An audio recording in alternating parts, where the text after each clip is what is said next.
over. Great. I'm gonna turn on audio in 10, 9, 8, 7, 6.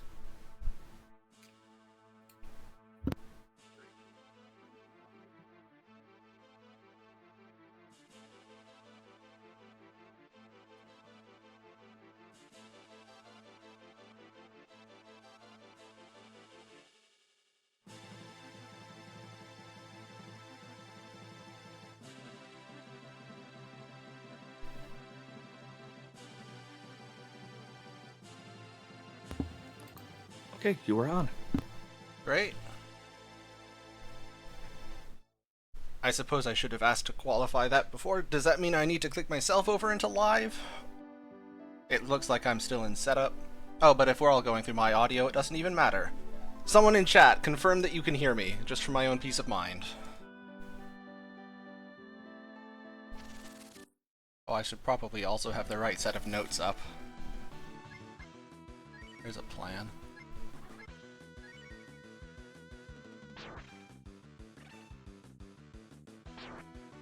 Hey, people can hear me. Excellent. The setup crew knows exactly what they're doing, and I have absolutely no idea what's going on. That's cool. You can hear me, I can see you, we have no co-commentator, you are stuck with me for the next 8.5 hours, give or take. Alright. Let's get us a file. We are... Is this Questing for Glory 6? Goodness. Okay. Alright. I don't think I have any intro. You know what? There's a 10-minute prologue. I'll do the intro while we do the intro. That sounds good. All right. Hi everyone. Welcome to Breath of Fire 2. So here's the story. This game has a couple of categories, which is funny because it also only has a couple of runners. But basically every runner just invents their own category to get a free world record. My free world record is the Glitchless category, wherein we play like honorable nerds and don't use the glitches. If you use the glitches, the current world record time's like 6 hours 15 minutes in English and like 5 hours 55 minutes Japanese-ish, roughly. Don't quote me on that. If you're playing Glitchless currently, the English world record is 725? You'd think I'd know, given that it's mine. 725-ish. But that was from a couple of years ago, and I kinda haven't really played this year. I've been doing that weird adult thing, you know, career, PhD degree. PhD degree is one of those acronym NIMS where you never mind. I'm talking to myself. But I wanted to submit to Really Longathon 8, or whichever one we have coming up in December, because, I don't know, we've had like a dozen or so Really Longathons over the years, including side events, and I've managed to be in almost every single one of them, and I didn't want to miss one. But I also... I would have felt bad about like submitting a speedrun that I just hadn't been practicing whatsoever. And then I had a great idea. Charles, I said to myself, you know what you can do? You can submit your completely unpracticed Breath of Fire 2 speedrunning to Questing for Glory. I'm sure High Spirits won't mind you using his marathon to derust. And here I am.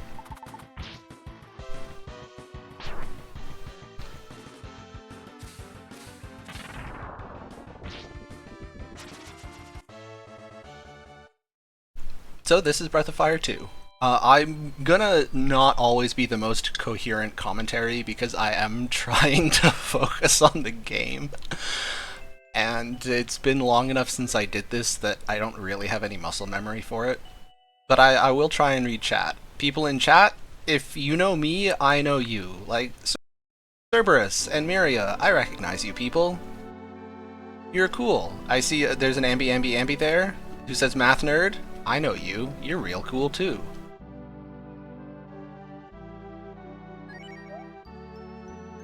So the plot is we are this cute little guy who just got beat up and then saved by our dad.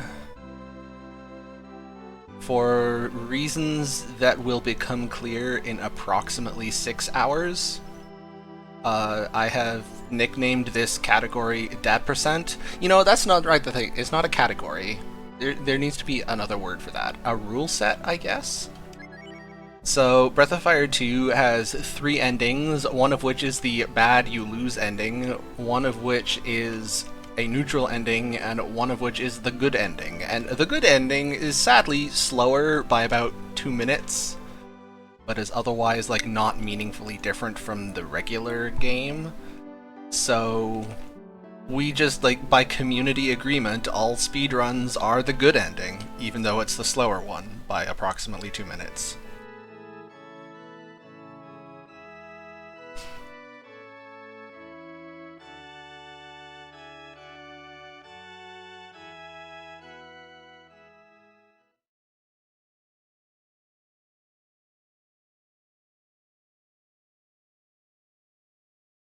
Anyway, we're gonna make friends with this cute little guy. And I will warn you now, I'm going to be leaning on that cute little guy thing for the entire run. Just submit, get used to it now. It's not going to get any funnier. Alright, this is the first of several dialogue bosses.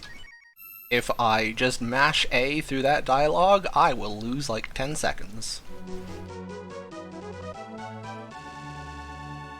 Which isn't so bad, but later in the run, there's a couple of those dialogue bosses where if you accidentally mash through the dialogue, you lose the run. Like, just the whole run is over. Tell me how I lost that world record. That said, since it's still the prologue, we got like a 10-minute intro sequence here.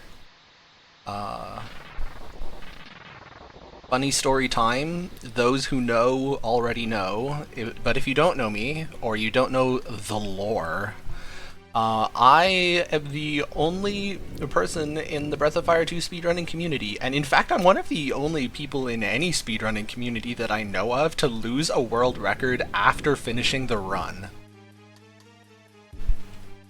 And, like, let me tell you, that was a beautiful experience. That was so delightful, but I got myself a glitchless world record. Not this one, it was like 2 records ago? Andy W3321, who is a delightful human, and one of only 2 other people to ever speedrun this category that aren't me. He had the world record at like an 8:18 or 8:20 or something, and I beat that record. And then, after defeating the final boss, basking in my victory, we all watched the neutral ending unfold, which of course is invalid, because I forgot to trigger the cutscene that activates the good ending. I did all the setup work, I just didn't trigger the cutscene. Like a schmuck. So anyway, anyone who's still here in like 6 hours, feel free to hassle me about, hey, did you remember to set up the good ending? Bet you didn't. Alright. This is my favorite part of the run because I get a 2-minute input break. This is literally the only input break in the entire run longer than 60 seconds. There's another input break that's like 50 seconds at the 5.5 hour mark.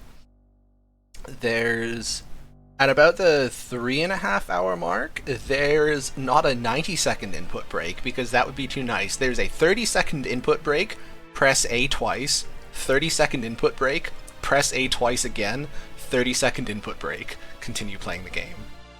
They just snuck those little dialogue boxes into the otherwise hands-off cutscene just to make sure that the runner couldn't get up and go to the washroom.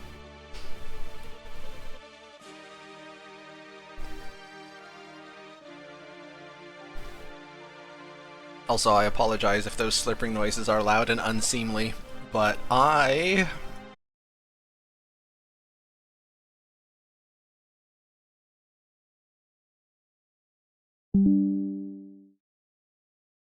Currently 1 in the morning for me. I am in ye olde Eastern Standard Time.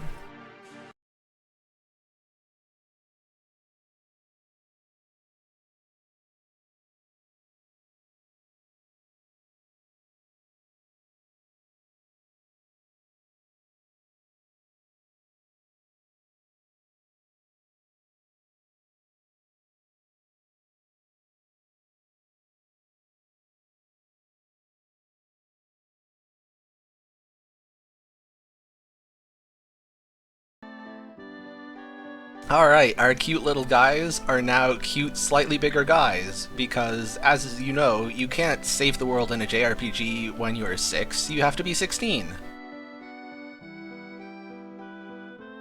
So we are now 16, we are now legally able, and in fact legally obligated, to save the world. Is there a mouse cursor? That's not on my end, right? It is not on my end. Alright, you can blame the stream PC. Conveniently, this guy just lets us rob his bookcase.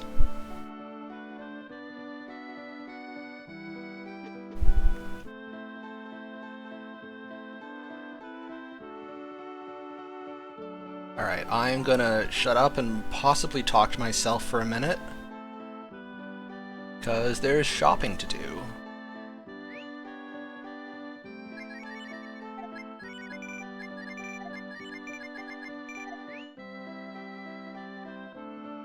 I used to be faster at this.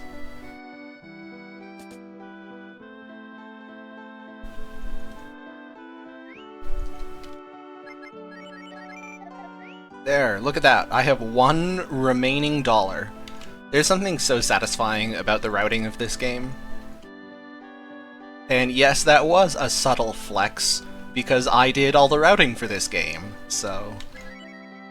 Good job, me. From like 2017. Alright, so here's two things that you need to know about Breath of Fire 2.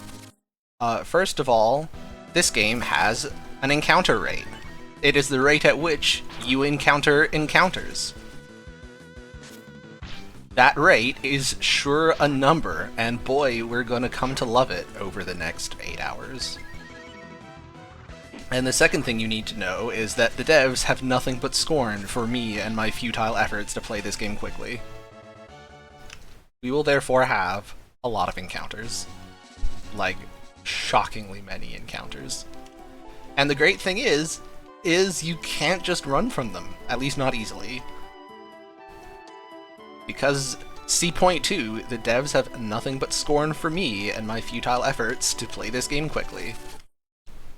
So, when we get a fight, we probably have to fight the fight. The way it works is, assuming you don't have a lead-off attack, which just your party has a free round of action, otherwise, if you attempt to run away from a combat, then it's a comparative roll, your party's speed versus the enemy's speed. And that roll is loaded, and it's not in your favor. Also, I'm just kind of dying here, aren't I? Yeah. So, bow is once again friggin' worthless. And there's me failing the run. Excellent. White counter 1. The great thing is, if I were doing world record attempts, I would get to reset and do the entire 10-minute prologue all over again. Okay, so there's a lead-off attack, which does allow you to run away from combat reliably, but if you don't get that, you have to just try and run. And the thing is, to get a run chance that's even as good as 50-50, you have to not just outspeed the enemy, you have to dramatically outspeed the enemy. If you're roughly on speed parity with the enemy, or slower, your odds of running away from an encounter are like 8%. It's not worth it. Don't even try. Abandon hope. But it's okay, because we're not actually speedrunning the game. This is just my casual D-Rust Let's Play. Thanks, High Spirits. Hey, Bo's skill actually worked! And Ryu's dead, so he's not getting any experience from this fight anyway, which kind of makes the whole point futile. That's cool. Oh yes, I also love this game, but I'm not gonna go out there and declare it a pinnacle of RPG design or anything like that.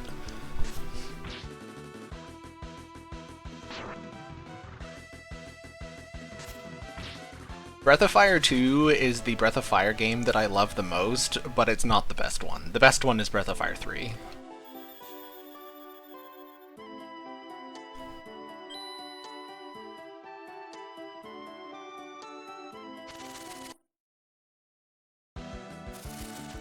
That said, it is a delightful game.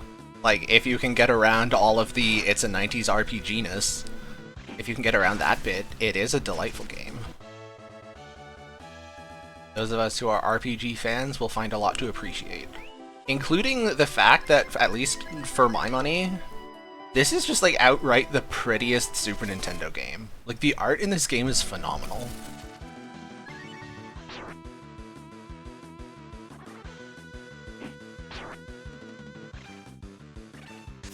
Like, normally, if I say that about a Super Nintendo game, it's a qualified thing. Like, for 90s sprite art, the art's pretty nice.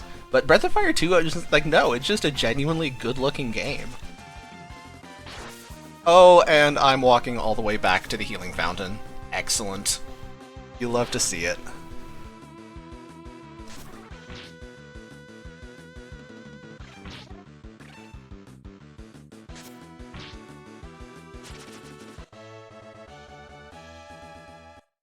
Well, the good news is Bo is going to have plenty of experience. Alright. Position, heal thyself, and let's see if we make it back to the fountain.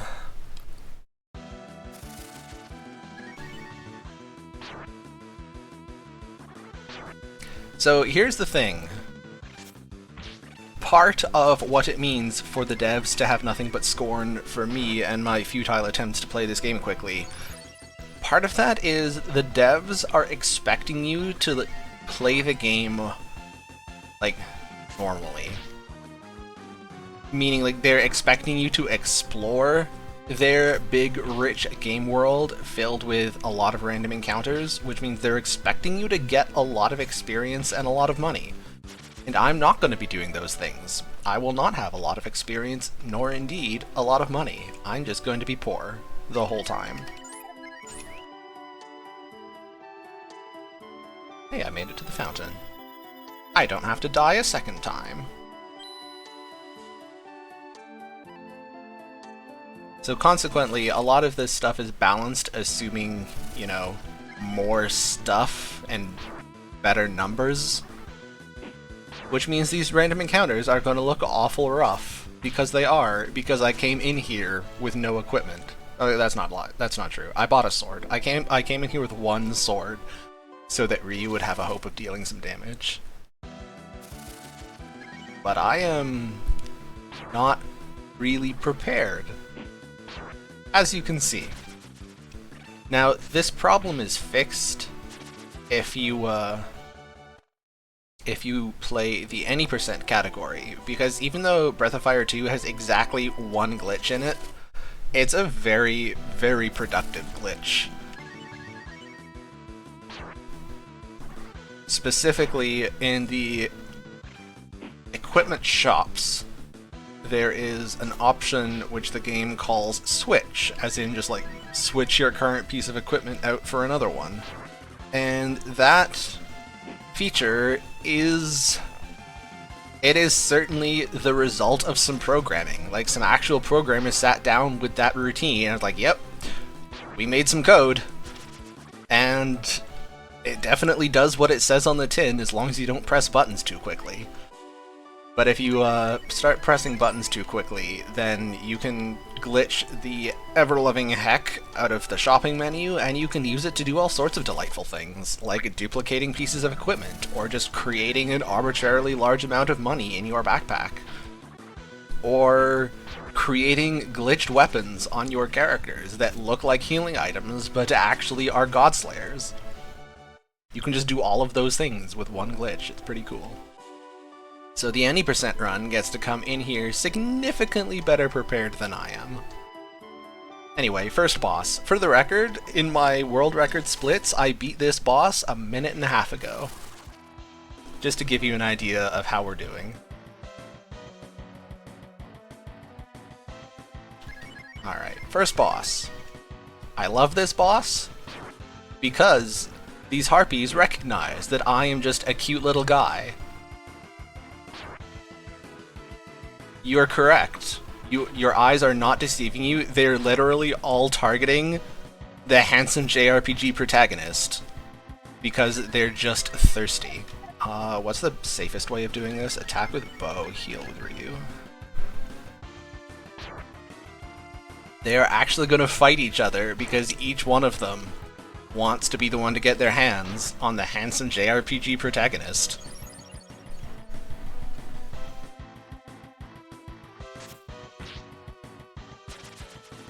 Alright. So this is going pretty well. I'm targeting the ones in the back first because the ones in the back only have 40 health, the one at the front has 80. So it's more efficient to take out the ones in the back.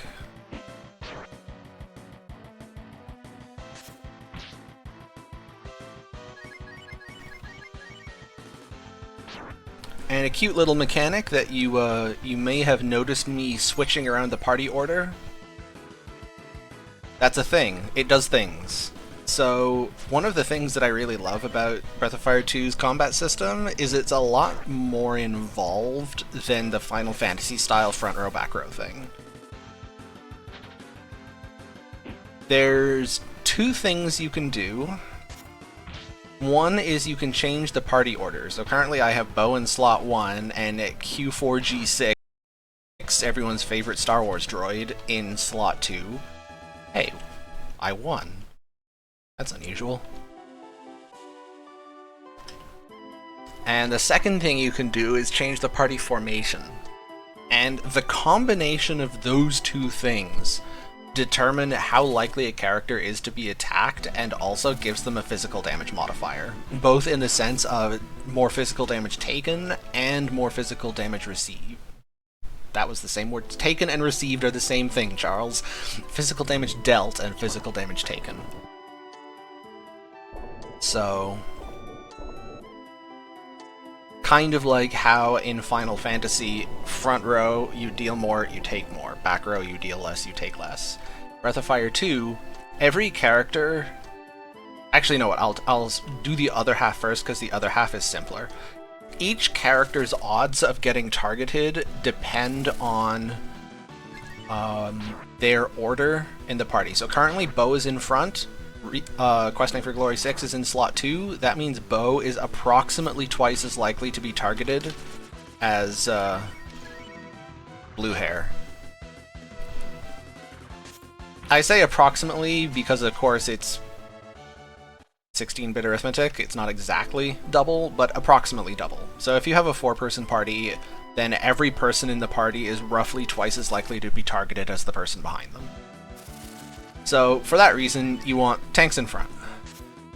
The second thing are those damage multipliers, and they're determined both by order, meaning that the people further forward generally have bigger multipliers than people further back, but also affected by the party formation. So currently, I'm in Scramble formation, which gives a big multiplier to the person in the front, and a small multiplier. So like currently, Bo is dealing and receiving significantly more physical damage, and Blue Hair is dealing and receiving significantly less physical damage. Whereas the default formation in that I was using before, Normal, has no modifiers on any of them, as they're all taking standard damage. So throughout the run, you'll see me juggling quite a bit people in the party order, and also which formation I'm in, depending on which characters I want getting what kind of modifiers. And the second thing, since Salty Cracker bought it up, there isn't actually just one party order in this game, there's actually two, which is just delightful. But there's the party menu order, which is what you see in combat. Yes, that's correct. So currently, in the menu order, Bo is in slot 1, Ryu's in slot 2. However, the order that you see as you're walking around on the overworld map outside of combat is not necessarily the same as your party's menu order. Because the game has like an interactable overworld, you can just... your characters have abilities that can do stuff. By the way, encounter rate? Just enjoy the delightful encounter rate. So when I'm walking around like that, I can press L and R to shuffle the way the party is standing, which I call the formation order. So there's menu order and there's formation order. Or like walking order, marching order, whatever. The marching order, you'd think, doesn't affect anything. Like, it doesn't do anything in combat. Combat just defaults to whatever you have in the menu is what you have in combat. Currently, I have bow in slot 1 in the menu, therefore bow is in slot 1 in combat. However, due to a programming error, one of the game's accessories that is supposed to reduce the encounter rate in the overworld map, it only works if it's held by the person in the front of the marching order. So in addition to juggling my party to have all the correct combat bonuses, and on the overworld to get like whoever's ability I need to navigate the dungeon in front of the party to use their ability, I also need to make sure to have that accessory on the right person to reduce the encounter rate. Sorry, if that was too loud, I will refrain from repeating that. I only leaned a little bit into the mic, but I'm also not very good at judging how much lean produces how much volume.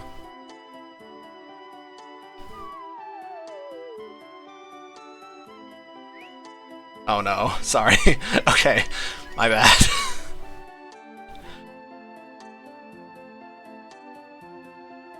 It's just different sounding? Okay, if it was different sounding but not too loud, that's okay. Different sounding is what I was going for.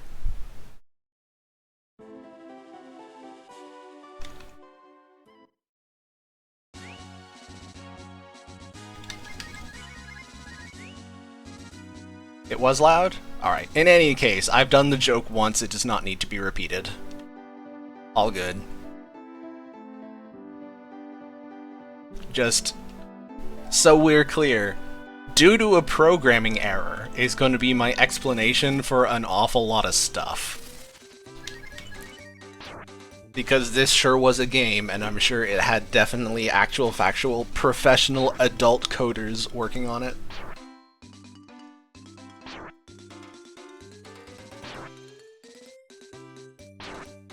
Anyway, bugs. Due to a localization error. You know, the quality of the translation in this game is so... Breath of Fire 2. I'm not sure, like, they surely knew what they were doing, right? I don't think anybody who speaks English and worked on this game looked at the translation and thought, yep, that's how English people speak. Anyway, bug! Except big this time. Oh, he's going after the dog. It's fine. Okay, you know what? I'm sure it's fine. This boss would never do me dirty, right? Oh, he's... okay, so here's a fun mechanic.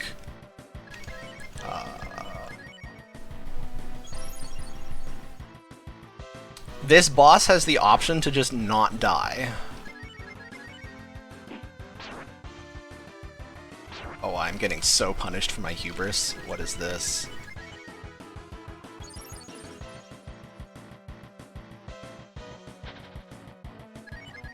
So that juggling you see me switching back and forth, that's to reduce the amount of damage I was taking. Alright. That is the one and only enemy in the game that has that mechanic, but when you kill him, there's a 50% chance that instead you don't kill him, and he just comes back to life with 20, 30, or 40 HP randomly selected. And there's no upper limit on that, he can just keep on failing to die successfully. I believe the current world record for number of times the roach didn't die goes to my brother, who to this day has still not finished a speedrun of this game, despite attempting to. Because when he got to this boss, the boss just got up 12 times in a row and just ran him out of healing items and killed him. My record on that is significantly lower than 12, because, you know... surely only one person can be that unlucky, and fortunately my brother threw himself on that particular grenade. I agree, Breath of Fire 3 is an excellent game.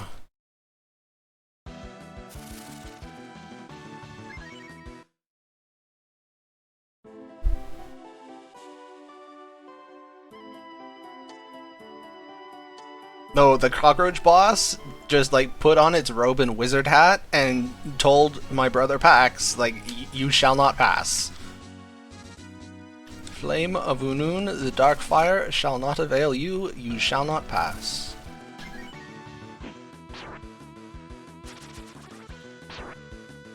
Shout out to J.R.R. Tolkien, those books are pretty cool.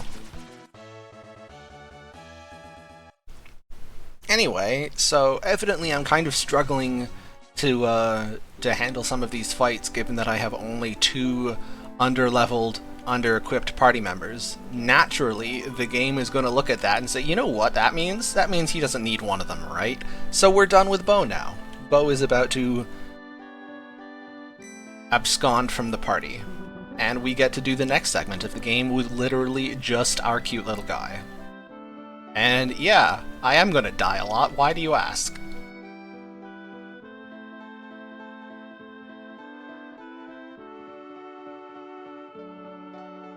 Incidentally, TNT Dynamite, 1, excellent name, 2, the roach had determination. That is excellent. Good shout.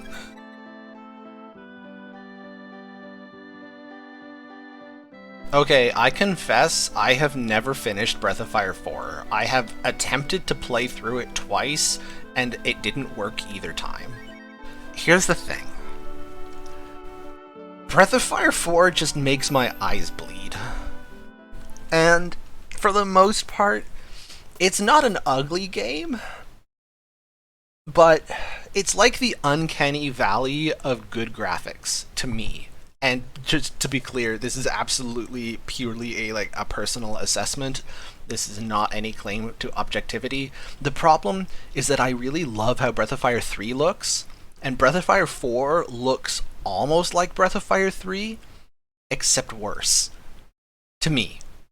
To be clear, looks worse to me. But it's so faded out, and at least the early game areas are all really cramped. And the 3D dragon effects are just kind of really early PlayStation 3D. The whole thing is just... oh, it hurts to look at. It hurts me to look at, so...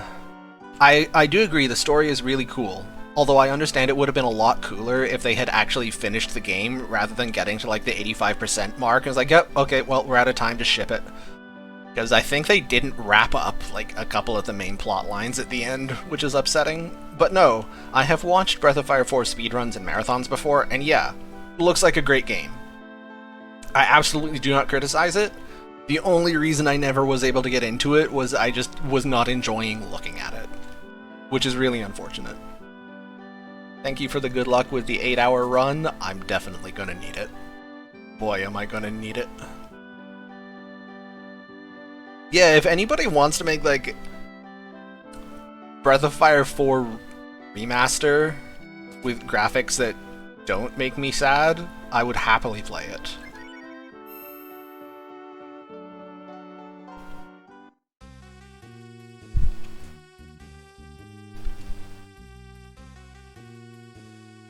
Fibira, I hope I pronounced that right. Yeah, I was trying to not drop spoilers for the 20-year-old video game, but yeah, that's what I was referring to with the unfinished plot threads.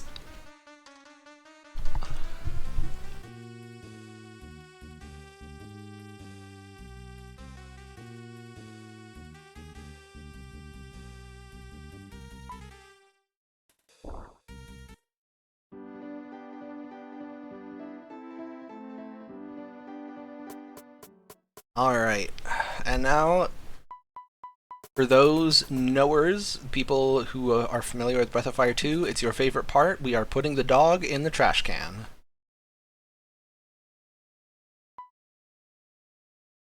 And we all know that really, in our heart of hearts, Bo's not in the trash.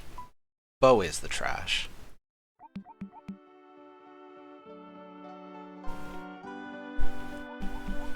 Anyway, we're basically done with him for the rest of the run. We'll get him for one very, very brief plot sequence a little bit later, but yeah, we're gonna go find better party members. But first we're gonna die a lot.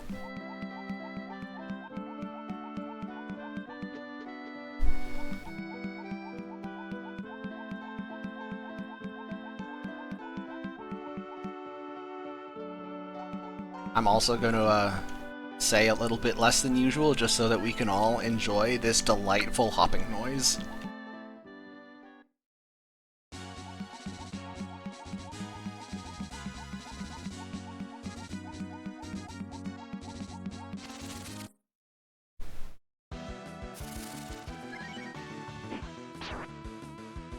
Now, there's a real missed opportunity here for your in-combat party formation to just have a trash can sitting there, not doing anything. Or if you want to be really tryhard about it, you could have Bo still as like a usable person in the party, and he like sticks his head up from under the trash can lid like Oscar the Grouch to shoot his crossbow and then ducks back down. That'd be funny.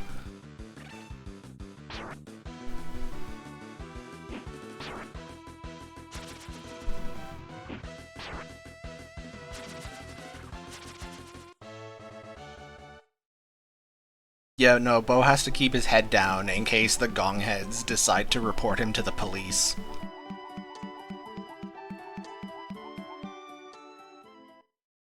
Yeah, no, I mean, yeah. RPGs, lots of RPGs have a cover mechanic.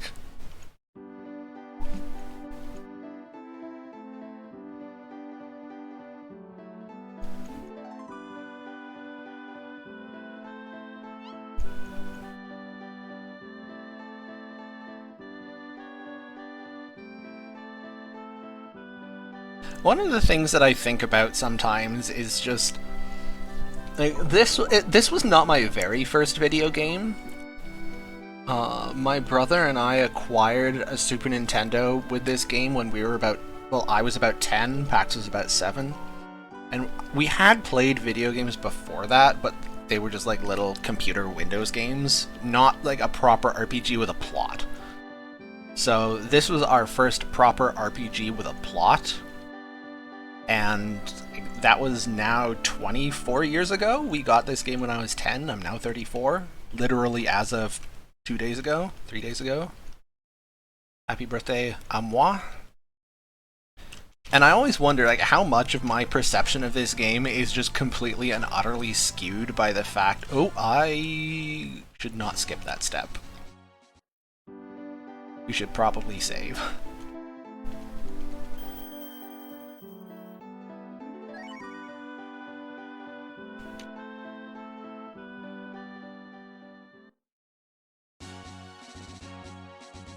But even before I started speedrunning this game, I completed at least one casual playthrough like every year. So I wonder how much of my perception of this game is just completely off because of that. Oh yeah, it's amazing they got this game past the Nintendo censors. I assume it's just because nobody could get past the first 2 hours of the game. Yeah. LOL.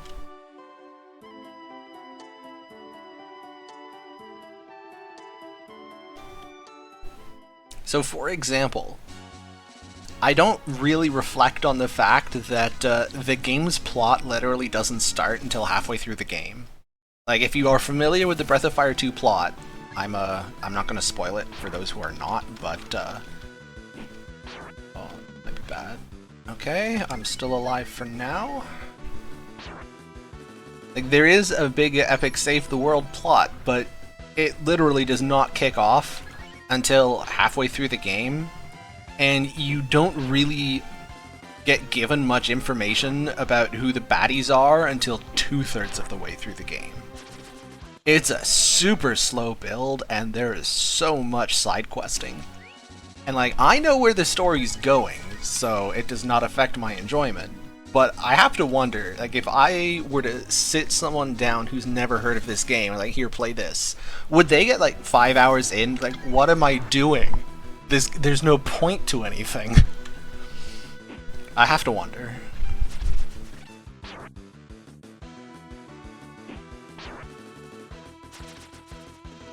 Okay. I am alive, but I am in danger. So for the record, you saw me very nearly die twice there in 2 encounters, and those were 2 of the easiest encounters you can get in this area, and that was me just fumbling the menu. Most of the encounters I could be getting are harder than those 2. Oh, we made it. Excellent. Well, that was fortuitous. No, I'm doing this out of order. I was doing this in the any percent order. My bad.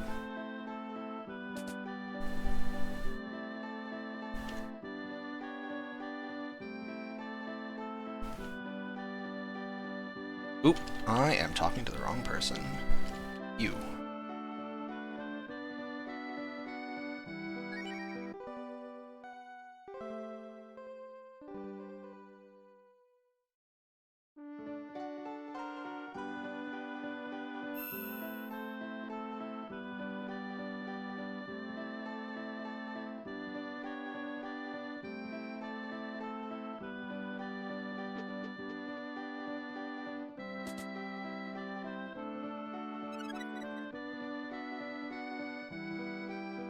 I will once again be a little bit quiet while I navigate this.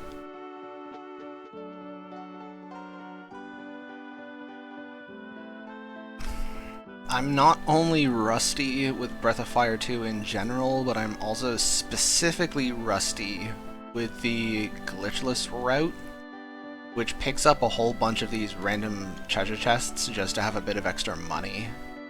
Because before I kind of forgot about this hobby, I was playing mostly either any percent or the partial game category, which also operates with glitches. And glitches mean you don't have to do all of this running around picking up stuff to sell. Alright, how far behind am I in money? That could be worse. Okay. I'll do this a different way.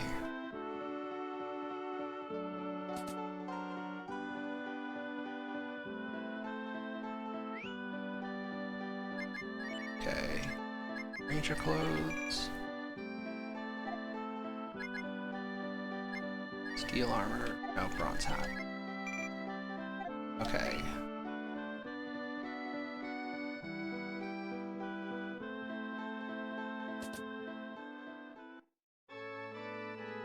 And now we're going to do a cute little poverty strat. You can offer to donate money at a church, but if you are extremely poor, they give you money instead. So I'm going to do this a couple of times. That way I will actually be able to afford some healing items, and hopefully not get utterly bodied during the next dungeon.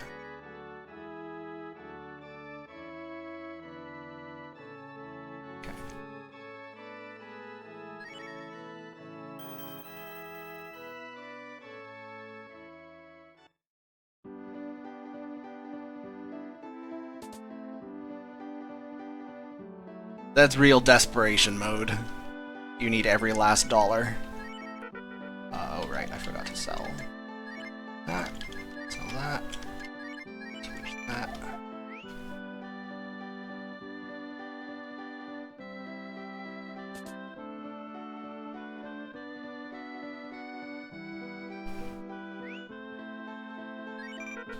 Okay, 9 herbs should do. And now that I was able to buy all of the equipment from that armory, I am now barely able to hopefully not die to some of the random encounters. And if that doesn't make you feel confident, nothing will. Well, that is literally the worst thing that can happen, because now I have to walk back to town and heal the poison, because I don't have any antidotes, because again, I'm poor as dirt. I only had to make it to the forest. Nothing in the forest can poison you, it's just this one encounter.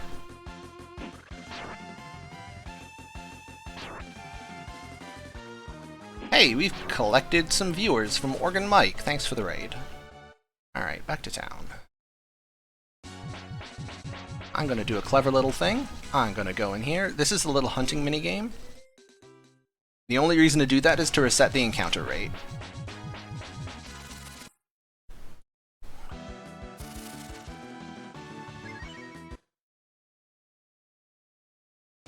How long is a normal playthrough?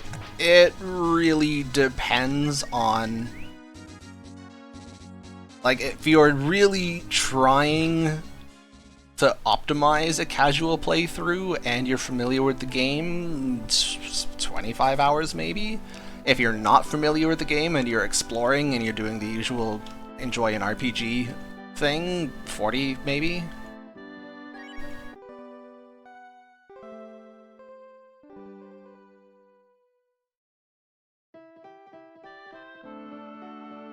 I think for somebody who's not familiar with the game, 40 is my estimate.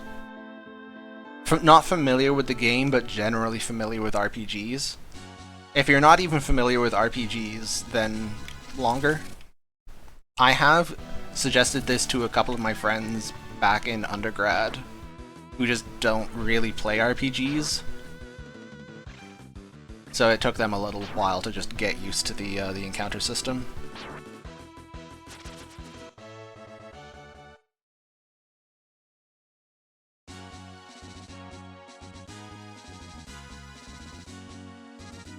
But you can definitely stretch it. Especially if you want to do some of the optional stuff. Especially if you want to do the Brave Man fight. The story there is...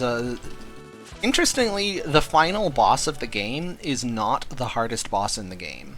The final boss of the game is only the second hardest boss in the game.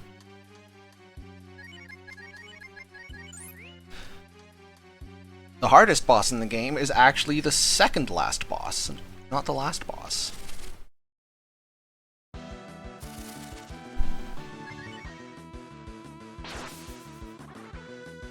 Anyway, the reason I bring that up is you have the option against the second last boss, rather than fighting him with a full party, you have the option to just fight him with only Ryu. You just go mano a mano, one-on-one. Alright. Pick up a bit of money. And that is naturally significantly harder. Significantly harder. And if you want to do that fight, like normally if you just play through the game casually without excessively grinding or anything, I am aware that mano a mano means hand to hand. I forget what the original joke was. It like... Nope. It's an old movie, but I forget which. There is a joke in an old movie. I feel like it's one of the Mel Brooks movies. Somebody who uses mano a mano when he means man to man. Like Princess Bride maybe? Men in Tights? One of those.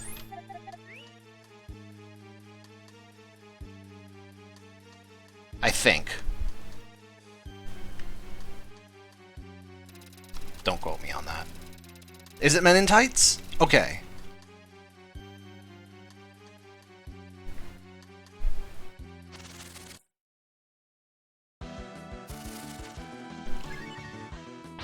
It definitely does sound like...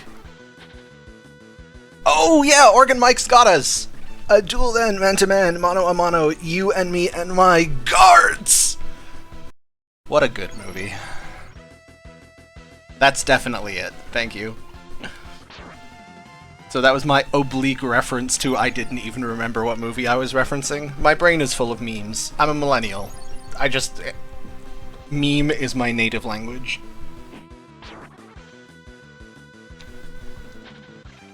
Spaceballs, the sequel, will be delightful.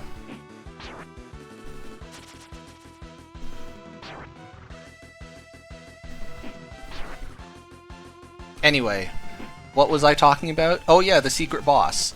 So normally, if you just play the game casually, I think you arrive at the end game in like early to mid 40s per level. And like even without doing the one-on-one combat, mid 40s, that's tricky. Especially if you're unprepared or you didn't know what you had to prepare for. And I think for your average casual player, even if you dig up all the best equipment in the game, you're going to want to be at least level 55 to reliably beat that one-on-one fight. And even then, it's rough. So there's a meme category for Breath of Fire 2 speedrunning, wherein I beat the game with my left hand tied behind my back, and the final bullet point in the rule set is that you have to do the one-on-one fight, and I do it at level 30 to 32. And just to be clear, that boss has 4 different attacks, they all do damage, and the most common attack at level 30 deals between like 60 and 90% of your health in one hit.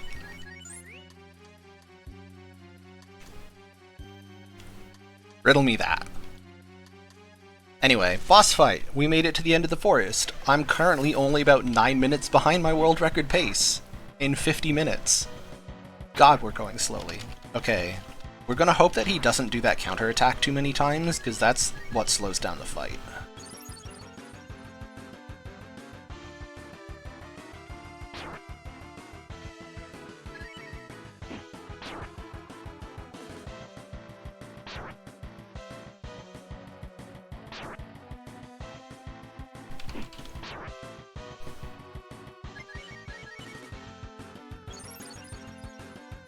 Baba O'Reilly. What a good song.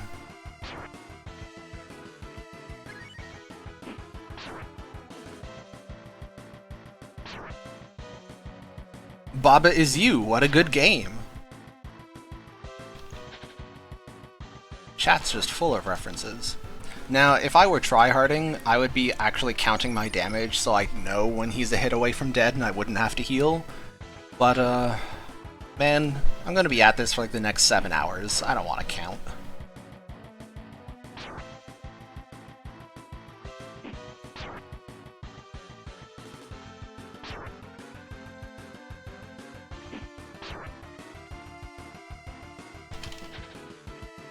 Okay, surely this hit, right? Okay.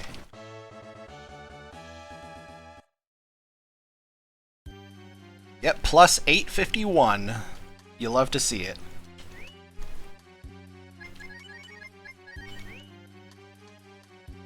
And I am now going to make a friend.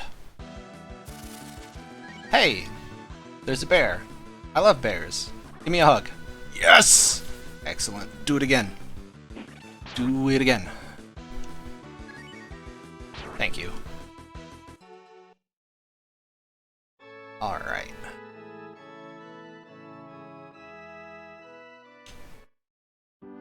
So, one cool thing about Breath of Fire 2 is that when you die, you do not lose plot progress, you only lose money. Specifically, you lose 50% of your money.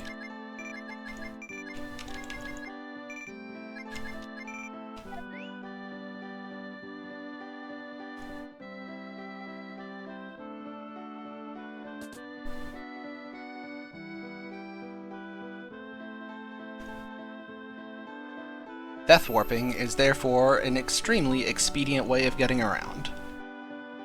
Funnily enough, we don't actually death warp that much. We death warp several times early in the game, but later in the game we just get better ways of moving around. But yeah, while we're stuck walking from point A to point B, we will definitely death warp when possible. Okay, I bought my equipment. I am going to remember to put my hat back on. I'll pick up the money afterward. Okay. So now that we have procured Baba's axe, we are going to commit an identity theft.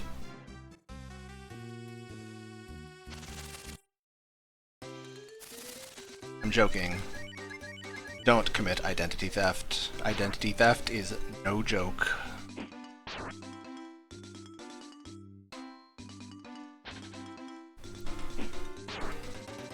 Also, this is the director of human resources, clearly the real main character of the game.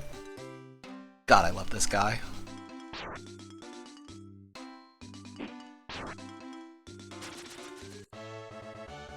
Alright.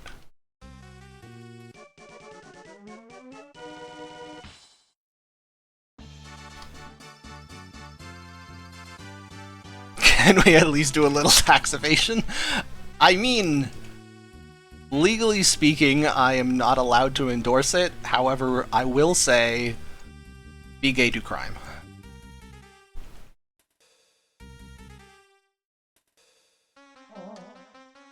Anyway, this guy is a baddie, you can tell, because of the music. Also because of the dragon tier. I'm not sure if you'd picked up on that, but when you're talking to other people in dialogue, on the right hand of the dialogue box, sometimes that dragon tier will pop up. And it's a mood ring. It indicates how the person you are speaking to is feeling toward you. Not explained in-game, but you kind of pick up on it if you're paying attention. Like, when people are saying nice things, it chimes and gets a bit brighter, and when they're saying nasty things, it unchimes and gets nastier. Anyway. Okay.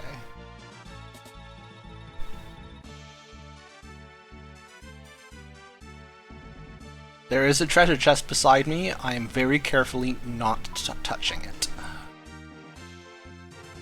The game does actually change my name to Baba. I may be committing identity theft, but dang it, I'm going to do it properly. So the story here is that the devs decided, as a joke, that they would put $1,000 in that treasure chest. And then, in this little sequence with Rand here, you are forcibly told to give him all your money to buy some antidotes, and he does not give you change. That's why I went and spent all my money before coming in here, and why I did not open the chest.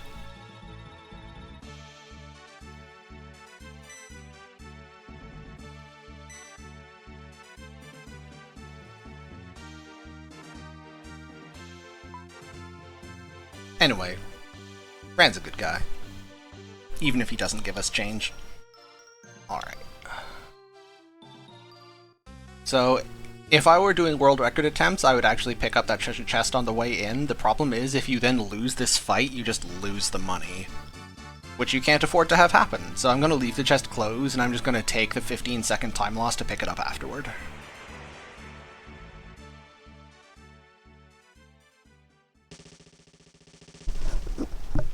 Code Alpha! You know, if you watched a run of this a long time ago, there's like a 50% chance it was me you were watching. This game has 2 active runners, and I'm putting active in some pretty serious quote marks there, because I don't think any of us have done any runs in months. Oh, I forgot to heal. It's fine. I'm sure nothing bad will happen. Yeah, it's fine.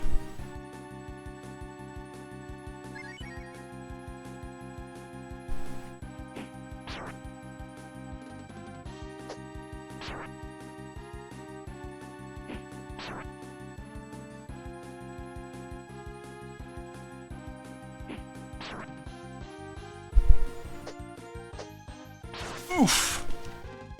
So yeah, cat can crit. We don't like it when cat crits. It is very possible. Incidentally, that crit can do more than half my health, and she can do it back to back. There's absolutely nothing stopping her from just critting my face into oblivion, and I die.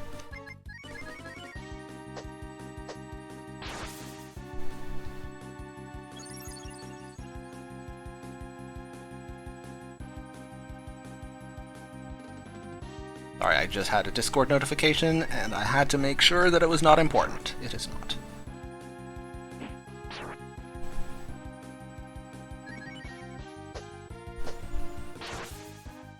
Yowza.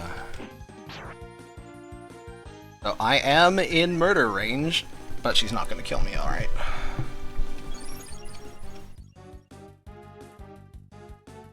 So, K-Fizzle, what you're seeing there, no times put up in 2 years, is the main category, any percent. If you go look at Glitchless and Terrapin percent, I think there's stuff that's a bit more recent, but still not much. So, for anybody who's looking at this and thinking, golly gosh gee, I wish I could be having as much fun as Charles is having this very... Oh god, my face! Yeah, as much fun as Charles is having. You can. If you're intimidated... Okay, that was fine. That can do up to 36 damage. Oh, yeah, I win. Yeah, no, never mind. It's fine. Nobody panic at it the whole time. Whew. Yeah, I think 18 is the minimum damage her crit can do.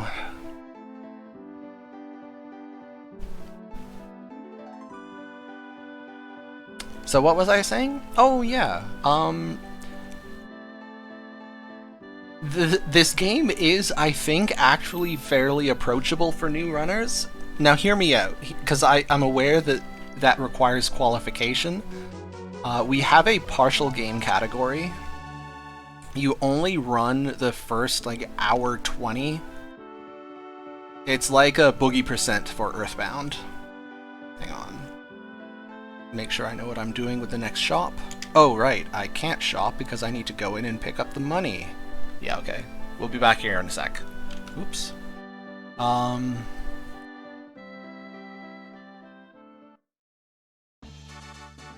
So you don't have to dive right into doing the entire 8-hour speedrun. You can just do the first... I mean, like, the first time you pick it up, it's going to be closer to 2 hours because you're learning the run. But, yeah, an hour and a half to 2 hours, and then as you learn, you can get it down to more like an hour 15, hour 20. That's a partial game category, and, like, that's manageable. You can make an hour 20. That's not a problem. And for game knowledge... And here I'm going to pat myself on the back, and then pat you on the back, and you can all just be very self-congratulatory. Hang on, I have to do this. Hexed staff, leotard clothes, bronze hat, steel armor. Look at that, $0 remaining. I love my route. There is an 81-page document which contains essentially all knowledge of Breath of Fire 2 speedrunning. Why, yes, I am the author. How did you guess? I'm gonna quickly put on Cat's clothes. No, we're not doing phrasing. Yes, FF6 Kefka et Narsh is another analogous category.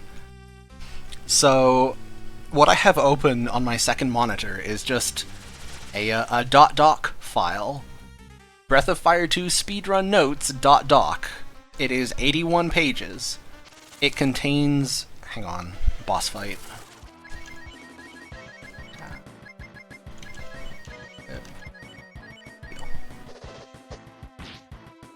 It contains notes, learning notes for any percent, learning notes for Glitchless, by which I mean they're notes that are like fully explained in like paragraphs what you have to do in every location for people who want to learn the run.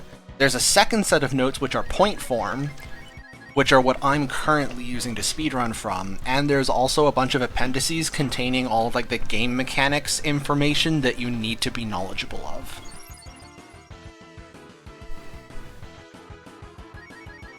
And incomplete but work in progress, I have an enemy like compendium, a bestiary. I have a bestiary containing every random encounter that you are going to, like, that you can run into in a speedrun, because there are some places you don't go, so there's some enemies you'll just never fight.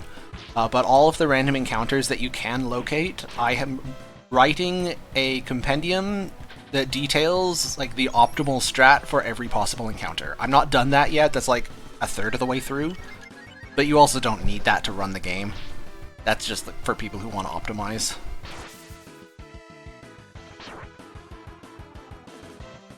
Oh lord, he's gonna do the thing. Okay, well, pray for me.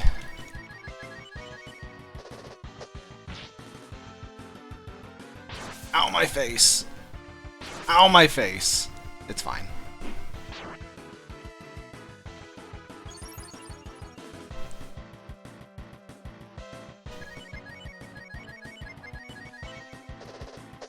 How screwed are you? That information is mostly in the main document. Like, in places where there is just a chance that you die, I have noted it. But now that we have Cat and Rand in the party, actually we're past the worst of it. Funnily enough, the first hour of the speedrun is by far the most lethal. From this point on, we're mostly not worried about dying, we're just worried about losing time. It's so much harder to die when you have multiple party members.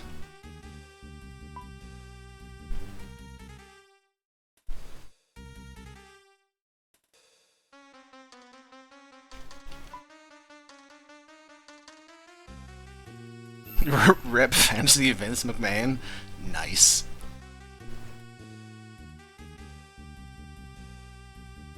Alright. So naturally, the game has just given us our second and third party members. Now, if you've been paying attention, I mean, if you already know the game, don't cut the queue. Let the new kids have a guess. But we just got our 2 new party members. If you're not familiar with Breath of Fire 2, just invoke what you have learned of the game so far and take a guess at what's going to happen now. And while you do that, enjoy me failing. This is largely uncontrollable in the sense that I can direct it, but you cannot stop. And if you bonk into something, you have that little get dizzy animation and a 50% chance of a fight. So that rolling animation is 8 frames per tile.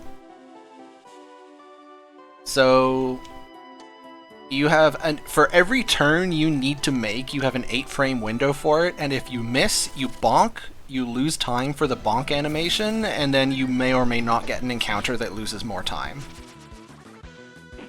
Fango is guessing that we're going to immediately lose one of our new party members. Surely, the devs would not be so mean as to give us 2 party members and then immediately take one away. They wouldn't do that, right? They totally did that. We just lost Rand. As of now, Rand is no longer in the party. No way the game would take away your healer twice. Yeah, right. The funny thing is, as much as Rand is a healer in that he has a heal spell, he is actually a less good healer than Cat, who does not have any spells at all. Did we at least get to keep the gear? No, not in the sense that it automatically unequips him. However, I did take all of his good equipment. I gave him junk. He is currently wearing the weakest possible equipment, as is Bo. And in fact, a non-trivial part of my routing, especially for the early game, is juggling equipment so that you always have spare pieces of junk gear to give to people when you need them to have junk gear. Either because they're about to leave the party and you want their stuff, or you need to do a death warp and you want your defense to be as low as possible, or sometimes you have like 2 pieces of equipment on 2 characters and you want to swap them, and you can't actually unequip any of the 4 main equipment slots: weapon, shield, armor, helmet. You can only change equipment, you can't have an empty slot. So if I want to switch Ryu's helmet with Cat's helmet, I need a 3rd helmet that I can use as an intermediary. So for each of those reasons, you'll see me carrying around junk gear to just do assorted stuff with it.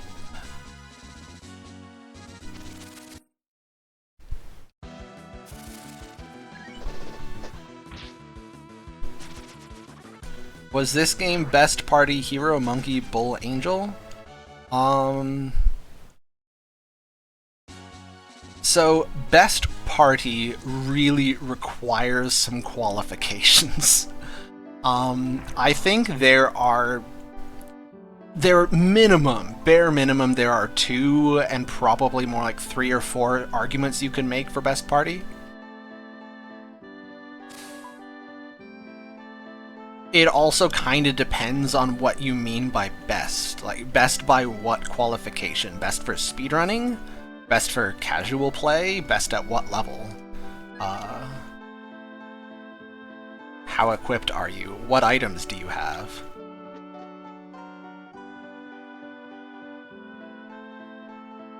So, for example, best for fanfiction. Well, then it's obviously Cat.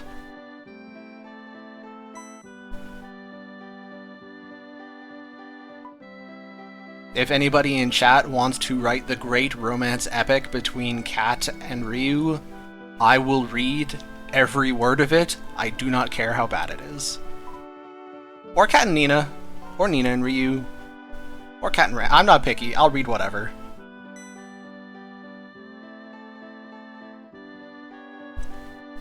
Teeny tiny, teeniest, smallest, microscopicest homeopathic quantity of self-promotion. If you hop onto my Twitch stream, it's not live at the moment, I'm streaming directly to Questing for Glory servers, but if you hop on my Twitch stream, in the stuff below the stream, there's a link to my personal Discord server. We have a thread just for fanfiction. If you want to come and share your spiciest, juiciest fanfiction favorites, please make yourself at home. I'd love to have you. What was I doing? I was playing a video game. Don't mind me, I'm only autopiloting.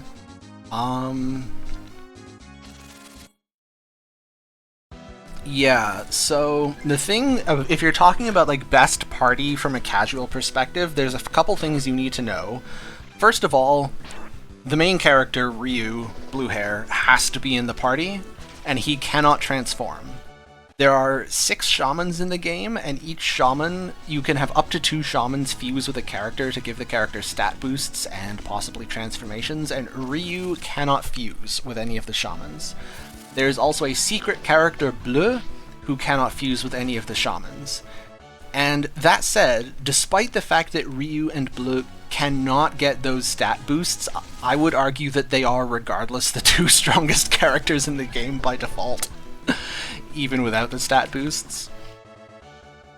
And then it's sort of like take your pick of the remainders.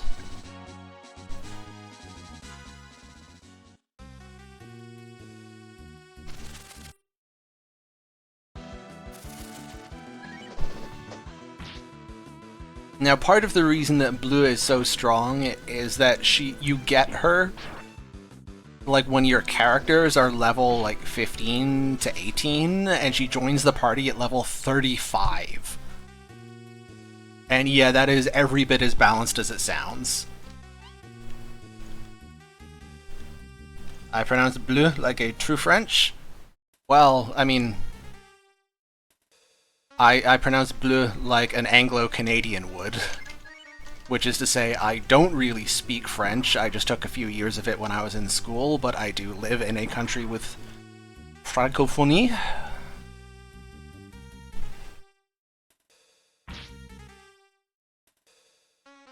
I'm not going to pretend that my French pronunciation is any good, I just, by virtue of being Canadian, I get exposed to some French, so I do my best.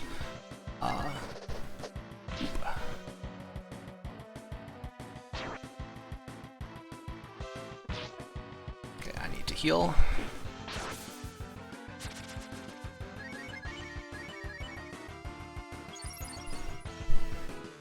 Incidentally, there is a plot going on in the background. I'm not really talking about it. Oh, you're from Quebec. Excellent. Fellow Canadien. Blame Canada. Yeah, that's fair. We are sorry. We're sorry.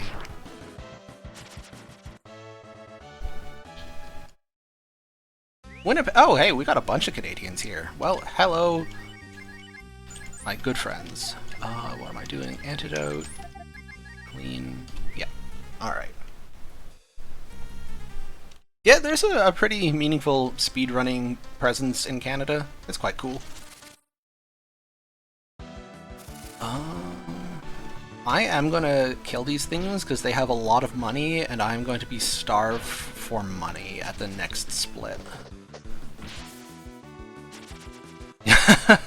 And then you'll all be sorry. Very good, very good. Okay, I'm gonna detour out of the way. Now, we're all gonna cross our fingers and hope that I don't have the thing happen to me. The thing happened to me. Okay, well, at least there's just one of them. So these enemies are the worst. They're very fast, so you can't run away from them. They have the power down spell, they have high defense, and they are the first spirit type enemies that you fight. This game has a relatively rudimentary elemental system, so enemies have various types, spells have various elements, and certain enemy types are weak or resistant to various elements. Spirit type enemies are the best. They're weak to holy, but resistant to literally everything else. It's fantastic, which is why I was doing single-digit damage to them. So, fighting one is not so bad, but it's possible to fight two of them, and on the first round of combat, they each cast Power Down, which reduces your character's physical damage. And then you just have to... They have like 30 to 40 health, and you just have to plink away at them 5 damage at a time. It's the most aggravating thing when you're trying to go fast. But that treasure box there that I just opened has a holy dagger in it. So now I can actually kill them quickly. You've never been to Canada, but you've watched a lot of Trailer Park Boys? Man. I never really got into Trailer Park Boys, and not because there's anything wrong with it, I just never got into it. My Canadian TV show of choice from that era was the Red Green Show, and more recently is Letterkenny. Letterkenny is delightful.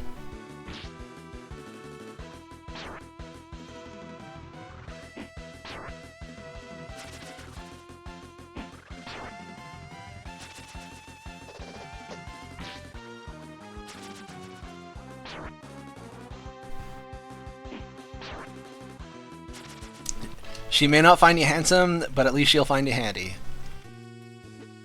Vuvuzela, exactly. I am so happy that people are getting all these references. Oh, and now we're busting out all the Letterkenny chirping. Excellent. This is exactly what I wanted. I have not watched full episodes of Shoresy, but I've seen some clips on YouTube and I want to see it. It looks delightful.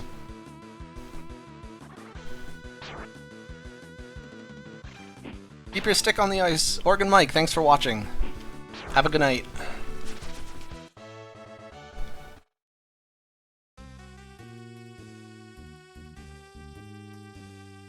How much duct tape do we use? Not enough, I'm telling you. The wheels are coming off this thing at any moment. Fun fact, I actually attended... Well, okay. Credit where it's due. My dad took my brother and I to see a live recording of the Red Green Show when we were teenagers. Like young teenagers. I think I would have been about 13. Hey, good luck with your run. I am not sure that I'll be awake at that time, but if I am, I will certainly tune in. Adventures with Bill? Oh, yeah. Oh no, the whole show was amazing.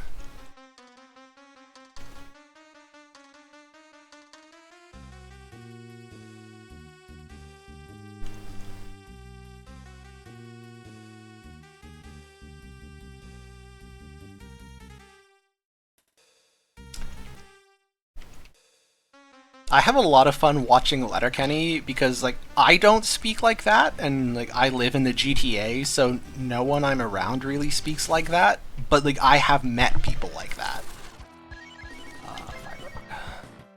It's, like, it's just different enough from real life to, like, it's clearly being played up, but, like, it's not that different. It's pretty close.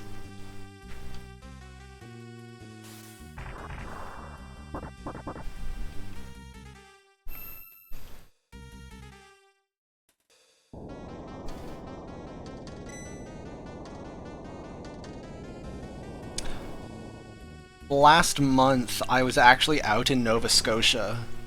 So, little bit of lore. I'm at the very tail end of my PhD program.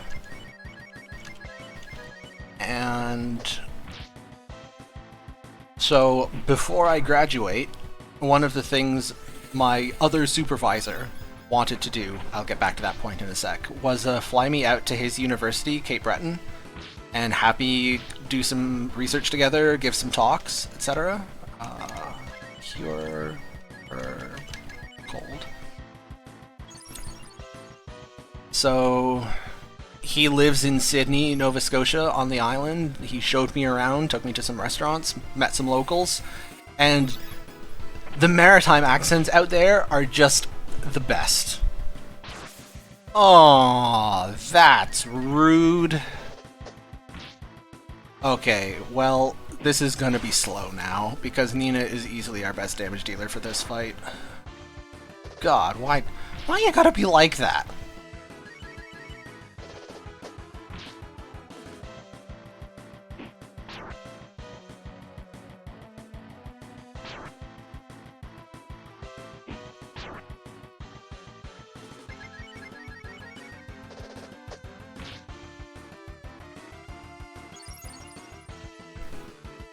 Rural Newfoundland? Yeah. I was in Newfoundland last summer, as in like a year and a half ago, not a year ago. Not half a year ago. There was a math conference out there that we attended, and yeah. I mean, it's so fun to listen to, but I agree it's a struggle.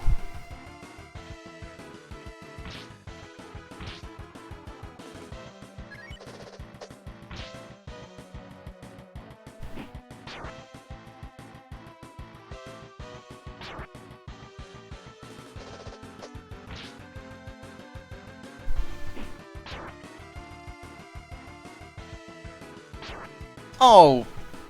I didn't realize she was into kill range. Well, I am bad at video games. It's fine, who even needs experience, right?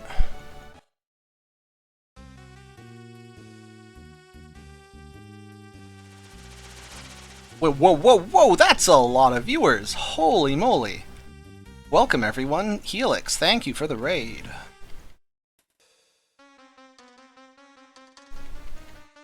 It's fine. It's fine. Surely nothing bad will happen. Kat and Nina didn't really need that experience. We need levels. The funny thing, Codes, is the other people dying doesn't even give Ryu more experience. Ryu gets the same amount of experience regardless, so it's just wasted.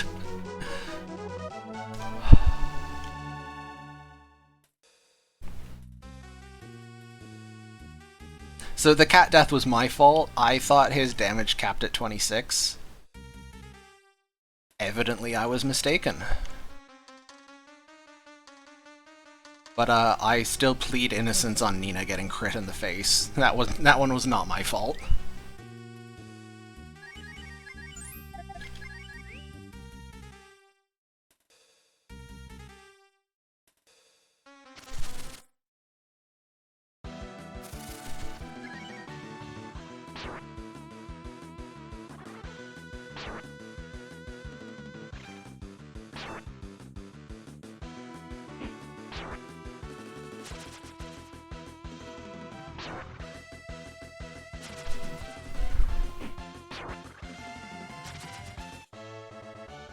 Crit range is still kill range. So, the way Breath of Fire 2 works, there's really not much you can do about crit range. Sometimes the enemies are going to crit and just kill somebody from full health.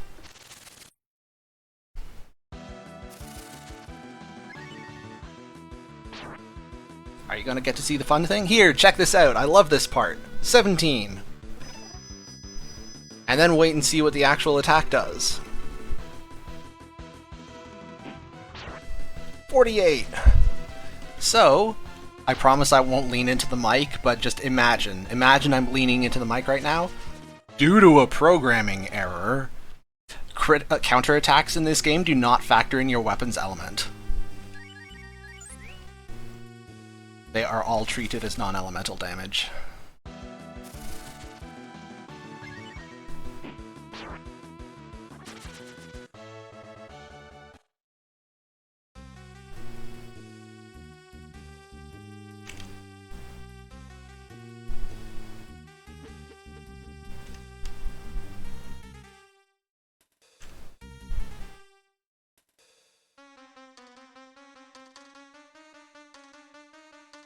We have over 1,000 people watching, goodness gracious.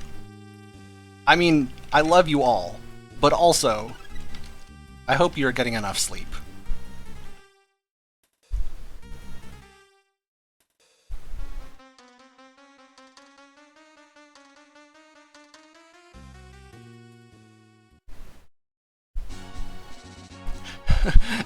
due to a programming error, this game exists. That is pretty accurate.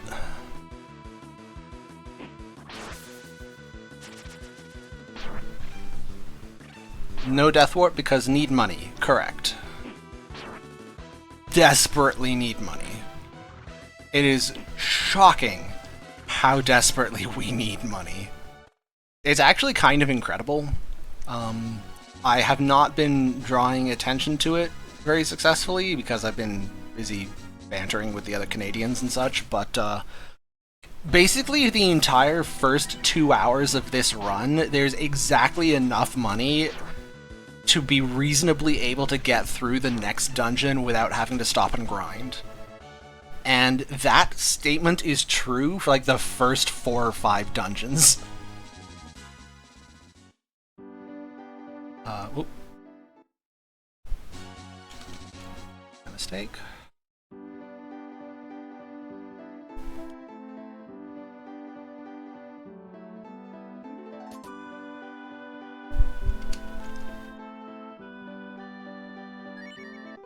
What is a tsief? I believe that's supposed to be an abbreviation of tsetse fly. A tsetse fly is an actual thing. IRL.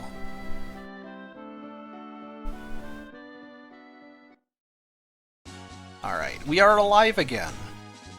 And we're just gonna not talk about the whole dying part.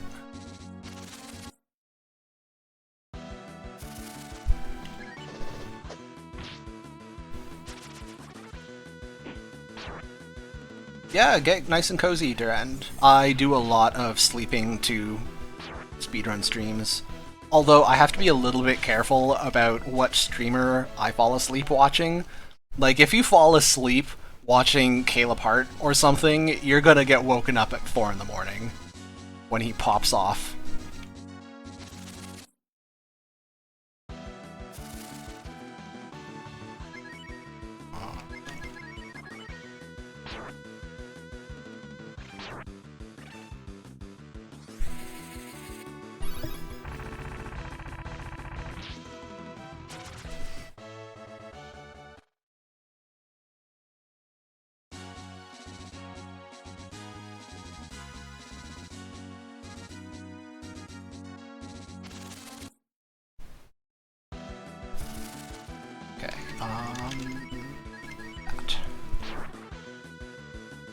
So Nina in this game is certainly useful. She's paradoxically maybe even more useful in the speedrun than in a normal playthrough. Oh my goodness. Okay, she lived. She's fine. Nobody panic. So one of the things that you will pick up on if you play Breath of Fire 2 casually is that the game is not incredibly well balanced. It is, in fact, quite imbalanced. And that shows up mostly in the fact that magic gets so hilariously outscaled in the game. Like, the physical damage dealers not only are tankier than the spellcasters, and can do damage without needing to worry about a mana bar, but they also just do more damage. So if you're playing this game casually, any spellcasters just end up feeling kind of bad on account of doing everything worse than the other characters. However, in a speedrun, because we're so underleveled, it actually takes quite a long time into the game before that happens. Early on, the ability to hit an elemental weakness and hit multiple enemies is shockingly useful in random encounters. Oh, are we gonna get crit in the face? No, it's fine.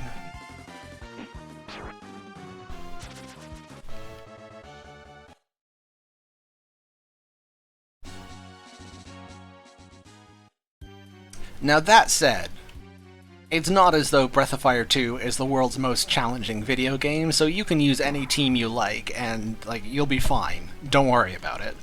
It's just, like, for those of us who enjoy optimizing.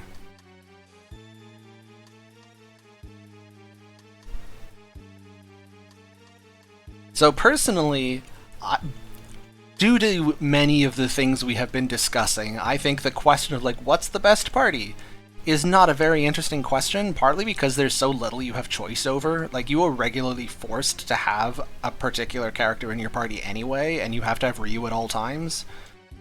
And, like, it's just not that interesting to talk about what's the best party. I think it's more interesting to talk about what's your favorite party. Hit me with your preferred squad. I want to hear all about it.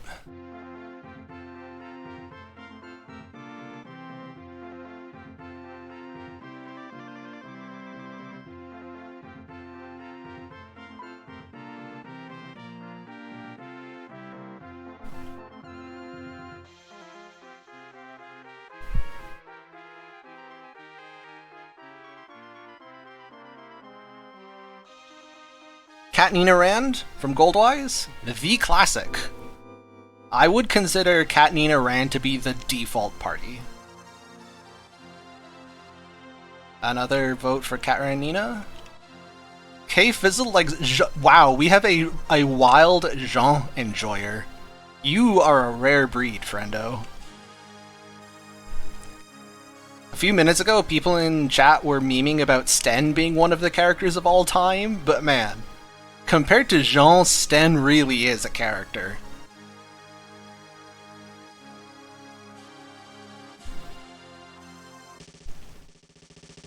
We got a Stenbo Rand, Sten Xujhan Rand.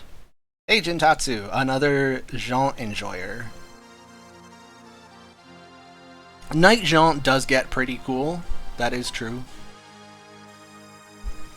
I think a lot of people don't like Sten. I think a lot of people don't like Sten because his particular forced plot section is incredibly aggravating. The real question, Goldwise, does anyone even use Spar? Well, let me hit you. My preferred party, Katnina Spar. I am a Spar enjoyer. I love Spar.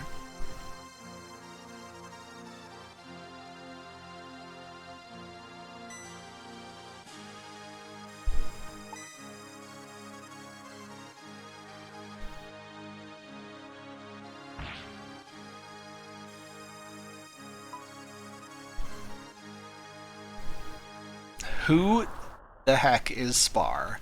That's a good question. Okay, so here's the thing.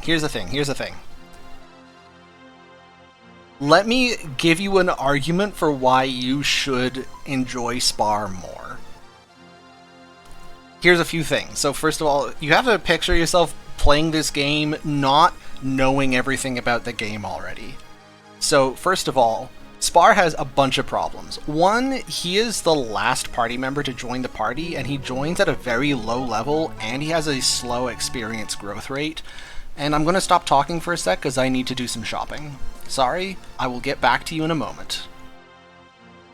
I'm just going to say this out loud. I need to sell the bronze sword and the suede armor, and I need to buy a long sword, a chainmail, a ring, bronze shield, and then I'm out of money for the second bronze shield. Can I sell anything?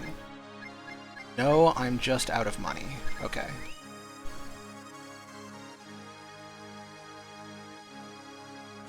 Which means I will have to go over here and collect the optional loot. Is Bleu not popular? Well, Bleu's the secret character, and she doesn't jive with the shaman thing, and a lot of people really love the shaman system because it is very cool. But you're right, I am surprised at how few people are citing Bleu.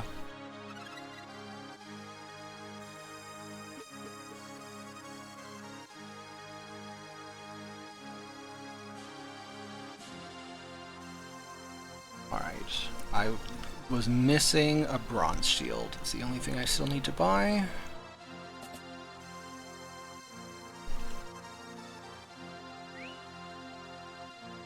So, bronze shield.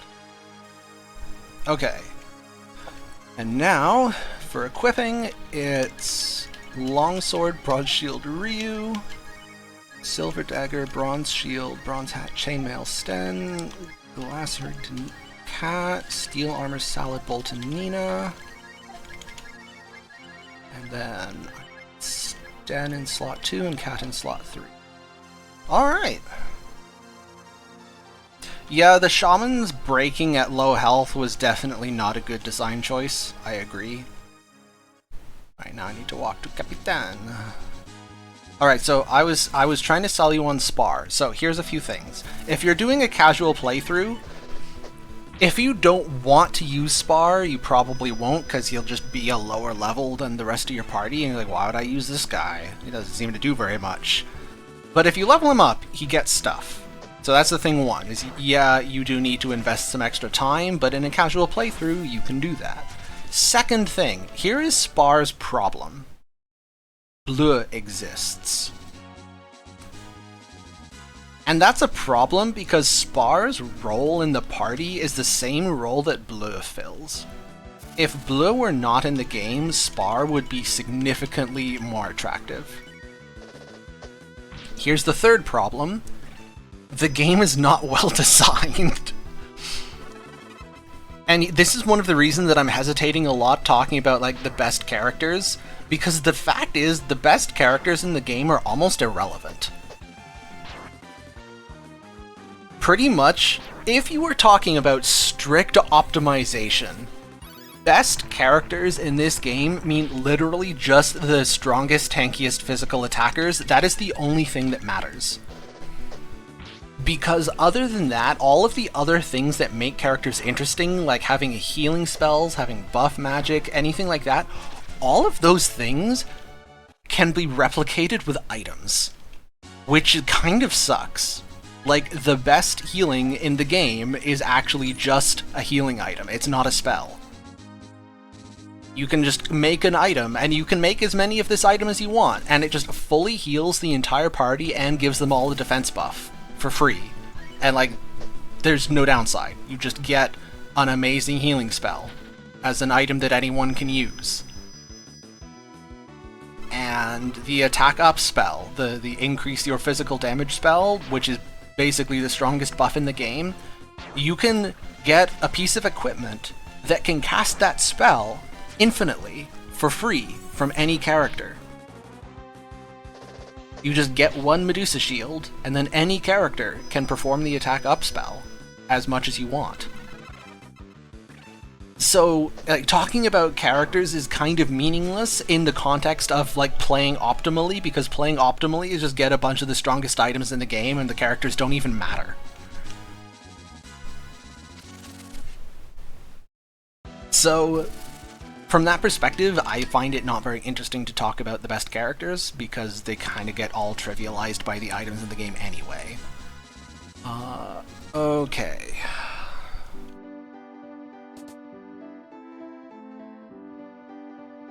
I need to do a couple of things.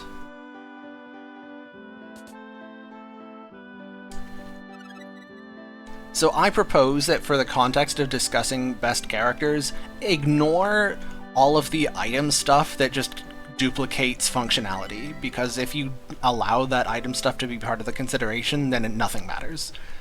So in the context of not abusing all the most overpowered items so that you actually care about each character's unique traits, and in the context of not using Bleu, because Bleu is this secret character and a lot of people won't find her, if with those two qualifiers, Spar kind of becomes amazing. Like, not just okay, but genuinely incredible.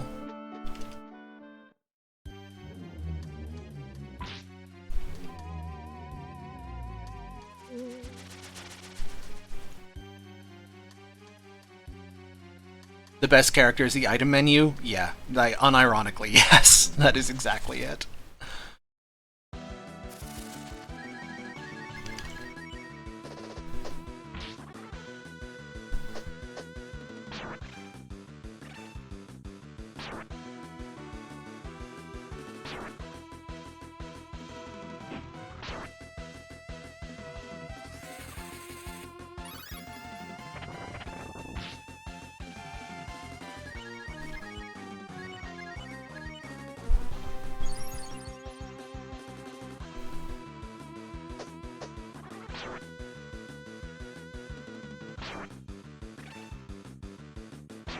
Oh, thank goodness. She lives.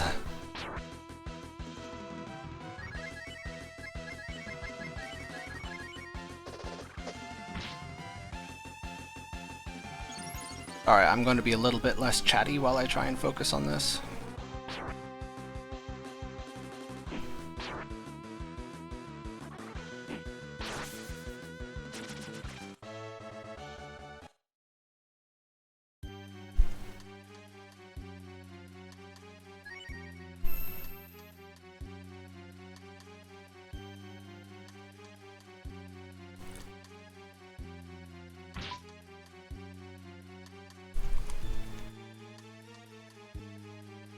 Okay, oh, I have blundered. I can't get out now. Well, that's not good. Okay. Oh, well, there's no point thinking about it. So what I just realized is when I was in the item shop, I did not sell the suede armor that I had picked up, which you are definitely supposed to do. Huh.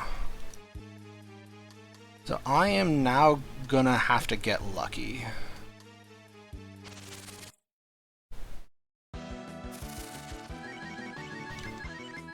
So the problem is I just spent all my money buying herbs, but all my money was supposed to include... Oh, don't you do it, don't you... Oh, thank goodness. It was supposed to include the money you get from selling the suede armor that I just picked up, which means I'm missing a couple stacks of herbs. This could be tight.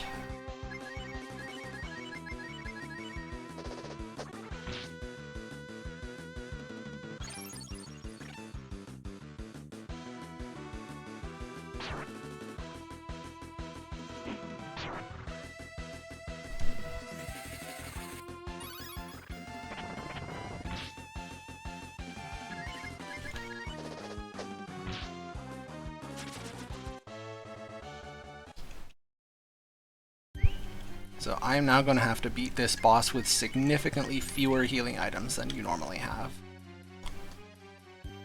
Huh.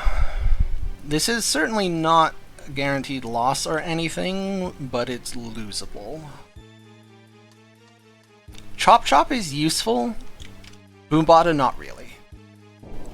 Chop Chop is useful because it's non-magic, non-physical, elementless damage.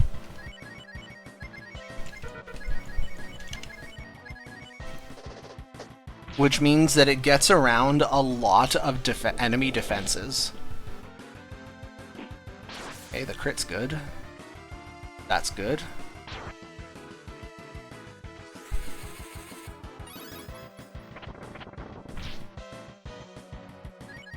So this boss sucks because he has 2 attacks that just hit the entire party for 2/3 of your health bar, roughly, which necessitates spending an entire turn healing.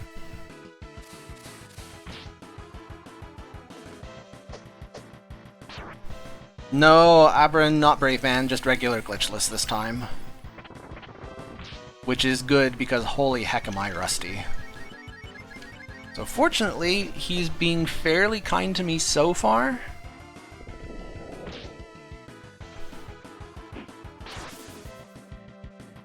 Okay, yeah, there's the first AoE attack.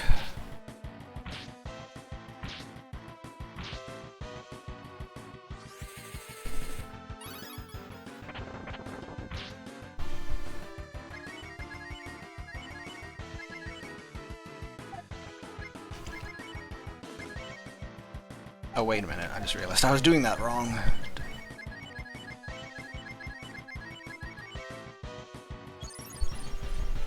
So I am not healing Mina. It is not worth it to try and keep her alive. She does not do very much damage since this boss doesn't have an elemental weakness to hit. And because she is slower than the boss, if he does back-to-back AoE attacks, she's just going to die regardless. There's nothing you can do to keep her alive. So it's not worth the healing items since I'm short on them. I'll just keep casting Cold for as long as she's alive.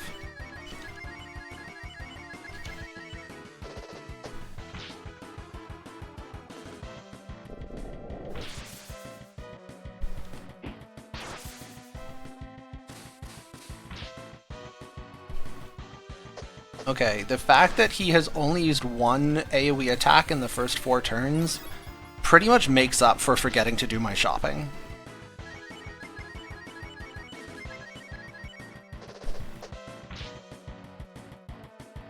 So I think I am on track to be okay.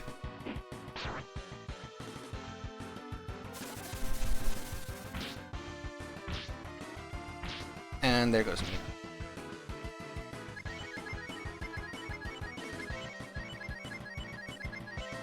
But you can see how easily you can run out of healing items. Every time he does one of those AoE attacks, I just have to burn 3 healing items. I don't have all that many of them.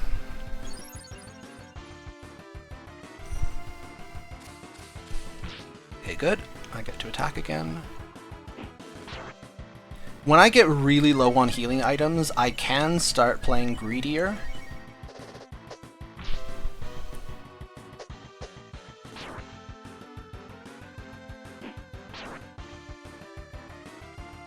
Yeah, there's another one.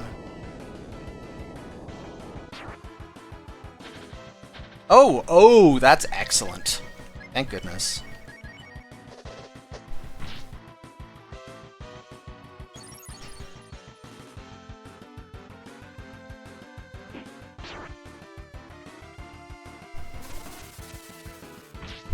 Alright, another healing turn.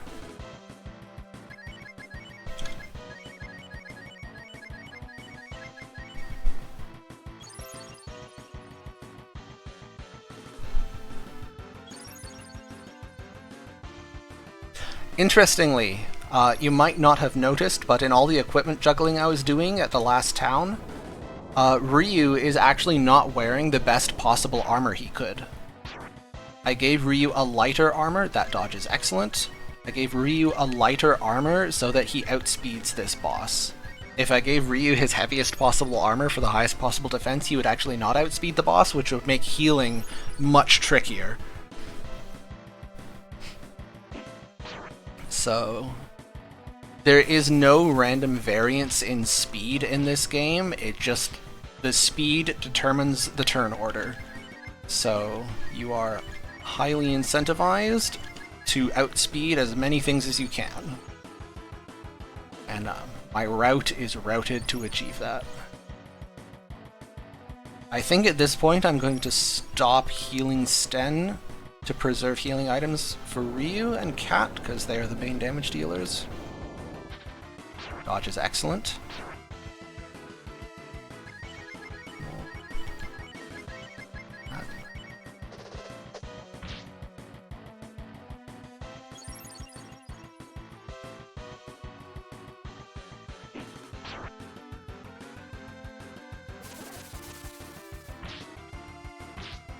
Bye, monkey.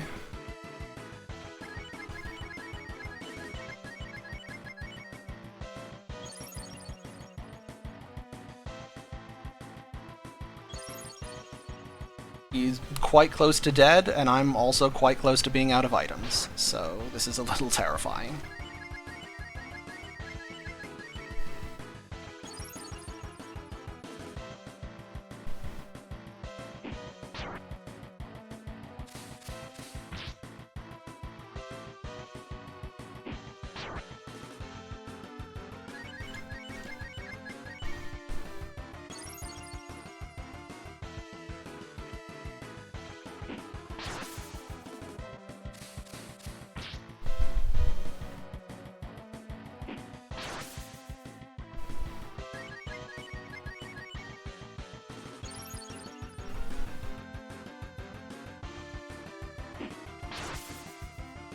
Oh, thank goodness.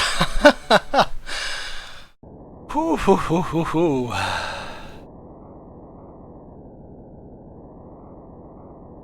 Exactly 2 herbs to spare.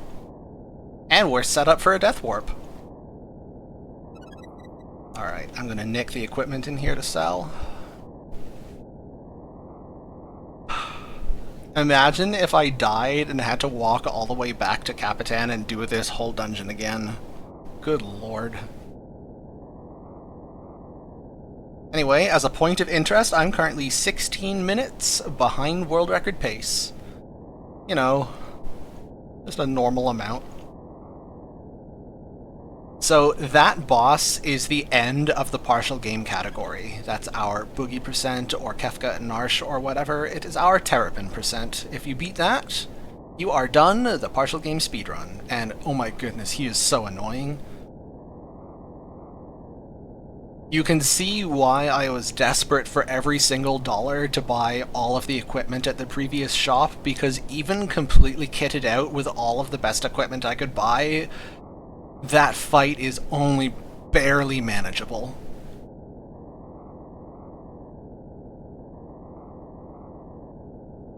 And it's only manageable if you know to come in there with a giant stockpile of healing herbs. Because at this point in the game, there just isn't a good multi-target healing thing available. Like, there's exactly one consumable item you can pick up in that same room, and one of them, and that's it. That's all you get. Sadly, there is... oh, there is a little bit of fishing. Not actually fishing for fish, you're just fishing for treasure chests, but I suppose that counts.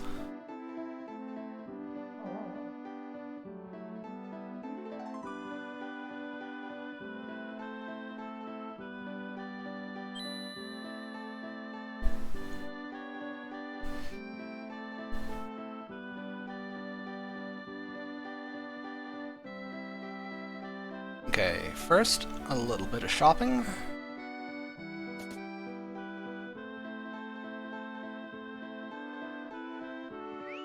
Okay, sell, charm, vanilla extract, buy, smoke, jelly fruit. Oh, I can also sell this stupid suede armor.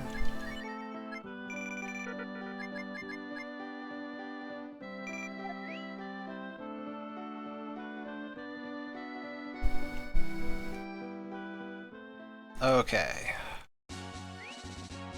Hey, Durend, have a good night. Okay, so wristband, bandana, bum's clothes, wristband, bandana, ranger clothes. And that was an example of what I was speaking of earlier about keeping all that junk gear around for death warping purposes. Scramble. We are now like to die as expediently as possible.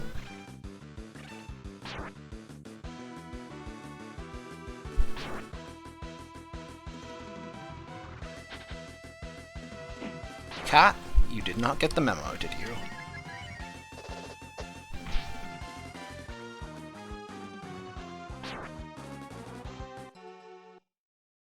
Okay, amazingly, everything is on track.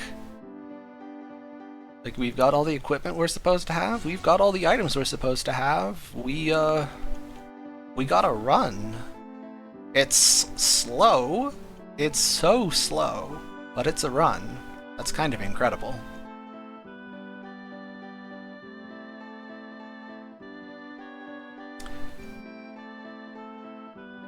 Fortunately, characters will never dodge their own attack, but they can dodge attacks from other party members, which is incredibly irritating when you're trying to death warp.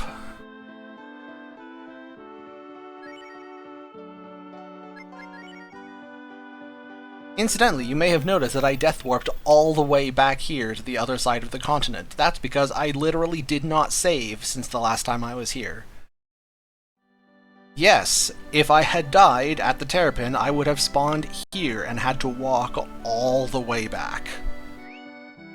Okay. Cat's Den. Rand? That would have been awful.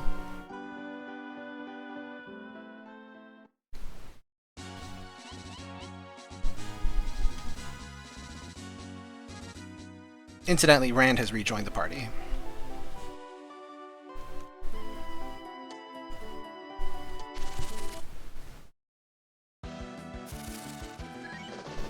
Which we like because Rand is currently our fast travel system.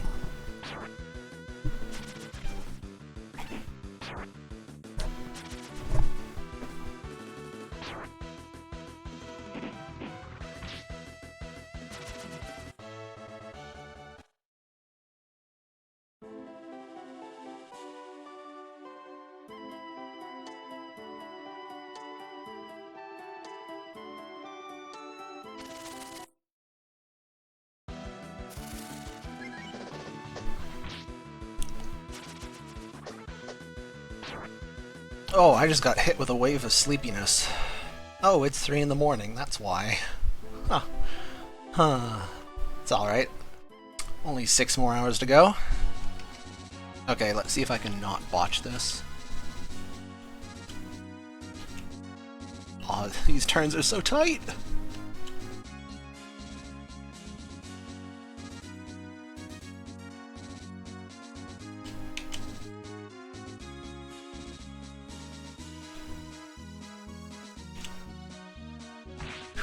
Alright.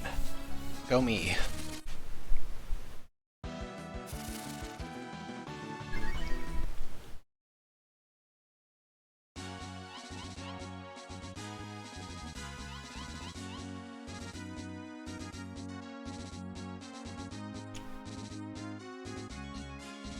Aw, shoot. A little too slow turning left.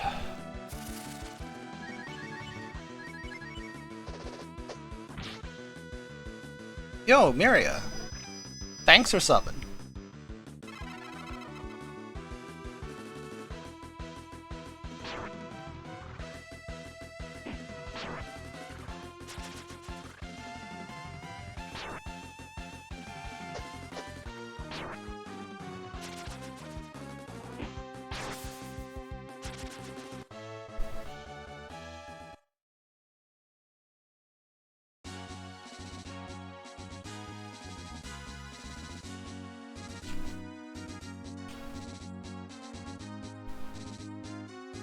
Well, one bonk. Not bad. Kind of annoying that I'm getting a fight on every bonk, though.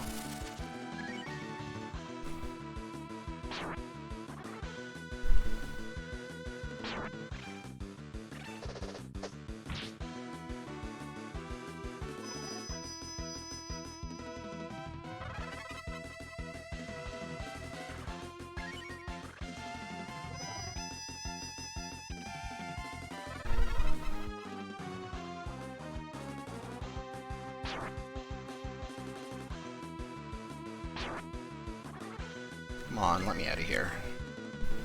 So irritating. I'm just trying to run because without Ryu, killing these things is going to take ages.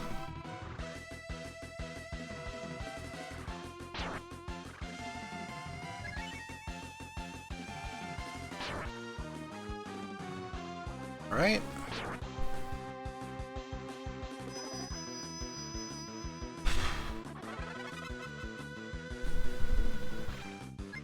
There we go.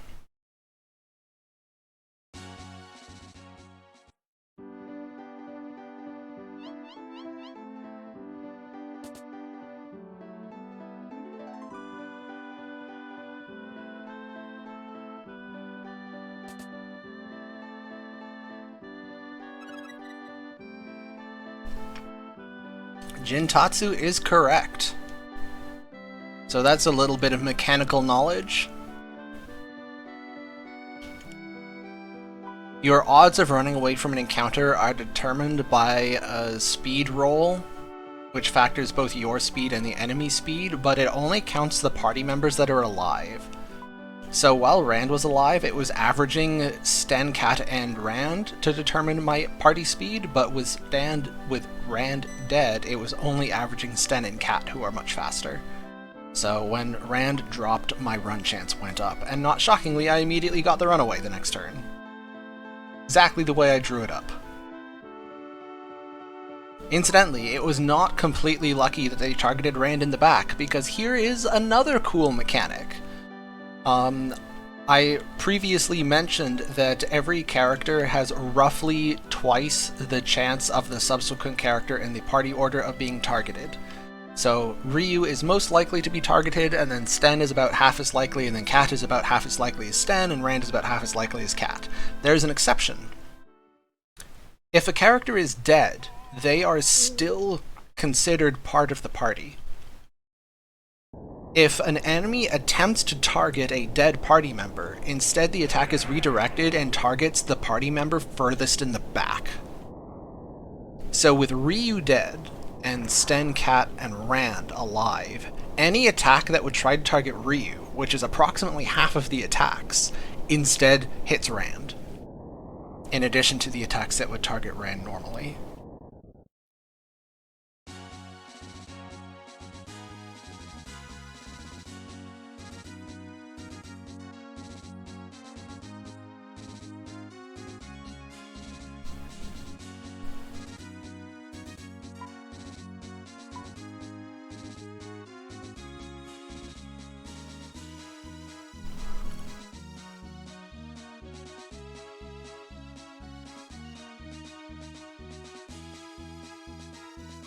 Okay, can we get back to town without a fight? Yes, we can. Very good.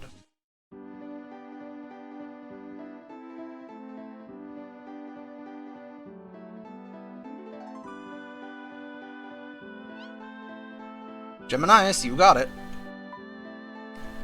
The party member in the back, the squishy mage, who you put there precisely because you don't want them getting hit, suddenly is going to get smacked in the face.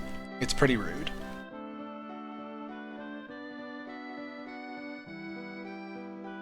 If the second or third row party members die, it's not such a big deal, but if the party member in the first slot dies, it's very noticeable that the person in the back suddenly takes a huge number of attacks.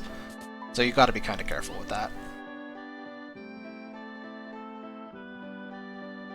Oh yeah, this is one of the RPGs of all time. It's got so many game mechanics.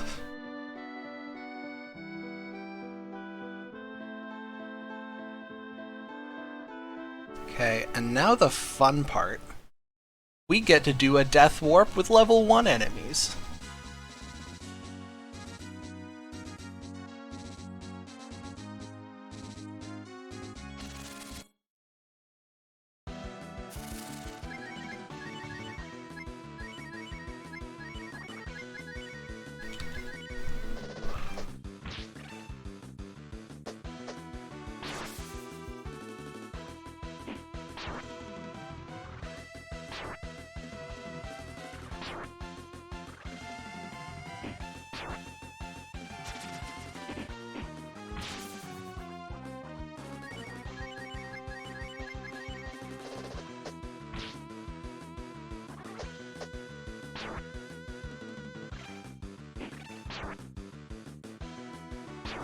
Please don't counter.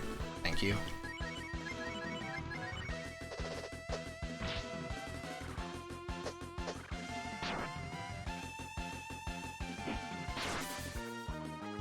Hey, that went pretty well.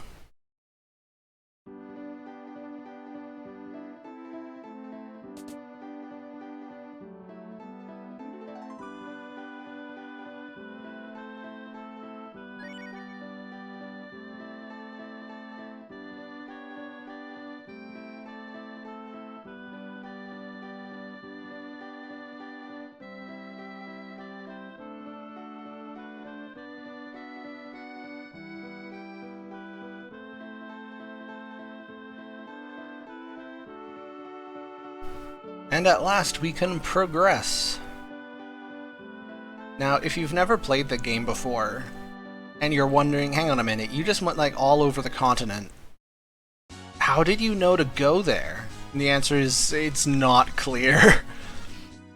The very first time my brother and I played this game, we got so stumped about where the game wanted us to go next. Okay, Stanranina. And a safety save.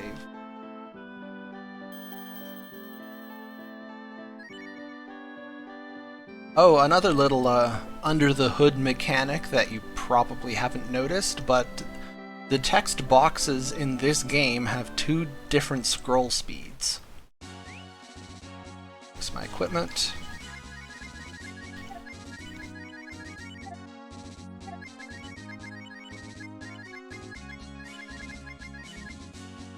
Good.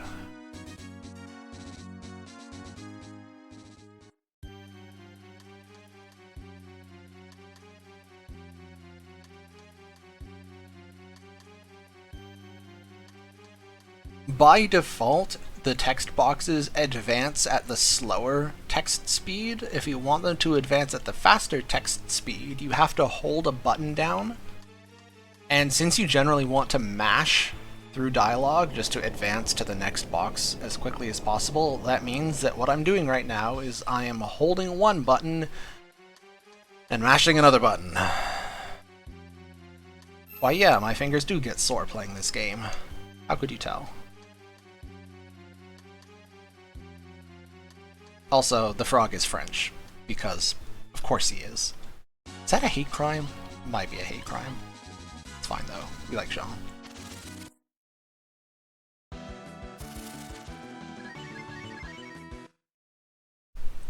So those big old stone faces, fortunately, are one of the enemy types in the game that have exactly one speed, literally as slow as possible, so it's actually reasonably likely that you can run from them. Hey, nailed it.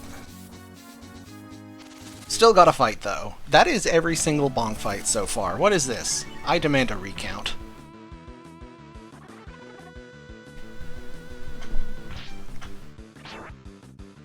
Okay, if you thought that rand roll was good, you haven't seen the TAS optimal rand roll for this area. Incidentally, another bit of self-promotion. I made a tool-assisted speedrun for this game. In fact, I made 2 tool-assisted speedruns for this game. In fact, I have almost made a third one.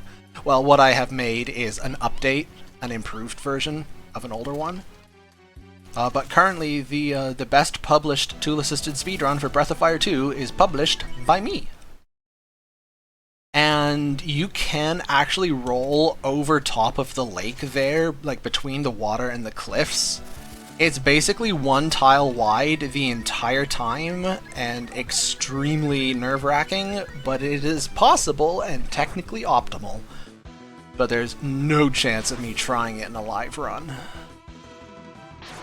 Well, Ryu's having a grand old time.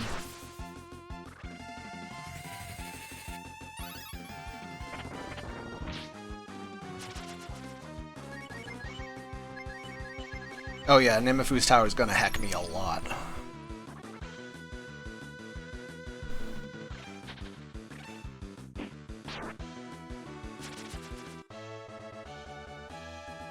Alright, let me in.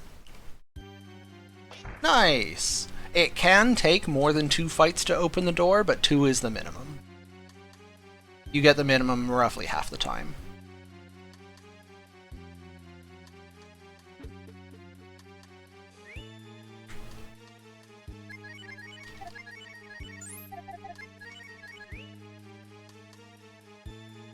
And that was my first use of a smoke in this game.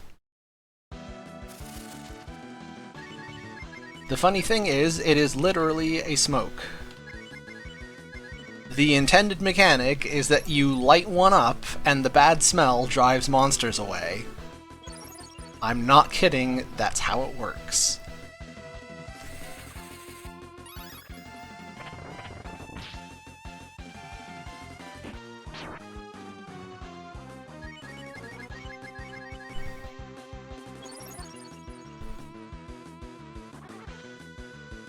Is the GBA version the best one to play of this game?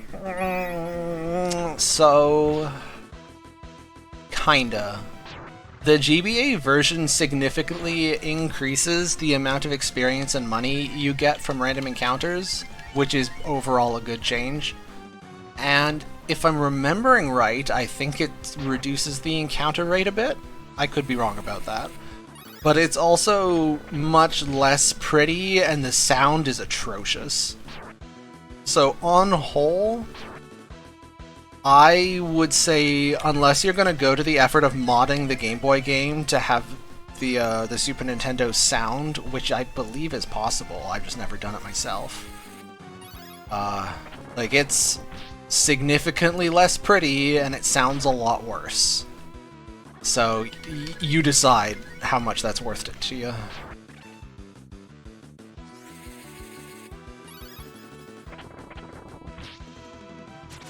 Goodness, those enemies take so long to kill.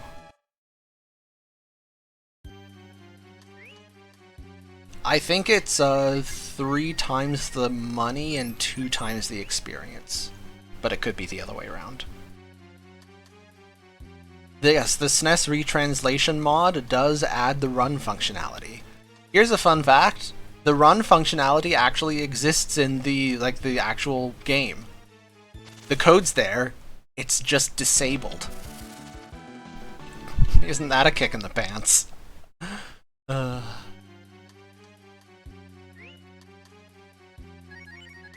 Okay, I believe is this one? Yes.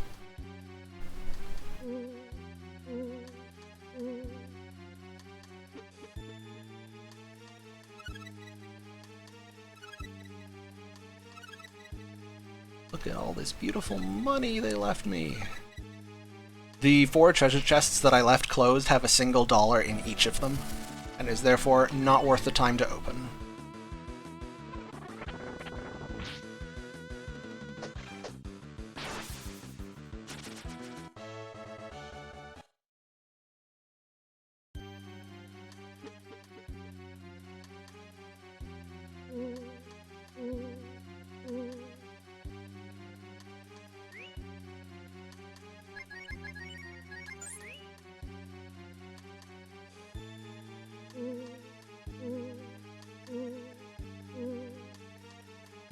A neat little puzzle.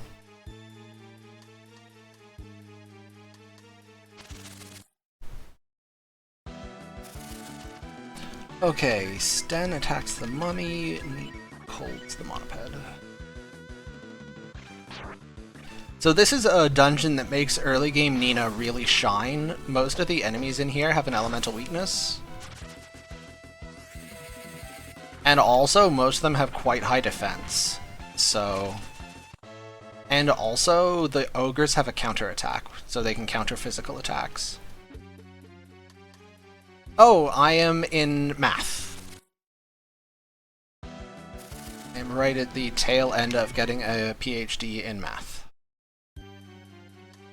Which is probably not a surprise. I gather there's quite a lot of math PhDs, or at least math, like, degrees, maybe not PhDs, but there's a lot of math degrees floating around in the speedrunning community. Okay, ogre... Mummy...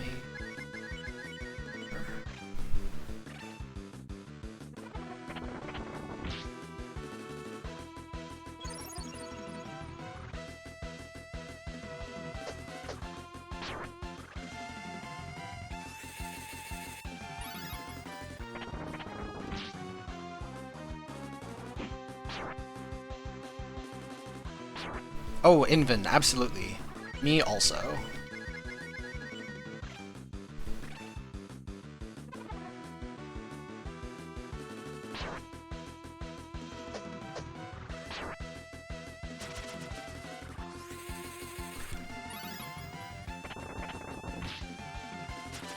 There's a reason I speedrun this game, and not any of the games that I generally consider to be better games. I just have a great deal of love for Breath of Fire 2. Okay. So just as a point of interest, while I am about to be officially Dr. Charles, the mathematician, I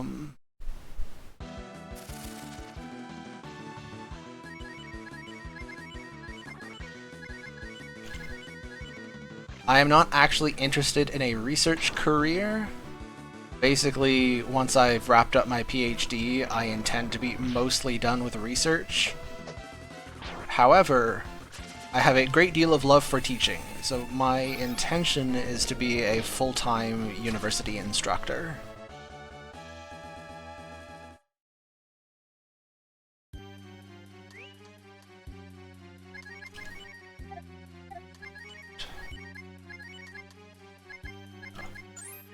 Okay, now I friggin' forget what I need to step on.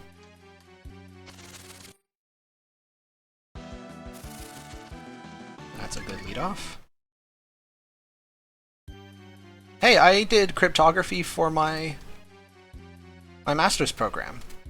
Cryptography is a fun subject.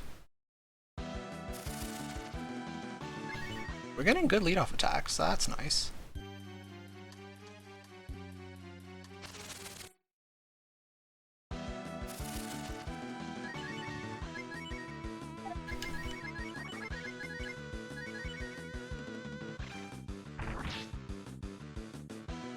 I agree, Inven.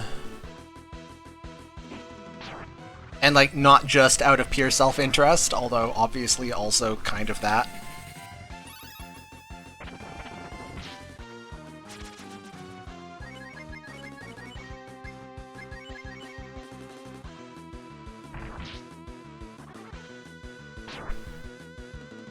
Don't hit my burb!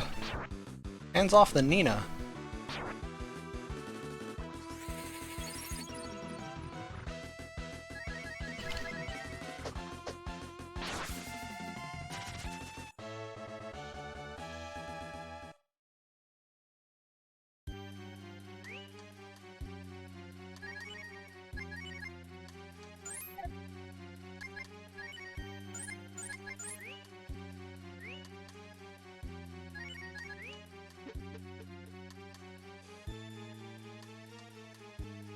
Sorry, I'm being a little bit quiet while I focus on not missing anything.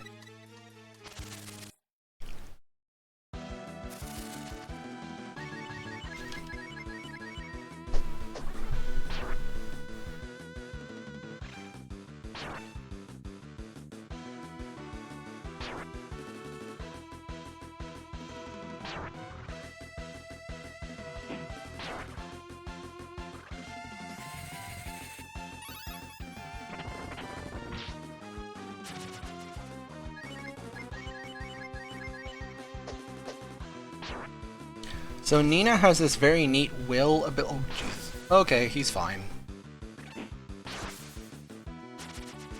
Hey, Nina does not get her spell off. That's alright.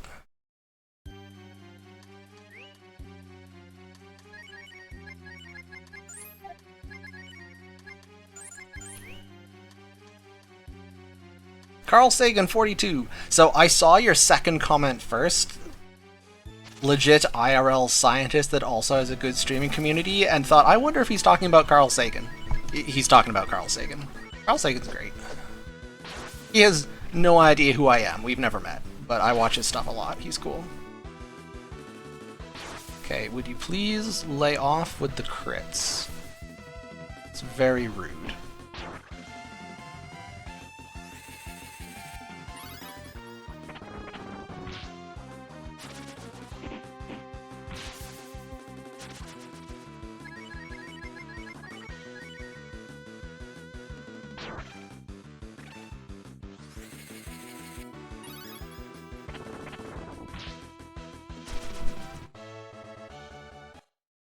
So, not to give away my secrets or anything, but if you're interested in getting into streaming, Breath of Fire 2, or a game like it, is the perfect game to pick to get your stream off to a good start.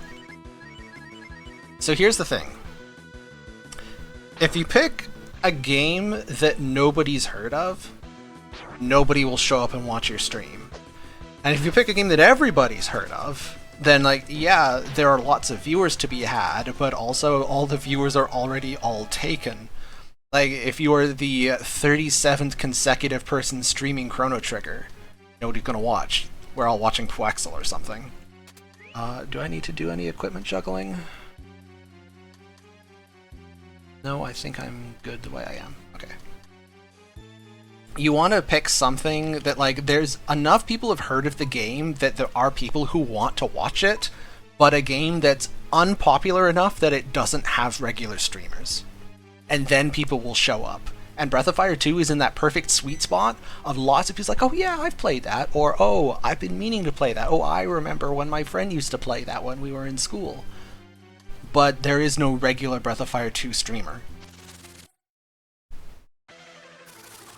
Alright. Fire Puppy, attack, W fruit on you, and agility down. Behold the super slick tech of me getting put to sleep. God, this is the worst friggin' attack. Alright. Well, Nina stayed awake, so it could be worse.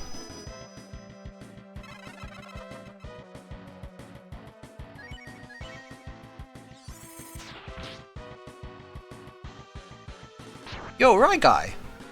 Thanks for the raid. Okay, Fire Puppy. Attack.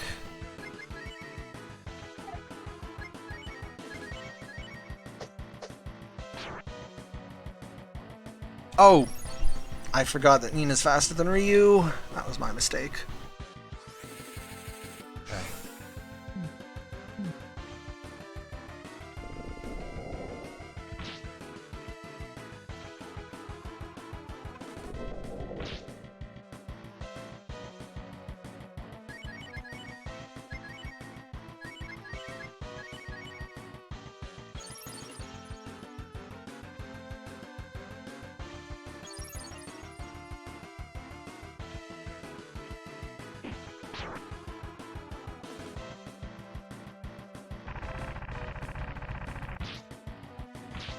There, not even close. Had it the whole time.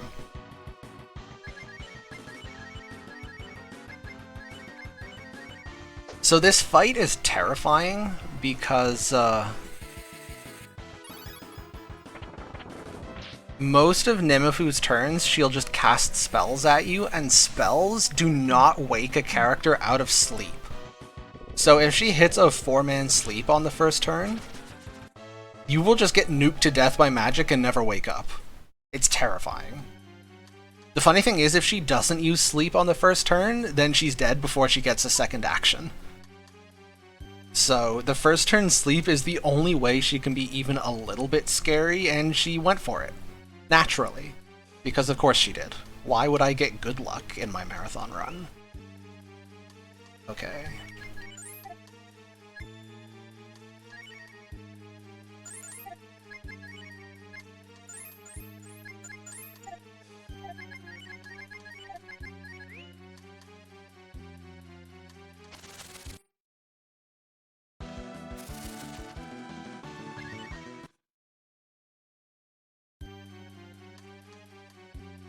Fortunately, we don't actually have to walk all the way out and jump.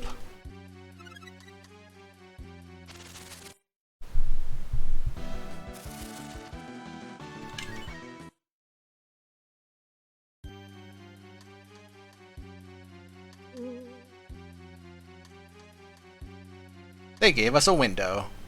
Isn't that nice of them?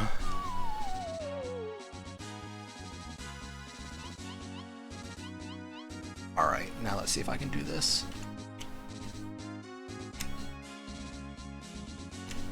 Oh, shoot. Well, it started out pretty good.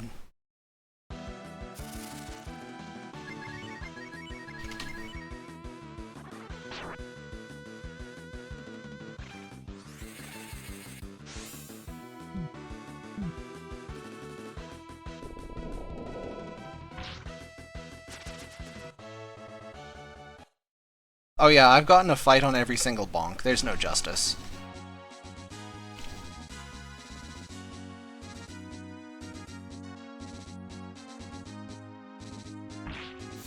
At least that looked slick. Every single bonk! I swear it's a 50-50. It's just the most loaded 50-50 in human history.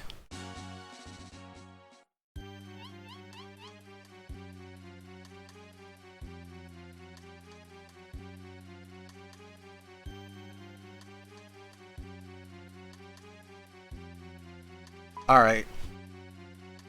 Pucker up, smooch the frog. One second, I'm gonna take some coffee. Take a drink of some coffee. Man, talking is hard.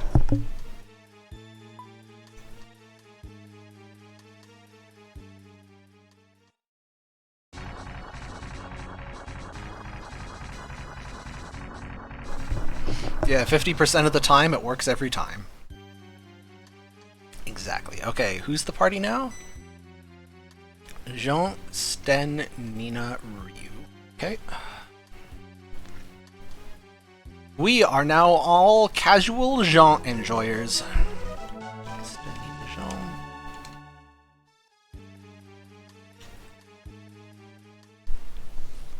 OS Frog has joined the squad. Boff 2? No, Boff 3 is the one with the unforgiving desert section. Boff 2 is the one with the unforgiving everything else section.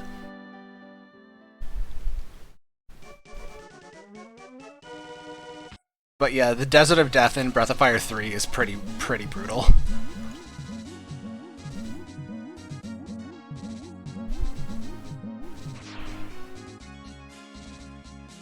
So here's a fun question. If you're just playing the game casually, how on earth are you supposed to know about this place? This is where you get literally the main dragon spells that are going to carry us through most of the rest of the run. They're just here, tucked away in a little hidden corner that you almost guaranteed will not find. And it's totally optional.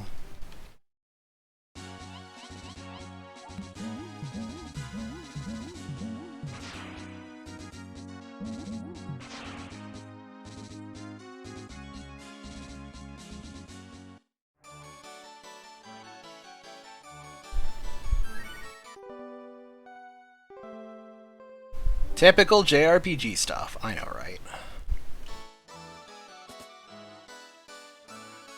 Oh, shit.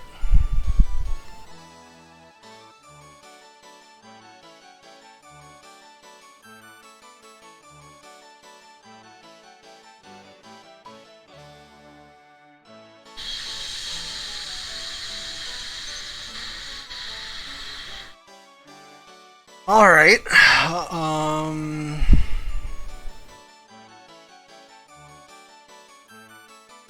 Hang on a minute. I'm gonna have to do some on-the-fly rerouting. I did things out of order. Also, sorry for swearing. My bad. I am just... my heart rate just spiked.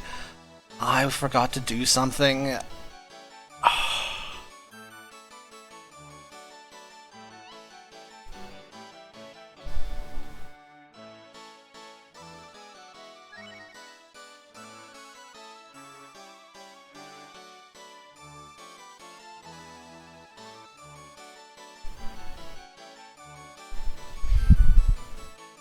Okay. It's not that bad. So, here's the thing. I forgot basically two things in sequence. I'm supposed to do the Wildcat restaurant before coming here, and also I'm supposed to take off Xujhan's equipment before coming here. And you just don't bother with any of that stuff in the any percent route that I'm used to. So... okay, the equipment is not a big deal. I can live without that. Rand is going to be a little bit squishier than normal, but whatever. And I can still do the Wildcat, as long as I don't go into the basement. Okay, I think it's alright. It's more going to be that I'm off notes, which means I'm going to have to be more careful to not remember or not forget more stuff. But I think it's not actually a big problem, as long as I don't do anything silly.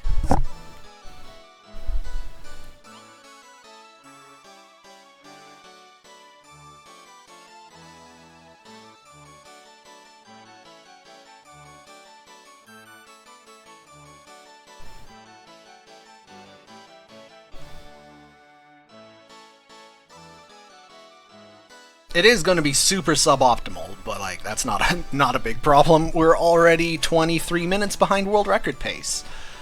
It's fine. Yeah, we had a really bad Nemifu's tower.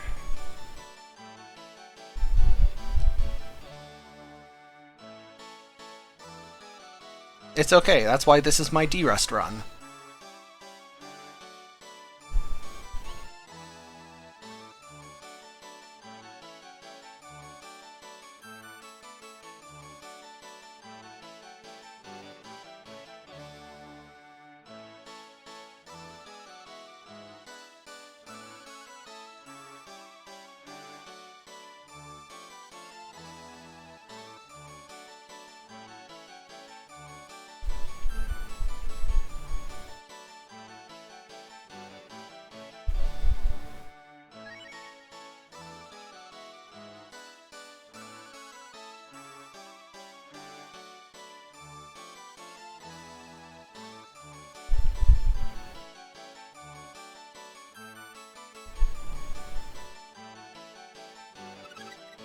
Okay. I have a plan. Have a plan.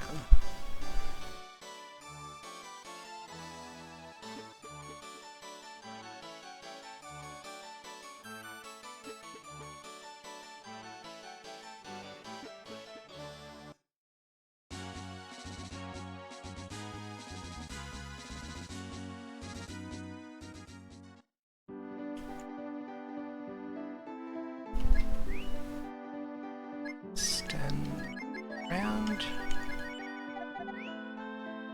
Save.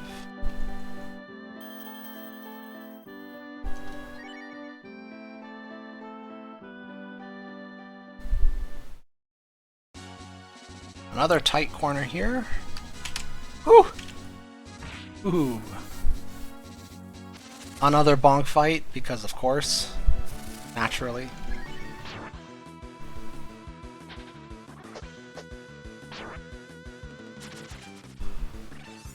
Well, we didn't need Jean. Like, bringing Rand here instead of Jean is just an improvement.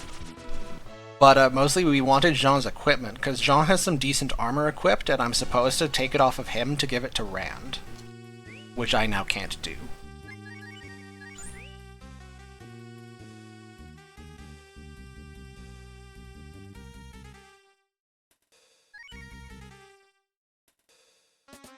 Anyway, let's go get lunch.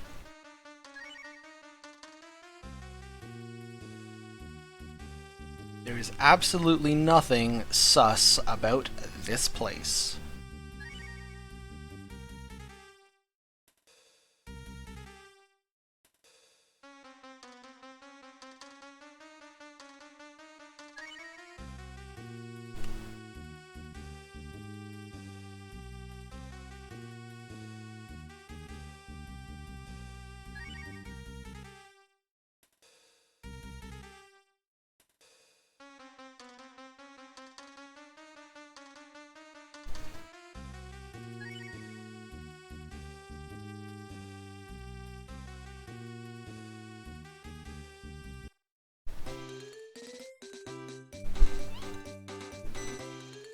Yeah, you just have to ask politely and they'll all take their weapons off.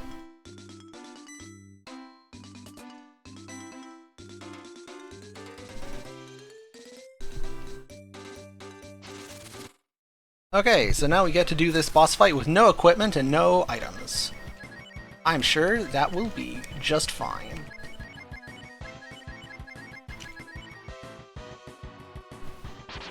Goodbye, Rand. F.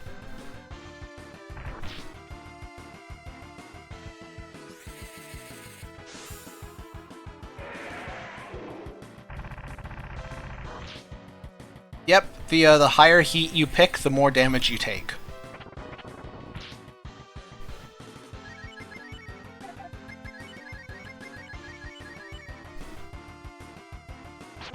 Alright, we're good. Ryu won't get experience, but whatever.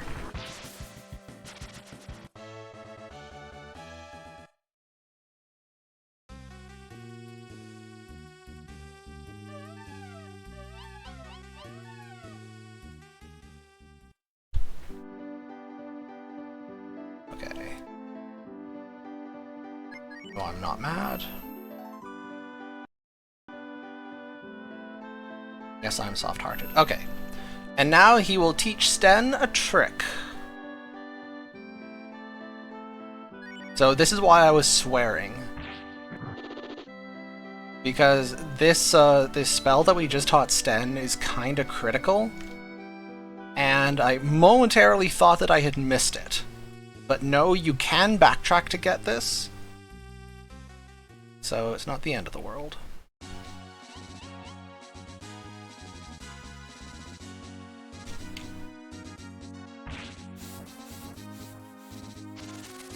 Every time.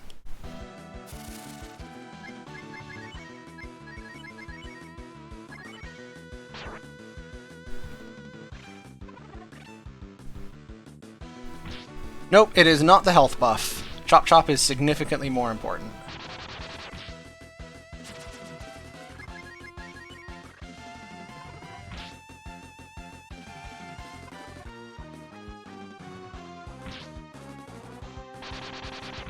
We do take that health buff in the Brave Man route. Entirely because the extra 16 HP on Ryu ends up being turbo relevant when you're trying to do the one-on-one fight versus Blueberry. So Chop Chop is a fixed damage spell. If you're familiar with Pokemon, think Dragon Rage. Change. Okay, so now I want Rand, Standing. Oh, Standing Cat.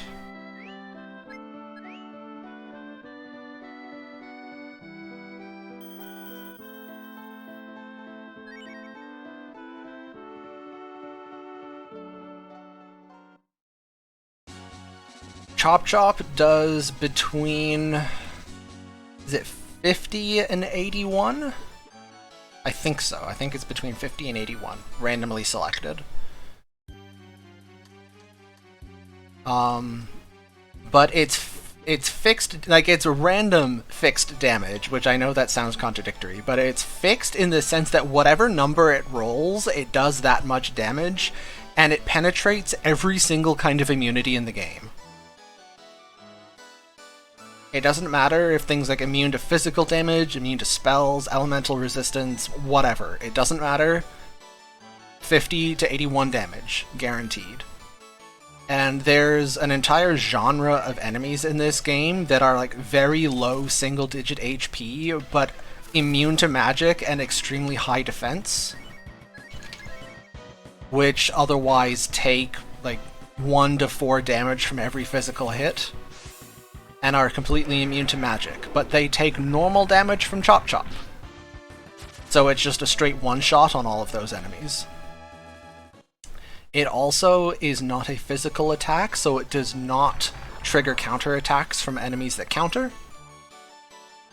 And also, Sten just kinda sucks. His physical attack is quite weak, so having Chop Chop to deal a consistent damage that's significantly higher than his physical damage is very nice. And it costs no AP, so he can do it as much as he wants.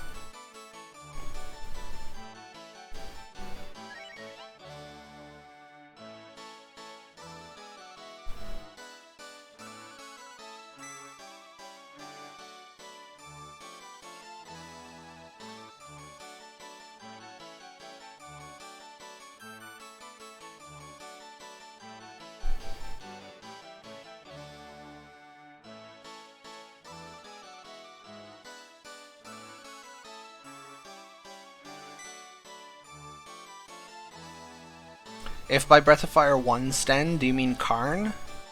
Karn is the Breath of Fire 1 character that does the transformations.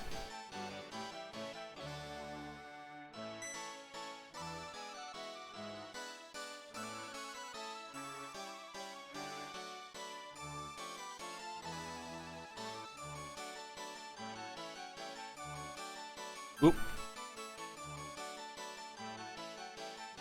I think I did that dialogue one more time than necessary.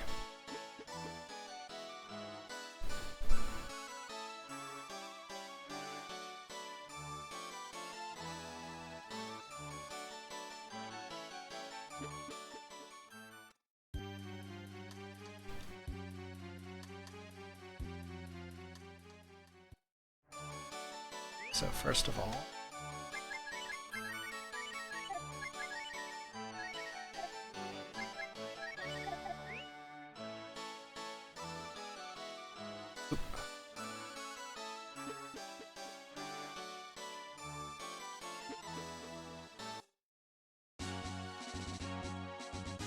and now we have to go immediately straight back to the restaurant. But you do have to do this twice. If you wait until now to come to the restaurant, you will get the plot item you need to advance, but you won't get the Chop Chop spell or the health boost.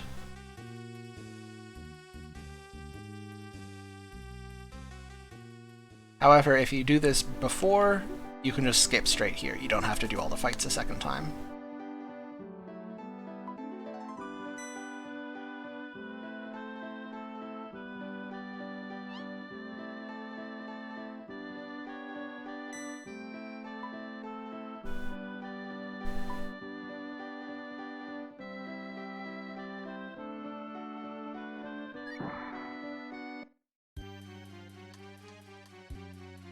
For those who are not really paying attention, just glance over at the screen for a sec.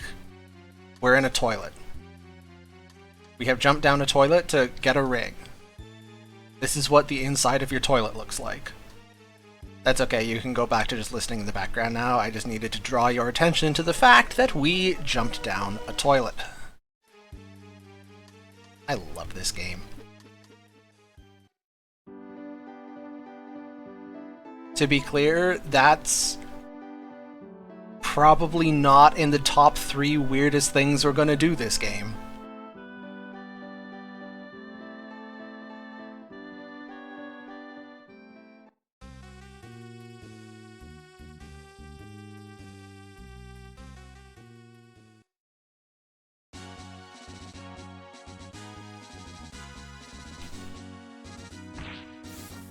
Here's the bonk fight! Yo, we actually escaped the bonk fight! I didn't know that was possible.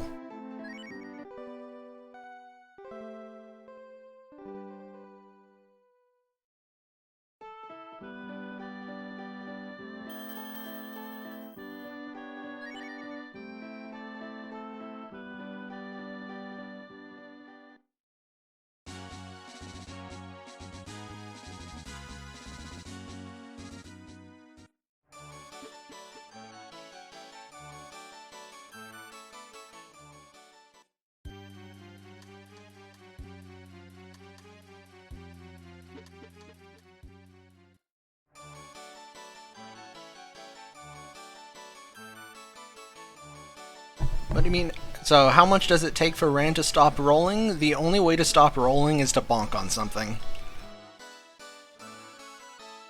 There's no other option.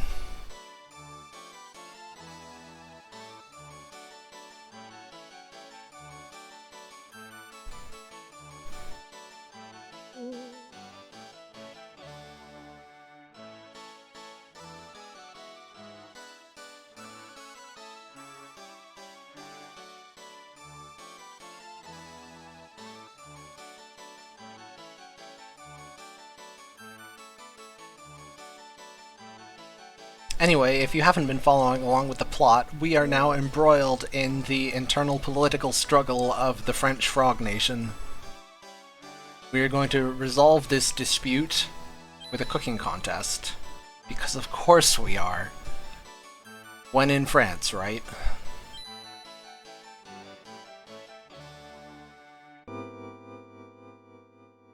To be clear, we're still trying to rescue our friggin' dog.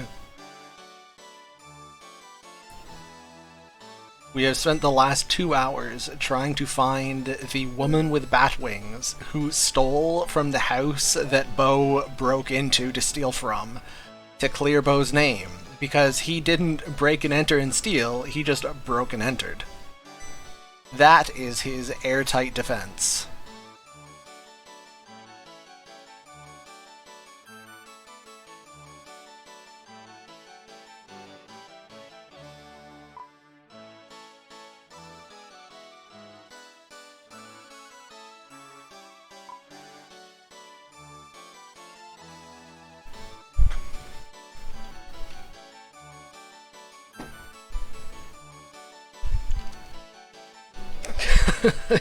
You forgot this was about Bo. To be fair, Bo is very forgettable. Oh, I need to switch hands.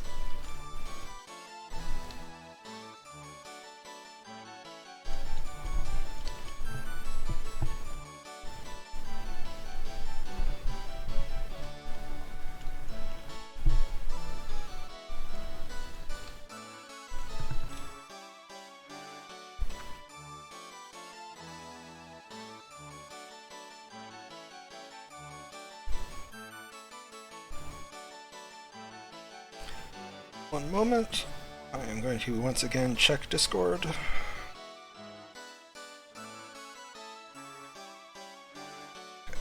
I have not missed anything.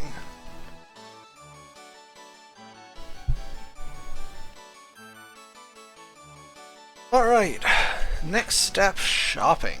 I love shopping.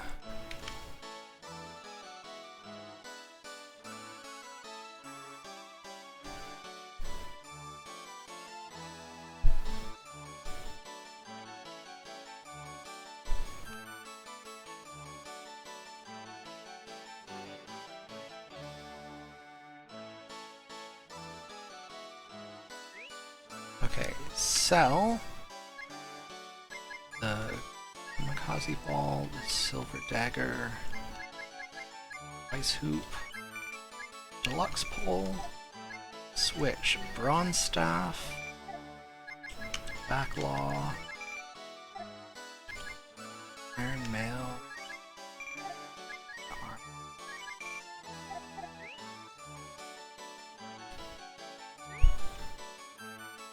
Y,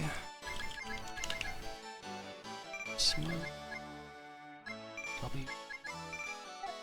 Alright, good shop. Out of my way. Thank you.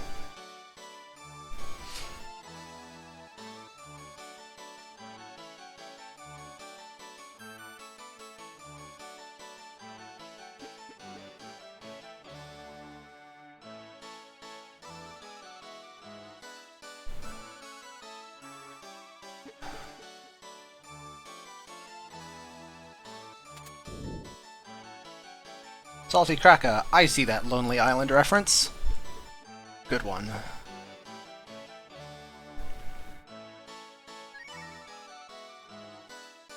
Alright. You know what I'm gonna do? I'm gonna switch Rand and Stan. I have Rand in slot 2, but normally Rand has significantly more armor than he does at the moment.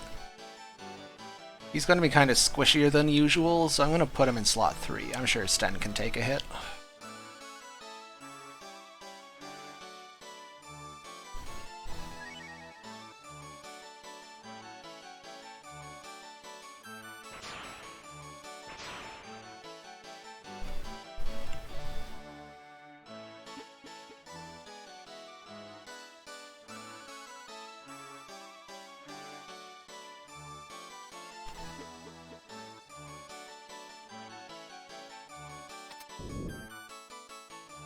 Yeah, we're allowed literally anywhere, including apparently the King's private chambers, which contain the only way to get onto the roof.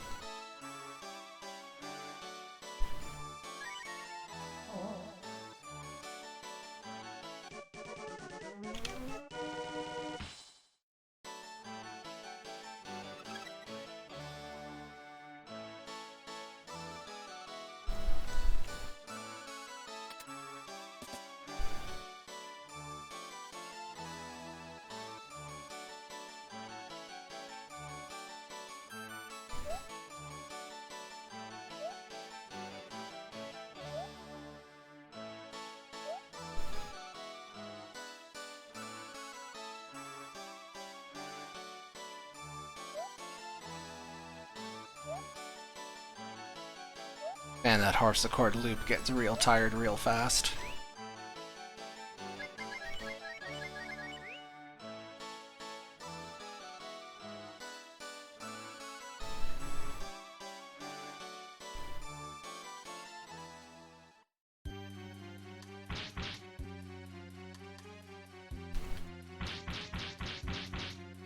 And now it's time for everybody's segment of the game. Bugs! Gosh, I love bugs.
Rude. Okay.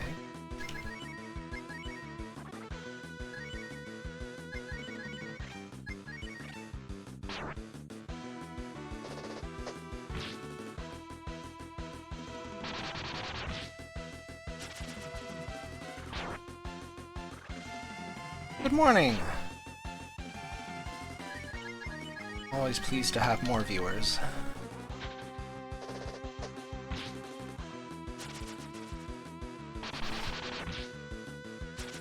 I have to be a little bit careful with the enemies down here. They can do some pretty nasty stuff.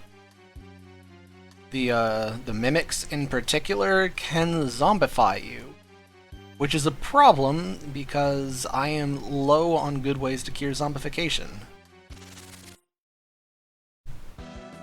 Pretty easy way to accidentally wipe.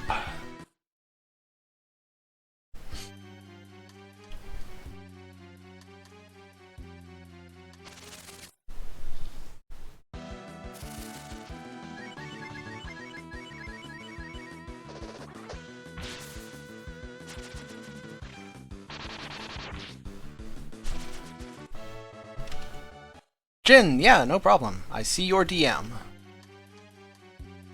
I will, I'll get back to you. I'm slightly occupied. At least we're getting good lead-off attacks. That part's nice.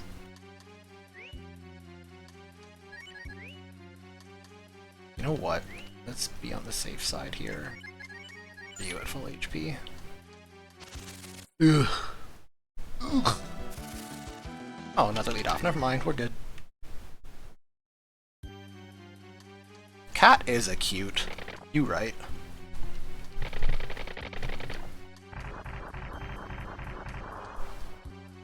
Okay. Thunder Dragon, Chop Chop. Attack Ryu. And attack. Boop. Give this cutie just a little boop on the snoot. Okay. Ryu's still awake. We're all good. It's fine. Nothing bad happened. Sten being asleep for Chop Chop is kind of annoying, but whatever. Oop.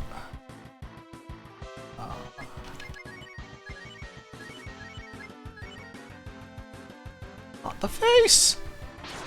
Okay. The face, but like, not too badly. Although I'm kind of low HP now. If he crits me again, I'm in a spot of bother. Okay, Thunder Dragon, Chop Chop. Alright. Good? Are we good? No, that's not quite lethal, is it? Oh, it's really close. Is that lethal? Yes. I think that was 4 points over lethal. Excellent. Yo. That might be a fake gold split, but I'll take it.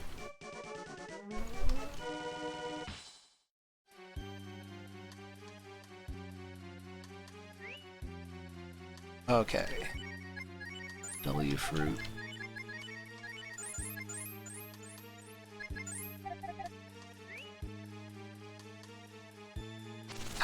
At long last, we finally had a boss fight go well. I was not totally prepared for that.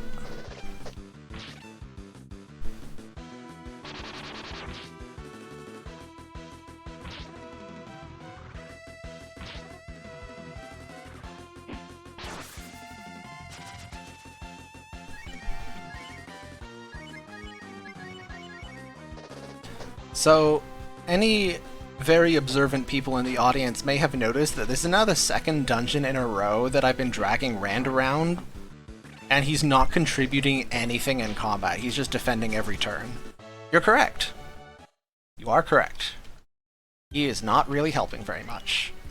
But the combination of Rand rolling to get around the overworld, and the fact that he has Cure 1 just as like dungeon sustain, so I don't have to chew through too many healing items, and the fact that I actually need experience on Rand for later in the game anyway, those three factors combined, on top of the fact that in both the previous dungeon and in this dungeon, the fourth character is low value anyway.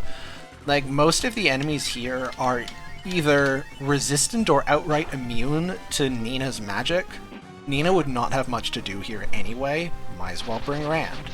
And similarly in the previous tower, most enemies are one-shottable with Nina's magic. Cat wouldn't have much to do. Might as well bring Rand.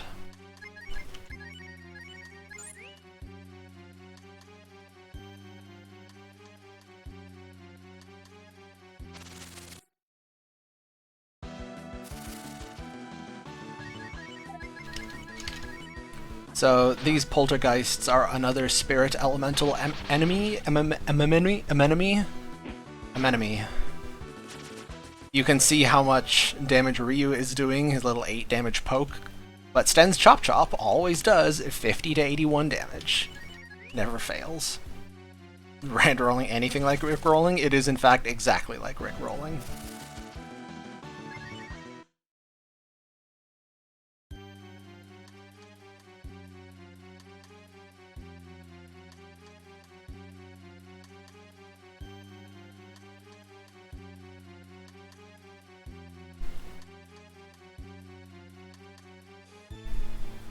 Alright, and now... bugs! Oh my god, I hate this room so much. So, I have, I mentioned previously that I made the tool-assisted speedrun for this game. Imagine trying to manipulate the enemy movement in that room. All those little bugs scurrying about, and the only thing you can do to manipulate the enemy movement is to wait an extra frame before entering the room. No other button inputs have any effect, you just wait an extra frame, walk into the room a frame later, and you'll get a different enemy movement pattern. And the goal is to get an enemy pattern that lets you walk all the way to the door with no encounters. You have any idea how long it took me to find that? I spent like multiple days just manipulating these 2 rooms to get these friggin' bugs out of my way.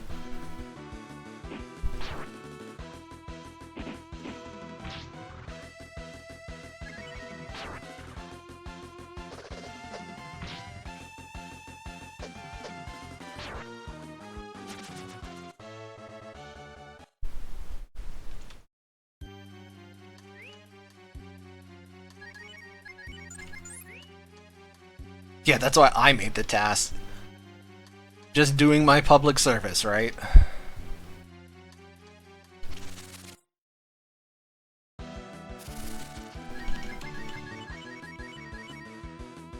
Whew, good dodge.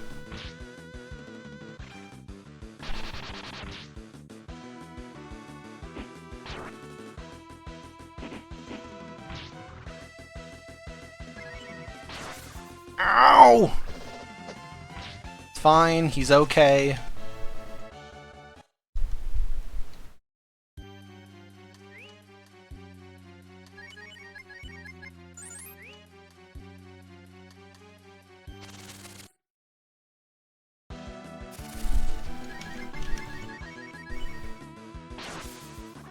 Ow! He might not be okay.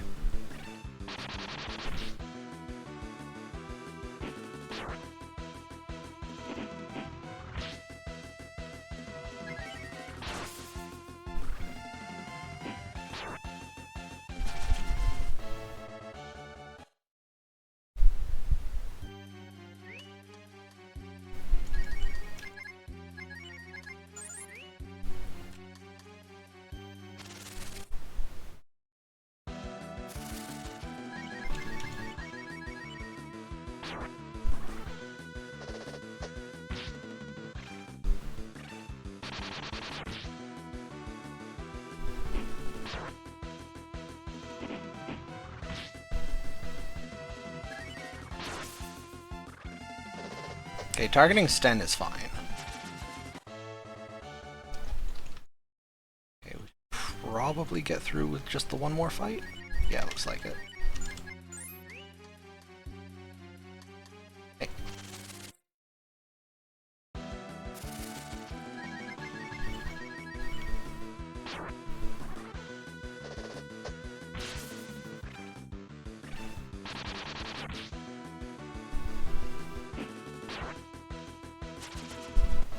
Alright, we are done with those bugs. Time for these bugs! Gosh, I love bugs.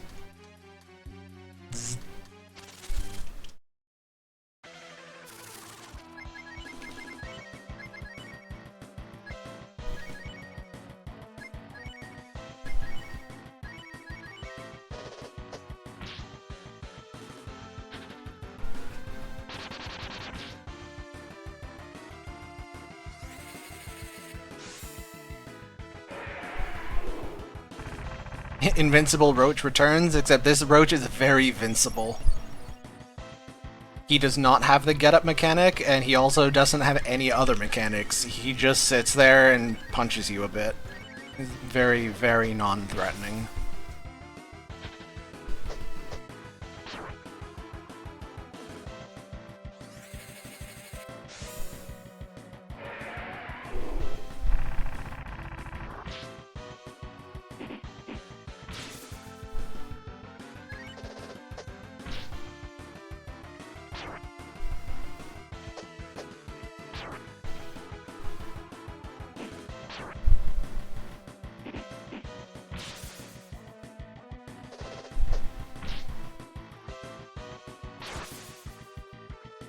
Okay, I'm gonna not tempt fate and actually heal Ryu.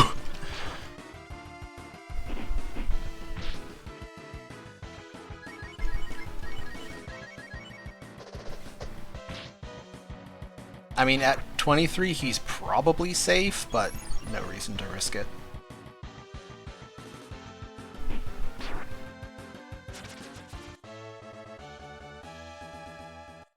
Easy.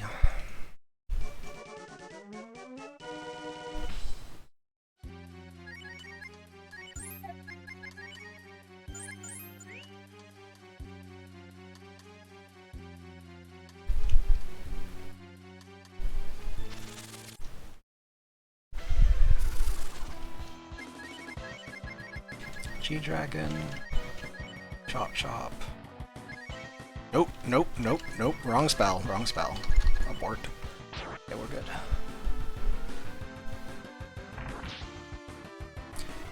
This guy is weak to air, therefore the bomb spell, which is air elemental for reasons, does more damage than Chop Chop. And that's how you catch a fly. I love how they used the game's one curse word to have the gold fly say, damn. Top shelf. No notes.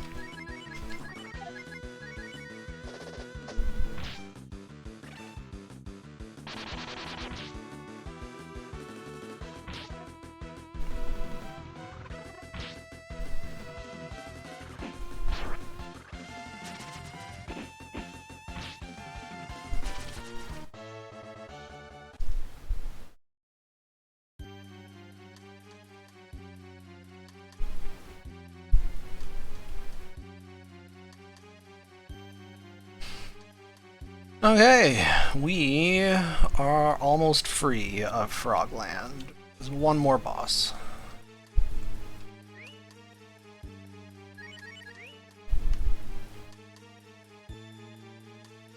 Also, my item routing is on point, isn't it? I think I'm like 2 herbs, no W fruits, no smokes.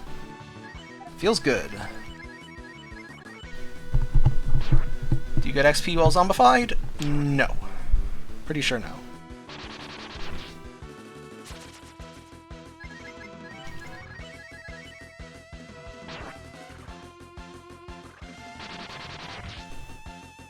Hey, nice max damage roll.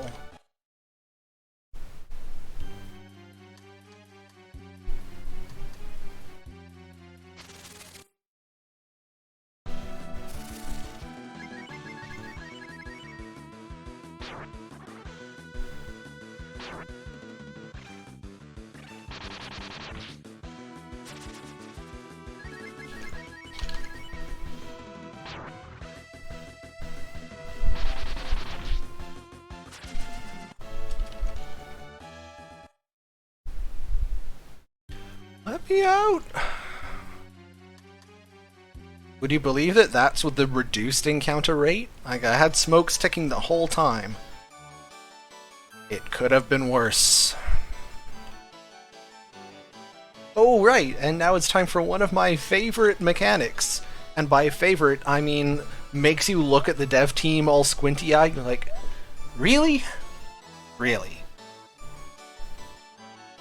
Really?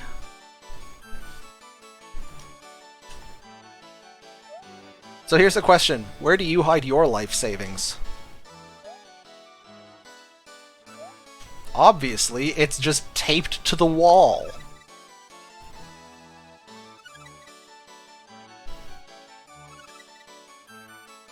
Don't ask questions.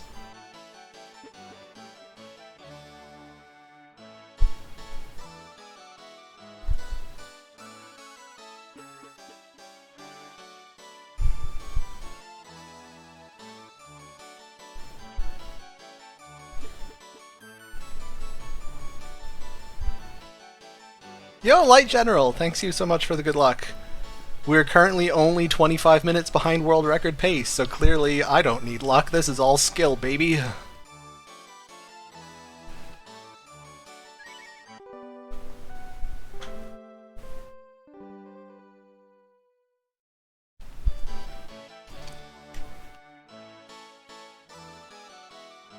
Okay, now I have to do some item shopping.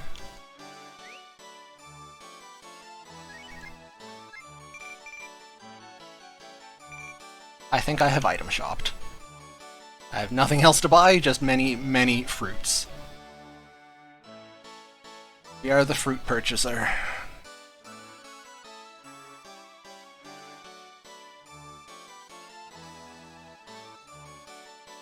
It's okay, everybody can just cuddle up around Rand. He likes it.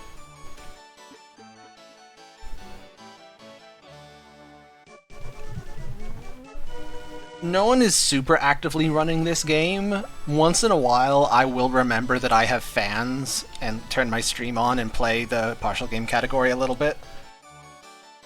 And MCon comes and goes. He's the any % world record holder.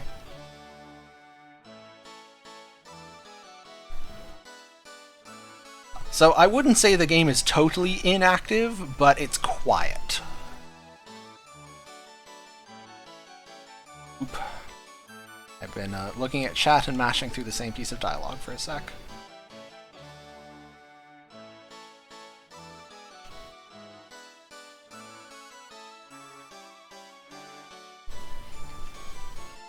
So yeah, the Sten solo section is definitely the meanest design decision the devs made.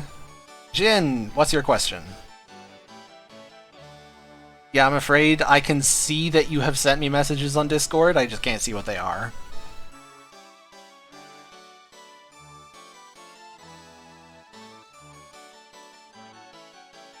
Now, that said, let me offer not an excuse, but let me offer a motivation. Part of the reason that Breath of Fire 2 has been quiet is, like, currently, like, MCon and I have all the world records. MCon doesn't really care about running the glitchless categories, and he has all the any % world records. And, like, I care about the any % categories, but I also know that I am never ever going to beat MCon. He's just too good. And I have all of the glitchless world records. So, like, I can either stream a category that I already have world record in, or I can stream a category that I'm never getting world record in. Those are my options. So, unless some new tech is discovered, or some new runners come along, it's a little hard to summon the motivation. Like, I'm just streaming to stream, basically, if I play Breath of Fire 2. Which I will do. Like, I like streaming, but there's also a lot of other stuff I like doing, and Breath of Fire 2 often slides down the list. Like, I still have Baldur's Gate 3 playthroughs to finish. I've only beaten the game 3 times. I need to sink another 350 hours into Baldur's Gate 3. I still have to complete a playthrough of the mod of Final Fantasy VI. I still have to get back to Grandmaster in Teamfight Tactics. I still have to read all the really trashy fanfiction I can get my grubby little paws on. And somewhere in there I'm supposed to write a PhD thesis, I guess, but like, priorities, right?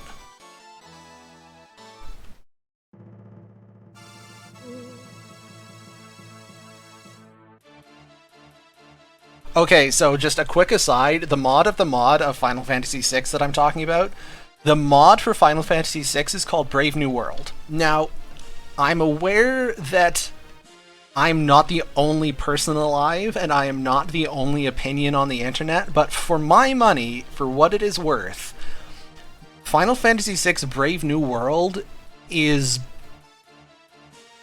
probably the best video game I've ever played, and certainly the best JRPG I've ever played.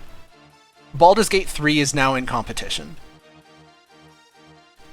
But Final Fantasy VI Brave New World gets my vote for easily best JRPG I have ever played, and perhaps best video game I've ever played. So, if you like the sounds of that, I recommend checking out Final Fantasy VI Brave New World. And in the community for Brave New World, there's also a guy who's making a mod on top of Brave New World, just with a bunch of little balance tweaks and new mechanics and stuff. That's a lot of fun. And I have been helping him design that and playtest it.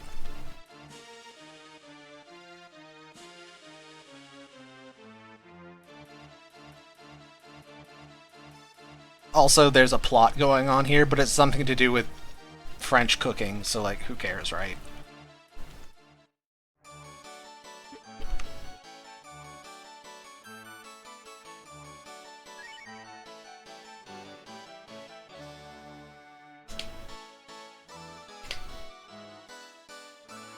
Okay, I'm gonna have to focus on the boss fight for a minute, and then if you want, I can talk more about Brave New World. Switch, order... I need Sten front. I need that, right? Sten... Yeah. Yeah. Boss fight! Boss fight. Community balance patch for Brave New World? Well... yeah, I guess you could call it a community balance patch. It's more like one guy's balance patch with input from a few other people. But yeah, more or less. Okay. Kuadora. Chop Chop. Attack. W Fruit. Thunder Dragon. Crit on Sten. Damn, that's not great. Recoverable, but not great.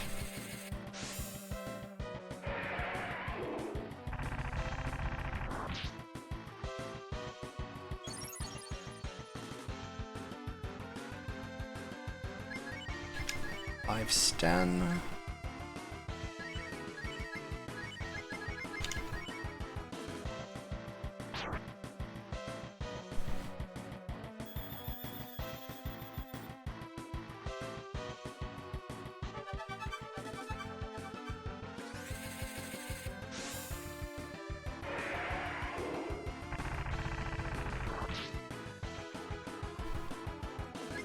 Now again, Chop Chop, attack. LBL Ryu. W. Crit on Sten again.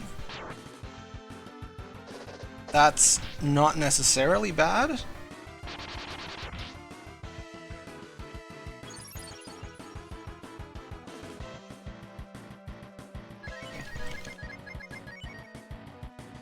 God, not Ryu, not Ryu, not Ryu.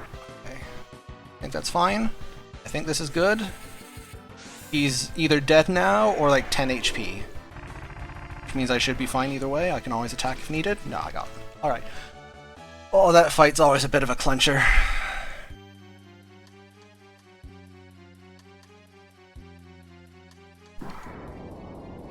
Oh yeah, the life pill is yet another example of the item, the consumable item that is purchasable starting from the very first item shop in the game is a better revive than the revive spell that you get like halfway through the game, and the only revive spell that's as good as, not better than, the consumable... oh, I guess there's Renew X, like way late. Yeah. It takes a long time to get a spell that's on par with the item you can buy in Item Shop 1.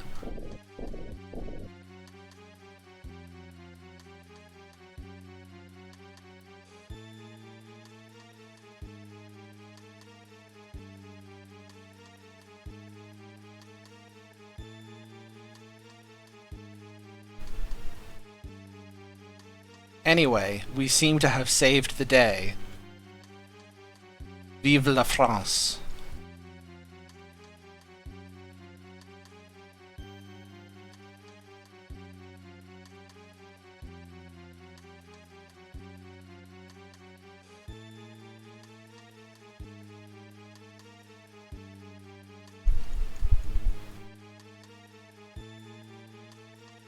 And we even get the cool sword.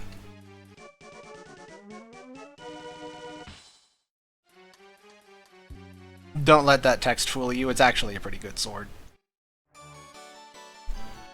Alright, more dialogue. So, how's it going in chat? I'm gonna ignore the game for a minute. I'm gonna drink some coffee because my throat is starting to hurt.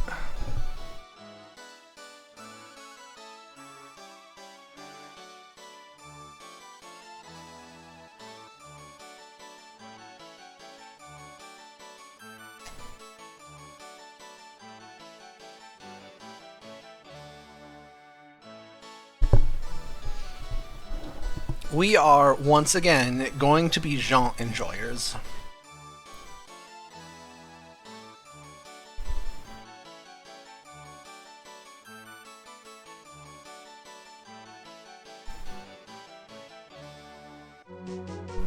Okay, the party is Xujhan. Xujhan. And now we go get to pilfer the loot. Hey, out of my way.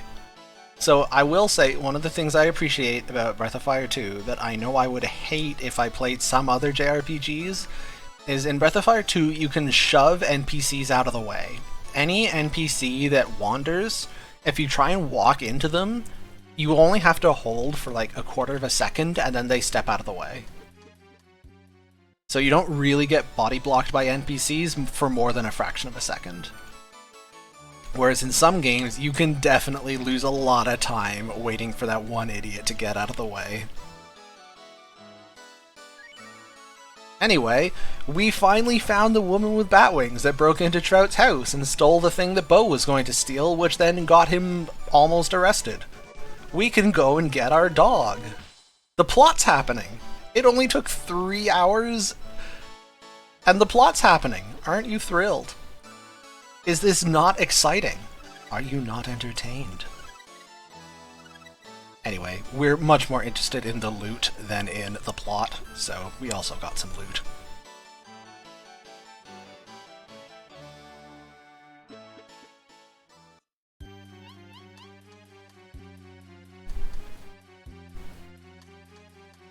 Cute little fact, put Xujhan in the lead, use his special ability, and you just exit straight out into Frogman.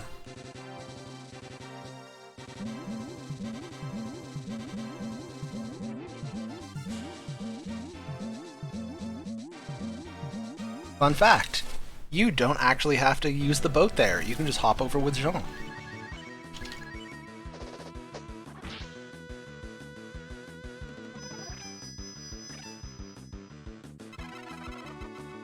Well, we've known she was there for like the last 45 minutes. We walked past her the first time we arrived at Semafort. Does Bo even get to be in the party? Only under duress. He is forced into the party for a short section, but as soon as I can take him out, believe me, I will. Also, I love how the game threw me this encounter on literally the last tile before I switched to rolling.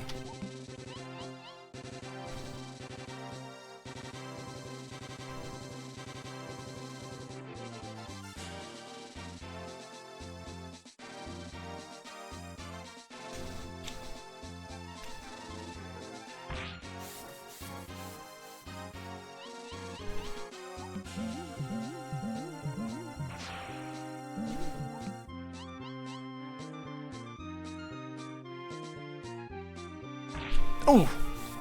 Well, it was going well. Jumped the gun.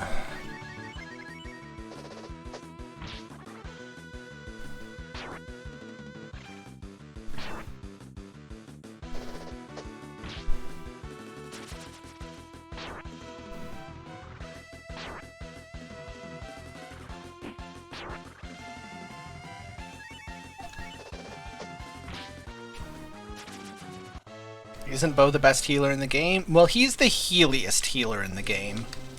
We'll put it that way. Whoop, whoop, whoop, whoop, whoop, whoop, whoa, whoa, whoa, whoa, whoa, whoa. Okay, I saved it. Whew. I saved it. Not even close. Had it. the whole time. Alright. Smooth as butter. And one last bonk encounter for good measure. I'm astounded that I saved that. Holy moly. Oh.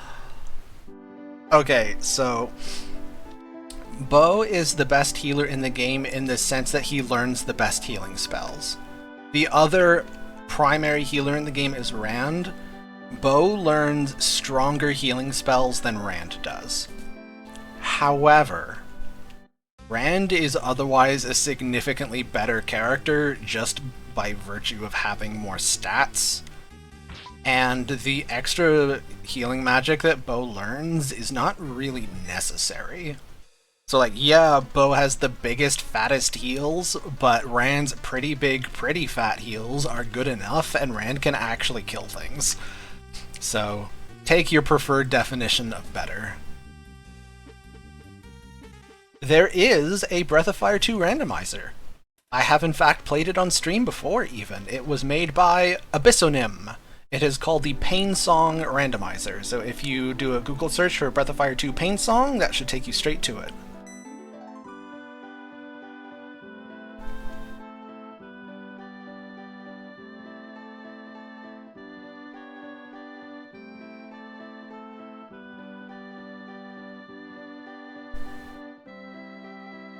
Alright. Party, Cat, Jean, Bo. Good enough.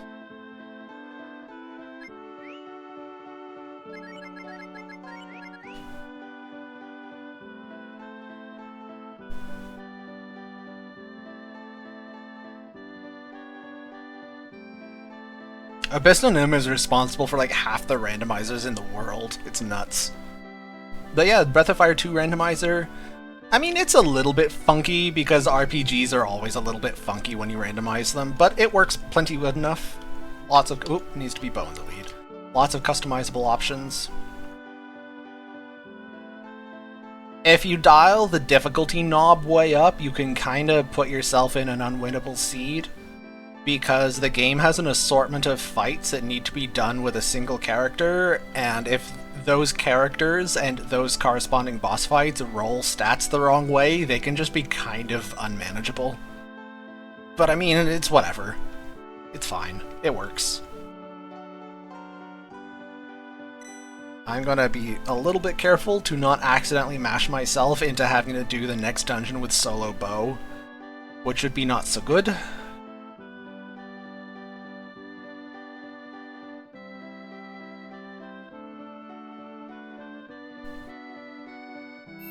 Oh, I'm pretty sure you were a criminal already. You pulled a B&E.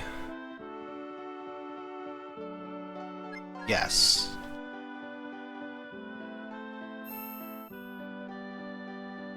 Yes. Alright. I have survived the dialogue.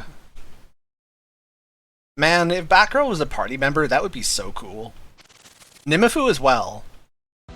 One of the old stream memes from my stream is, can we switch Jean out for Nimifu?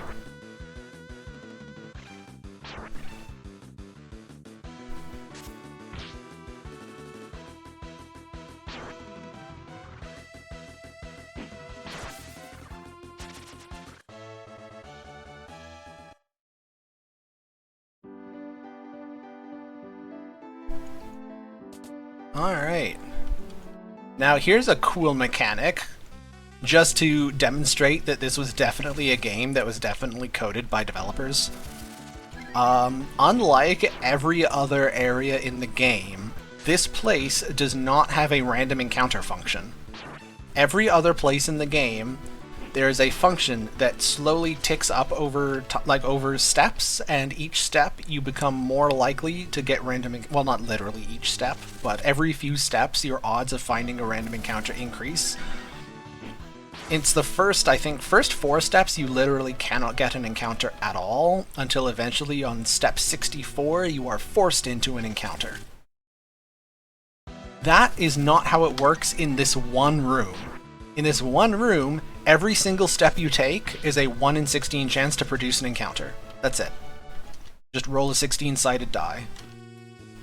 Incidentally, you have seen me twice get an encounter on the very first step after the previous encounter. That is a 1 in 16 chance, like every other step. Game design!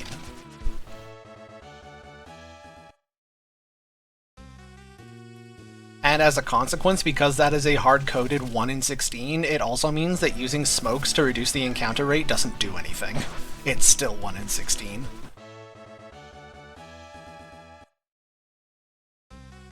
Could ever be run with a speed multiplier? I mean, you could if you wanted. No one's stopping you. It would probably get a little bit unwieldy at times. Like, trying to do rand rolling with a ×2 speed modifier would be pretty impressive. But you could. I don't think there'd ever be an official leaderboard for it, but who cares about that? Live your best life, buddy.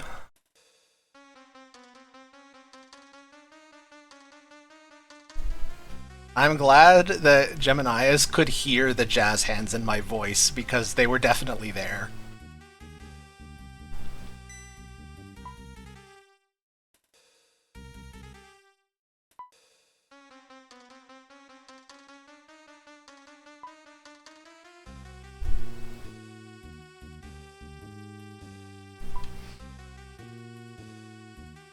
Anyway, time for a very threatening boss fight.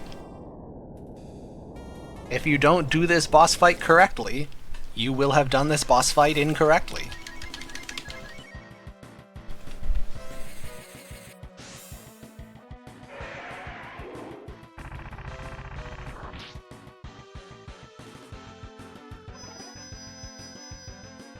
I love his little friggin' whisker animation.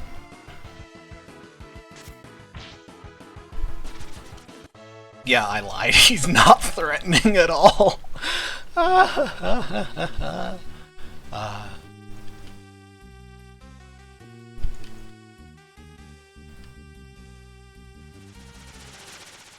actually is kind of cute, isn't he?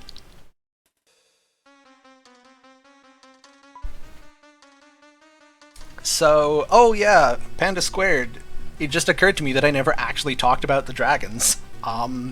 So, the way the dragon spells work is, like Chop Chop, they do a fixed amount of damage. They just do the same amount of damage always. There's like almost nothing that affects it. The only modifiers are, the damage is determined by the portion of your mana bar, specifically the square of your mana bar. So if you have a full mana bar, it does full damage. If you have half a mana bar, it does a quarter damage, and so on. So you are heavily incentivized to cast the dragons with a full mana bar. And if you do the puppy spells that I had earlier, those will do 256. And the big dragons that I've been using more recently, those do 512. And there's like Fire Puppy, Ice Puppy, Thunder Puppy, and those do Fire, Ice, and Thunder damage respectively. And then there's Fire Dragon, Ice Dragon, and Thunder Dragon, and due to a programming error, all 3 dragon spells do non-elemental damage. They're literally identical, except Thunder Dragon has the fastest animations, so we use that one.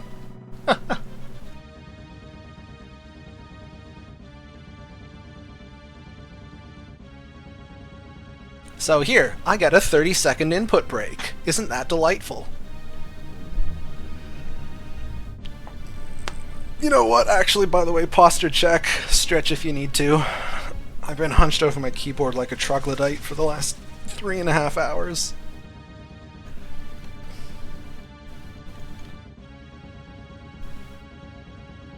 Two A presses, and now I get a 30-second input break. Isn't that delightful?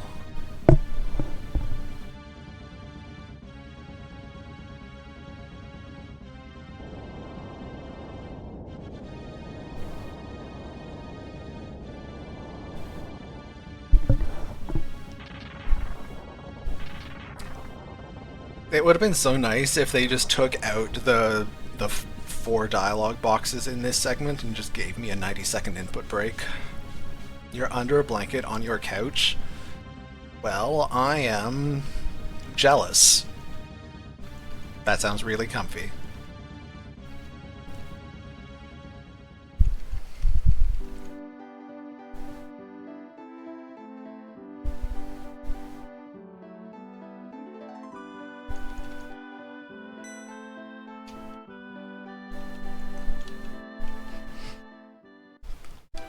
Anyway, we just sat through a whole bunch of plot, so now it's time for a whole bunch of plot.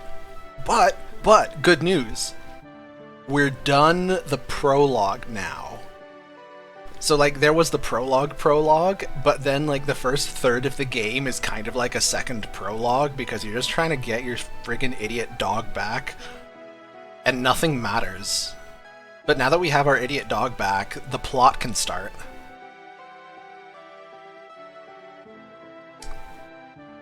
Depends on what you mean by cutscene, Jin. If you mean input break, the longest is the text crawl 10 minutes into the run. 8 minutes into the run. That's a 2-minute input break. And then the scene later on with Mina and the bird is about 50 seconds or a hair more. The scene we just did is 3 30-second input breaks back to back to back, which is really annoying.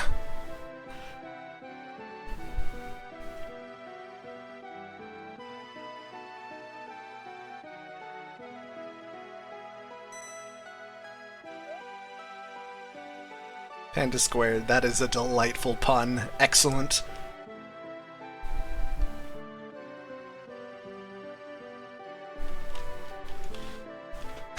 I give you 5 meaningless internet points for that one.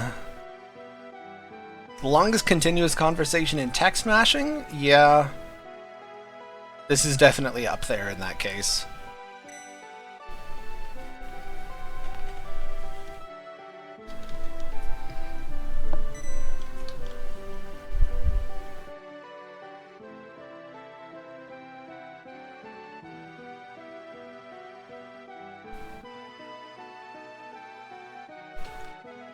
Oh man, it's still going.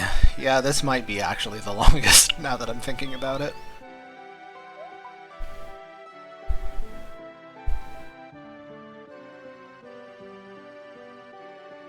I think certainly if you don't count the little walk you have to do down from Kilgore's house to talk to Sylvia, then, like, from beating Trout until now is definitely a very long cutscene.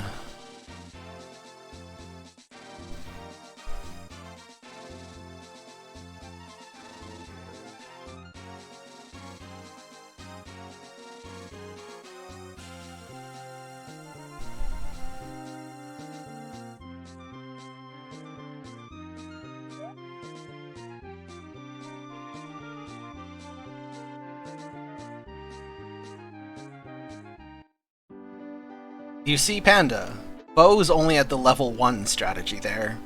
Bo has picked up dangerous job to pick up chicks. We skipped straight to pick up very dangerous chicks. Hello, cat. Okay, what am I buying here? Stick rod, urchin, smoke, 5 PM.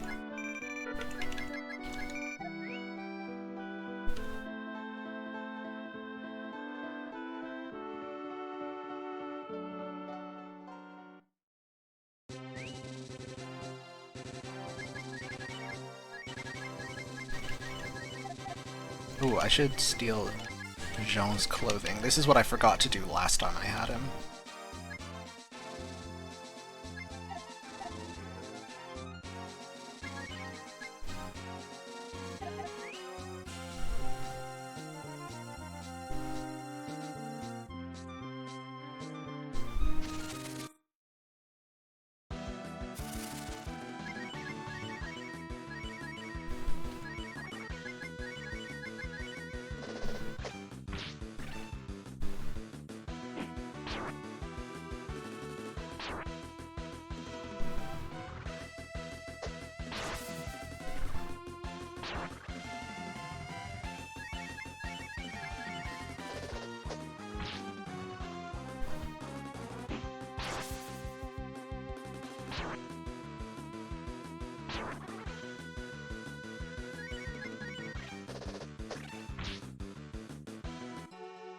We haven't ditched Bo yet because death warping with Bo is optimal because it means we get to kill Bo again.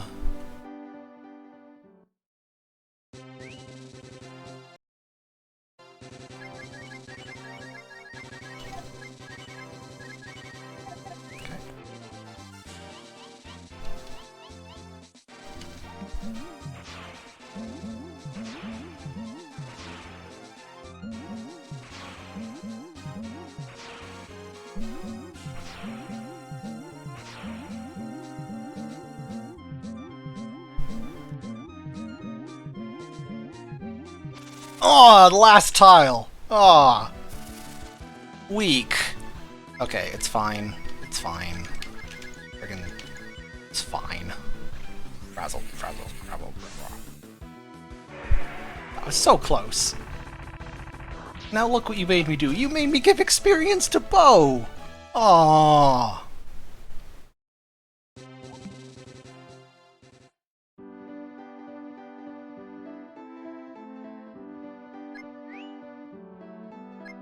Stan, Cat, Nina. Finally a real party. And just for making me feel better, let's throw in a safety save.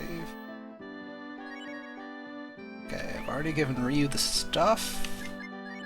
And I'm gonna give a hat to Nina. Oh, order. Alright.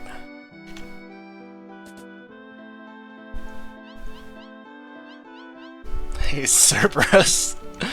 Yeah.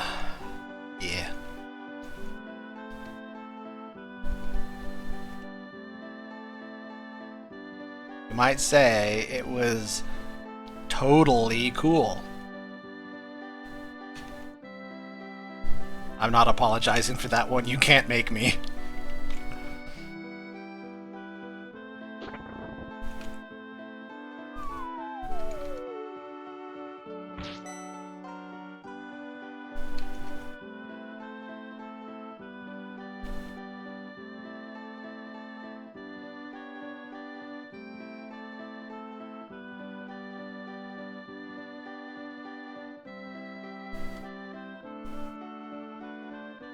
So, anyway, for people who are just sort of quietly listening in the background and not really paying attention to the stream, may I have your attention, please?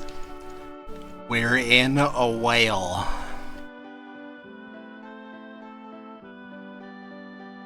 The walls are throbbing because we're in a whale. That's all. Carry on, as you were. Back to whatever you were doing.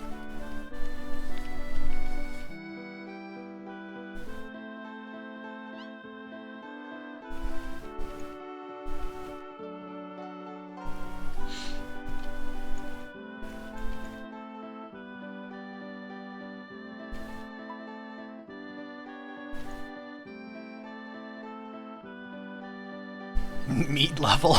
Yeah, basically. You know, the great part is, it's not the only one.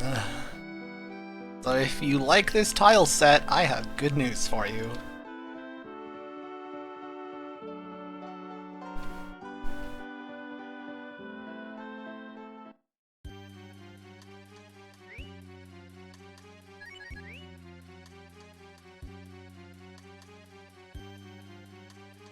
Still not the weirdest thing will be inside.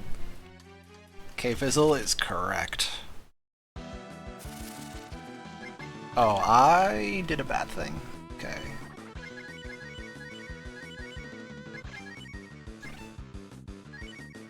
I forgot to use a fruit on Ryu, otherwise I would have just dragoned this fight. Although the crit helps. Now it's pretty good.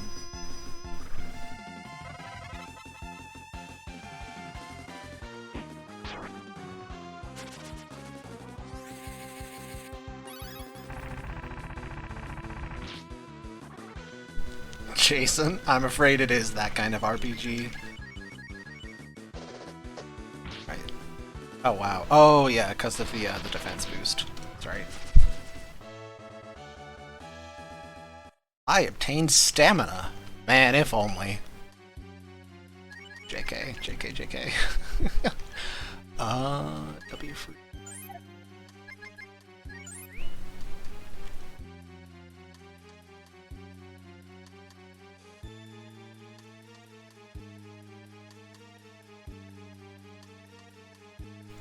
Q4GX, I agree. The real question, what on earth do we do for 11?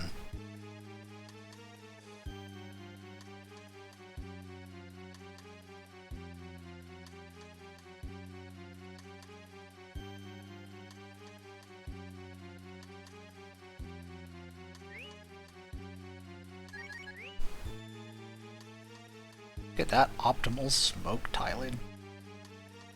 Look at me not getting any random encounters. It's just because the encounter rate in here is low. And every time you change rooms, it resets the encounter rate. So if you can get through a room without a fight consistently, then you just kind of don't get fights, which is real nice. Okay.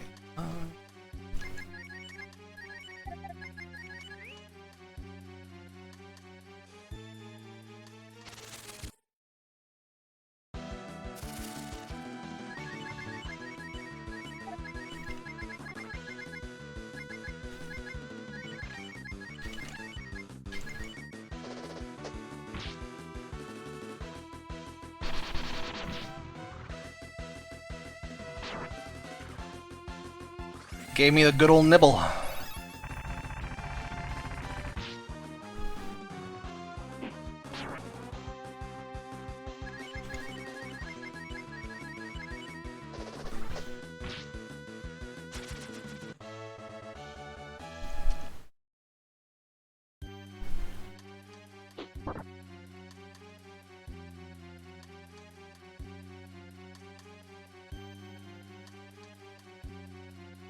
And hey, we made it. Alright, that was a good dungeon. Time for another boss fight. Okay, what's my cool plan for this fight? Oh, right, I remember. I have cool plans. Almost like I routed this game. Alright, so this is going to look a little funky because, funnily enough, the rate at which this enemy sprite flickers in-game is almost exactly the same as the frame rate of the stream. So it looks just a little sus. Don't worry about it, it's fine. It's fine.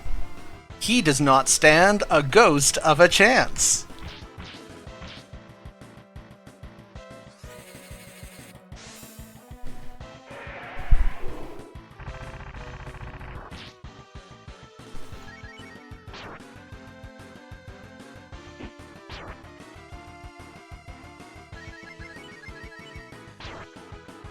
Neither does Sten, apparently. Rip Sten.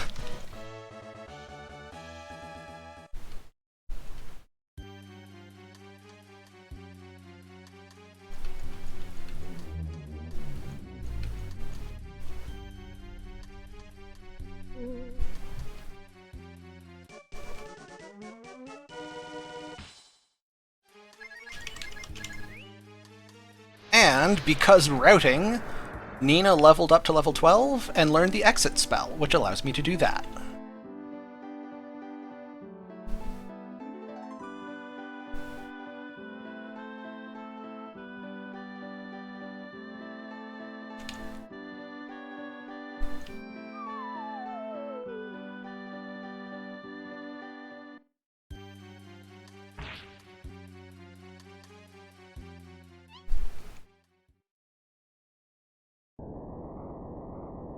To be fair, if somebody smacked your uvula with a quarterstaff, you'd probably wake up too.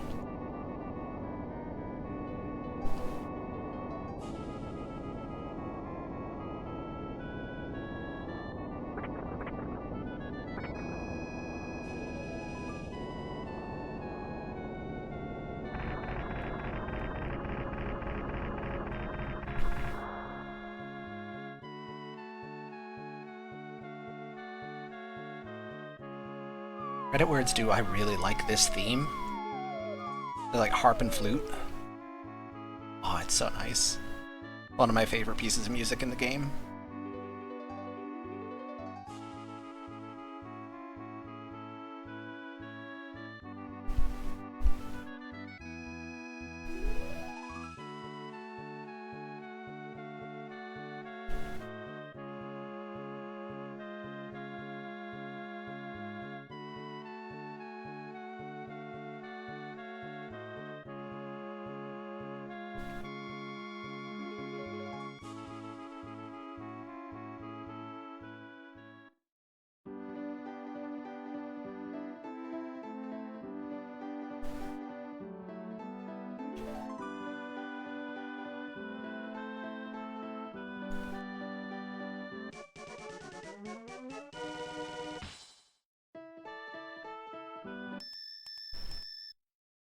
Alright. And now we get adventure because we have achieved whaling. We're whaling on the high seas.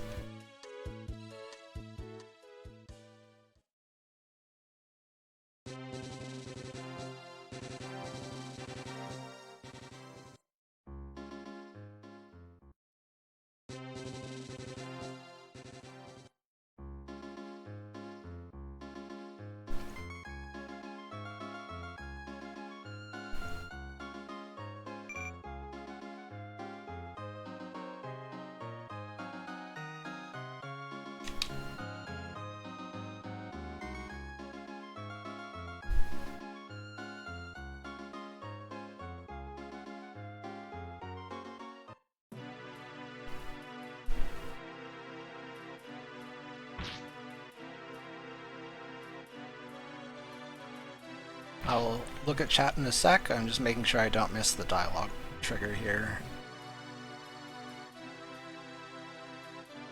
I am not. Alright. It's just fancy GTA? Yeah, basically.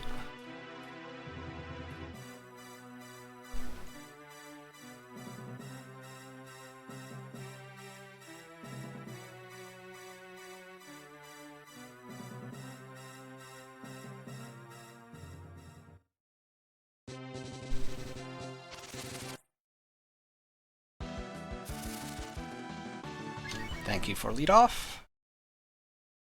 Get me out.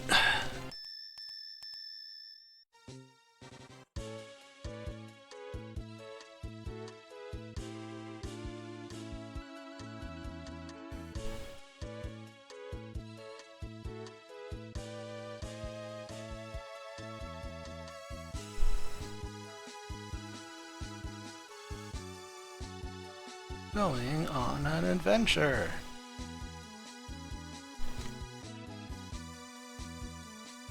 Yeah, okay, Fizzle, don't think about it too hard.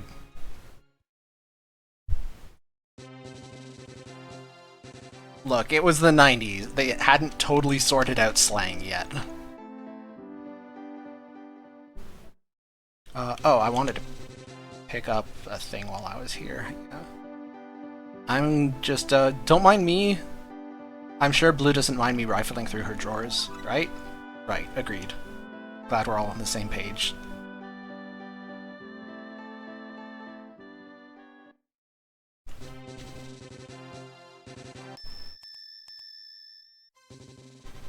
Yeah, if you couldn't see, there were man, talking is hard. Ghost sprites doing the same flicker thing that Munmar does.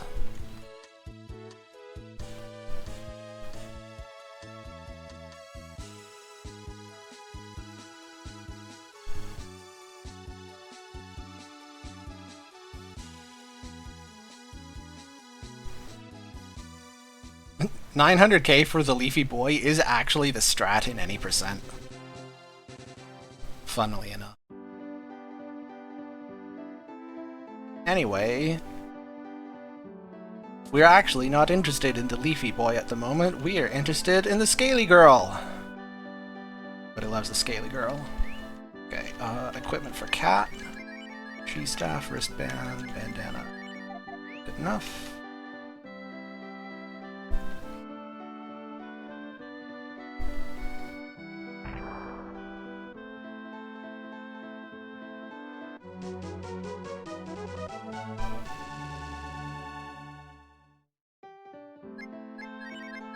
Stamina.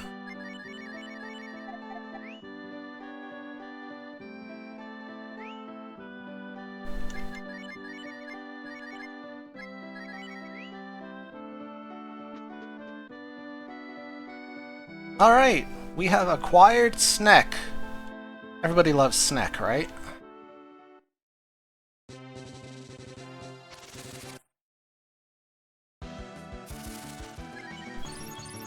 Oop.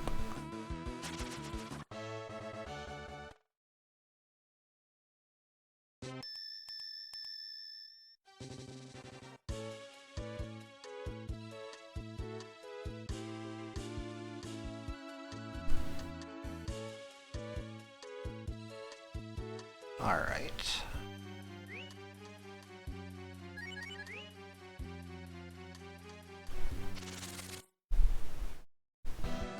Yeah, we all love the nope rope.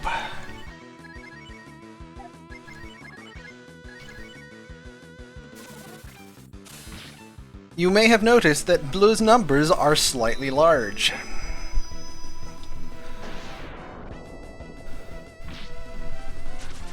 Blue is actually going to single-handedly carry the team for a significant chunk of the game.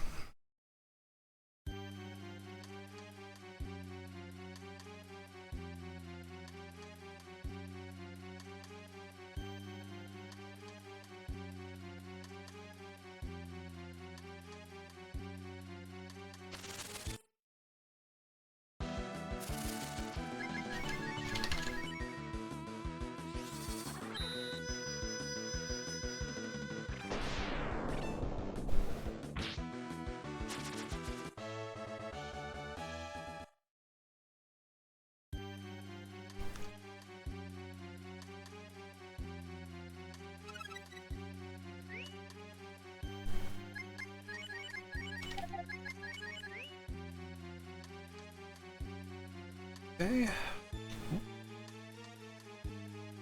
And I'm gonna have to be a little bit paying attention to the game for a moment.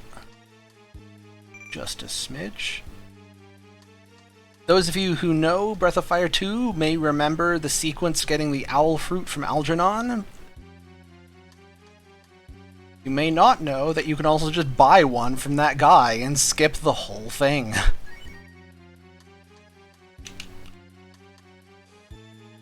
Come out, come out. Thank you.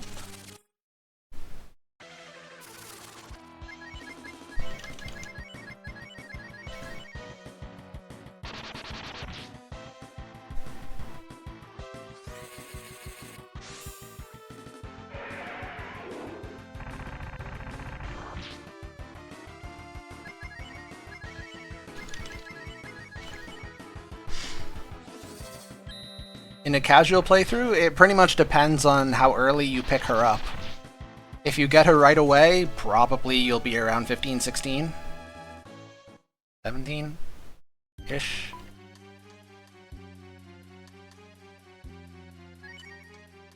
So after we come all the way in here and find an Oopa Roopa, we decide that we're gonna let it go after all.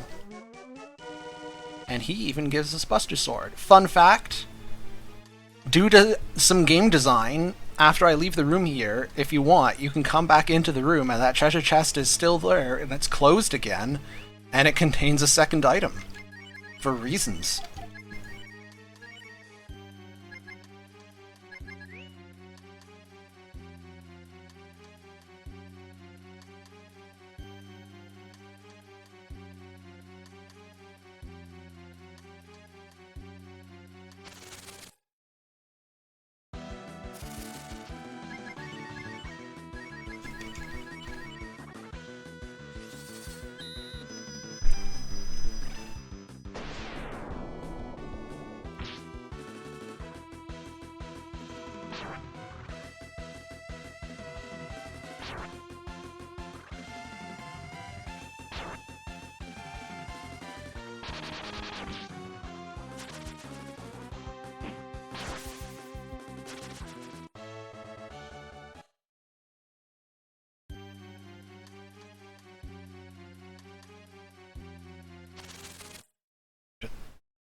Okay, Fizzle, you are correct.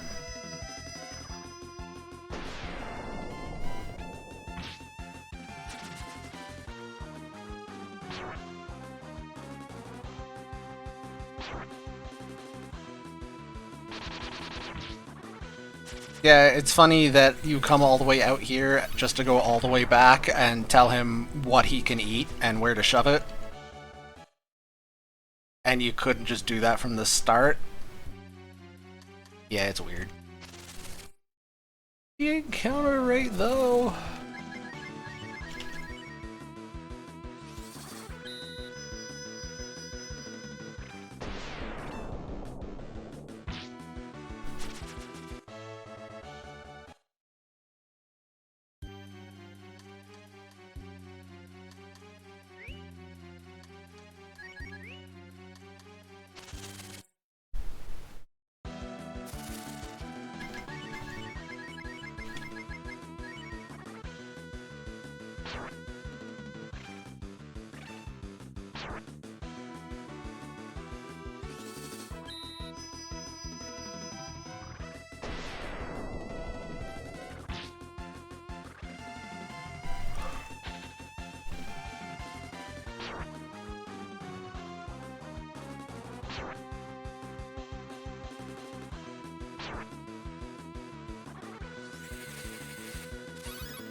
We're almost out. Let me out! Out.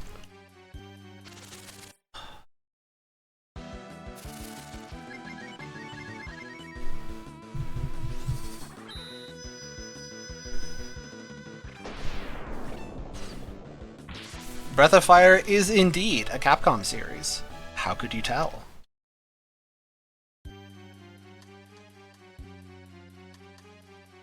You out? Oh, thank goodness.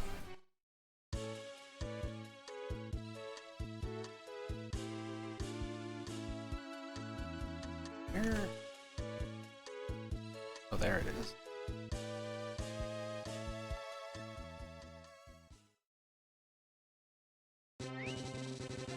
Okay.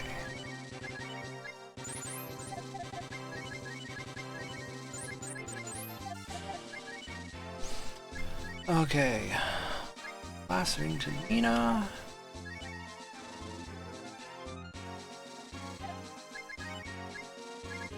And over to Ryu.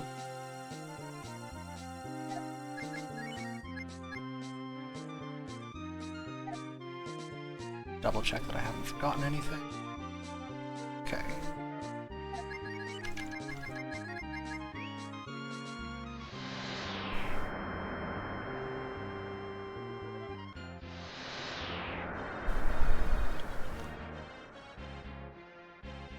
And now the party is Blue, Ryu, Sten, Rand.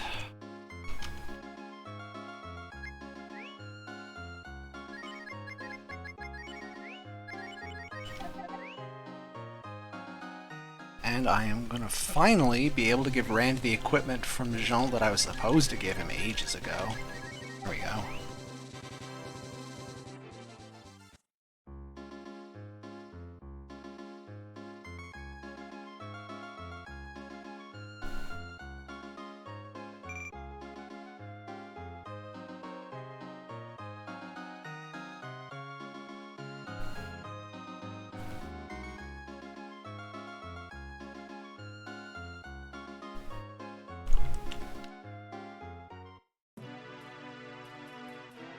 I'll give you nothing.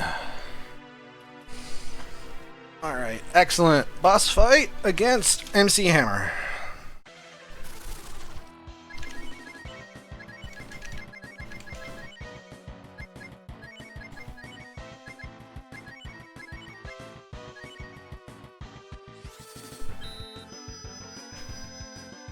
Blue cheese. Oh, very nice, very nice. I approve.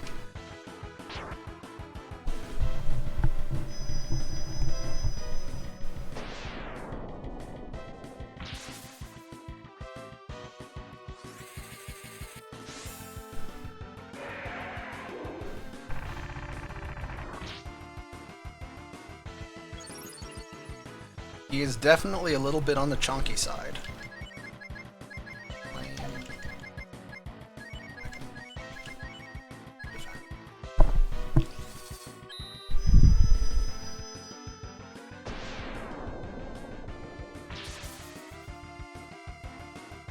Blue locking in with the crits though, that's pretty nice. Get this guy dead fast. Sten 2, very good.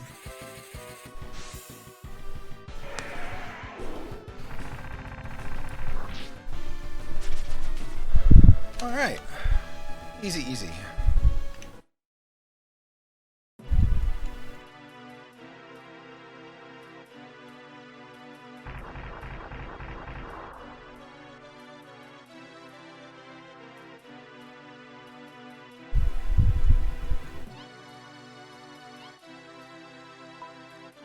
And we have acquired a vegetable.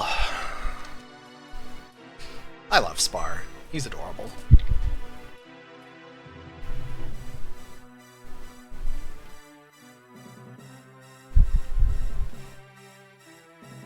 So, Seaburbs, the game is a lot easier if you know exactly how the mechanics work and how to abuse them. For instance, knowing that that guy is weak to fire, therefore not only do the fire spells do more damage, but they also have a higher crit chance. and also just buying a lot of the AP restoring items and using a lot of dragons. Kind of trivializes a lot of boss fights. Spar is he, yes. Although he's he in the 90s, probably these days we would say they are non-binary or something. Which, like, I can see the argument. It definitely is coded like a... hang on, I'm forgetting something. Yeah. Blur and Spar? Yeah, good. Good.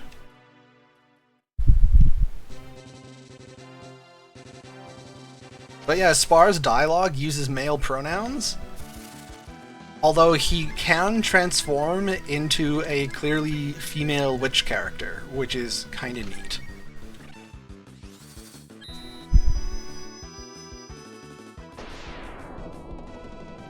Between the character design and leaning very hard on the like emotionless thing he has going on, I think they were trying to make Spar like very clearly alien in a way that like the other characters are anthropomorphic, sure, but they're like humans that look a bit funny. But they wanted Spar to actually be like a proper alien character, which is really cool. It's neat.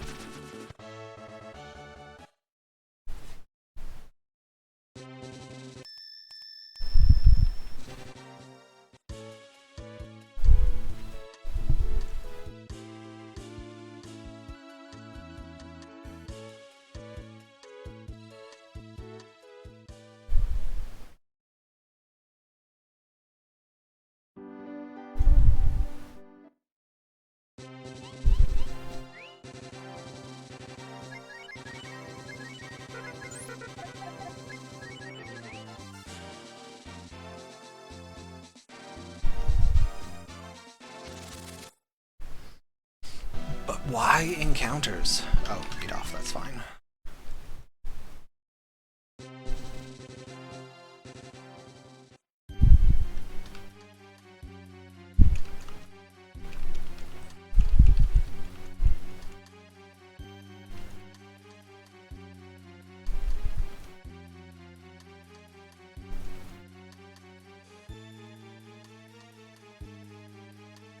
Spar, in fact, has the most shaman transformations, including what is, for my money, the very coolest, which is the Snapdragon.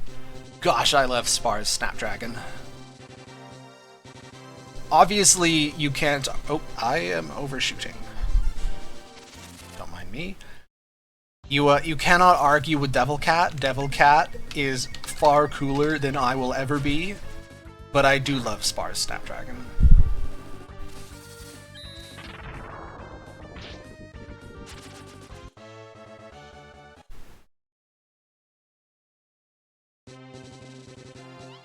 Oh, don't get me wrong, the bulb is cool. Honestly, all the transformations are cool. I don't think there's any transformation that's uncool, but I particularly love that dragon.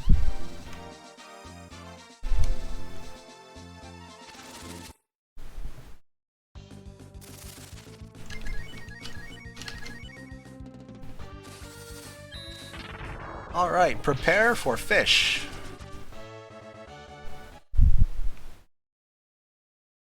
Okay, well, first we need to find a fishing location, and then prepare for fish.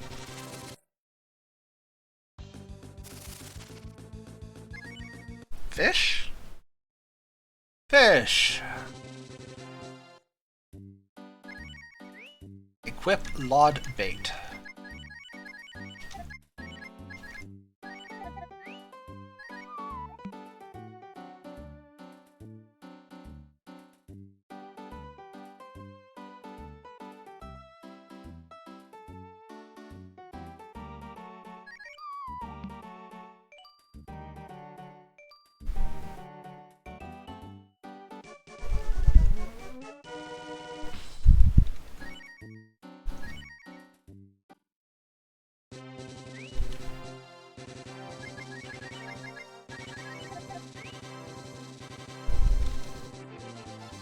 Alright, I'm now going to sell a lot.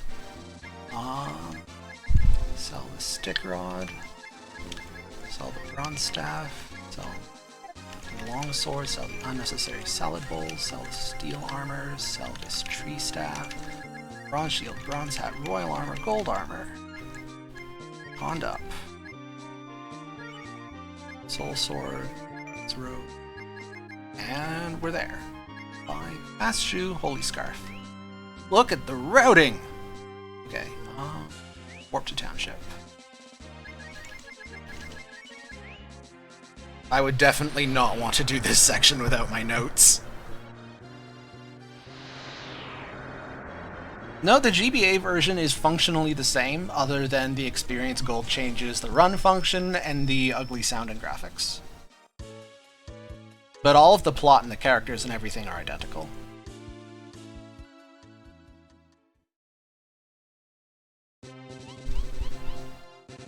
Okay, one last rand roll for posterity. Posteriority. And done. Oop. And one last bonk encounter for the road. Nice. Ooh, ooh.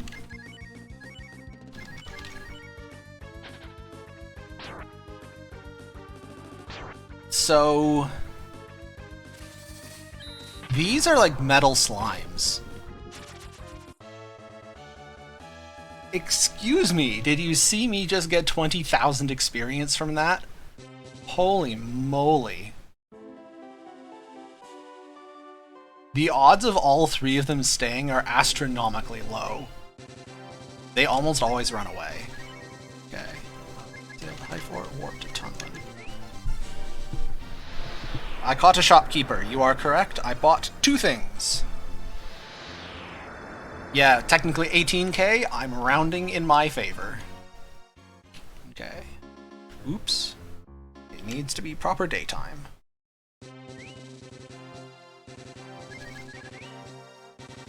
It's now proper... Oh, is it seriously going all the way back around to night? That is so annoying.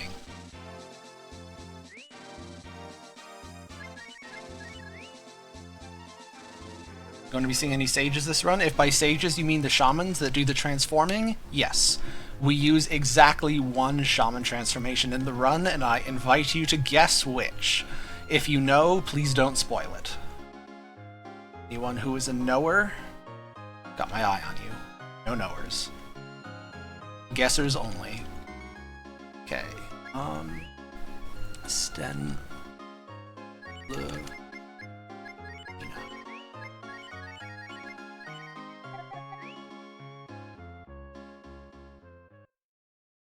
Now I have to steal Ryu's clothes.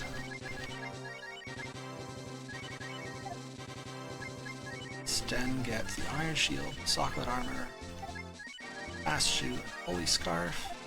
Now I'm heading back to High Fort.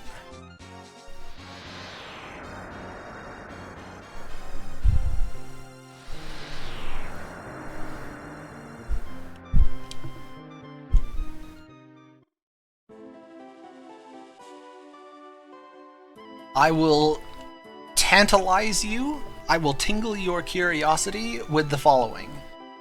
The question is not which shaman is overpowered, it's not which shaman is busted, it's which shaman is a game design.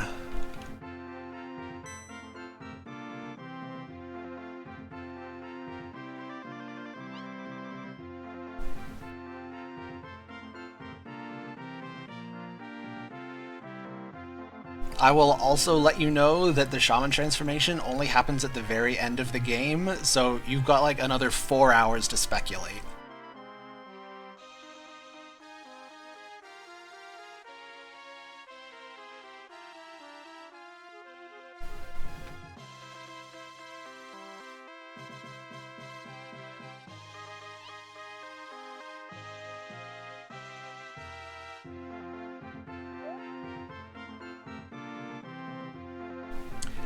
In other news, it's time for the Sten solo section, everybody's favorite.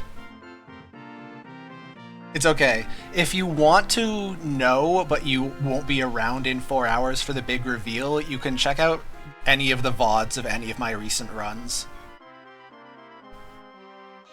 Just scroll to the beginning of the final dungeon, and you will see who is the chosen shaman.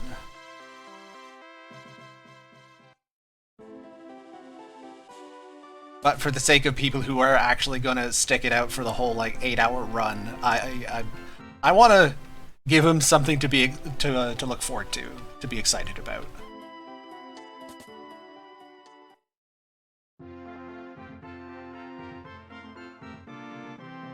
Anyway, having just recently extricated ourselves even from the internal politics of the Frog Nation, we are now getting ourselves embroiled into the internal politics of the Monkey Nation, because we just do not learn our lesson.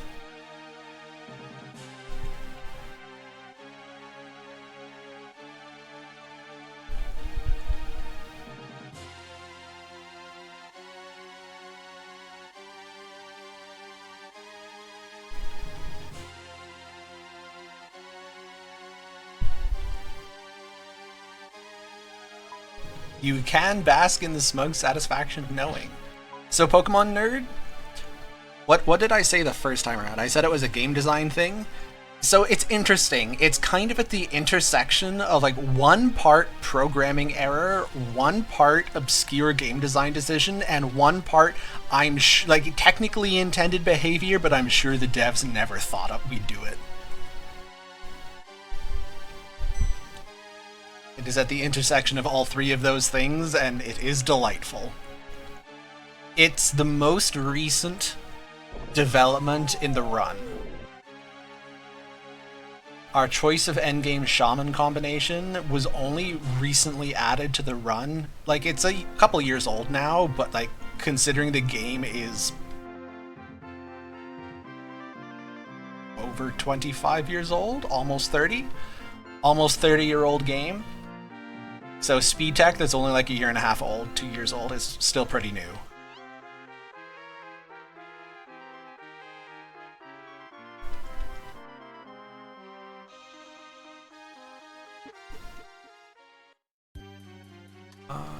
Any of this stuff?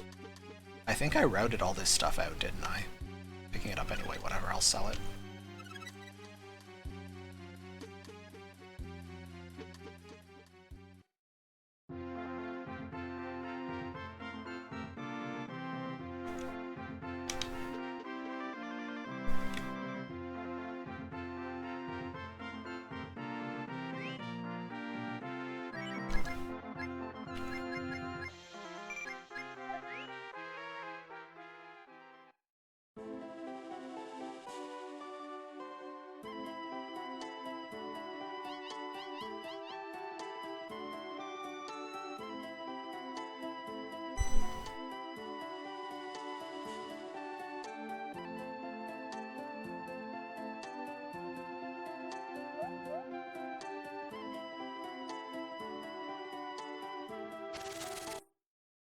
Alright, 1v1 versus Torubo, which is spelled either Trubo or Torubo, depending on whether you're out of combat or in combat. We get him? Oh, that doesn't look good. And we're dead.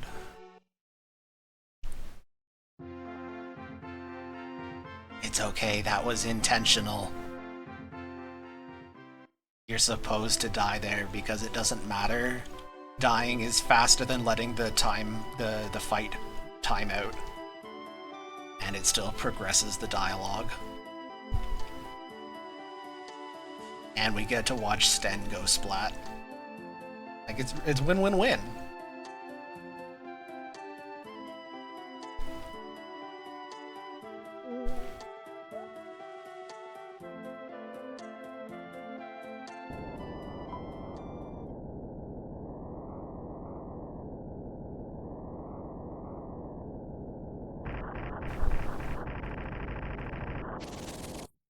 Alright. I'm gonna quick clothes. Choppa, choppa, choppa. So, fun fact, you may notice that I'm suddenly taking significantly less damage. It's not because Trubo got weaker. It's because the first time I fought, I used Sten's special ability, Rip. You might ask, but what does Rip do, Charles? I'll tell you. It lowers Sten's defense. That's what it does. It also makes enemies slightly less likely to target him, but mostly it just lowers Sten's defense. It's fantastic. It's such a bad ability, and yet manages to still be useful in the speedrun because you actually do want to die there.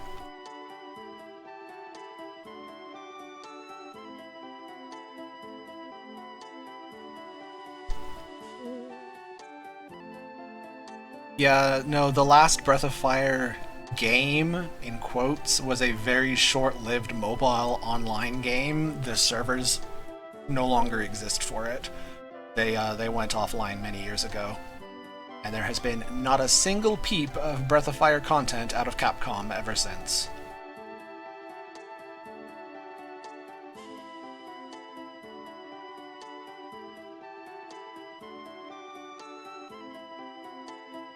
Yeah, the Breath of Fire mobile game was so bad that they couldn't even make money on a crappy pay-to-win mobile cash grab.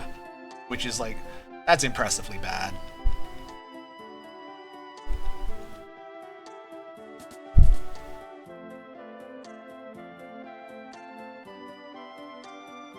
It's okay.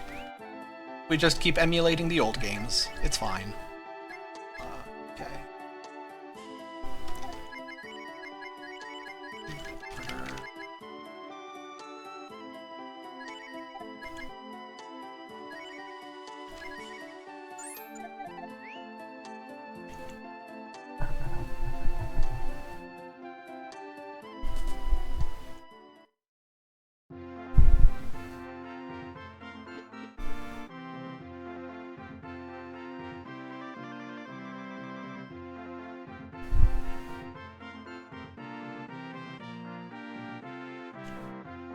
The nuclear Gandhi thing was... I mean, it's not exactly a hoax. One of the original civilizations did have an underflow glitch where... How did it work? First of all, I equipped properly.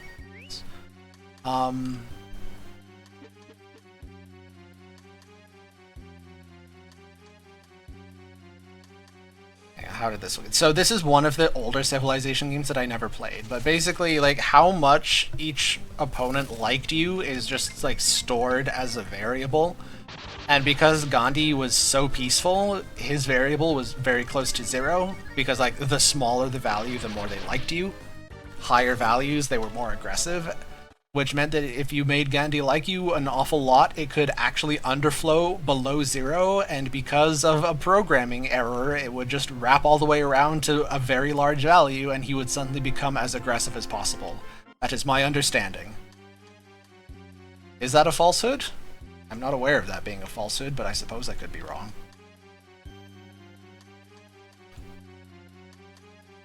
More recently, I know that that was implemented as, like, an actual thing.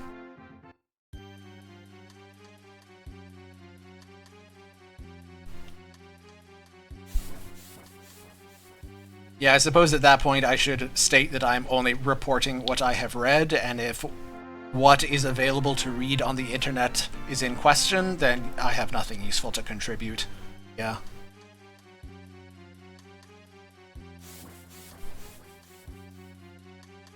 Do I need to pick up anything here?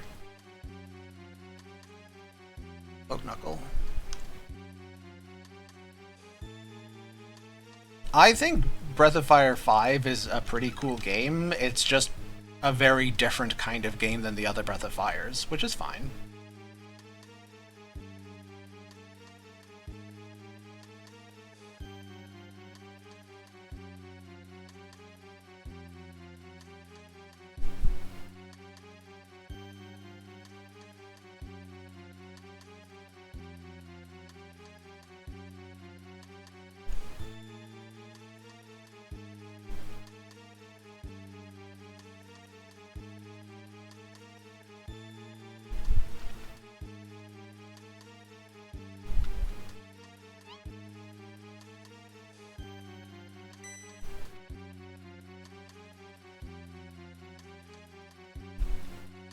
I do wonder if Breath of Fire Dragon Quarter were not ever referred to as Breath of Fire 5, if people would like it more. Like, there are Final Fantasy spin-off games that are very definitely not Final Fantasy games, even though they're Final Fantasy games. Like, they're not JRPGs. There are lots of spin-off Final Fantasy games that are just different genres entirely. I think if Breath of Fire Dragon Quarter were thought of as a spin-off more than as a Breath of Fire 5, perhaps it would have been liked more. Dunno. Speculating. Alright. Switch Blue Sten Ryu Nina, yep. I have to give Sten the bad stuff again, remove the fast shoe, give this stuff to Ryu, and the fast shoe to Blue. There. Good? We're good.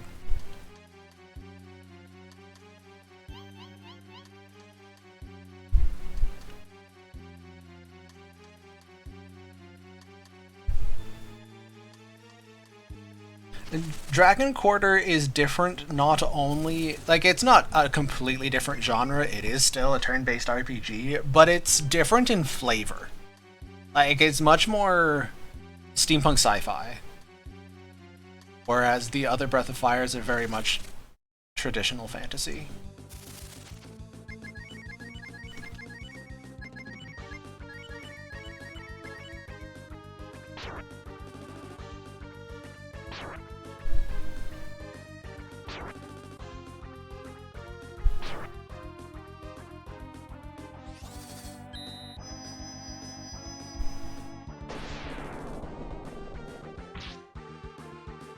Oh, right. That's not very effective.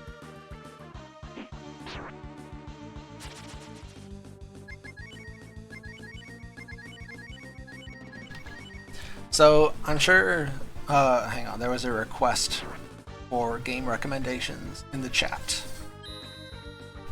I mean, there's all of the usual popular stuff, so I will throw out a recommendation for a less-known game. I will recommend Ara Fell. A-R-A space F-E-L-L. I had a ton of fun playing that game. It is available on Steam for pretty cheap. I think it's like 20 bucks, give or take. Don't quote me on that, but I think so. But I had an absolutely delightful time with Ara Fell. It's... The closest analog to it is actually not Breath of Fire 2. I would say it's Lufia 2. If you like Lufia 2, Ara Fell is very much... It tickled all of the bones in me that loved Lufia 2, made me love Ara Fell. Okay, what I was supposed to do against this thing the first time is just breathe lightning on it.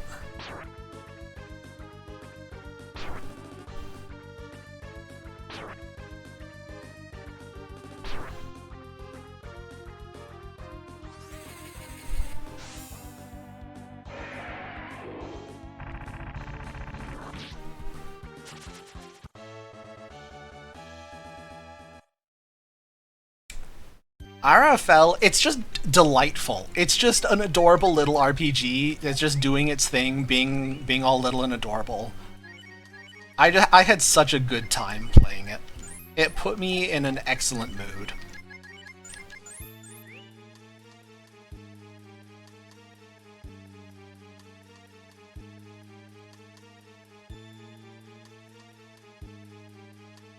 Okay, Trails in the Sky are excellent games, but my dude, you gotta give a warning with that recommendation. Like, set aside a month. Those are big old games, and like, if you put it down and come back to it 2 weeks later, you are not gonna remember what you were doing. But yeah, Trails in the Sky is excellent.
Antidotes.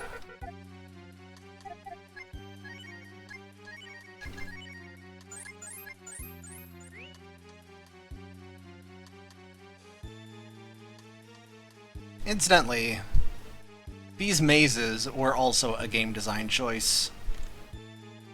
They're not so bad when you know the route through them, but if you don't know where you're going, it's a headache. I think the only Wild Arms game I've played is the original. Yo, the intro theme song for Wild Arms 1, the whistling, whatever it's called, I can't remember the name. Into the Wilderness. There we go. I can remember that. Into the Wilderness. What a beautiful piece of music.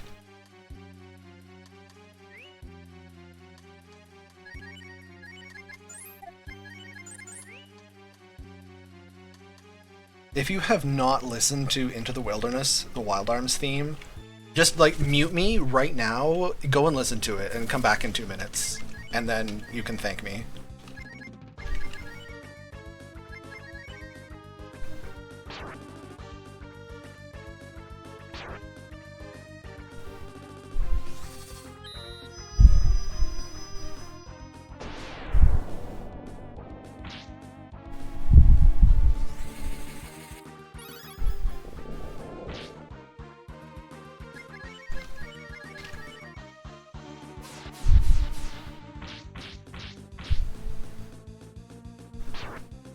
Do I not have enough antidotes for that? That's awkward.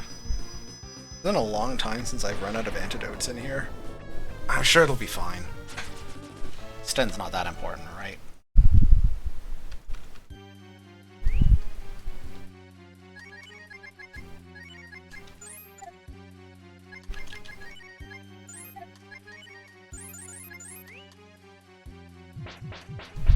Enjoy the poison noise.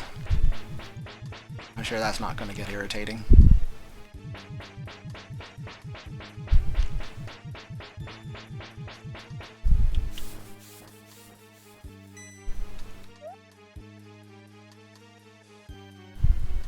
Oh, is it from Wild Arms 3? I'm pretty sure it's called Into the Wilderness, and it's definitely the one with whistling. I thought that was just Wild Arms 1, but maybe it is Wild Arms 3. I don't know. I'm remembering stuff from years ago. I could be wrong.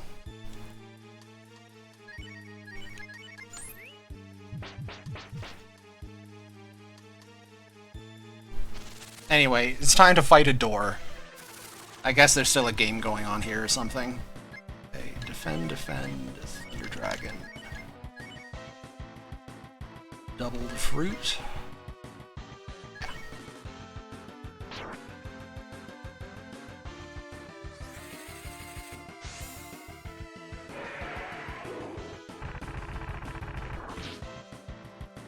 I did not heal him to full mana.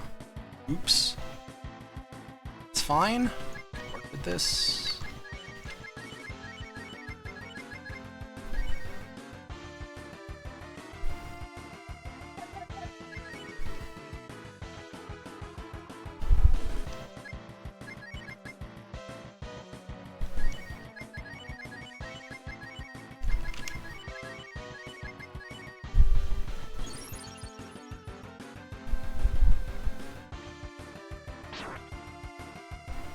Sten is fine, don't worry about it.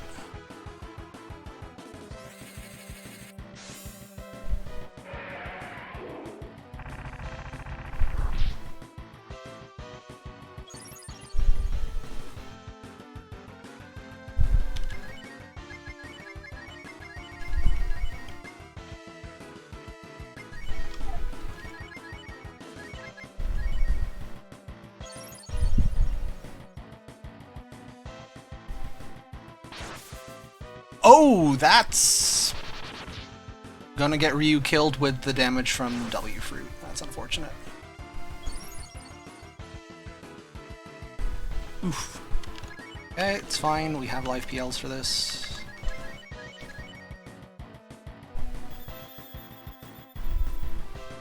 Which boss has the best Nina? I'm partial to Breath of Fire 3 Nina. And the monkey's dead. Do I even need the monkey alive? Not really. You know what? He can stay dead. It's fine.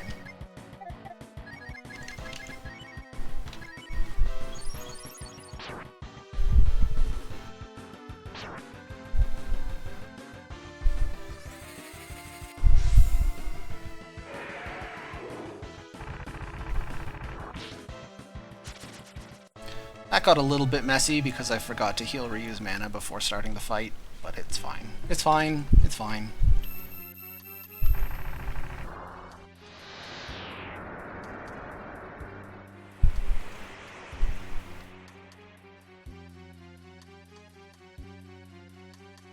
The Farting Spaniard. Honestly, you haven't missed much.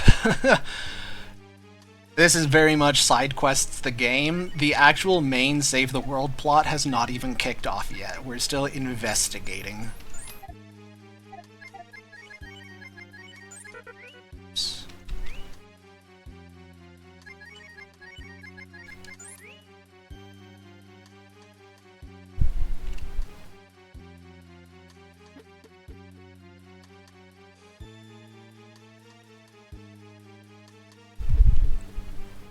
Okay.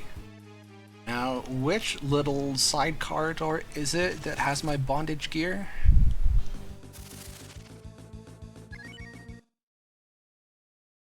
I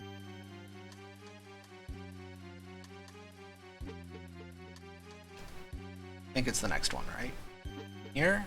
To the left? Yes.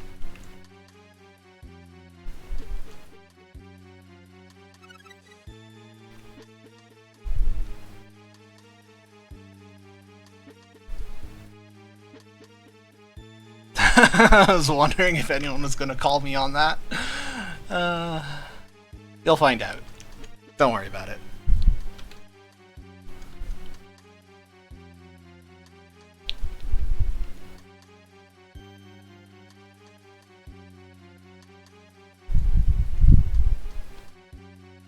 Rand is an armadillo man.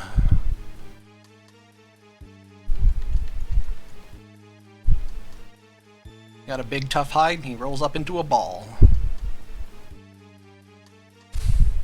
Alright, let's see if this boss fight goes properly. Defend! Thunder Dragon. W.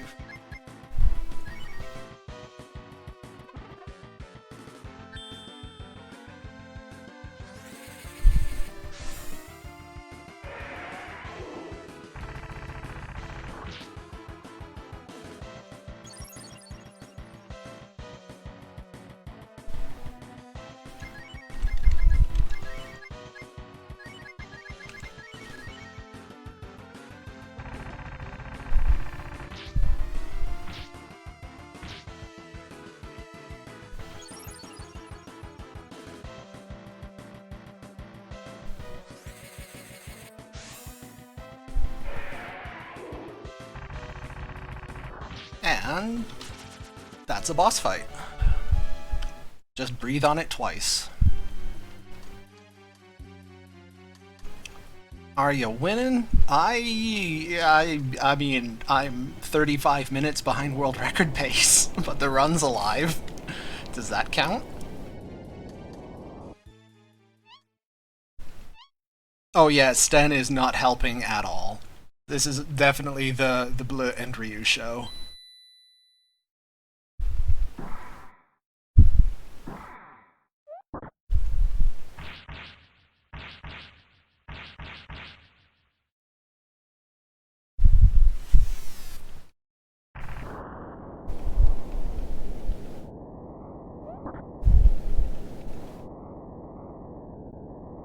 Well, I'll just leave it at, I usually don't go over that 80-minute buffer, but sometimes I do.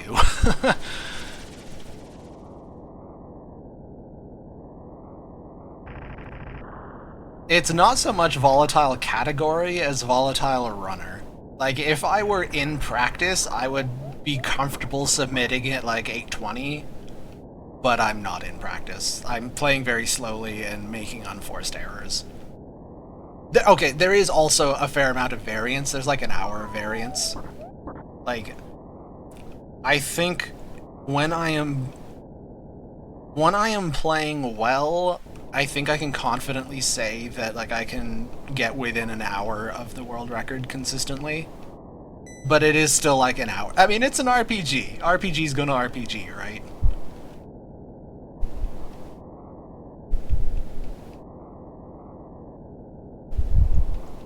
It's especially because there's a few places in the route where the strategy is like throw yourself face first into it until the brick wall stops stopping you.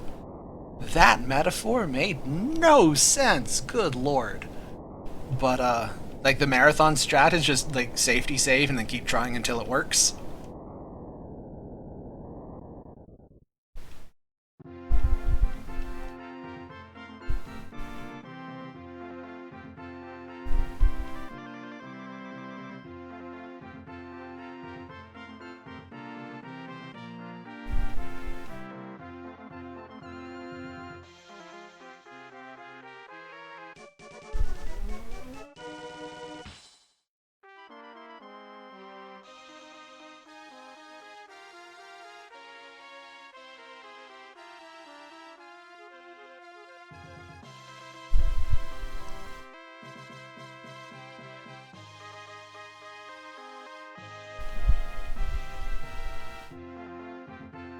Unfortunately, we don't even get to take Sten out of our party yet. We have to do another dungeon with him.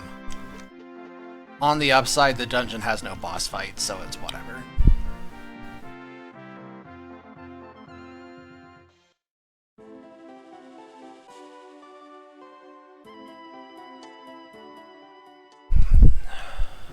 So, just a heads up. Reflect on everything we have seen in the last, oh goodness, 4.5 hours. Starting now, and only now, it's gonna get weird.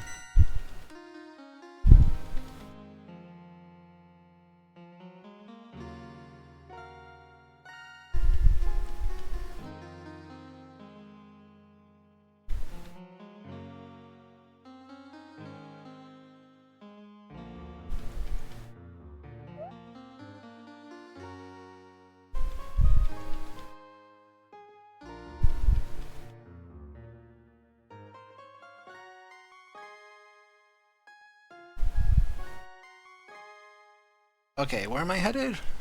Tunlin. Warp to Tunlin.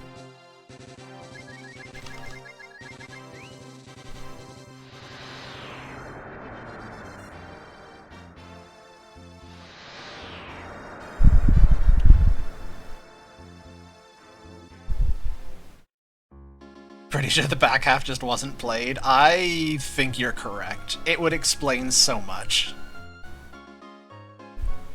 They got like 2 hours and it was like, yeah, it's just a wholesome, family-friendly JRPG about saving your dog. I don't see anything wrong with that. Little did they know. Yeah, we did Iron Chef. I don't even know what to call the upcoming split.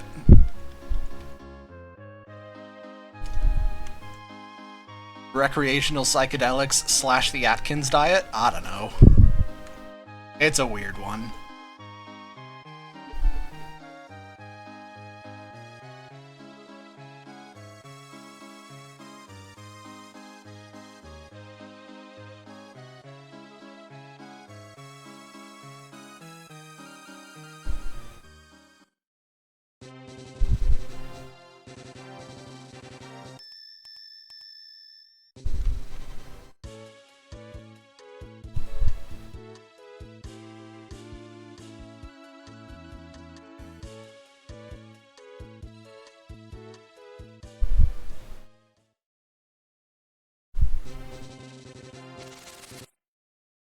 Yep, Burbs. We're almost there. There's one more thing to do first, but basically, yes.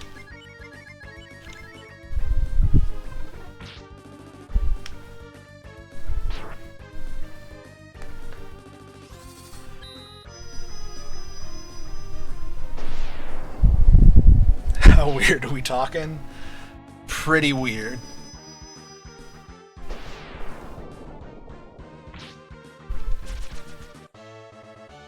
Like, let's put it this way. I read fan fiction, and I think this is pretty weird.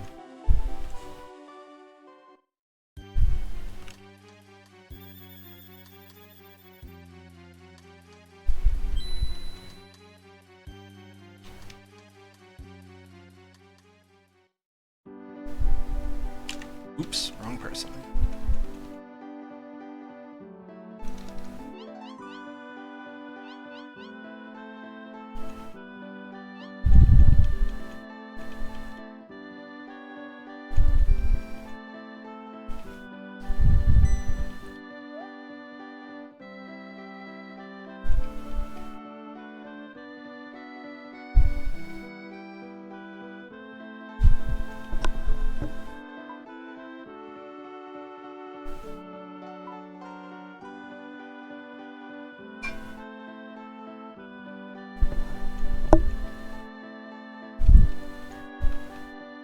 Final Fantasy X3? Is that a typo of Final Fantasy X2, of Final Fantasy 13-3, or of something else that I haven't heard of?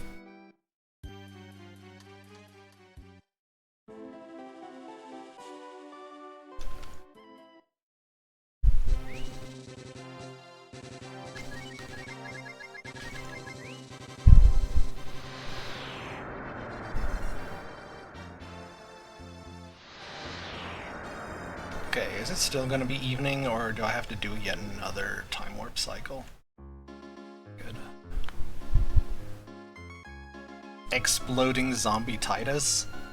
I have not heard of this. Evidently, I'm gonna have to do some Googling after I'm done here.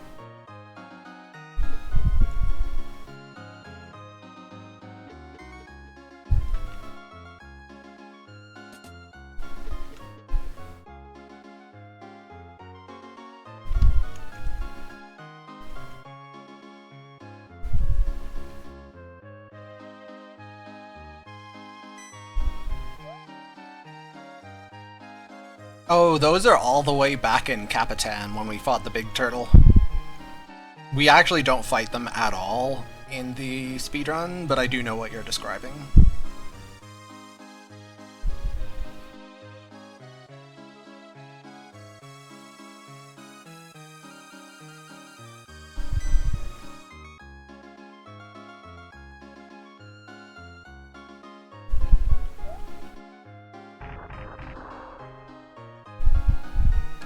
I played Final Fantasies 10 and 12. I don't think I ever played 10-2, on account of simply never owning it. I will confess to being, I think, more fond of FF12 than the average nerd. I thought 12 was honestly pretty good, and could have been even better if they did not have Vaughn as the protagonist. Which is admittedly not such a spicy hot take, but like just out of sight around the corner is the hypothetical alternate universe version of FF12 where the main characters were Bosch and Ash, and it like leaned more on the political drama, and god, what an amazing game that would have been.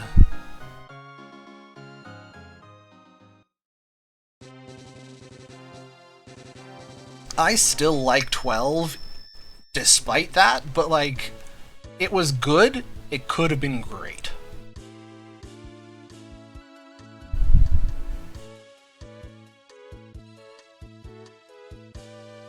Shot.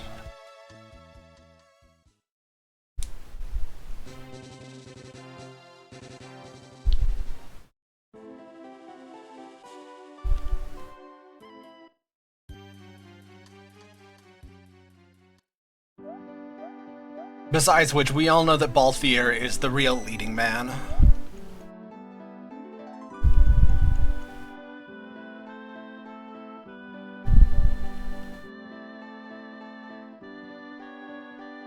God, I love Balthier so much.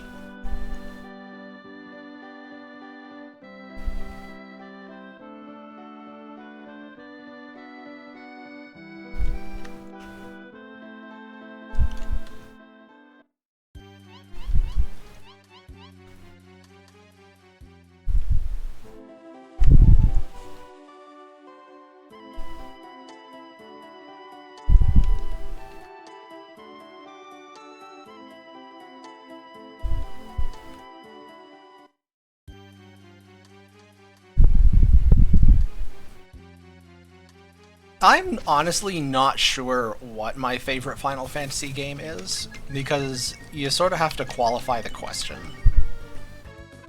Like, if we're talking about Final Fantasy games as released, the one that I played the most and got the most fun out of was 7. The one that I think is actually the best overall, like, story and characters, like the world that I like the most, is 9. The one with the most interesting, like, mechanical system, I think, is 10. And if we open the scope to allow mods, then Final Fantasy VI Brave New World beats everything hands down, no question. Game's over. Also, the poison noise. Enjoy.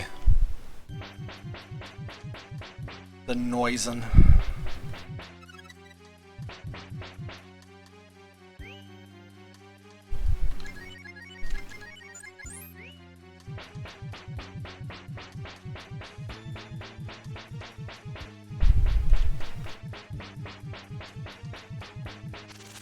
If FF6 is already your most memorable Gold Eyes, I can only recommend the heck out of the Brave New World mod. It is Final Fantasy VI, but so much better. So much better. Not in like the Kaizo difficulty style, wherein everything is designed to one-shot you, but in just genuinely really excellent game design. Really, really excellent.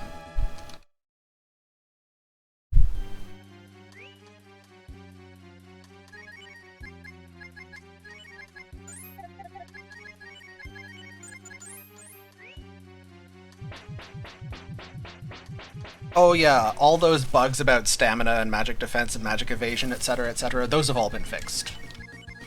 But also, so here is one of the main mechanical problems with Final Fantasy VI.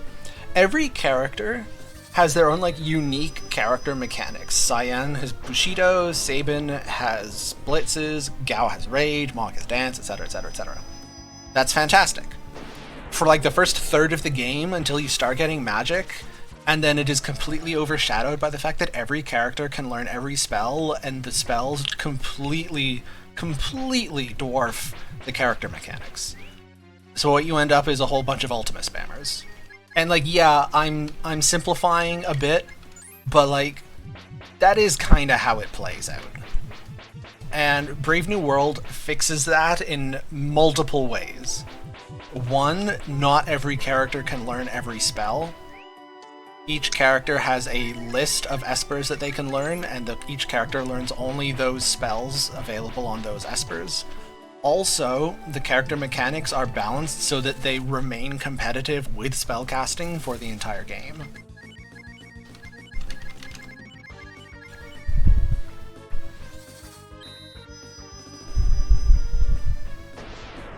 On top of that, the base game had a very awkward system wherein if you level up holding an Esper, then that Esper modifies your level up stat gains, which, to take full advantage of, incentivizes you to constantly be in the menu juggling which character is holding which Esper.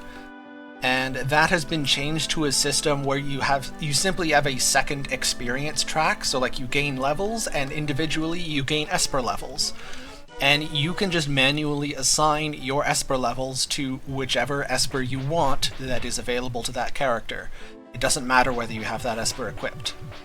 So the Espers you gain stats from, the Espers you learn spells from, and the actual Esper you have equipped to use in combat are three completely distinct things, so there's no need to juggle. Okay, what else do I need to do? Wristband, bandana. Bum's clothes on Sten, take the holy scarf. Wristband, bandana on Nina. Or to Tunlin. Anyway, that's my sales pitch for Brave New World. Check it out. Highly recommended.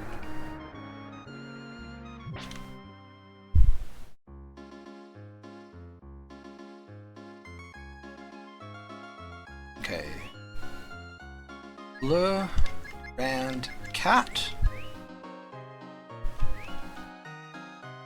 You may recall earlier a comment that I made regarding my, yeah, we're putting a collar on the cat.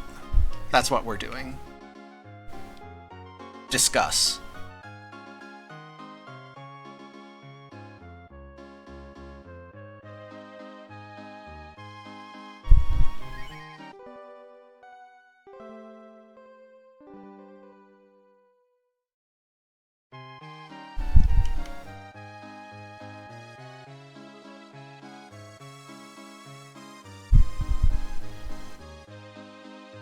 Hang on, I have to do some shopping. I need to save 50. Okay.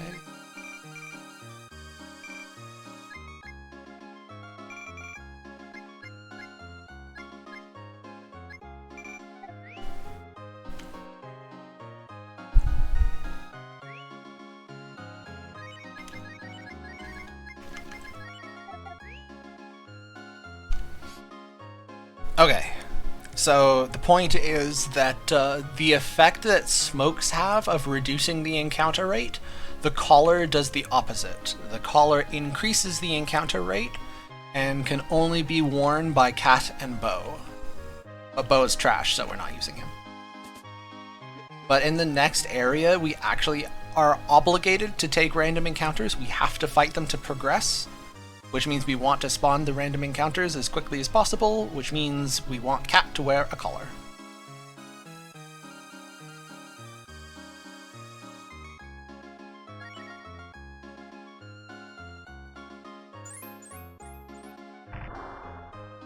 Incidentally, we also just got miniaturized and teleported inside the queen's body so that we can help her lose weight by punching her fat in the demon face. Or something like that. I'm not a scientist.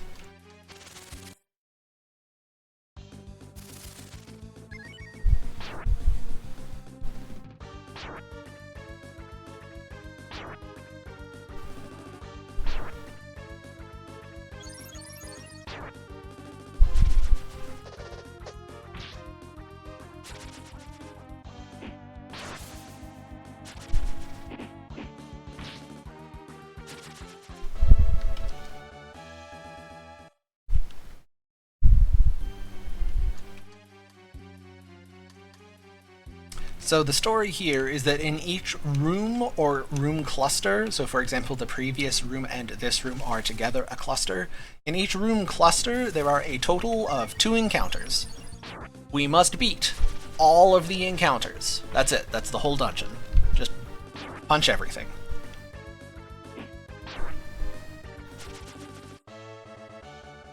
In other words, it is actually mandatory, legally required grinding.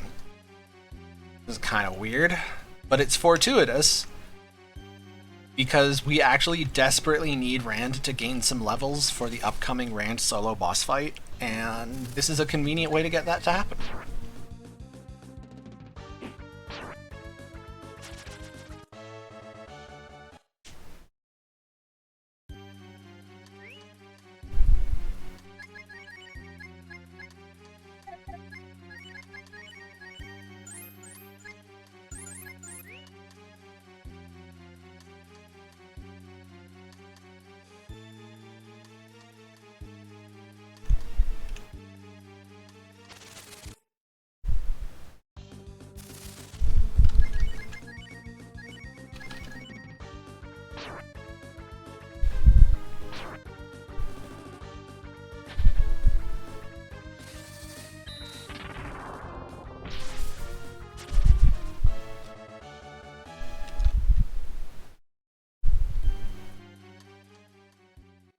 Alright, now we only have to do that like 32 more times. Needless to say, this section is pretty tedious. Please entertain me, chat.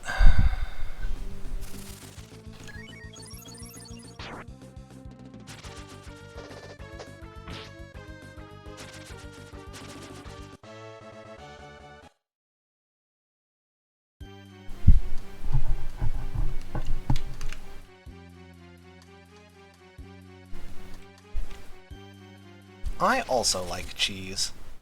Cheese is tasty.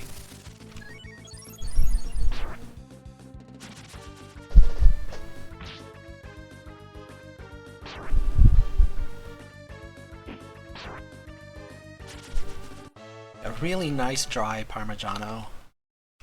That's the good stuff. I have not played Mary Skelter. In fact, I am not sure that I know what that is.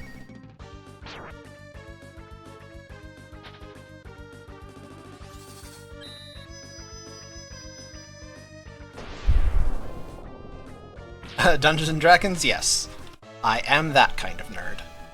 I have sunk about 350 hours into Baldur's Gate 3, because I have no self-control.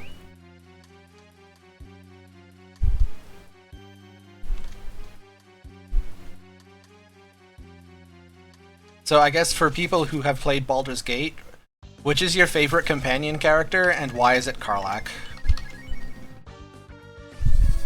The answer is because she's a squishy, huggable cinnamon roll, and she's the best. Obviously.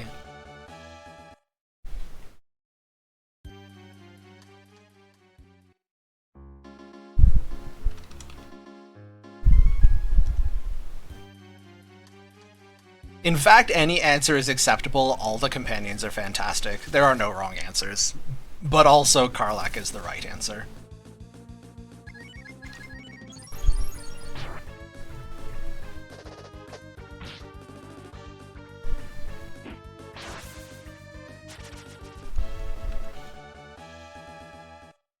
My current file is actually Romancing Lae'zel, so also excellent choice.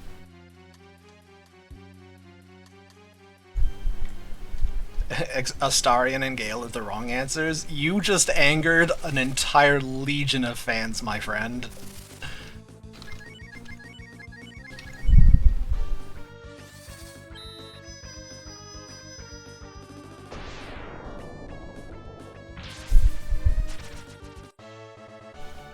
Does Karlach know I called her a squishy cinnamon roll? If she did, she would give me a hug, because she's actually just the cutest. The fact that she could bend me backwards in half is immaterial. She is the cutest.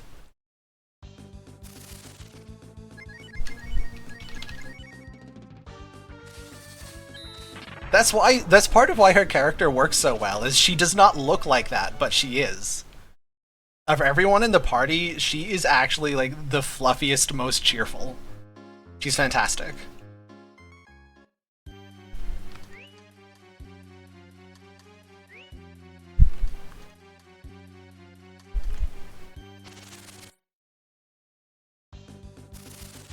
She is very blunt, but in, like, a very positive, wholesome way.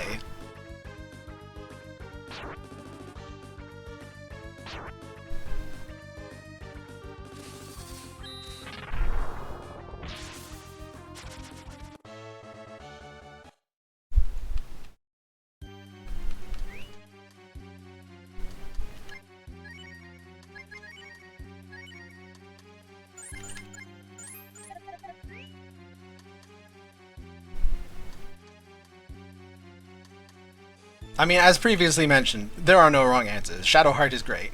Astarion is great. Will is great. Gale is great. Minthara is a choice.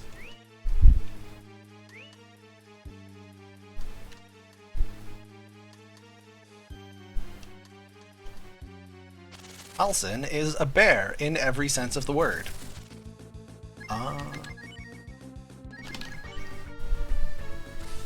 Jaheira is everybody's witty grandma.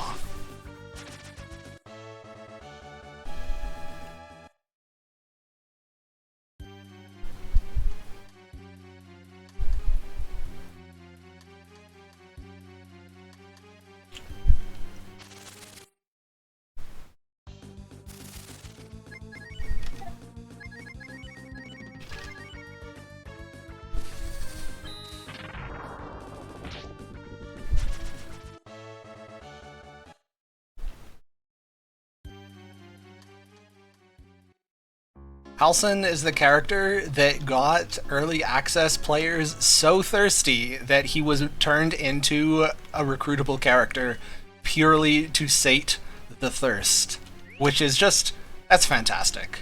I love that.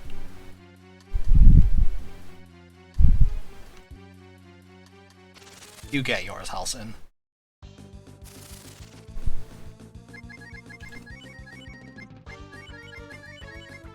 Alright, welcome to the blue half!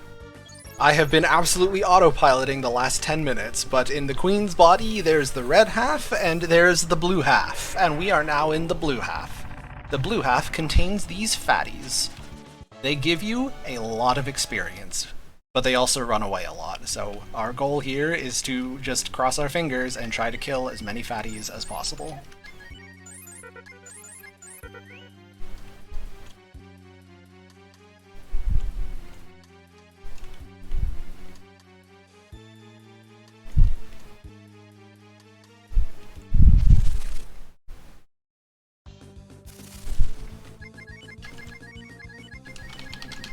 Yeah, thank you, Ghost. I was, trying to keep my, my dialogue on the polite side of deplorable. But hey, if anybody really wants to get their hands dirty, join my Discord. We have a thread for this. You can be as thirsty as you like there.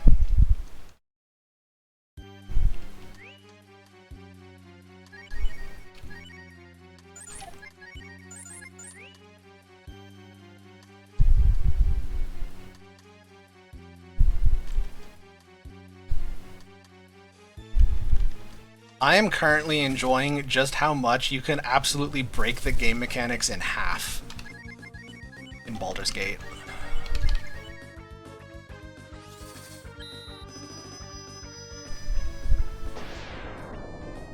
My previous file was a sorcerer warlock, wherein like I was mostly like learning how the game worked.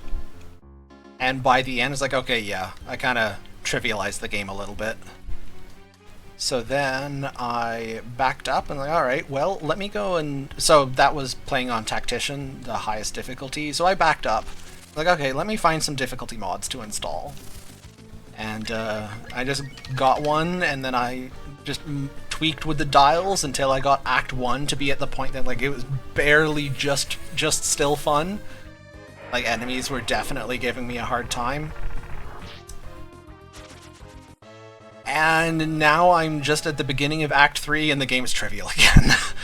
Oops. Oops. So, I'm gonna have to go back to the drawing board and find some more mods. Is there another enemy in here? I was not counting. Yes, there is.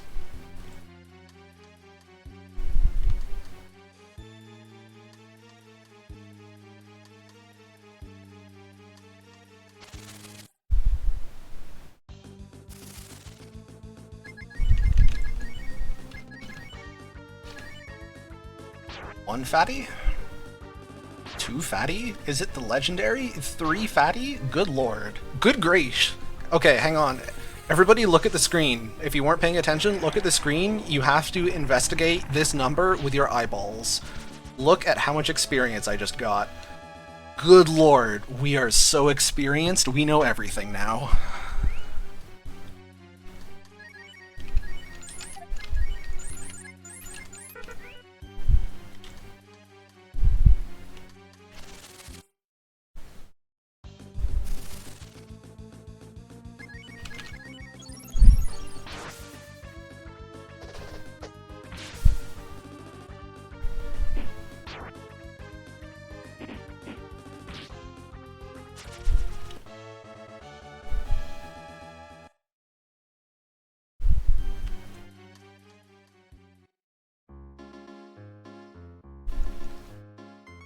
Yeah, not only did Blue level, that's usually the only level Blue gets in the entire speedrun.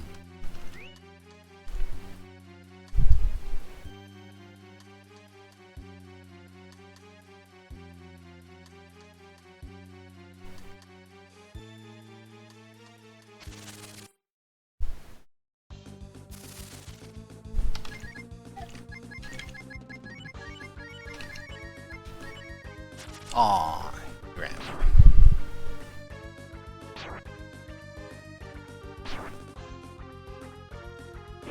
I mean, so regarding... Oh, I'm gonna butcher that pronunciation.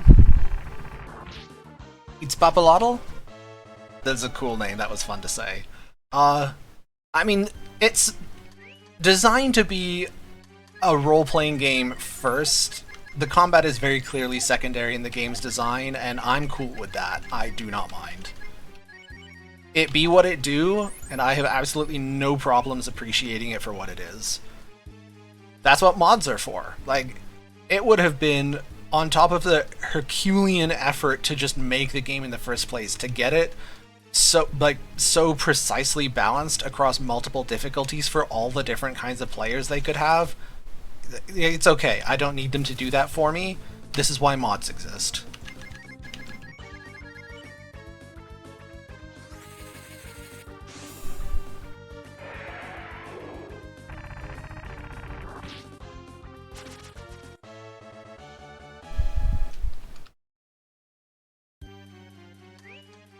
But it is kind of hilarious just how hard you can break the game system over your knee if you try. Was there another fight in there? I was not paying attention. Again, I guess there is.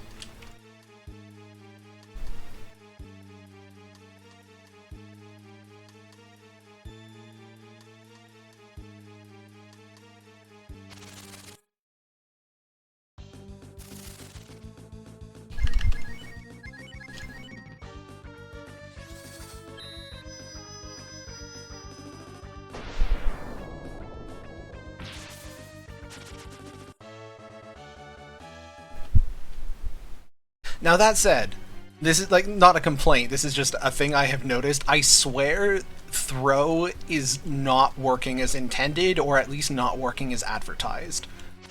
But like, the number of damage instances that appear when you throw a weapon using a character with Tavern Brawler, like, it's not just that the damage numbers are too big, but there's too many damage numbers. Why is it doing so many instances of damage? What is going on?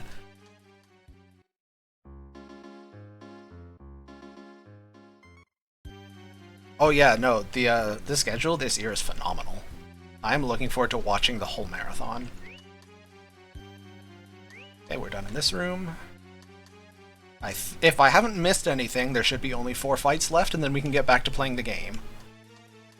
The Super Lesbian Animal RPG, I am so stoked to learn what that game is about. As soon as I saw it on the games list, I very intentionally did not Google it. I want to go in blind. I don't want to know anything. I'm gonna learn, and it's gonna be fantastic.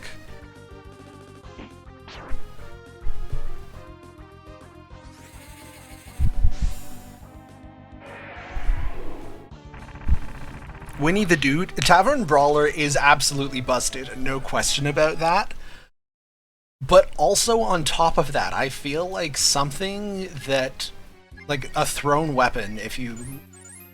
So I guess to be precise, I have my Karlach built as a throw barbarian at the moment, and when she throws a weapon at somebody, I swear there's like an extra instance of damage that shouldn't be there.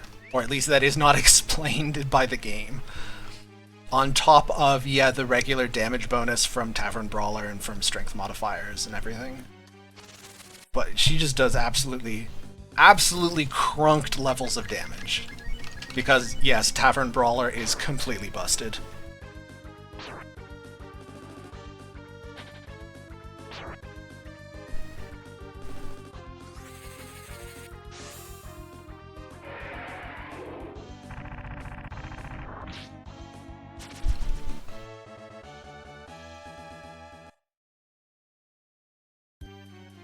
Extra damage, something from falling...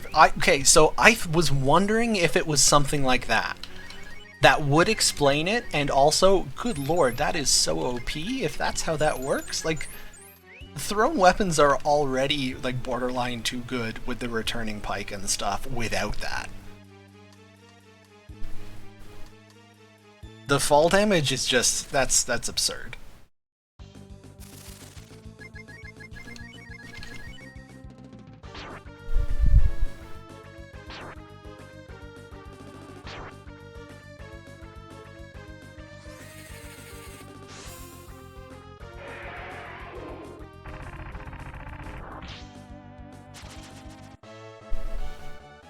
Okay, well, we have slain many fatty.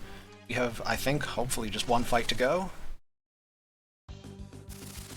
Excellent. One little read site.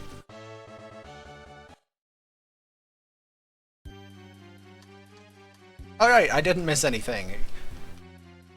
Alright, I'm glad multiple someones in chat are able to corroborate what I was seeing. I did try to investigate the damage calculations. It wasn't listed as fall damage, so either I just am blind and can't read, or I have like an insufficient amount of explanation in the settings or something, or it's not listed and people are just knowers and I'm a not knower. Anyway. But yeah, damage from just weights falling from a height, in addition to the damage of the weapon stacking together, is friggin' nuts. Cool. Yep. And the fact that that's possibly still not the most broken thing you can do is just friggin' hilarious. Yes, Nirolna. I literally just got that before I went to bed. I received Nirolna and started using it, and yes, it doles out the harshness. It delivers the punishment. Boy, howdy does it. You know what else is nuts? You can use basically every part of a monk's kit while wearing heavy armor. I don't know who thought that was a good idea, but it's fun. But it is fun.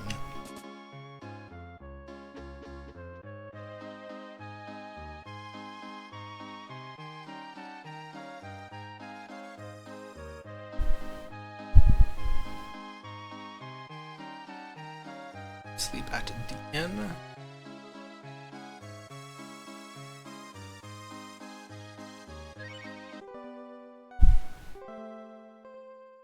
Why would you not want to spend several minutes on this game? This game has one of the translations of all time. It is such a translation, and the world needs to know about that.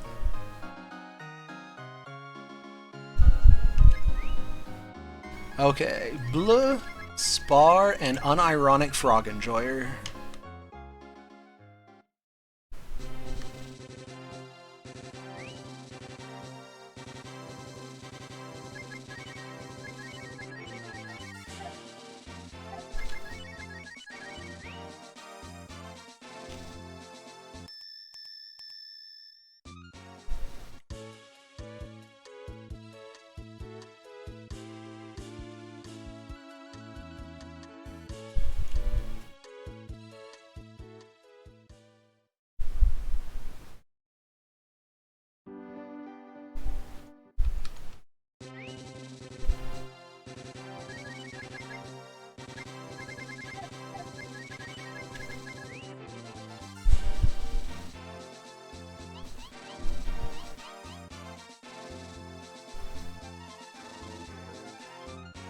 Nice, no encounters. Excellent. Goody goody good. Alright. And now something possibly even more bizarre than the last dungeon. We are literally going into this living tree's subconscious memory. Just don't think about it too hard. We'll pull something.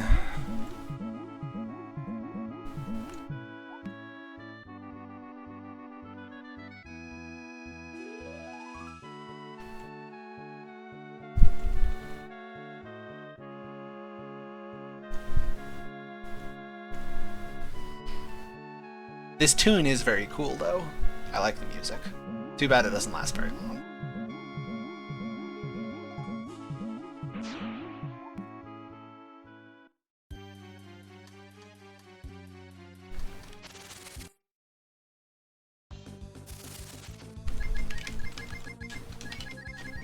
Now the really cool part is that Blue learned Fireball in Das Queen, which means we can now one-shot a whole lot of stuff.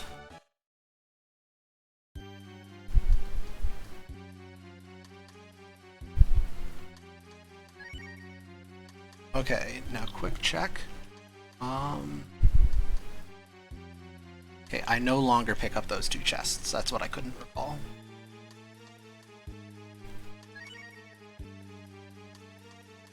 I used to pick up those 2 chests for money, but I think I routed them out at some point just to save time.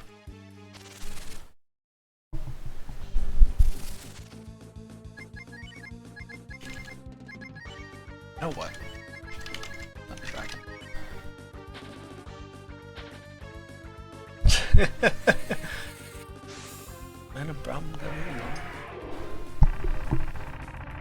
For some reason, my brain insists that that has to be sung like Dr. Evil. You must zip it. For some reason, my Dr. Evil impression sounds like Kermit the Frog. What the heck? Oh, I should have done the thing, shouldn't I?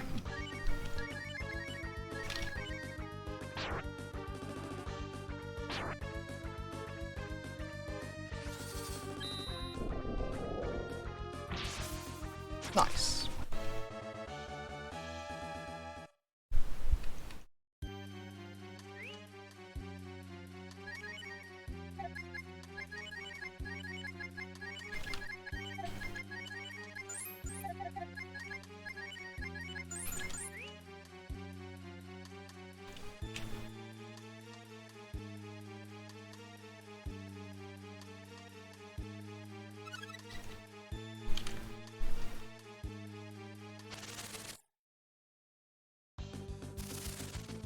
You thought of Snape? I guess that also fits. Where'd you go?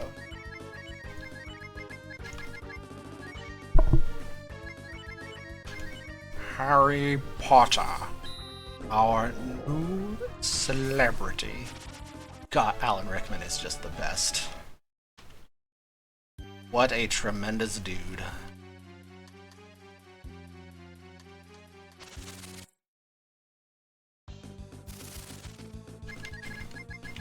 Kermit. Oh yeah, Kermit would absolutely take over the galaxy, no question.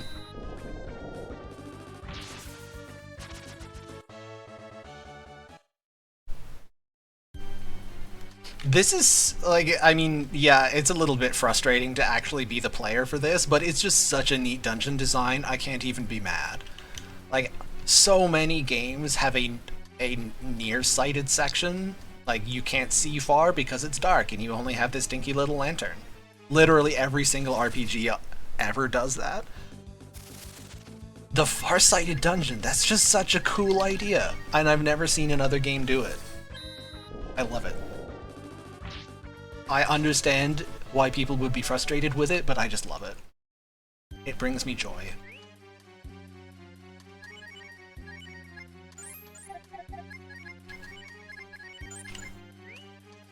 Okay.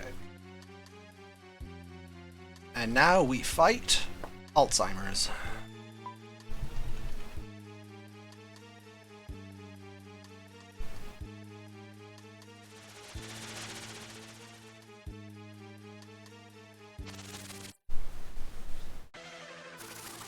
Okay, Fireball, Thunder Dragon, Fruit, and Fruit.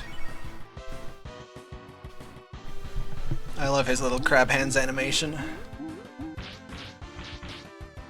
Incidentally, this fight is the one and only time in the game you might see me use a dragon other than Thunder Dragon. Because Thunder Dragon is the last one in the list order in my spell menu. Sometimes I will forget how to cast it, but still be able to cast one of the other dragons. If that happens, you will see me cast one of the other dragons.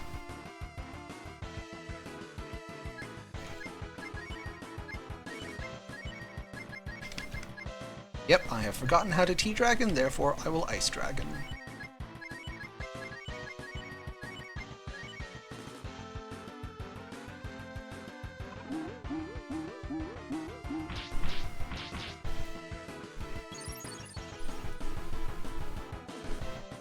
So now the question is, will I have any dragons at all left for the last turn? If not, I will have to improvise.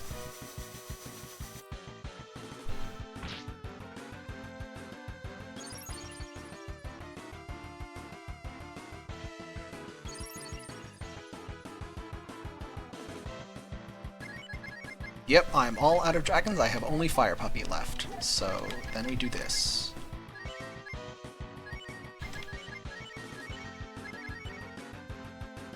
So this little wub wub wub thing, it causes each character to lose 1 to 4 spells from their spell list. And for the remainder of the fight, they cannot cast those spells. So he high rolled on Ryu, which means that Ryu is actually now completely out of dragons. He just cannot cast them anymore. And this guy still has a couple hundred health left, so the remaining damage will be dealt by hitting him in the face. Always a decent fallback option.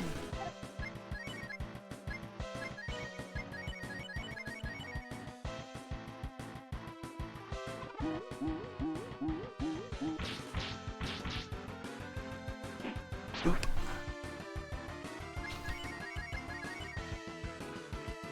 Incidentally, this is basically the least threatening boss of all time, other than all the other least threatening bosses of all time. Because we've fought a lot of least threatening bosses of all time, but that was one of them. Because he hardly, like, he does have other attacks he can do, he just rarely uses them. Mostly he just wiggles his crab hands at you. Alright, now what? Ryu at full AP. Heal.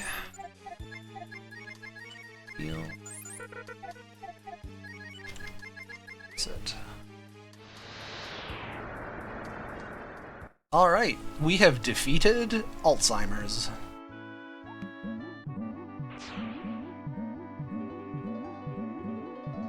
We are now going to get out of this tree's subconscious so that he can reveal to us the plot. That's literally the whole reason we're here, is because he knows the plot of the game.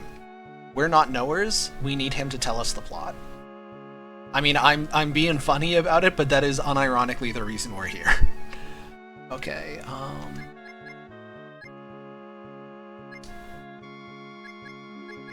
Moth Dagger, Sword, Cloak Knuckle, Charm, Bronze Shield, Quick Clothes, Bronze Hat, Silk Cloak.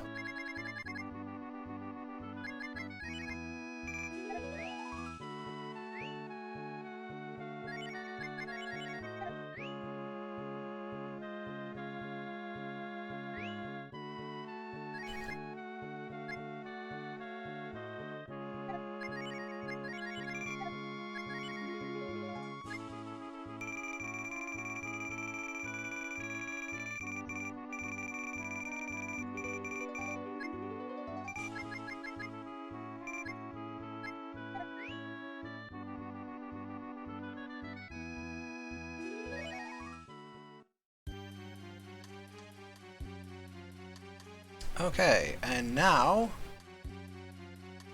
they're here. He remembers the plot. However, we're not interested in listening to it. He was going to tell us the whole plot. He missed his chance. There is no plot here. Okay, to take this off you to you. So, due to a programming error, the Holy Scarf, which is the equipment that I'm wearing, the accessory, which is reducing the encounter rate, it only functions if it's held by the first person in the order you see now, the marching order, not the first person in the menu order in combat. Like in combat, Ryu's in front, or Bleu is in front, sorry. In combat, Bleu is in front. But in the marching order, Spar is in front.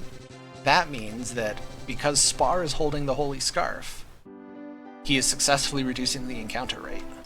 If he ceases to be the first person in the party order, he will cease to reduce the encounter rate. Furthermore, due to a subsequent programming error, the check in the code, which is supposed to check to see whether your character is wearing the equipment Fast Shoe, which is supposed to increase your odds of getting a lead-off attack, instead, that checks to see if the first person in the menu order has an empty accessory slot. It checks for empty rather than checking for Fast Shoe. So, to optimally play the game and having to fight as few encounters as possible, you want one character in the lead of the menu order, currently Bleu, to have an empty accessory slot. You want another character in the lead of the marching order, currently Spar, to hold the Holy Scarf.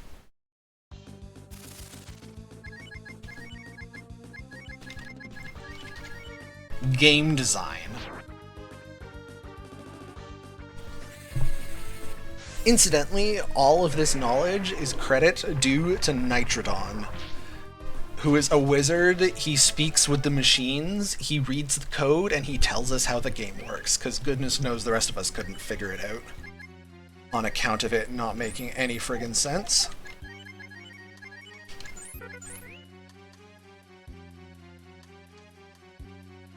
Our gills don't work in deep water, which this is apparently.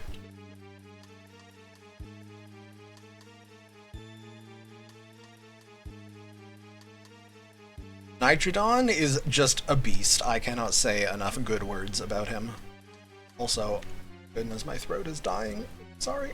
1 sec.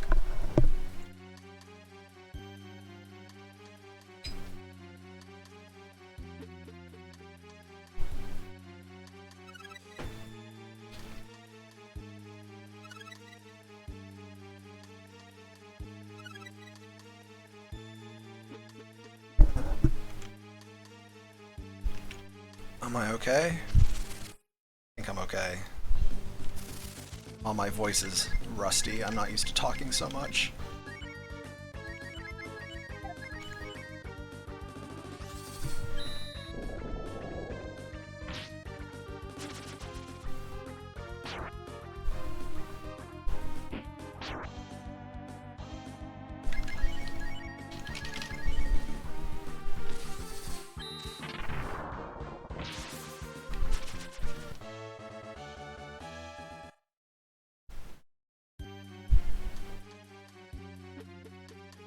Alright, that's the entire dungeon. We're done. Out of here.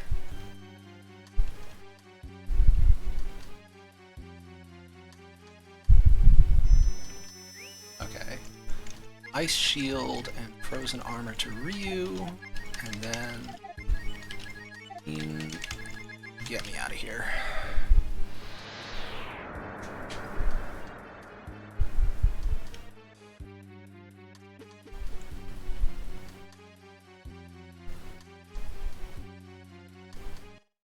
No, I'm good. I just needed to give my voice a moment to recover and drink a bit of liquid. I've only got another, like, 3 hours or so, then I'm good, then I'll be free. What an excellent idea this was.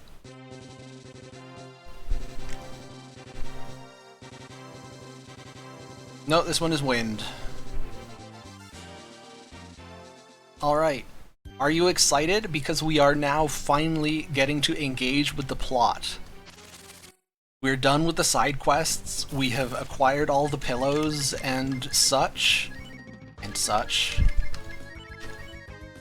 Oh, Fireball was the wrong spell here. This is supposed to be Freeze. These things are Fire Elemental. Oops.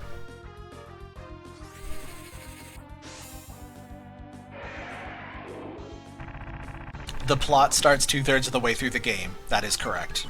That is actually the universe that we live in.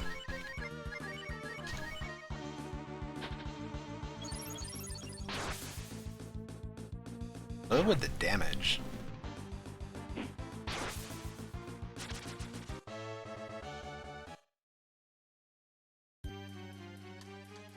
Surely I'll make it out without a fight, right? Yeah, works every time.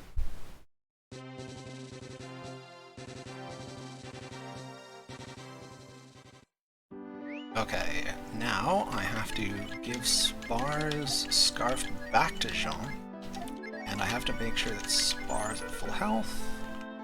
And now I'm switching party to Bleu, Brand, Unironic Frog Enjoyer. Alright. Save to make me feel better. Oh, ha! Whoops. I started holding left too soon. It's fine. We just get to quickly do a quick detour back to the main menu. Don't worry about it. Do not worry. We just wanted to remind you which game we were playing.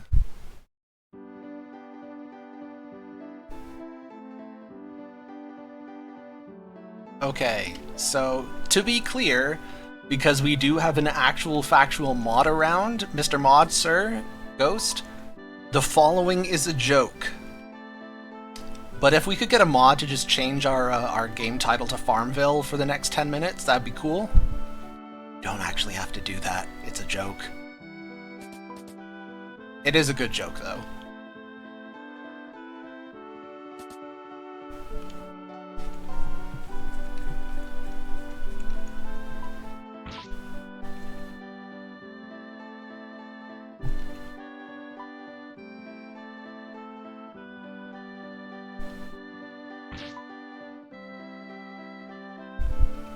Anyway, so apparently this is Rand's mom.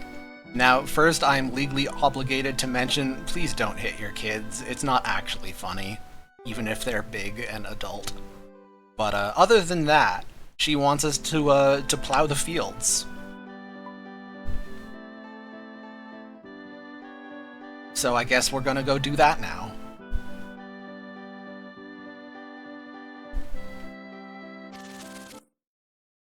It's just a bush. We're gonna fight a bush. It's just chilling there being a bush.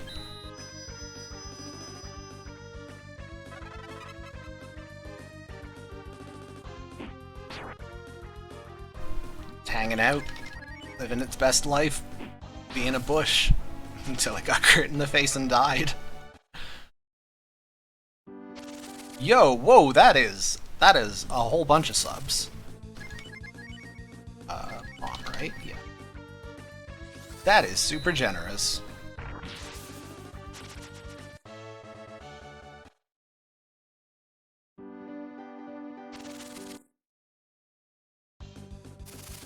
Yeah, no, absolutely. If it is any more than 0 work, do not actually try to change titles or anything.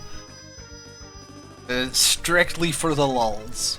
We'll do it again a little bit later. We'll change the title to Cooking Mama and back. It's all good. It's just for the jokes. And yeah, the attack up buff is actually technically faster than not using it, although I admit it does look kind of funny.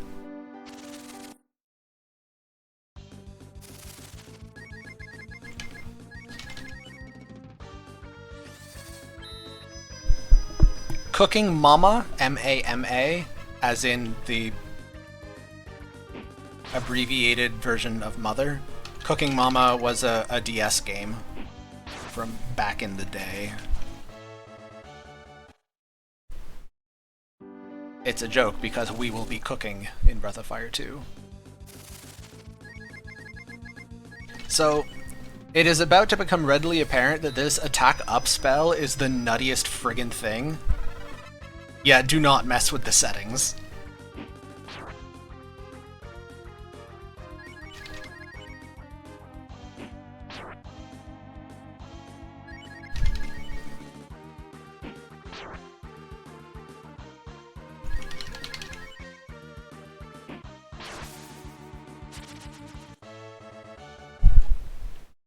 Anyway, if you want to see the rocks fight back, here we go. Boss fight!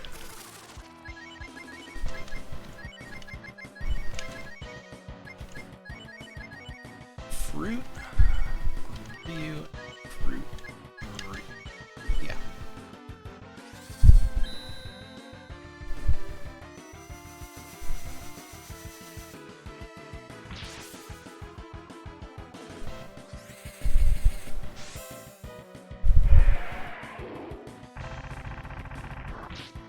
Just smell what the rock is cooking? Nice. 10 meaningless internet points to Flan Kitty. Oh, he did the thing. Ooh, ow, ouch. Yikers. I'm fine. It just killed Jean. We don't need him. Okay, T-Dragon, freeze, shave ice, shave ice.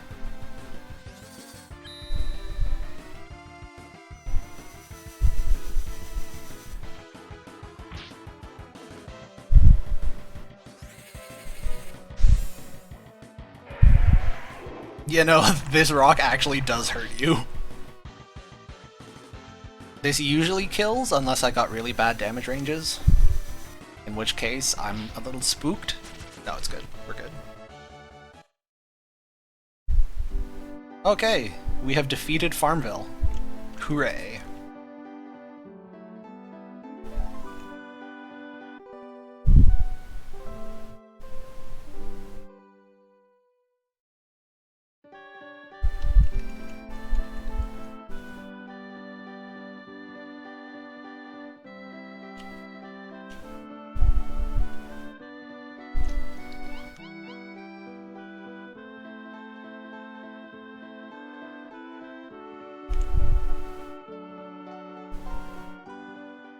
Okay.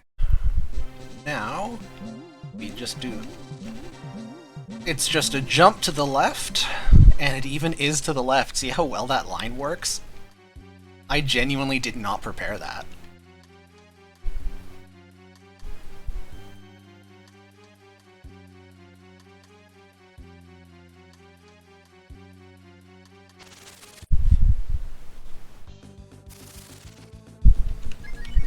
Nice.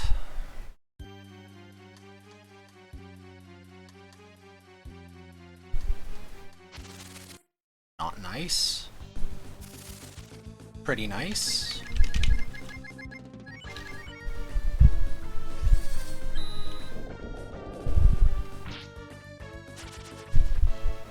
That fireball spell is just so good. Fire is by far the most common elemental weakness in this game, so the fact that Bleu learns that, and it has such a nice snappy animation, it's just great. Everything about Fireball feels excellent.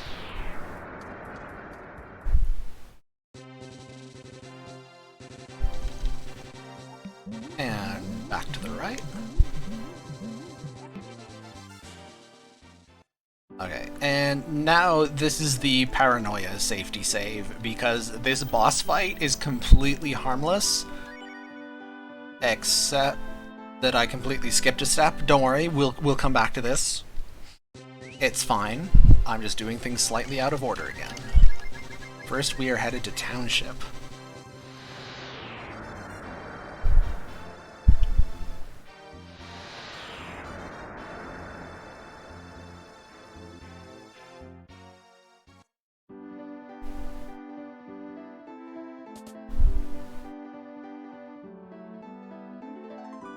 Yeah, no, I was just faking you out.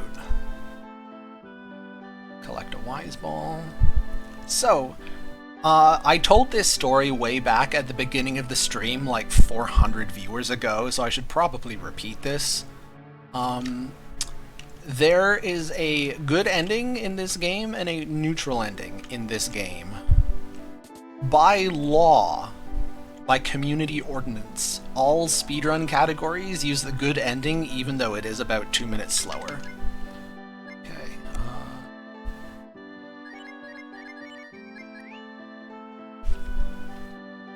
Hey Magius, I will get back to you in a second. I'm just making sure I don't mess any of this up.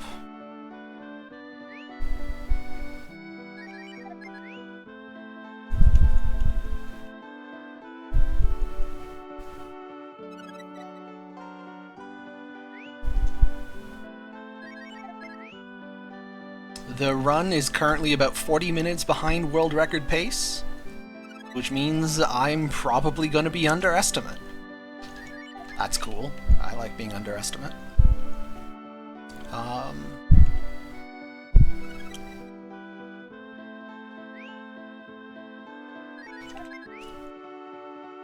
Did I just cook 4 frisbees and receive a biscuit? I sure did.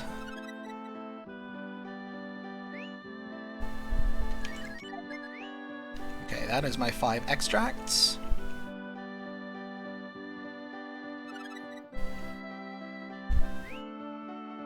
So yeah, without giving away too many plot spoilers, the difference between the neutral ending and the good ending involves your dad. And you have to do some work to set up the good ending, which is why it's 2 minutes slower. Once upon a time, in the long ago, when I was young and silly and foolish, I got a world record, defeated the final boss, set a new record time for this category by like 5 minutes, and then discovered that the run was invalid because I had failed to trigger the cutscene that is the good, that sets up the good ending. The final cutscene that you need to activate after doing all of the prep, the cutscene that unlocks the good ending, I just didn't trigger it. So my run was invalid. Oops. I have only done that once. I mention that again because going down the well here is step 1 for setting up the good ending.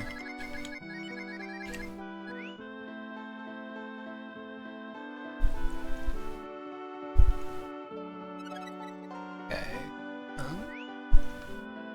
I can stamina and 2 W fruit.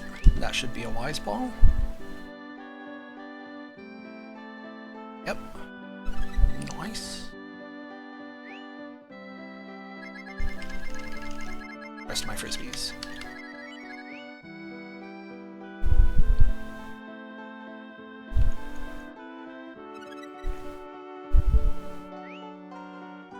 The important thing is to learn from it. Exactly. And I have never done that again. Alright, that's it for the cooking.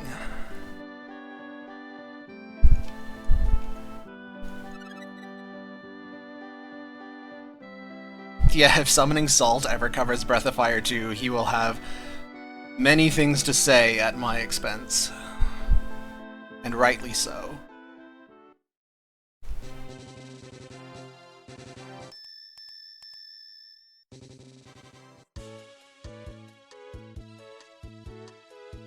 Make new mistakes?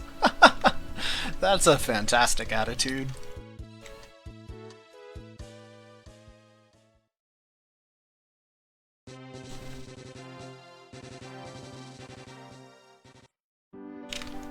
Okay.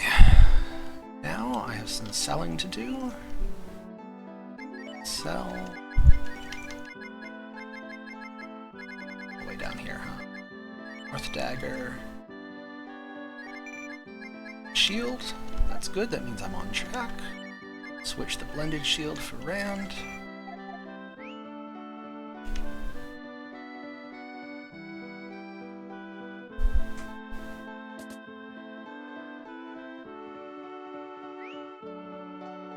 Okay.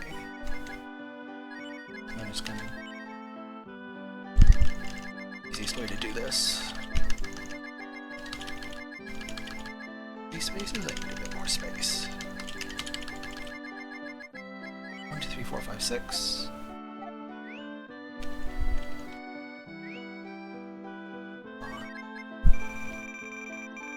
Seven, 3 cure all, and W fruits. Excellent.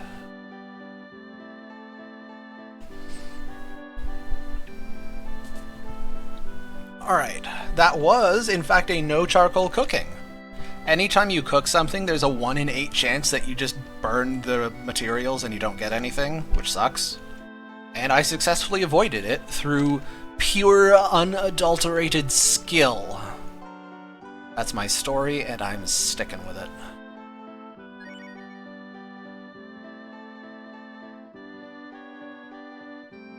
This entire scene is somewhat spoiled by the fact that the NPC you have to talk to tends to hide down under the wall here.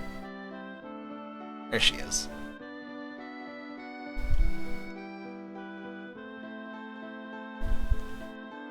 So that is now part 2 of setting up the good ending. There is a part 3, and then I have to trigger the cutscene, and then I will be good ending prepared.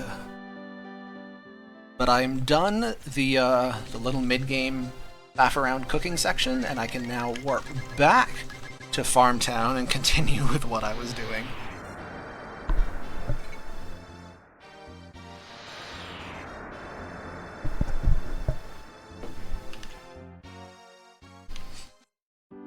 Now I'm going to safety save, because I don't want to do that all again.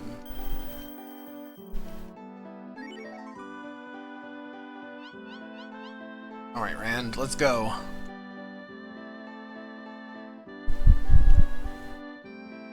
We got a paladin to punch.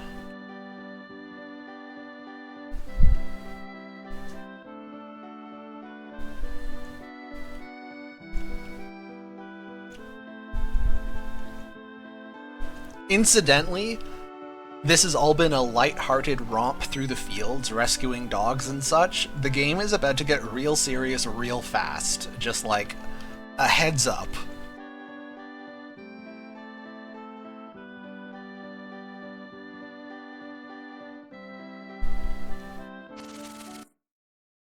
Anyway, our Rand is still tremendously underleveled, so there is no chance of us doing appreciable damage by actually punching him in the face, which is why we bought some items. Turns out this guy is weak to ice cream.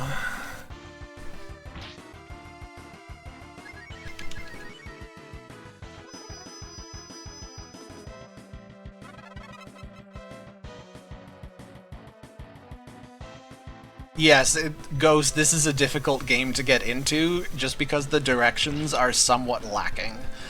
There is a fan-made retranslation that makes it much better. There are still places in the game where, you have to locate the one NPC that will give you the useful hint on where to go next, but at least it's there. So if you're not speedrunning, and you're not tremendously attached to getting the authentic 1994 experience, I would recommend playing the fan retranslation. It's significantly better.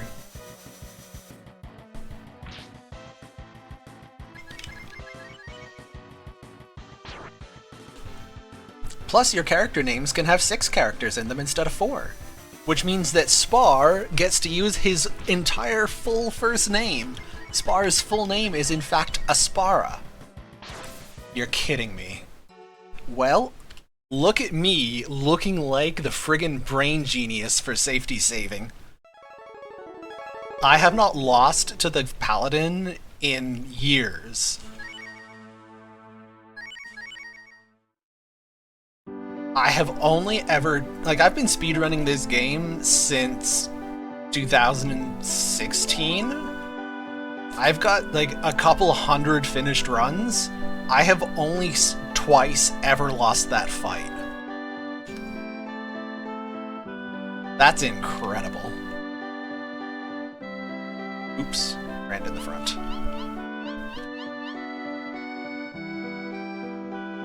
That crit, though, on the last turn of the fight. What a monster.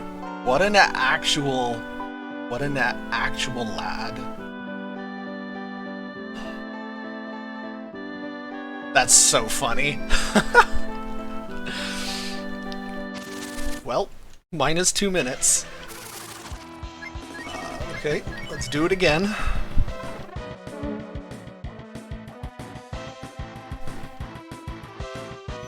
Null pointer, thank you. That's actually really sweet. I am very glad that people enjoy my sense of humor. I spent many years developing it. I was the whiniest, angstiest teenager. It's incredible I had any friends. I was not good company. And I think at some point when I was 17 or something, I just sort of had a moment of introspection, wait, would I be friends with me? I don't think I would be friends with me. I'm just, really unpleasant. What if I just tried to be funny instead? That seems like a good thing to do. Just, both for myself and for others, and just, karmically in the universe. Be the change you want to see and all that. So, then I set about trying to learn how to be funny. With, mixed results, but that's alright. It's a work in progress.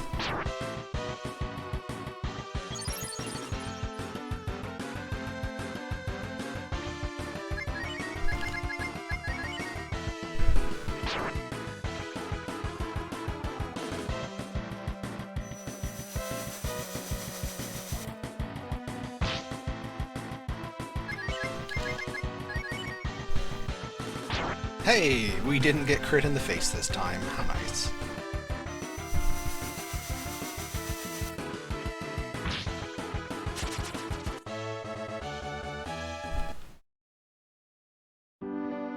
Beat the Paladin! Hooray! First try every other time.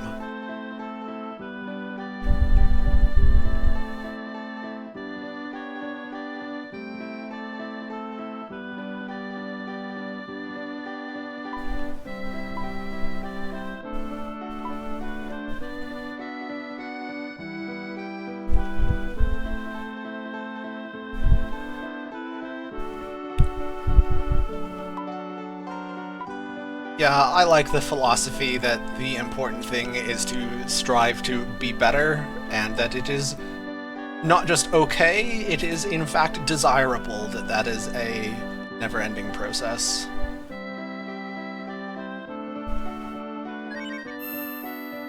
Incidentally, Rand's mother has been kidnapped by the church. What a twist! It turns out the church was evil this whole time. Who would have guessed? Actually, you know, I'm joking, but that's mostly because I'm already familiar with the game. The church actually does a pretty good job of being, like, unobtrusive in the background. The only real interaction you have with them is with Ray in Capitan, and you help him rescue people. Like, the only meaningful churchy character you've met is a good guy. So it actually is kind of a twist. Okay, Oh, I'm doing this out of order, my bad.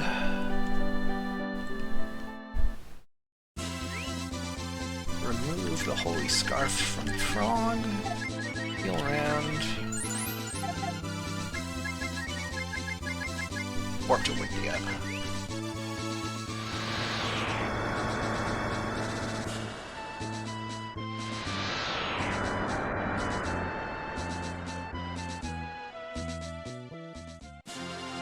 Oops, and I need it to be daytime.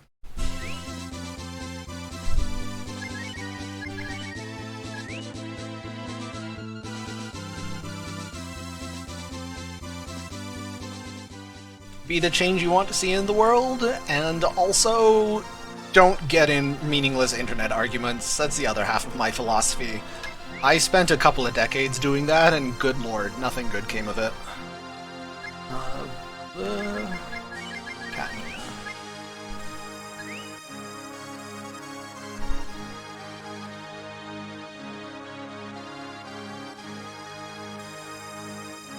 Oop, Nina in front. That's right.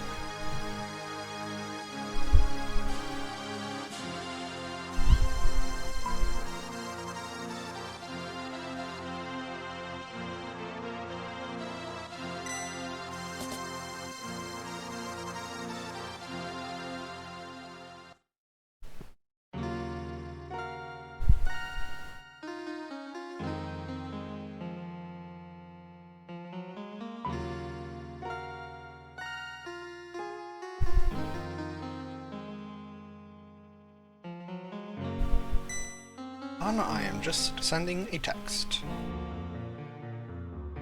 I am sending a good morning text to my girlfriend. She's probably getting ready for work right now.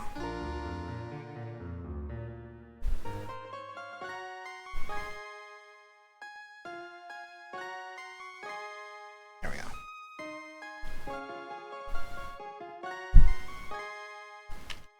Tell your loved ones you love them.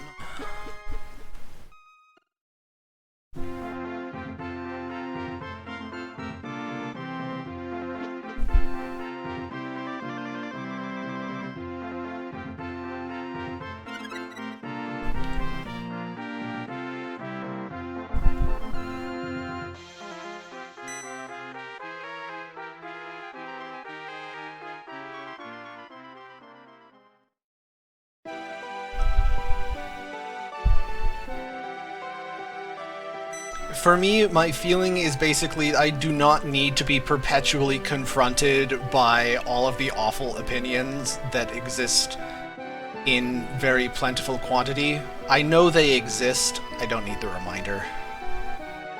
So, where I used to hang out a lot in big public forums, these days I'm just in the small happy spaces. Like, the fact that there's 1,000 people watching me is kind of mildly terrifying, but also every single person in here in chat is ultra cool, so I don't have to worry about it.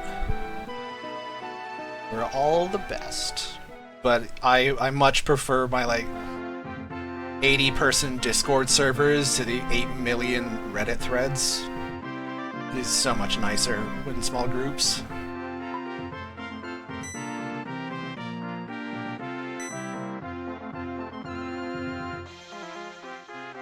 Thistle Frizzler. That's a delightful thing to say. It feels good on the tongue. Yo, Swellman! Good to see you. top of the morning and all.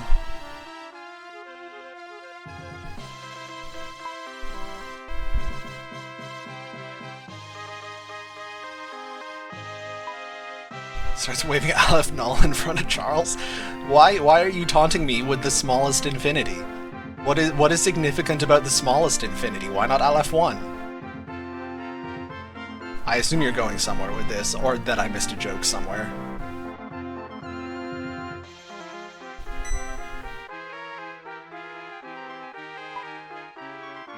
Oh right, I'm playing a video game, aren't I? Let me pay attention.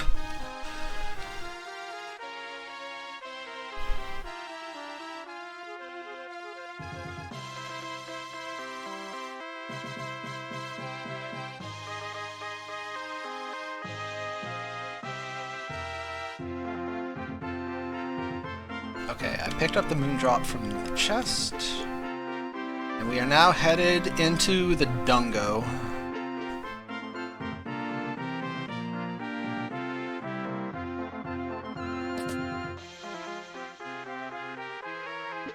Yeah, you heard some math, sorry about that. Occupational hazard. Okay, take off Blue's clothes, give them to Nina. Use the blend mail, the socklet armor, and the holy scarf. Are in business. No math and no feet. Well, I have no cam at all, so you're safe on the feet front, but I'm afraid you're gonna have to live with a bit of math. For example, thank you for bringing this up. Did you know that spheres are spiky?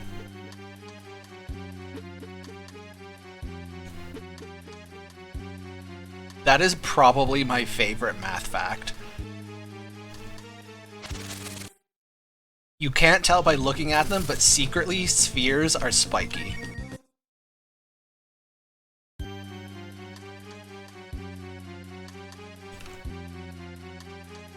And I'm not memeing, I'm joking, as in, I am intentionally trying to be funny, but I'm also not joking in that is actually true. You can't tell in 3 dimensions, because, that behavior doesn't appear in 3 dimensions, it's not enough, but, 10-dimensional spheres are spiky. That is a true math fact, verified by actual mathematicians. A sphere as in a circle, or a ball.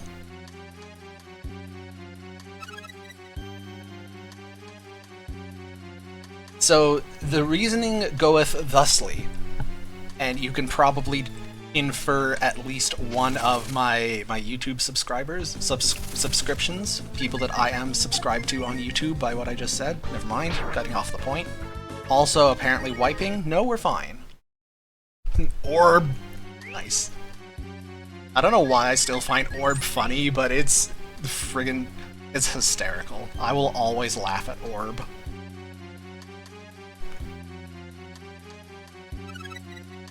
So, it's nothing to do with, the non-existence of perfect spheres in 3 dimensions or anything like that. It's just to do with the dimensionality. But the basic mathematical definition of a circle or a sphere or whatever is it's all of the points within a fixed distance of a central point. And, that definition works in any number of dimensions, doesn't matter. So I will try and draw you a picture with words. This is a 2-dimensional picture to start. Draw a square. Divide the square into 4 quadrants, so 4 squares, each the same size. They all touch at a central point. And then inside each of the squares that you just drew, cast a shave ice. Draw the biggest circle that'll fit. So you have 4 squares arranged in a big cube, in a big square. Inside each of the 4 small squares, you have 4 circles. Each of the circles should be touching at the edges where the squares touch, and there should be a gap in the middle. So let's arbitrarily say that each of those 4 circles has a radius of 1, so that the big square on the outside is side length 4 from edge to edge. Whoops, wrong chat, I see you, Ghost.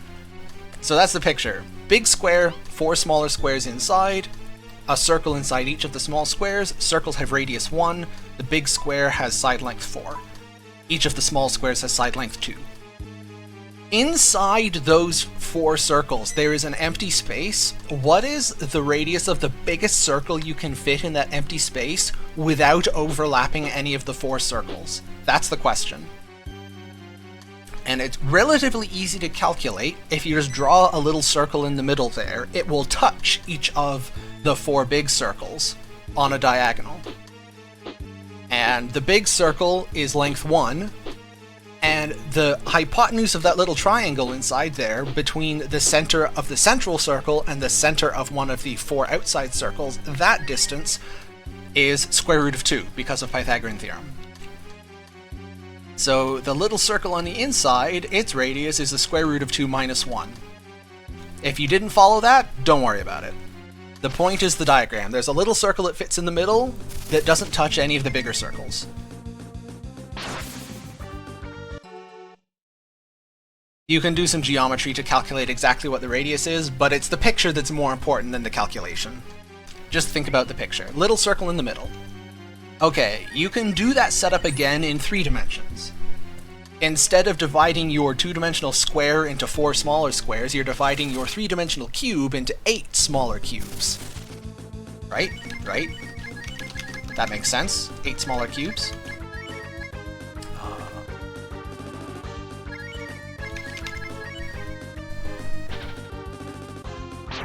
Inside each of those smaller cubes, you can fit a sphere, a ball. Exactly the same as in 2 dimensions with squares and circles, now we have cubes and balls. Let's say each of those balls has radius 1. You can ask the same question. Inside the 8 balls, there's a little bit of a gap. What is the biggest ball that can fit in the little bit of a gap that doesn't overlap any of the other balls? You answer that the exact same way, but here's the interesting thing. I don't think I need to heal here. I'll just do one LPL. Here's the interesting thing. The radius of the ball that fits inside in the 3-dimensional case is bigger than the radius of the circle that fits inside the middle in the 2-dimensional case. That's fact 2. When you go from 2 dimensions up to 3 dimensions, the biggest sphere ball that fits in the middle gets a bit bigger because there's more space. There's an entire extra dimension you can fill up. At this point, you can't really picture it anymore because the next thing I'm going to say is now go to 4 dimensions. You can't draw it anymore, but you do the same thing. If you do the entire setup, you have a 4-dimensional hypercube. It divides into 16 smaller hypercubes. Inside each of those 16 hypercubes, you fit a 4-dimensional hypersphere. What's the 4-dimensional hypersphere that fits inside all of those? And you can calculate that. It really is just the Pythagorean theorem. It's not difficult to calculate, but it's the same thing. It gets a little bit bigger. And every time you add a new dimension, the size of that ball that fits in the middle, it gets a little bit bigger. And here's the thing. When you get to dimension 10, it's gotten so much bigger that it's poking out the sides of the big square.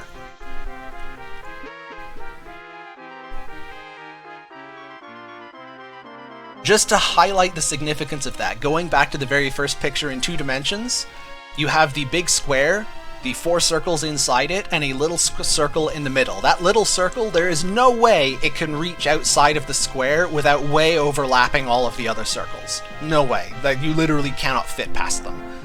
But in enough dimensions, in high enough dimensions, there's enough of a gap between all of those outer balls that a ball in the middle can fit. It can squeeze between the gaps with its spikiness without overlapping any of the other balls.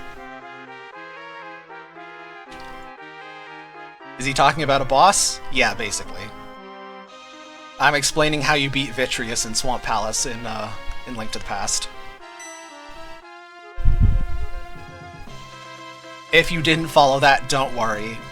Doing a math explanation with words rather than with a picture is very difficult. And the human brain, go figure, not very good at thinking in 10 dimensions. But it's a neat party trick.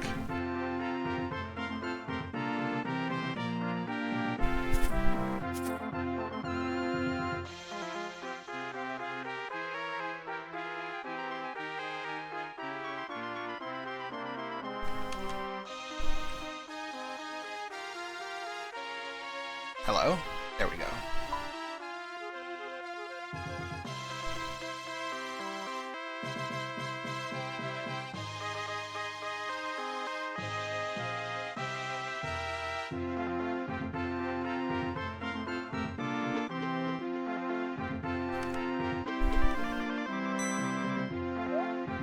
Oh yeah, Blue's sleeping sprite is adorable. It's one of the emotes on my channel.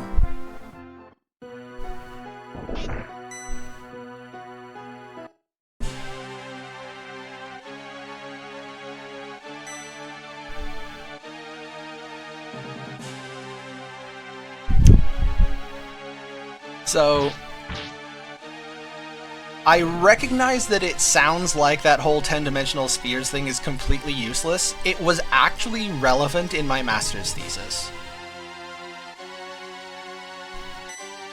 I was doing runtime analysis on cryptographic algorithms, and the question was like, how long does this algorithm take to run? And the answer ended up depending on, like, the size of your key. Like, when you're doing cryptography, you have some, like, hidden key that is part of the cryptographic protocol. And the size of that key is the dimension of the system. The more digits you put in the key, the more dimensions you're operating in. So the question was, like, how high do we need the dimension to go to actually get this cryptographic protocol to be secure? How big do the keys need to be? And it turned out that the answer, abstracted, once you had actually worked out the math of what the algorithm was doing, the average runtime depended on what the overlap was if you took two nearby but not perfectly concentric overlapping circles. So if you take two circles that aren't literally same center but they're near each other so that the two circles overlap in a crescent, how much do two nearby circles overlap? And in 2 dimensions, the answer is quite a bit. Like, if you put 2 circles beside each other, they can overlap by quite a lot. But in really high dimensions, like the ones these cryptographic algorithms are operating in, because high-dimensional spheres are so spiky, even 2 nearby circles will have barely any overlap. And so it turned out that the protocols ended up not being very practical in practice because the runtimes were so slow. So it was relevant. Do I need to go back into Windia and get stuff? No. No, I routed that out.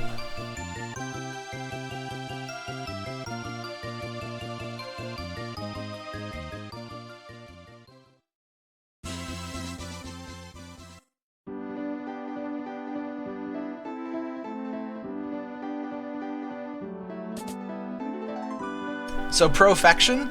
Actually they don't.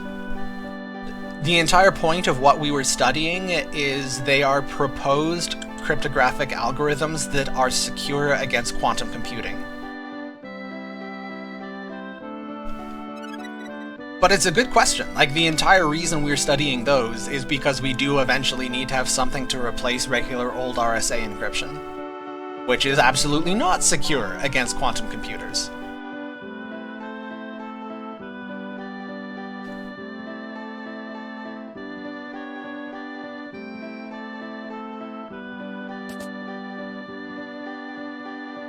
Yo, Shogun! You hear math talk? Yeah, it's a Charles speedrun, in it. We're only 45 minutes behind world record pace. That's pretty good. That's not bad. How long will it take for quantum computing to actually take off? Who knows? Anybody's guess. I mean, there was sort of like a 30-year lag between when the first classical computers were created and when they actually became viable for large-scale use.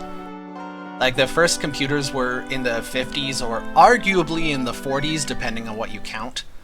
Hang on, I need to do stuff. I need to order. Ryu Cat Nina. I need... Lungs closed. Wristband, Breath Armor Cat, Backlog, Dana, Ina, Banded Mail, Socklet Armor, Robe, Robe.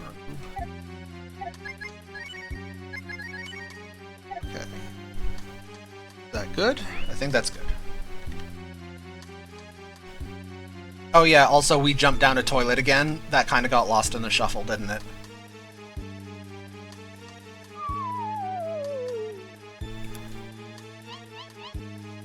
The precursors to quantum computers, they don't really quite qualify yet, but I would not be surprised if they happen any day.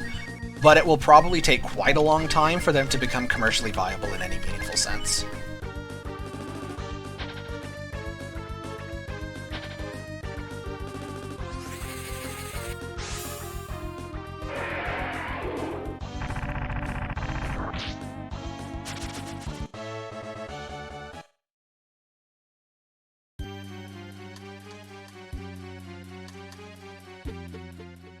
Alright, we are out of the toilet. This and other weird things you only ever say while playing Breath of Fire 2. So, Rand's mom has been kidnapped. Claris is, stuck in ye old spooky church town. And we are gonna go make friends.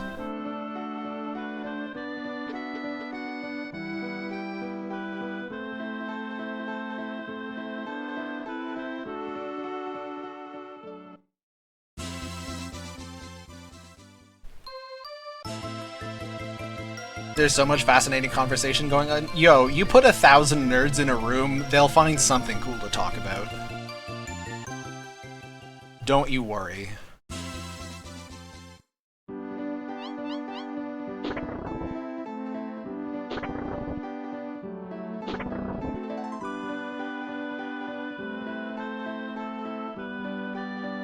Alright.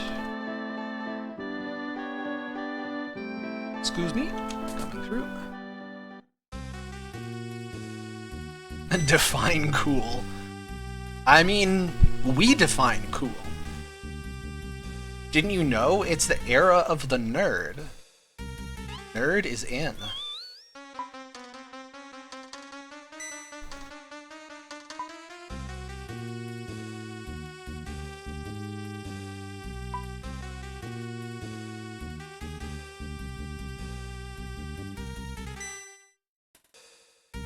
Also, don't be like Taiga. Respect some boundaries.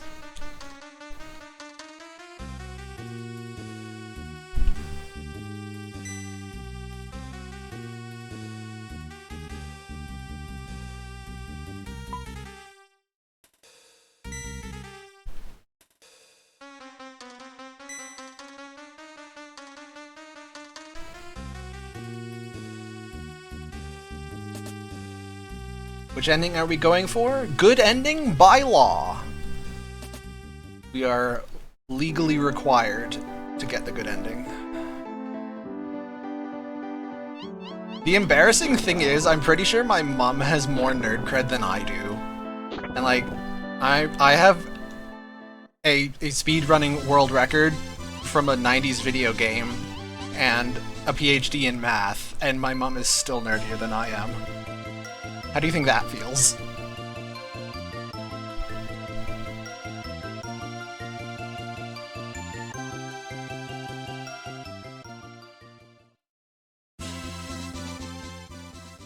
Good morning. Okay, I need to not screw this up tremendously.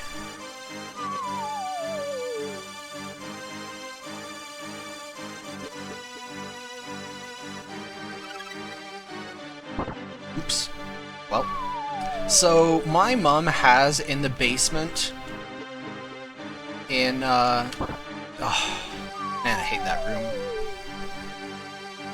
Very, very safely tucked away in, good packaging and all.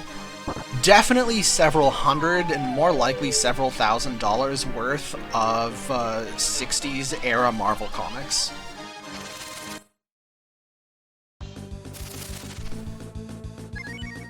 She also has the Silmarillion in about 24 languages.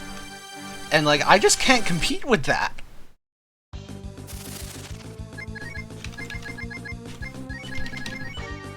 Also, yes, Cancer sucks. Agreed.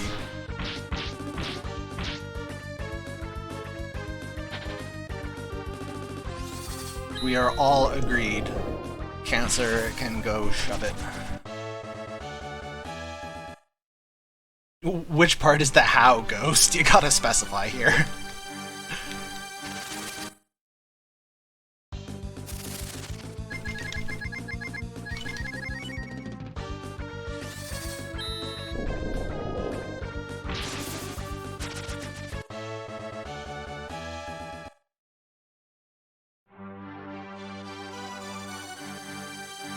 How does one get that many copies of the Silmarillion?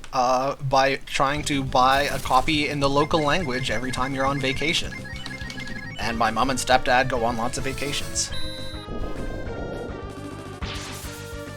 Oh right, those things are not weak to fire. Shoot.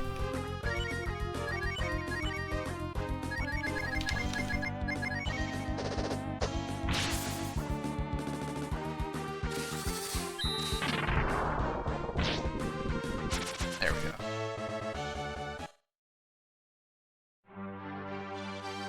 So this all looks very silly. Every time you end a fight on this yellow tile, there is a 3 in 16 chance of just being teleported to the end of the dungeon. Evidently, I am not successfully rolling my 3 in 16 chance, but you know, let's keep trying.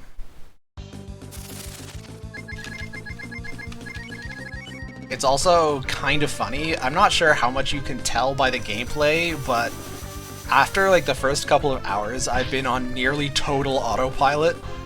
I will zone back in for boss fights and shopping, but otherwise, this has basically been social hour with chat, with background Breath of Fire 2 playing, of dubious quality.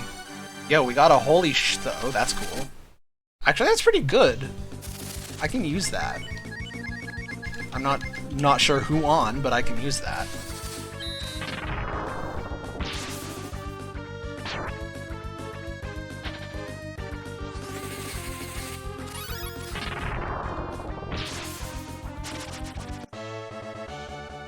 Big virtual high five to all the Cancer defeaters in chat.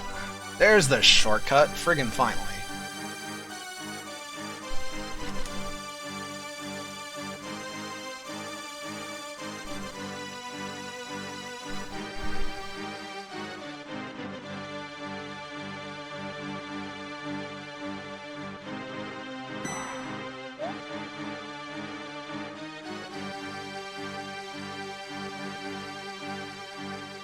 If you have totally lost track of the plot, don't worry, I have too.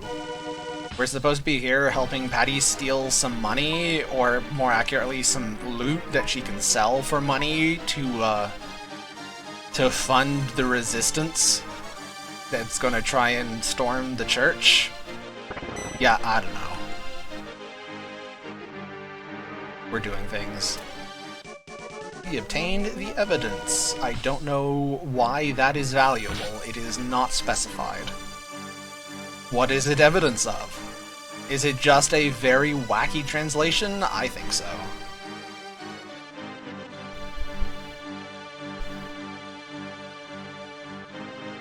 Anyway, now we can teleport out. We cast Skedaddle. Skedaddle is a really useful spell. Alright. Fishing hats, everyone. Hip waders. Sunblock. Preferred warm afternoon beverage. Oops, wrong shuffle.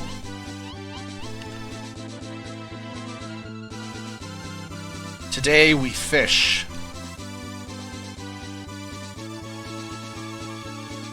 Come on. There we go.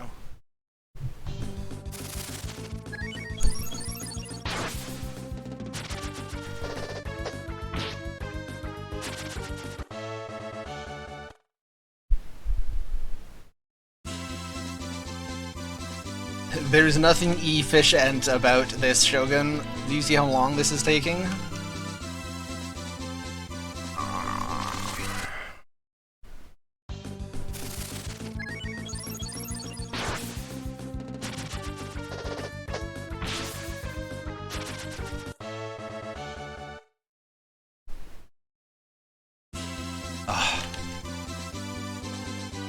JRPG needs fishing? It do. That is a universal truth if ever I've heard one.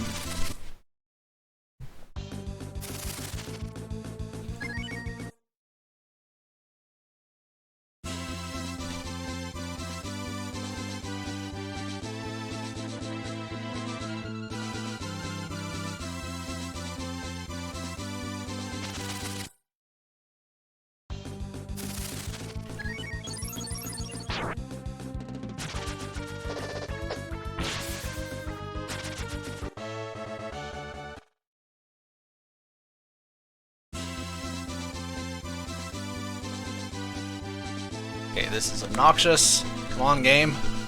Where is my fish? On the subject of games and fishing, and good games that have fishing, you know what is a game that is so much better than it has any right to be?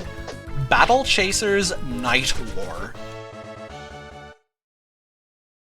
That game is so fun, and yet, like, why?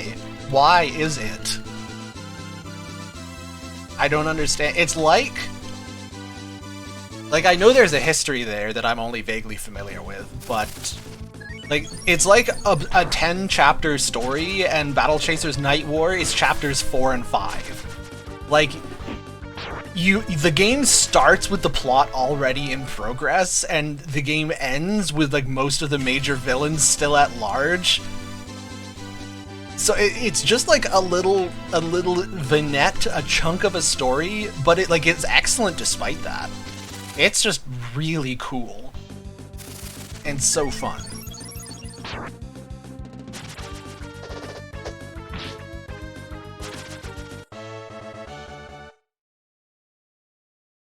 Finally! Friggin', that took way too long. Okay, equip Laud Bait. Do do do do do do do. Sorry, I'll stop.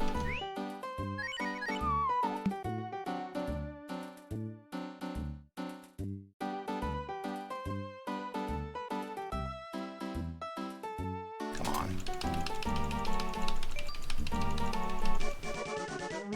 Oh Lord, we fishing. Oh Lord, we got the studliest sword in the game. Get me out of here. Okay, equip. Empire Sword, Thunder Glove, Sun Mask. You know, since we got the Holy Shield, we might as well use it. Remove the Charm Rod. Socklet Armor to Mina. Collar.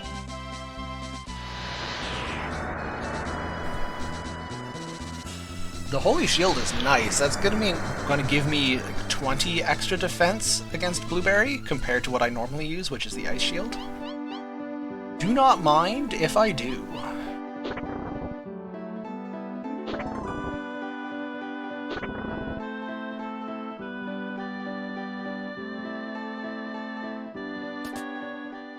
I will say, one of the things I love about Breath of Fire 2 as a speedrun is just how much tiny little micro-optimizations there are based on just like random bits of luck. Like you get a random enemy item drop, or like you get through a section using fewer healing items than necessary, which means you don't need to buy so many healing items at the next shop, and then you don't need to pick up a treasure chest because you have extra money.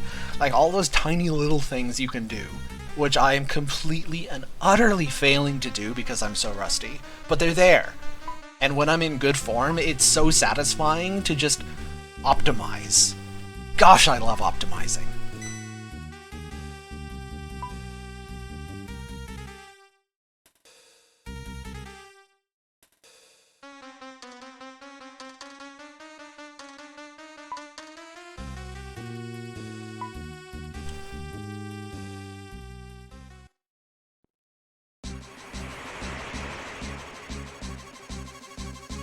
Okay, well, normally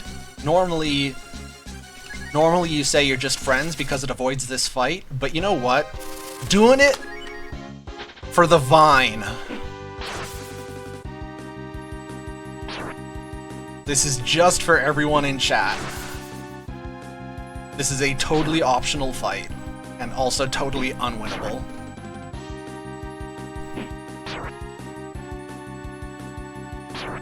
You're welcome.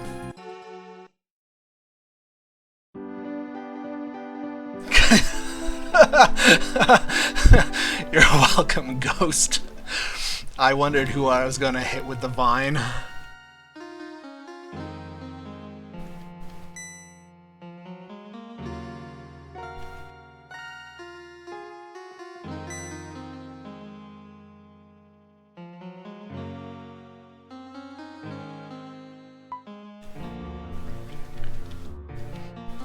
Seriously, the best part about aging is getting to ironically use things that you know went out of style a decade ago. I invite all my first and second year students, like, class is over, we're done here, go outside, catch some Pokemon or something. They don't play Pokemon Go. I know they don't play Pokemon Go. They know I know they don't play Pokemon Go. Nevertheless, they are invited to catch some Pokemon.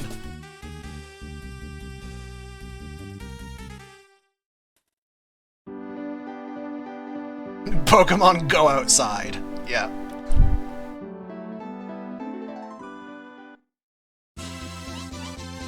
Alright, would you like to hazard a guess? We have Ryu, Blood, Nina. Cat is out of the party. Who do you think we are going to take as our fourth party member? Get your guesses in now.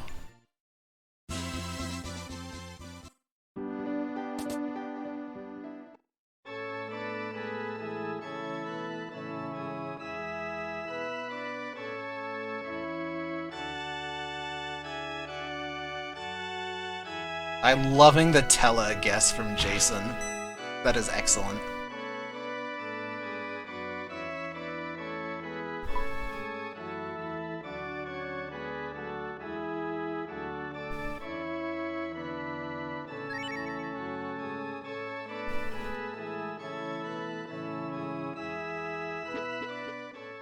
Dash Bash Clap.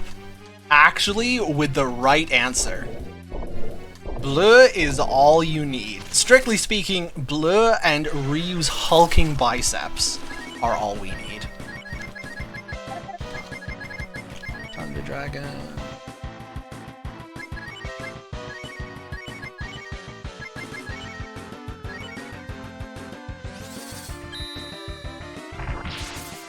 We could have any... Oh, jeez. Oh, good dodge. We could have any fourth party member that isn't Cat.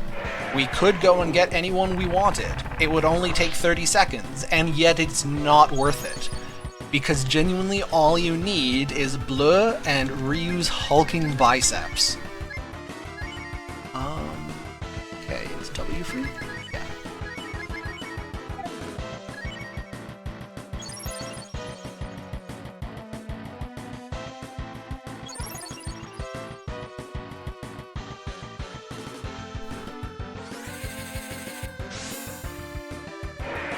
Yo, John Scoot. I hope I pronounced that close enough.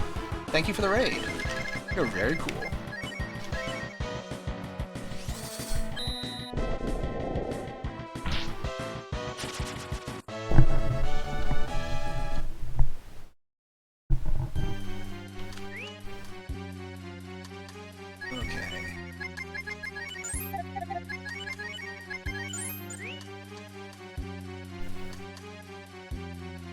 Aw, thank you, Mubot. Lemon Kitsune. Fire Dart Cat is more powerful than Ryu? Yes and no. It is true that Fire Dark Shaman Cat has a higher offense stat than Ryu. However, it's irrelevant because both Ryu and Cat will easily hit the offense cap with the attack up buff and end up doing the same damage anyway. So in the damage calculation formula, the highest offense that will register is 511? 512? 511? I think it's 511. And... ooh, I must have been drained. That's alright. And the attack up spell literally just doubles your offense stat. It does nothing else. So, as soon as your character has 256 attack, any further attack literally does nothing. And both Ryu and Kat easily hit that threshold with their best weapons.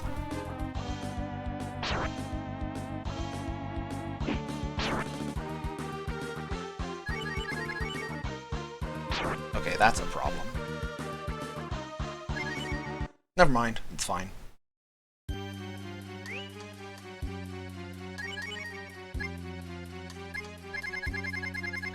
I have no life PLs. It's not fine. Huh. That's a new one. We'll be back momentarily, after these messages.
Yo!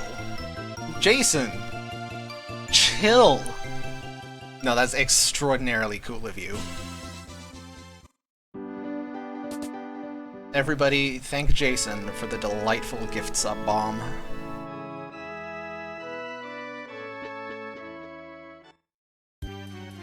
Alright, take two, this time with me paying more attention.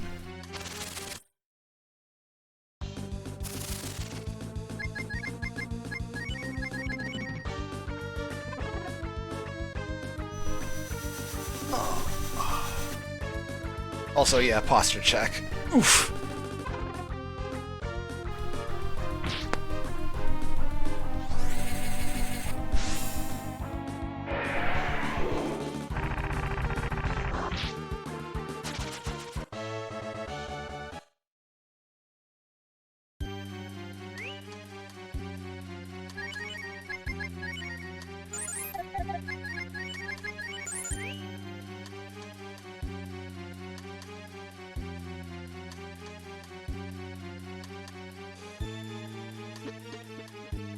Alright, so this room is cool. There's a hidden secret.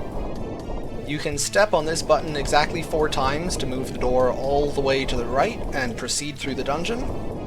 However, if you stay standing on this switch for I think it's like 3 minutes or something like that, it will actually continue moving the door even further to the right. Unlocking some secrets that was literally discovered over 20 years after the game was released. Which is just, that's wild. That's nuts.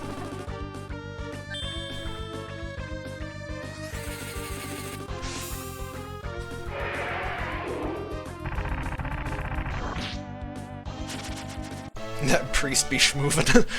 Yeah, he really is, huh?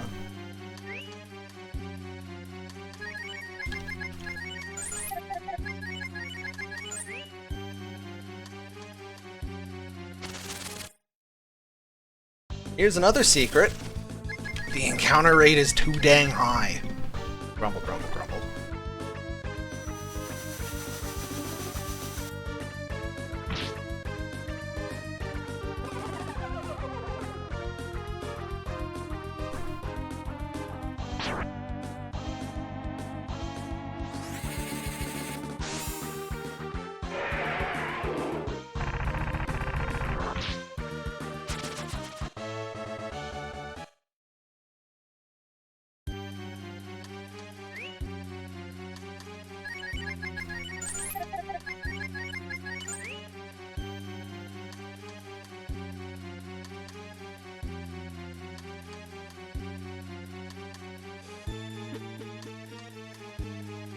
almost there.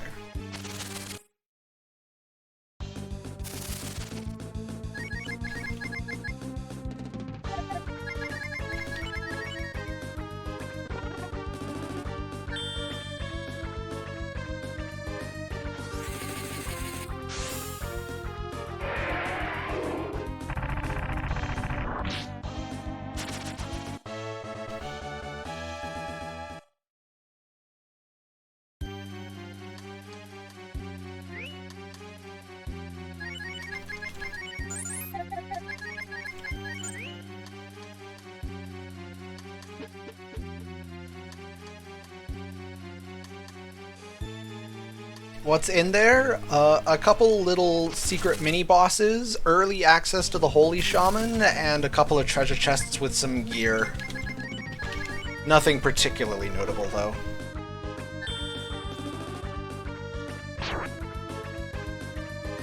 Oh, almost died. That's cool.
Alright, boss fight.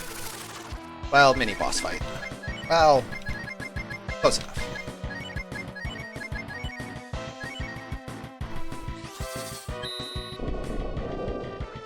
I really do love this late game boss music though. It kicks pretty hard.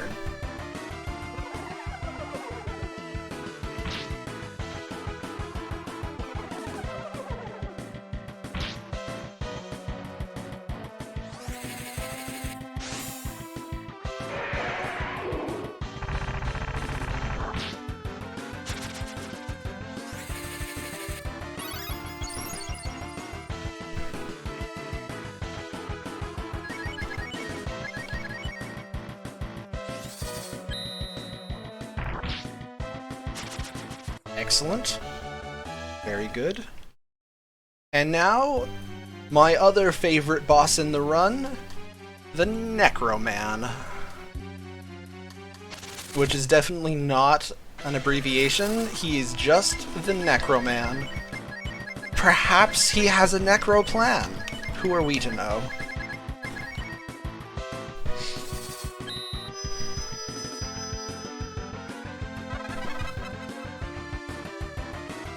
Anyway, now we get to enjoy the juicy, juicy attack up crits. Assuming I actually crit, which I might not.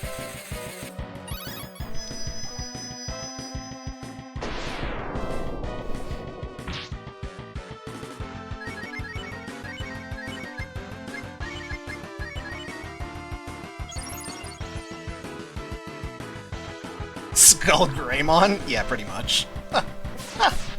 Nice.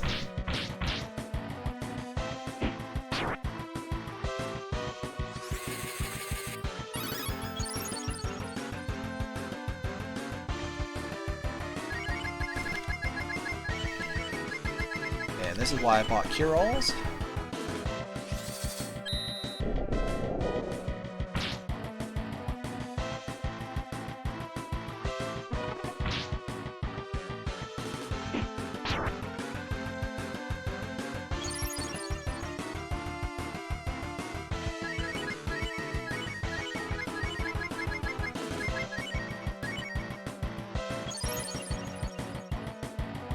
The curse status?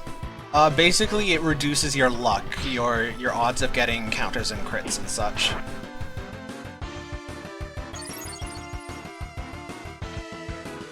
technically more than nothing, but not actually that relevant. And here's Blue's little special ability, the D-Refresh.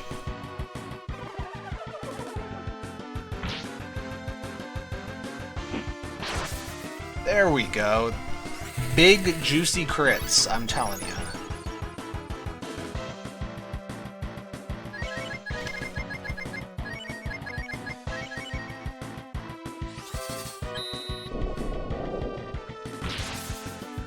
Nice. That's always a satisfying boss.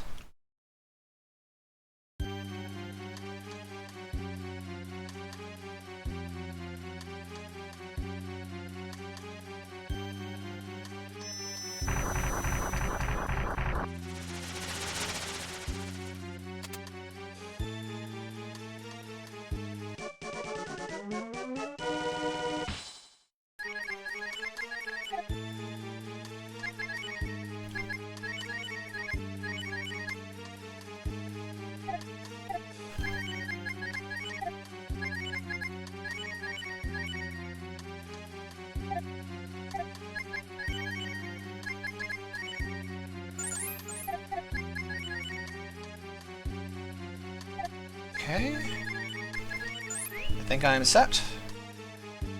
Just triple checking everything in the notes so I don't do an oopsie. Hey, good night, Ambi. Or good morning, Ambi, I guess, as the case may be.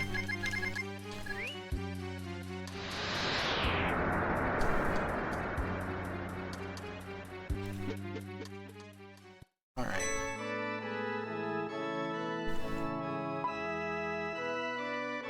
It's okay, the good news is we've only got like an hour and a half left.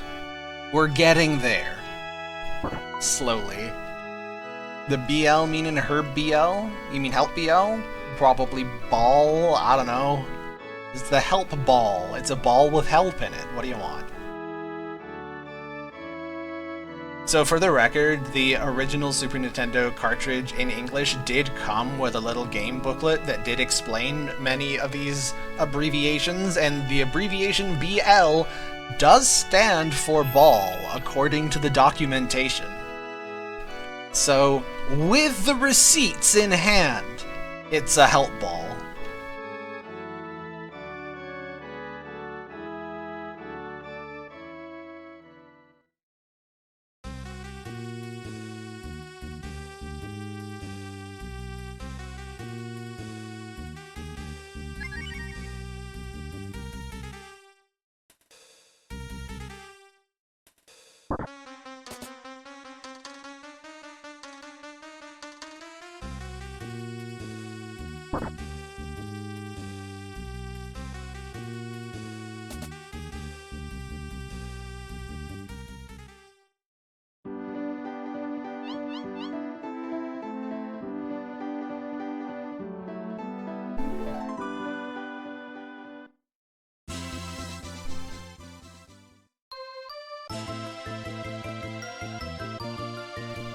Alright. 2 dungeons left. We are getting there. Goodness, I'm looking forward to going and having a snack.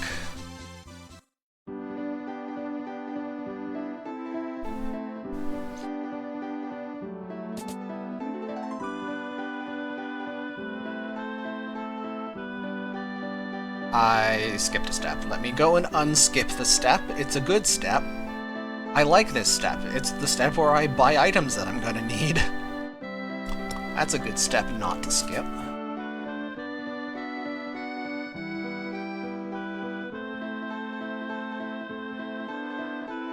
Okay, sell. A lot to sell.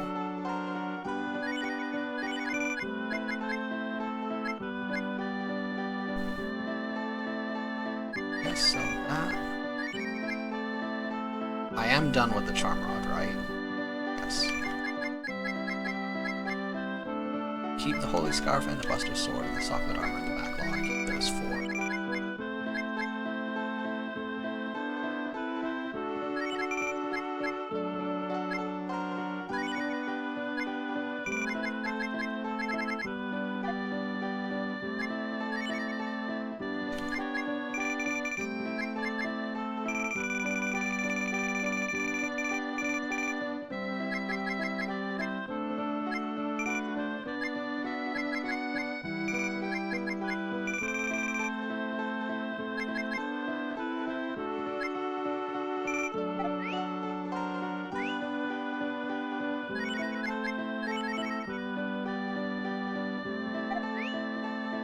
Alright.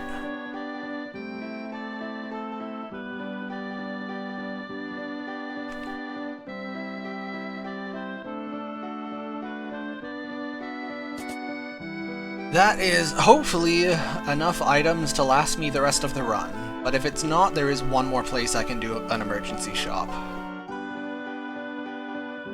Let us penetrate the Grand Church. I have nothing to add to that line, I'll just let that one marinate.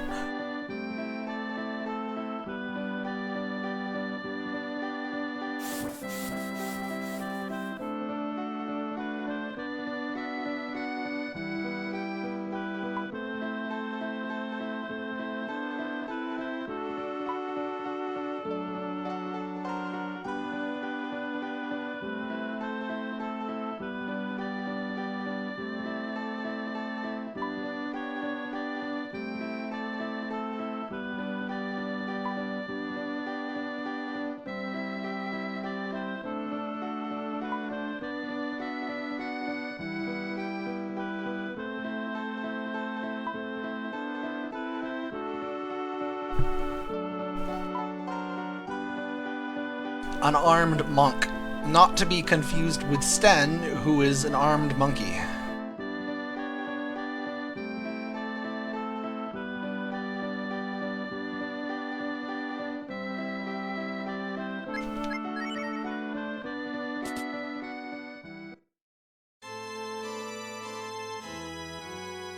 Okie doke.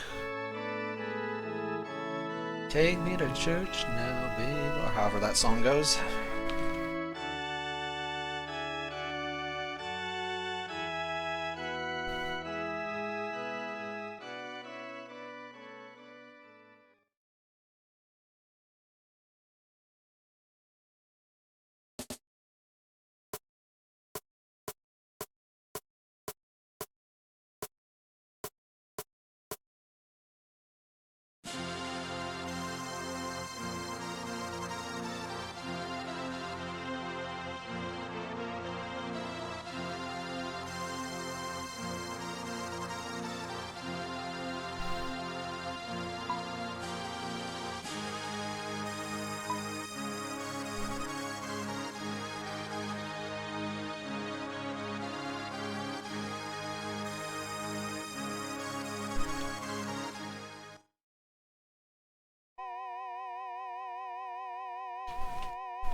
Yeah, Habaruku has a real Grand Vizier vibe going on.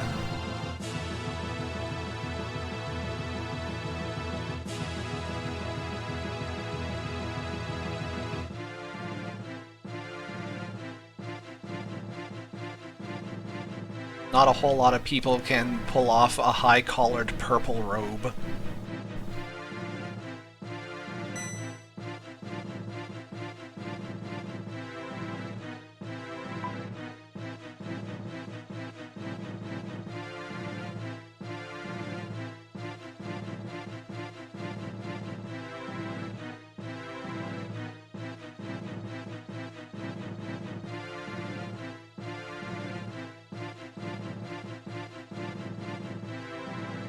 Like, I'm cracking jokes because I have played this game hundreds of times and I'm incapable of taking anything seriously at this point, but this is genuinely good drama. Like, the translation, whatever, stock plot, like, you could say a lot of things, but this is a story beat and man, they made it hit.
Well, time to punch him in the face, huh? Alright, who's the party? Le Cat Rand? What order do I want?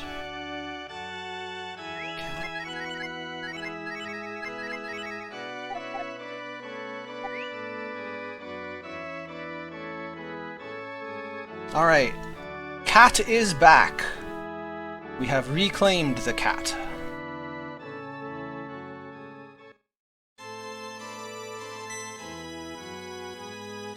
And I will just drop in a reminder.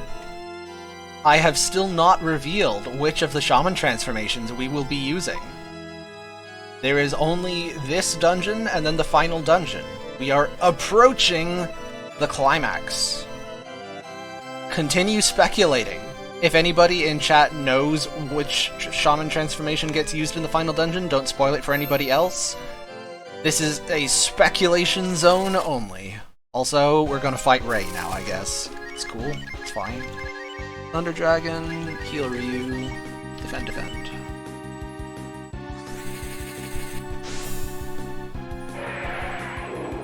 Mine's better! Dragon fight.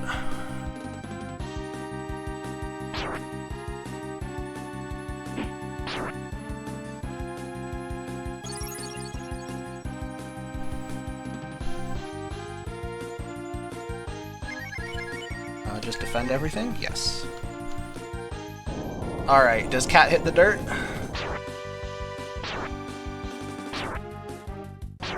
No! Cat lives! Excellent.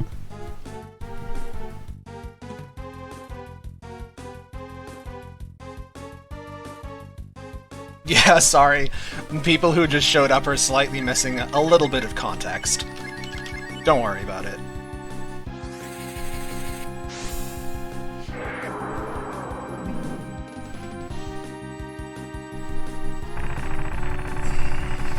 So, funny thing, why does he get to stay a dragon is actually answered in-game. One of the NPCs in the Dragon Town we'll get to later actually mentions that, like, one of the subspecies of dragon has that as a special ability.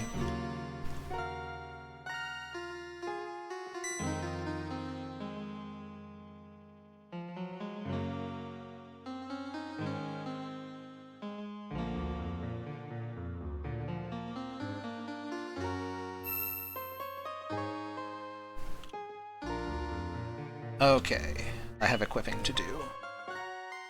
Holy Scarf on Rand. I need to take the speed gear off Ryu. No, that's why.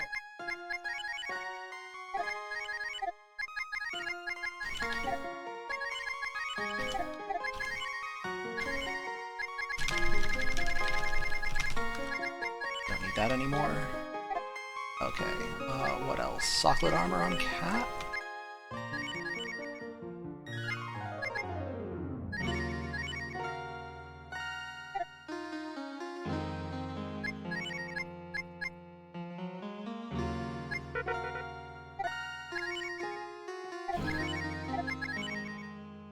Okay, I think I'm good. I need Anna on Ryu.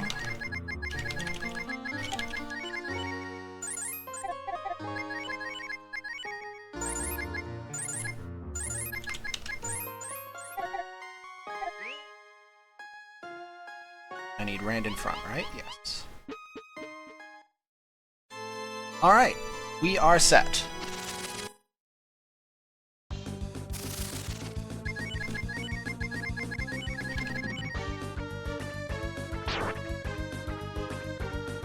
Uh-oh. Not like this. Okay, good.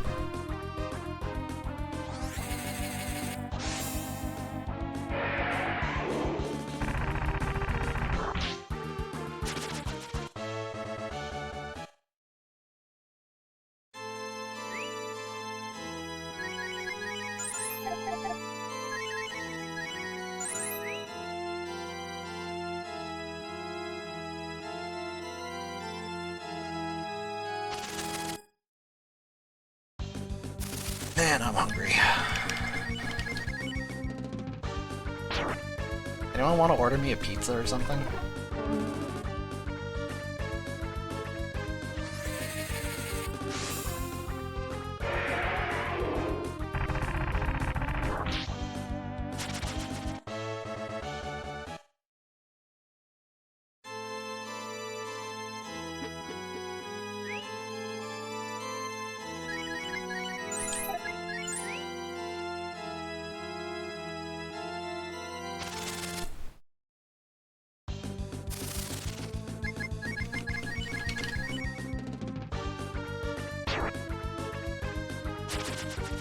Yeah, get out of here, nerd. And you.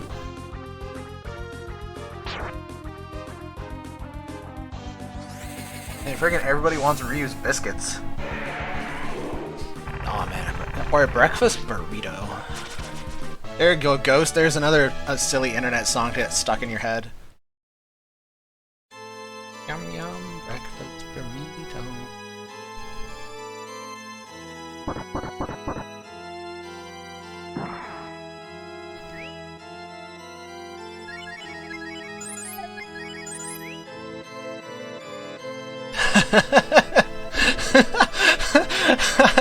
I love the low-key.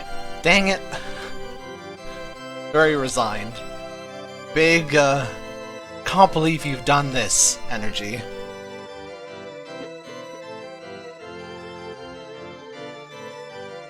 So, on the subject of pizza, there is actually a pizza item in this game, the pan pizza, and it is actually a critical part of the Brave Man route.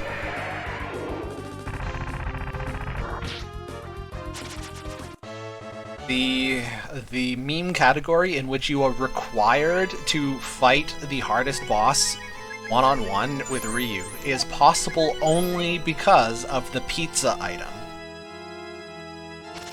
Let that one marinate.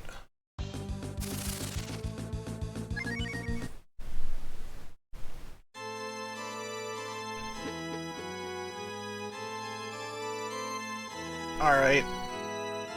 Get your sad emotes ready, it's time to Bible thump.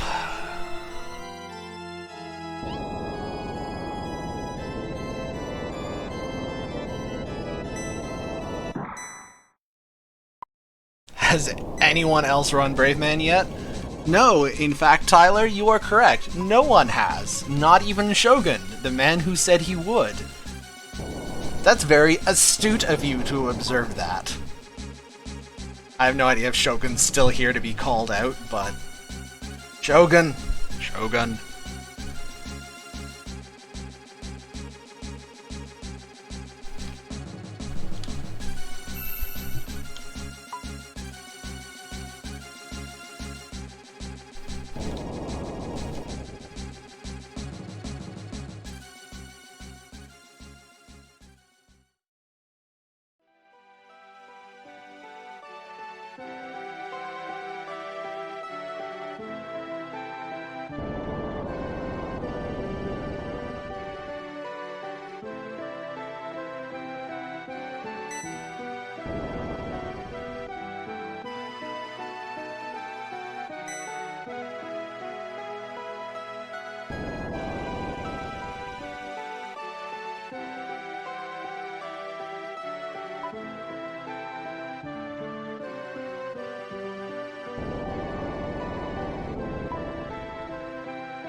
Okay, I didn't want to say anything and interrupt the scene, but holy moly, we just got another 300 viewers. Welcome, everyone.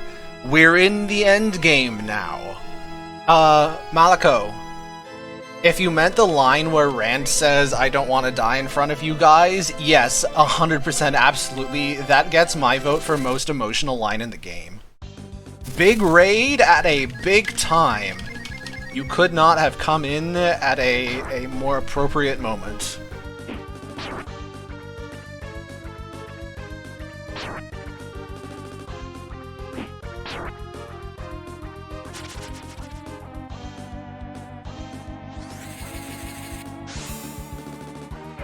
Welcome all you lovely people.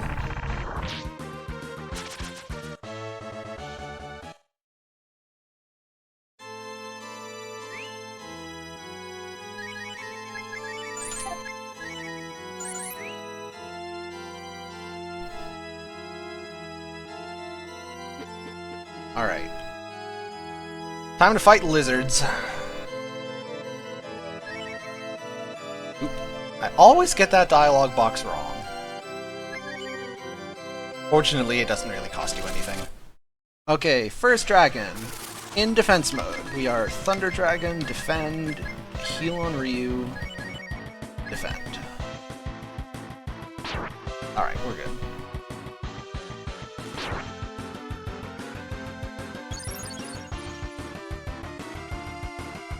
Yeah, we got like about an hour and a half. A little less, a little more. We got all the really exciting stuff, including my favorite hot new tech.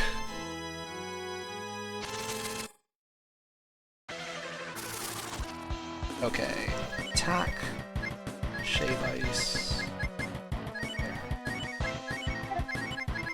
Attack up. Ow! Alright, that's fine.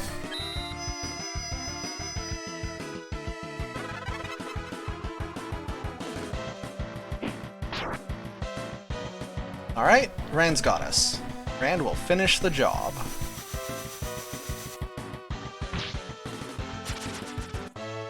Those two fights are only irritating because they're back-to-back without any time to menu in between, so if you end the first fight with Ryu injured, he can get smote because those archers have a high crit chance. So the little routing I did there is just to make sure the first fight ends with Ryu at full HP. Catch the Pope! He's getting away! This is a shockingly acrobatic Pope, gotta say. Alright, healing. Healing. W fruit.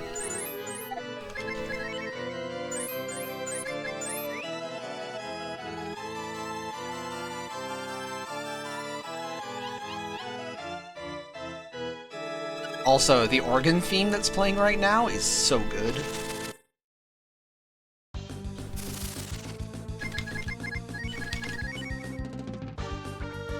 Ow. Ow. Okay, good. We're fine. It's alright. The Four Assassins is definitely one of the spookier things you can fight, because the only thing that really does a lot of damage to them is Thunder Dragon, and they are capable of killing Ryu.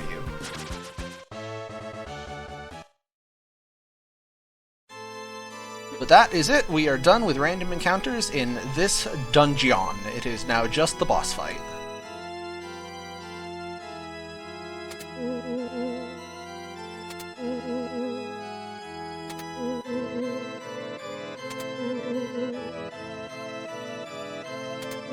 Say goodbye to that treasure chest. We will never collect it.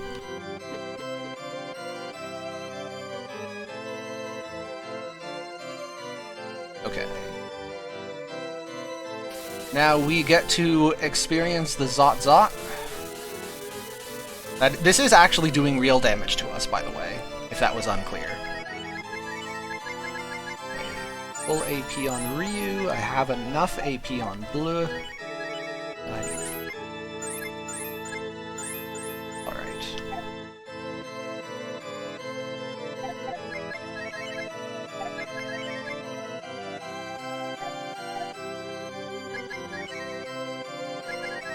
Think I'm ready? Nothing missing, nothing still needs to be equipped.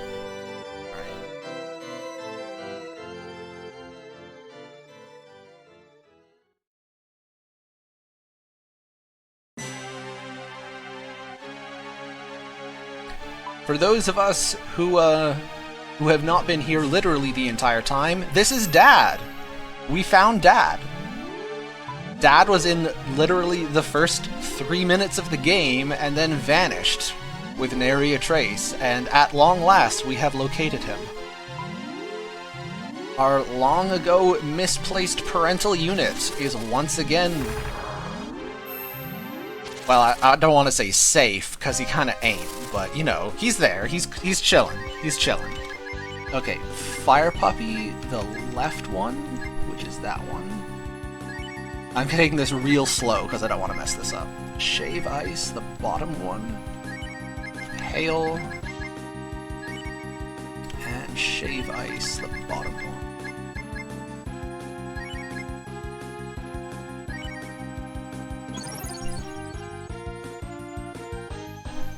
So if I have done this right...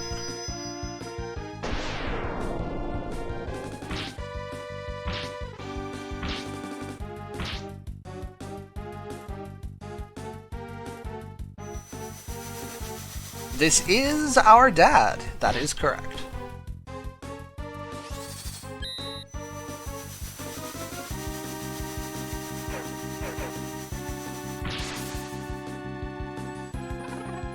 We're gonna not discuss the fact that Bleu just crit our dad in the face with her icy puffs. He's fine. He can take it. He didn't skip leg day.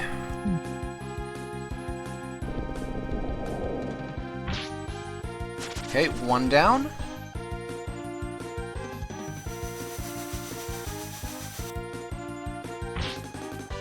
Two down, and the last one only casts heal spells. Ergo, we are in the clear.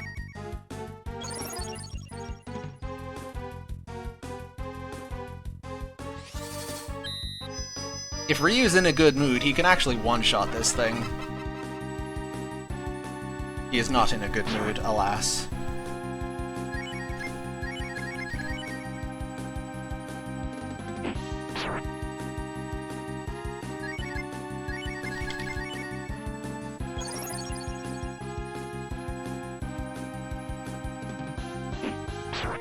And done. Alright. We have rescued the Faja. That is step 3 out of 4 for setting up the good ending. There is a step 4 which I had previously forgotten. Slightly embarrassing.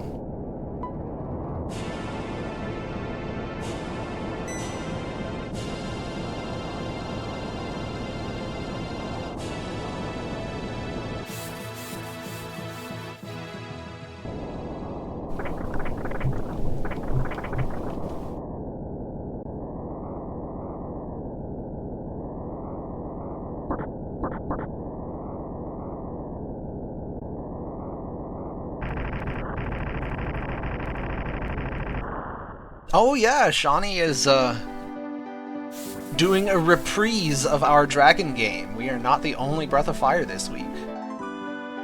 I'm really looking forward to that.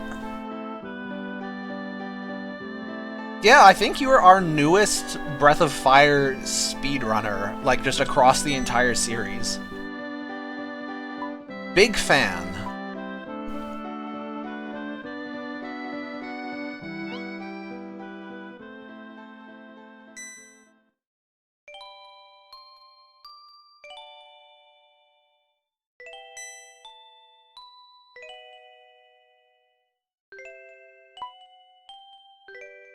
You believe in me? That makes one of us. We'll have to agree to disagree on that point. Incidentally, as a matter of interest, I am currently 59 minutes behind world record pace. World record beats the final boss in about 8 minutes from now. Oops. I think I have only saved time on one split compared to the world record, which is just comical.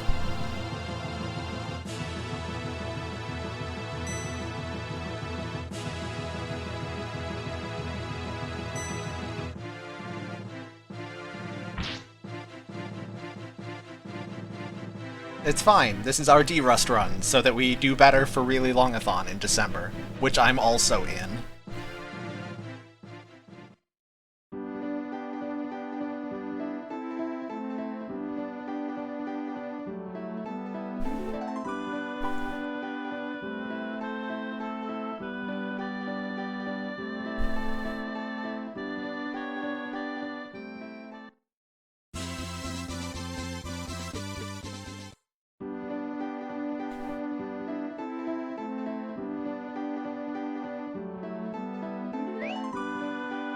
Alright, quick detour through the kitchen.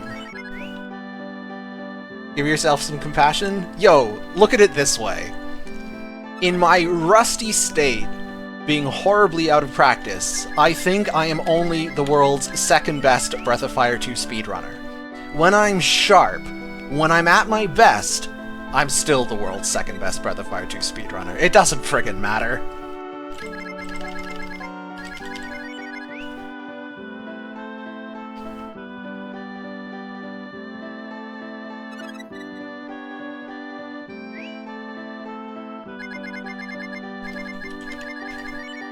Alright, we have done our cooking.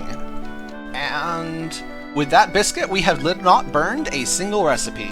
How nice. How delightful.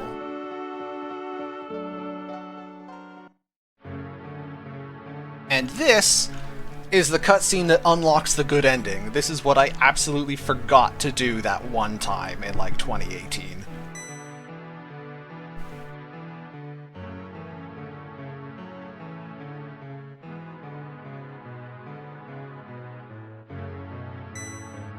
JF0, okay, Elites is pushing it.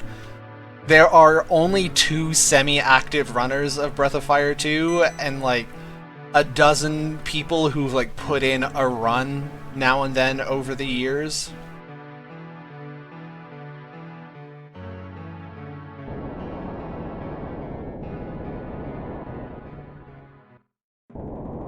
Shawnee, it will be delightful to have some competition in Breath of Fire 2.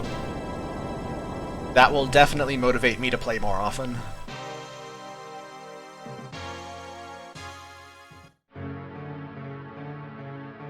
Anyway, now our town can fly. We are going to use it for precisely nothing. But it can fly. That's pretty cool.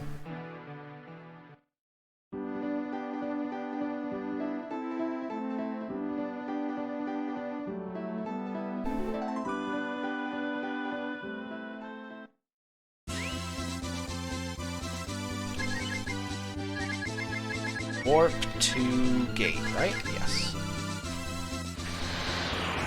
Having Shawnee's competition as a monkey's paw thing? Oh, I'm prepared to get flattened. If that happens, I will be delighted.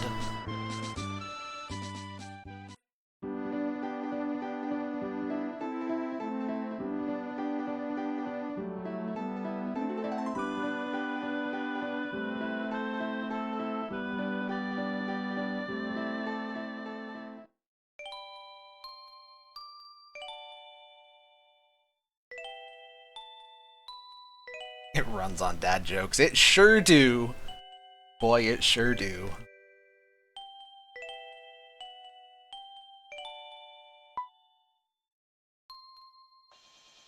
The advantage to Township is that it still functions after this point. So with the cutscene that I've just triggered here, the bird becomes unavailable. Or, in other words, the bird is no longer the word. Because she's getting chased around by demons all the time. However, we've already gone everywhere we need to go for the most part, and the tiny little bit of plot that we still have to do can be done with a warp spell, which is far faster.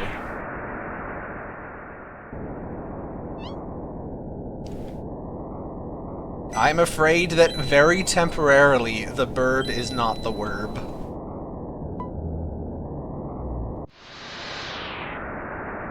She'll be fine. She'll be okay. We just need to beat up a few demons first.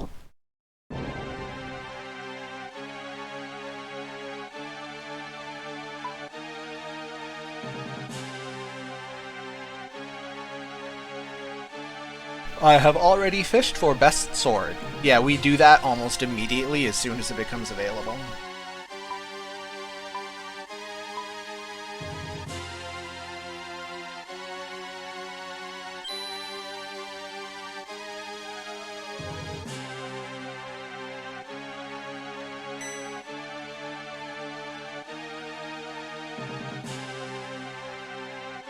Alright, so for everybody who has been speculating about which shaman I am going to use, what transformation, what character, you're about to get a big old hint. Here's my hint.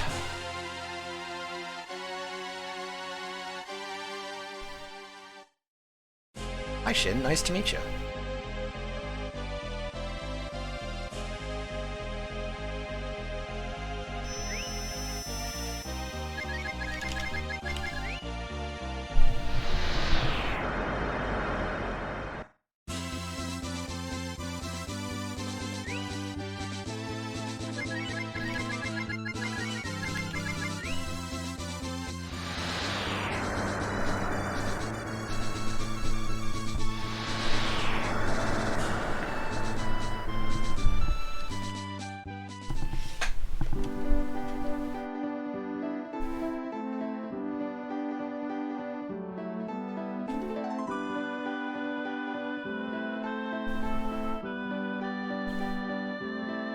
So here's a fun fact. That guy that I just talked to, the Mega Man soldier with the helmet, he is the reason that I made the Breath of Fire 2 TAS.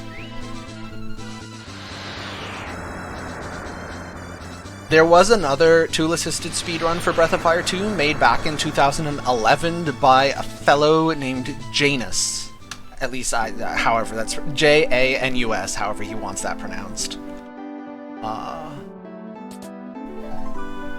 But in his TAS, he took the flying town and moved it down to Thieves' Tomb so that he could actually follow this Patty minigame where like you go to Cotland and he says Patty went to lunch, and you go to the restaurant and then they say Patty went to the tomb, and you have to go everywhere looking for Patty. He did the whole side quest. It's optional. The moment you talk to Mega Man in Cotland, Patty appears here and you can just talk to her right away. And it was that suboptimality that motivated me to like, frick, I can do better than that. So I made my own Breath of Fire 2 TAS.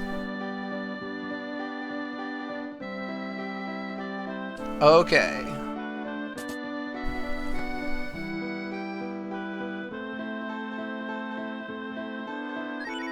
Here is the big reveal.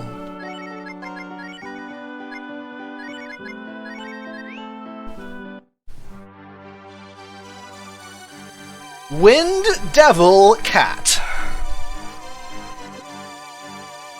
Everyone who guessed cat, congratulations. 20 internet points.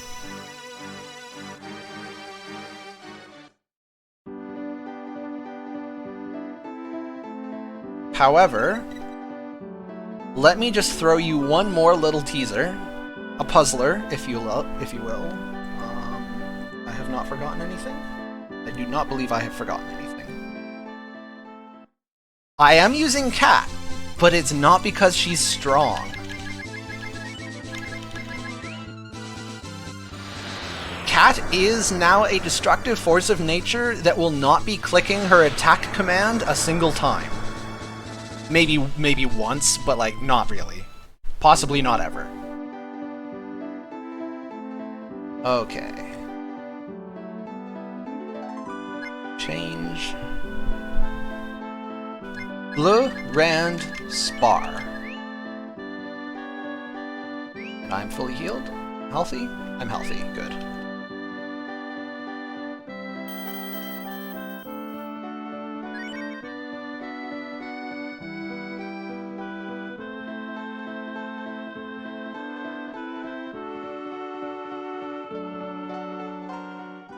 Also, yes, I just put my secret weapon back in the PC.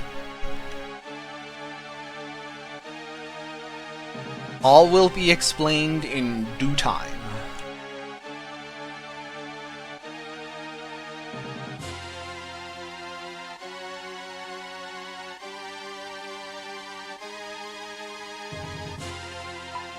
The Void. You would have guessed Sten or Nina for encounter manipulation. It would be a good guess, because until about a year and a half ago, Nina for banishing was in fact the speedrun strat. It's only quite recently that we have evolved into our new form. We are cat mains now. We stand the cat, but not until after this boss fight is done.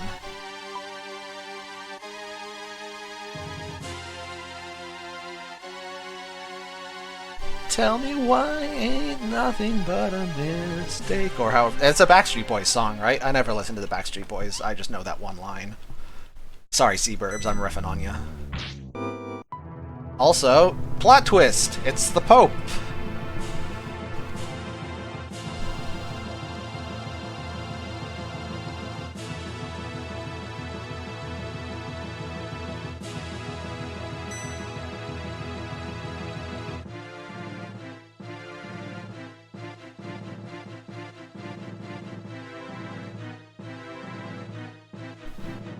Now, I have one more request of you in chat.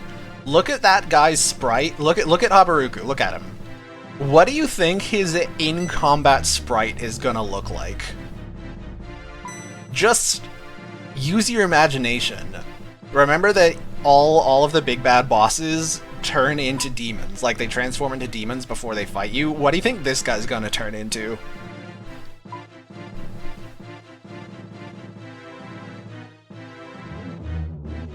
Surely something grand and menacing, given his general demeanor. Weird giant slime demon. John Madden. A respectable guess, Lord Nenfudul.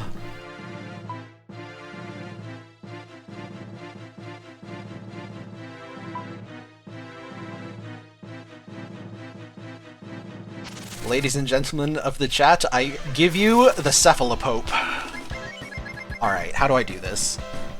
G-Dragon, attack up Ryu, W fruit. W fruit.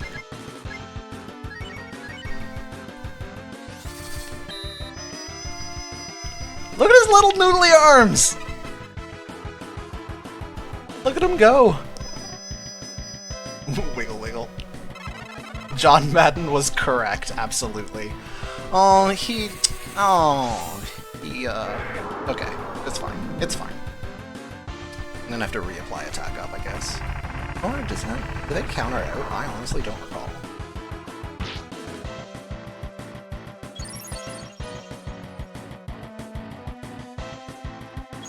Where's Lae'zel when you need her? No kidding.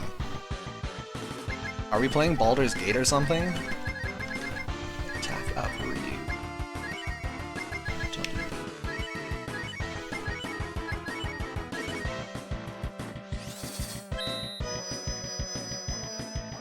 Oh yeah, also, due to a programming error, this guy doesn't work right.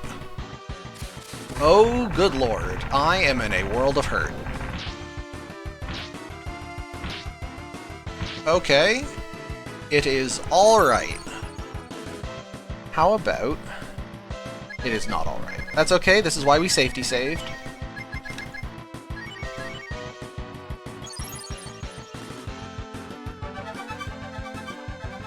Is the battle version of Trout cute? My vote says yes. Trout is cute.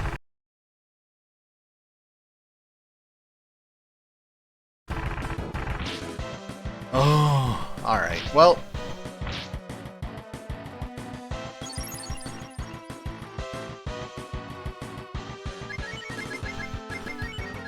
Also, hey Puexel, good to see you.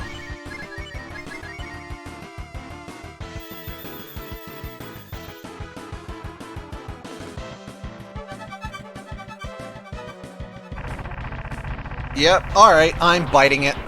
God, I love this guy. So, due to a programming error, this guy does not work right. As long as he is at full mana, he will almost always just cast Drain every turn. What he is supposed to do is he is supposed to have like an increasing difficulty in his spell list. Like the lower his health gets, the more aggressive his spell casting, like he'll cast stronger and more offensive spells. This is not going so well. He's not actually supposed to just cast these giant AoEs every turn. However, I only used... Oh, I used my Moondrop. Is that okay? I think I'm going to declare that's fine. I won't reset over that. Because then we'd have to sit through the dialogue again.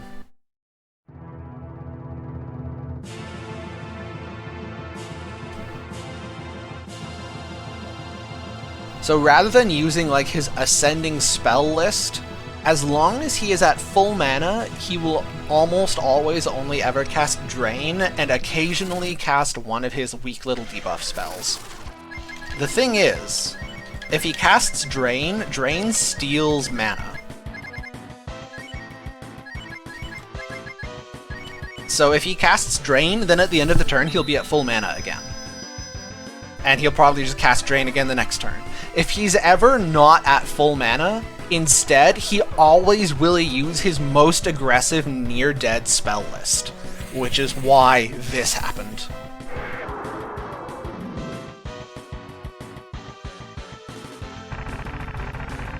So this boss is the epitome of usually fine, occasionally death. But it seems like we're back on fine.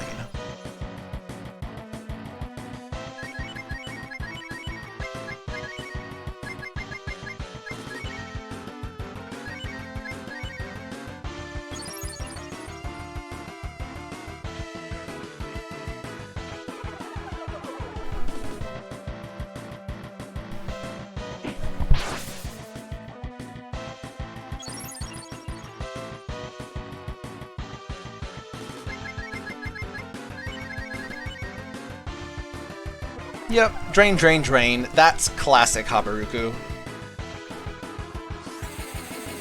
Is there a way to give the boss MP back? Sadly no, otherwise that'd be sick tech.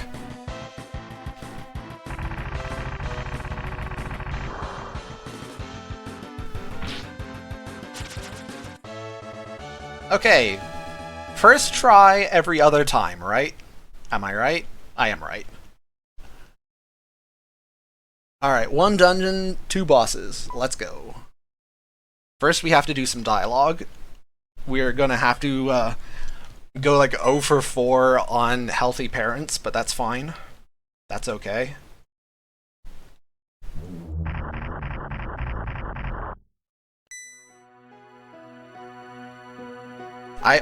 Are there any more instances where I will be called upon to say, due to a programming error? Yes, there are. I can think of at least a couple more.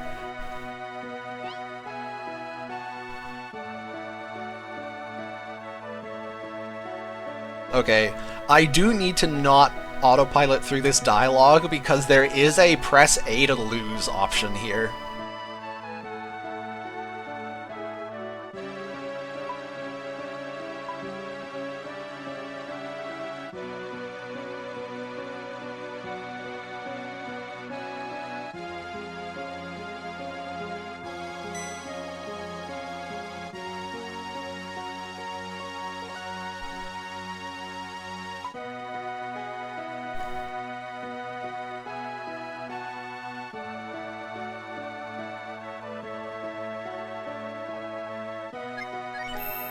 The default selection in that dialogue is wait, and if you select that, you just get the bad ending. That's really delightful.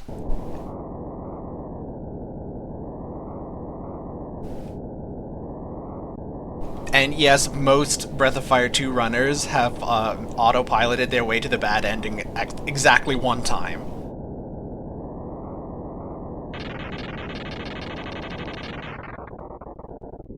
Yeah, it's not even the only press A to lose spot in the end game. There's a second one.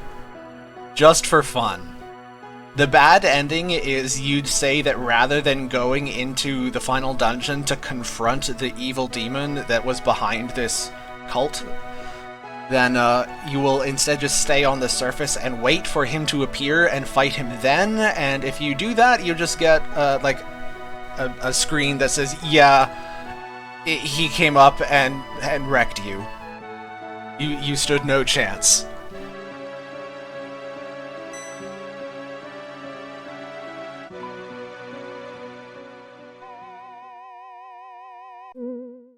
Alright. Final dungeon. The very first thing I'm going to do is engage cowardice and rapidly be not in the final dungeon. Get me out! Oh yeah, also, bye mom. Kinda glossed over that detail. Okay, now we have to do some juggling.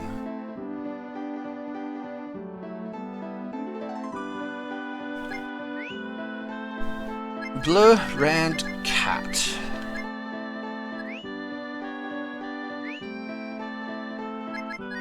Take the scarf, give it to Ryu. Our rainbow robe.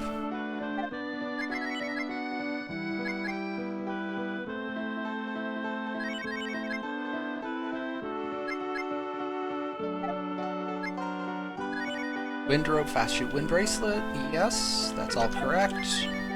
That's all correct. That's all correct. That's all. There we go. Okay. Empire Sword.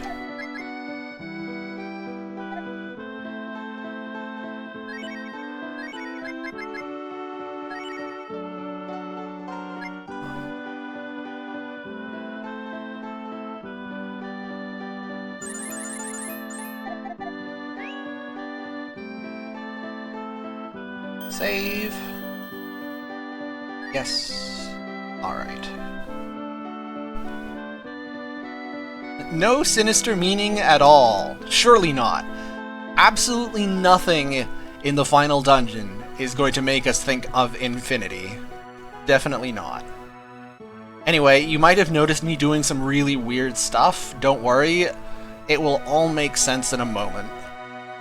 If you don't know this strat, if you have not seen a Breath of Fire 2 speedrun before, you're gonna love this. Or I'm gonna fail it, but like either way, it's gonna be delightful and we're all gonna have a good laugh. Okay, attack Rand. Attack up Ryu. Just punch yourself.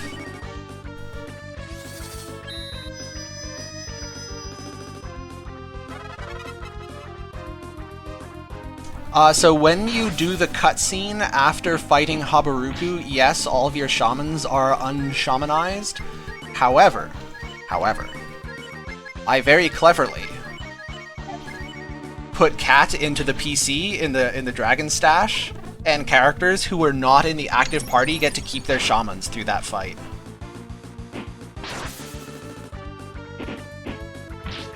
Okay, Rand, you need to fall over more quickly.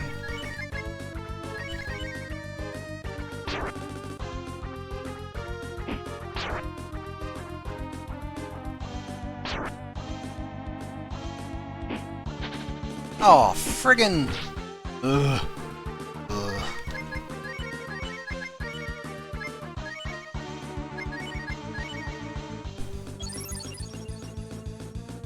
It's so annoying when this setup doesn't go quickly. That's also potentially very annoying. Nope, never mind, it's fine.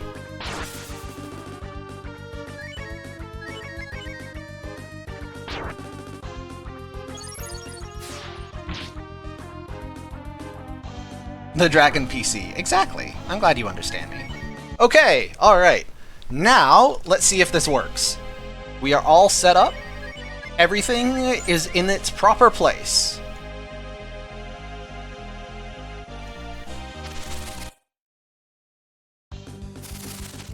Goodbye.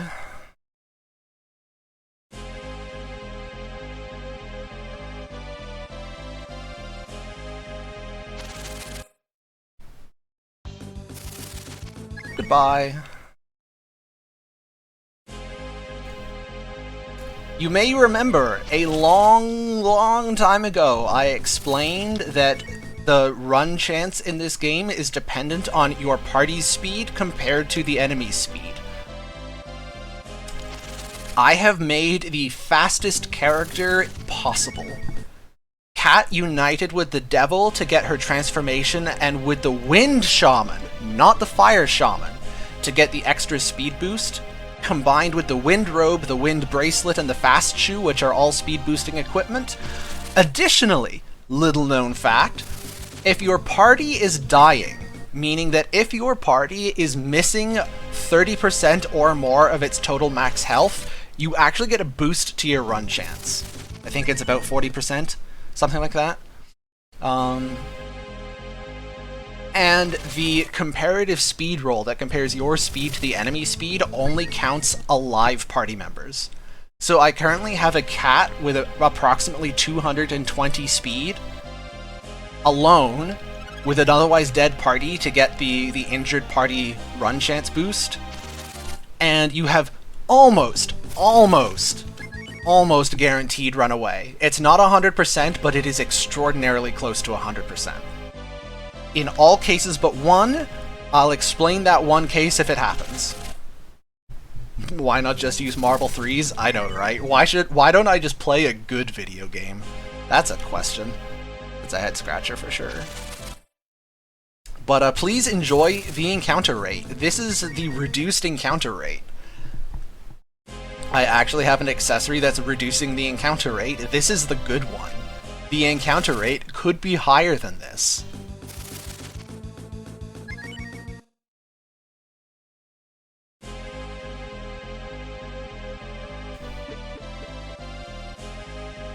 Once it has failed to happen, I will explain it, but right now I'm focusing, and it's an explanation.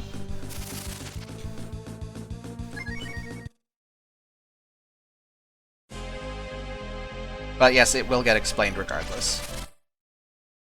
Speedrunning is math in disguise. True. True.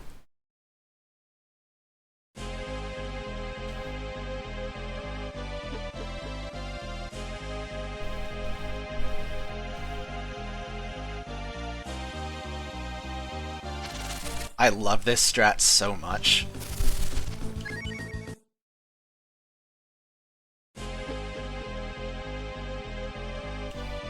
So, the meme category, Brave Man %. In the meme category, the use of shamans, among other things, is banned. In fact, dragon transformations, shamans, bleu, and all of the township tenants are banned.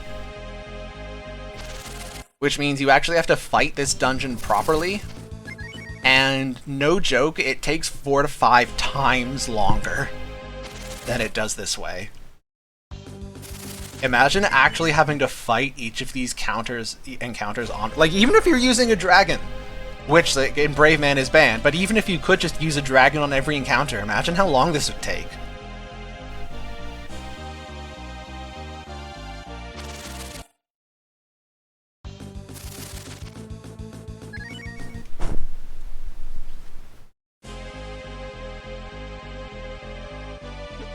Okay, and... oh, one more room. We are about to enter the danger zone.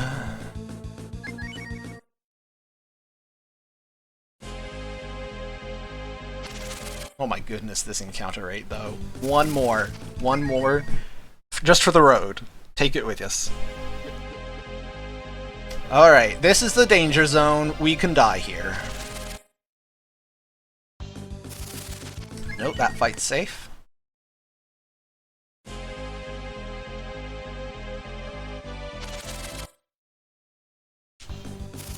This fight's fine.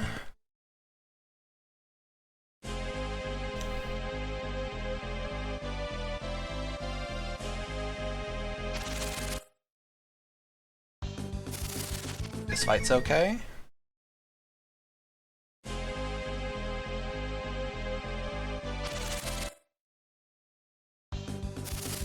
That's not a problem.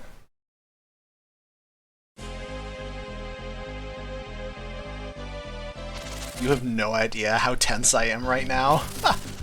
I don't know why, because I'm an hour over the world record. It does not matter. But, like, I want the strat to look good. I'm so proud of this strat. Oh, this is the danger. Okay, so here's the deal. That little guy, the Gannet right there, he has 511 speed. You don't actually outspeed him, he outspeeds you, which means the run chance here until you kill him is minimal. Now that I've killed him, I can safely run away. Now the little guys are not threatening, but that big guy can one-shot you. And even if he doesn't one-shot you, it's still reasonably likely that he'll break your Shaman transformation by dropping you to low health. So, here's the thing. The big guy will always cast attack up on the first turn. The problem is, he will select his attack up target randomly before any actions are taken.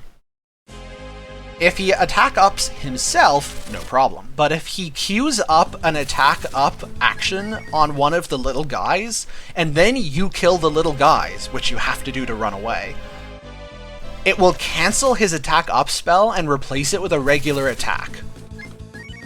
So if you get one of those encounters, and it's not a lead-off attack, and he queues up his spell on one of the little guys, and then it hits you, you don't dodge, you take enough damage, you can lose your Shaman or die. So like, there are many ways to avoid dying there, but it's possible. Also, we made it! Was that not the coolest thing you've ever seen? I just skipped an entire dungeon. Well, I skipped the first half of the dungeon, and now we're going to do the second half of the dungeon the exact same way. I'm excited! I'm psyched! High spirits, you're the best. Hope you had a good sleep.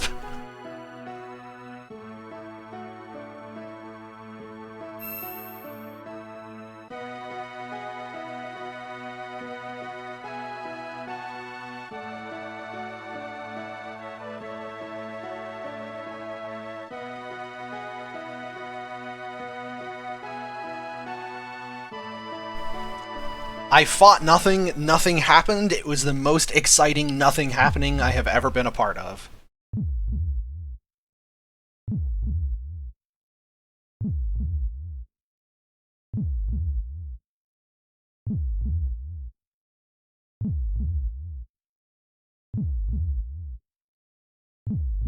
This is speed tech.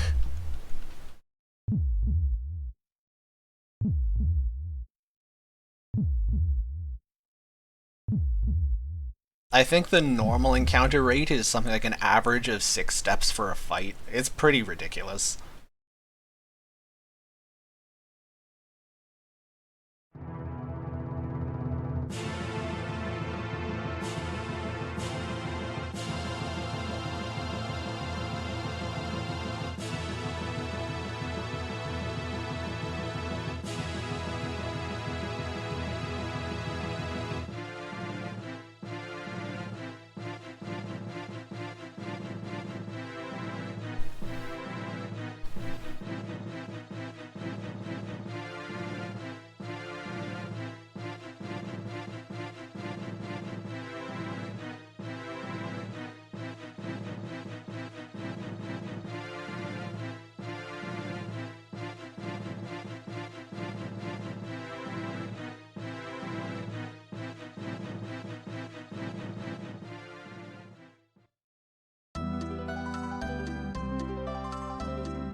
Incidentally, it's also vitally important to not talk to the old guy at the bottom of the room on the way out the door, otherwise you get a unskippable, like, 15-minute interactive flashback cutscene that tells your mother's entire life story.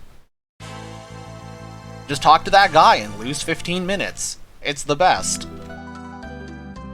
Alright. This is what we call a safety save.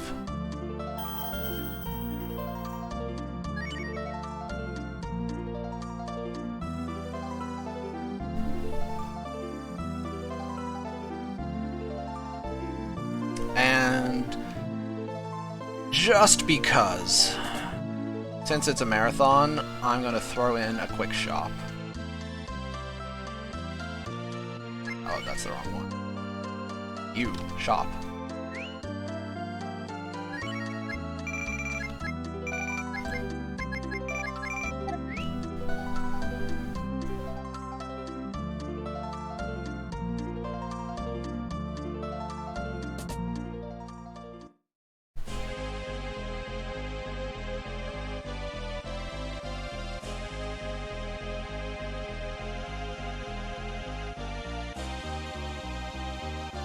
Alright.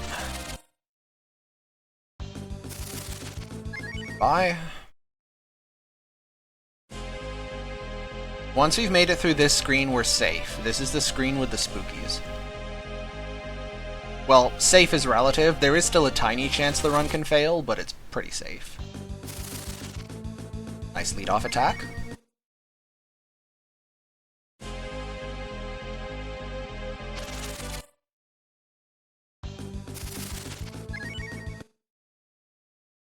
After an entire game of having to fight almost every encounter, this is just the most satisfying thing. I do love it.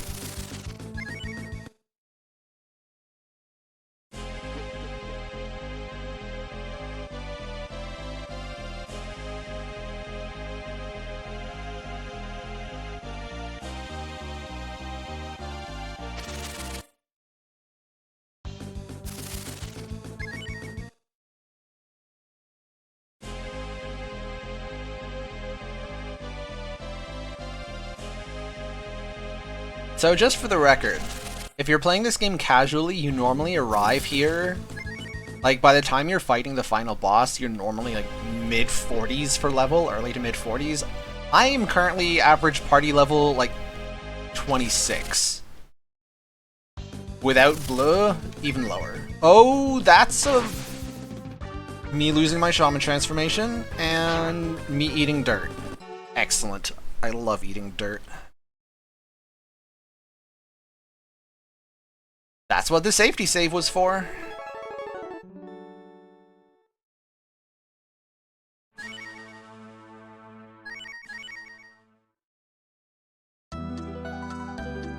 It's like it never happened.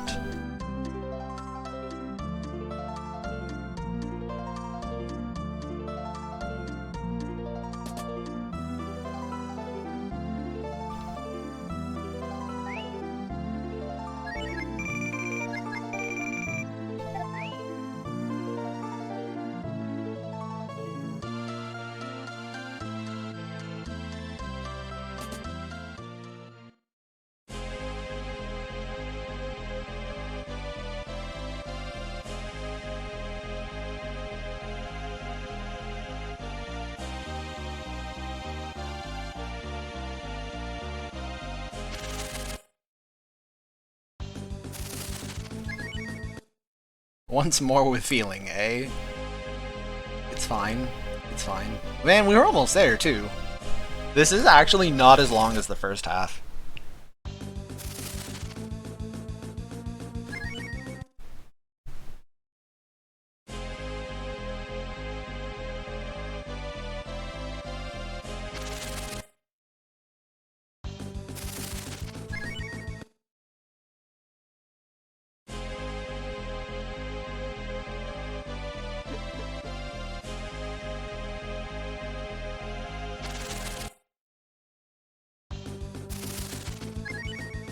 So here's a fun fact.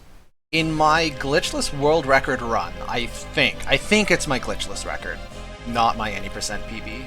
One of the two, but I think it's my glitchless record. I actually did lose Cat's shaman transformation partway through. I fought one of the spooky big guys with the little guys, and the big guy punched me, and I didn't die, but I lost the shaman. And I was then able to complete the run without the shaman, because with just base Cat, without the extra stats from her shaman transformation, she's still fast. Not fast enough for the near guaranteed run, but it's still like decent odds run. And I just hit the decent odds run on every fight through the second half of the dungeon, and actually made it. It was very cool. Here we go. I've seen this movie. Yeah.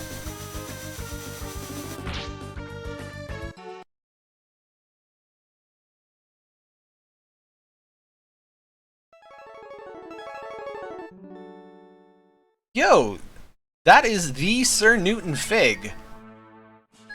What is going, buddy? So, Fig is not part of the Breath of Fire 2 crowd. He's part of the Final Fantasy VI modding crowd. That's how we know each other.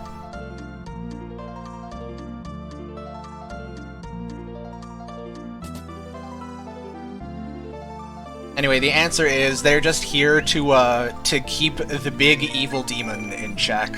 Short answer.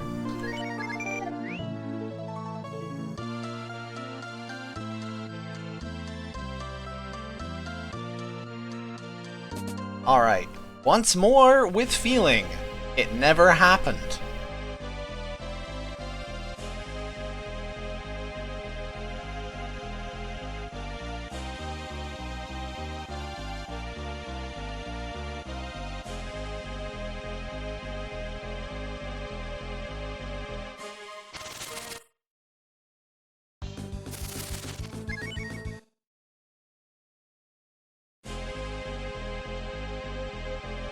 Yeah, you saw nothing. Tell no one.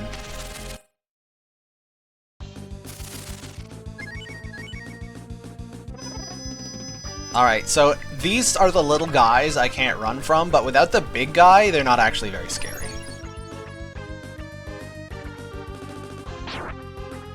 Yeah, the Breath of Fire 1 menu interface, Shawnee, definitely reduces the likelihood that I will ever play that game as, like, a speedrun.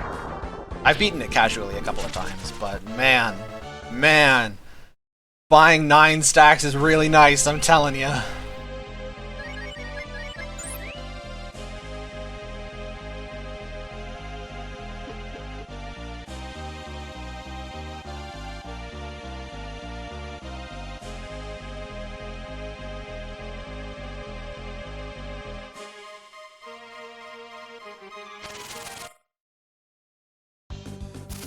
Alright. Hey, lead-off attack. That means it is a guaranteed run. How nice.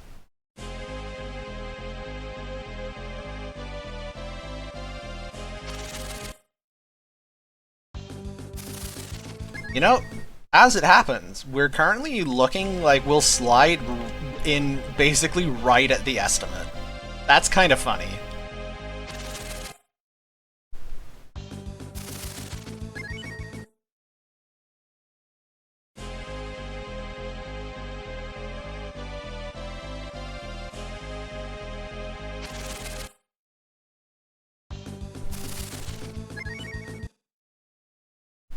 Okay, as long as we don't fight the spooky skeletons, we should be alright. I mean, even if we do fight the spooky skeletons, we can still be alright, but we'll be more alright if we don't.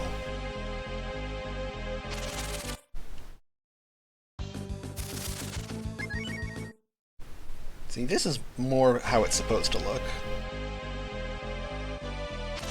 Man, I haven't played Breath of Fire 1 in years, and I can still hear the shop jingle as well.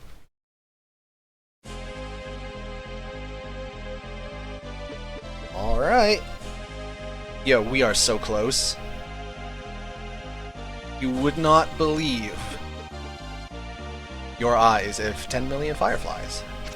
However that song goes. Why are all of my musical references old? Am I old? Chat, am I old? Is that what's happening here? I don't like it.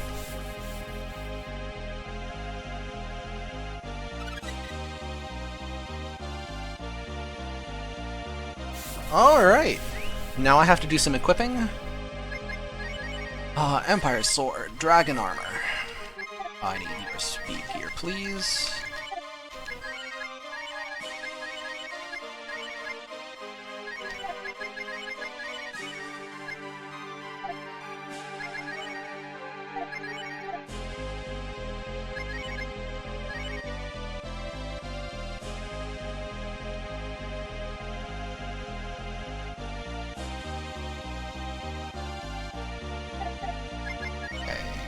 Both Bleu and Ryu have the same speed. I don't like that. So, Dinker. Alright, I need to revive her first. Oop.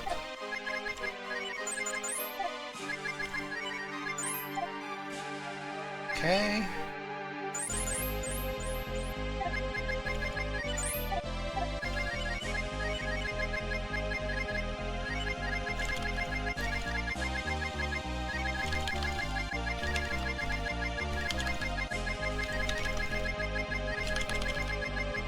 Right. Full health, full mana, yep. I'm just being ultra careful here. That all looks correct.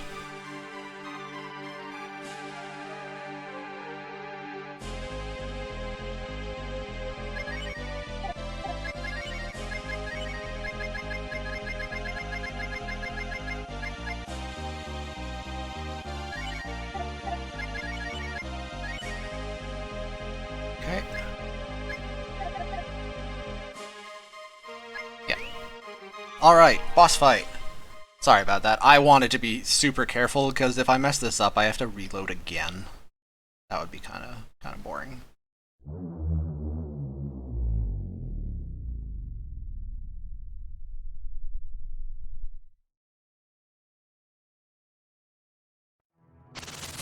Alright, I'm definitely not going to pay any attention to chat because this is the hardest boss in the game. Welcome to Blueberry. I'm gonna have a bad time. Okay, defense. G-Dragon. Attack up Ryu. W fruit on Ryu. Defend.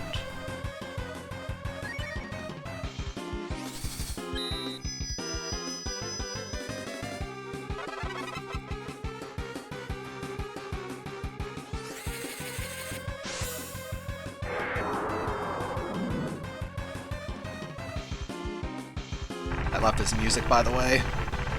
Alright. What attack have you got for me today? It is a cold breath. That's perfect. Easy, easy.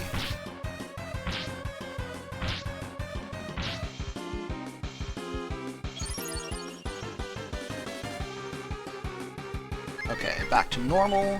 For the damage boost on Ryu, we have 2 W fruits on Ryu with Bleu and Cat.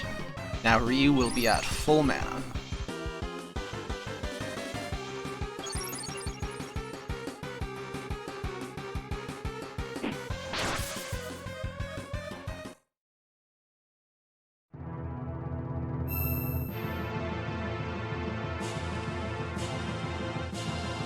I do not wish to fight you by myself. Please and thank you. Good lord. That would be miserable. Okay, back to defense. G-Dragon. Defense up Ryu. Wise Ball Ryu. And Biscuit. Yes.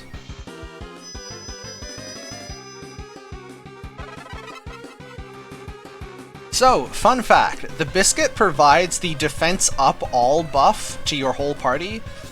That is a different buff from the single target defense up buff. A character can have both defense up and defense up all.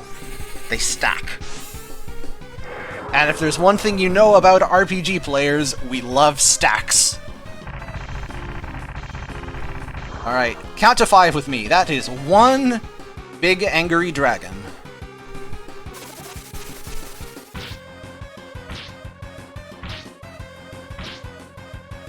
Oh, there goes Cat's Shaman. That is okay. That is not a problem. Okay. G-Dragon, Biscuit, Wise Ball Ryu, and defend.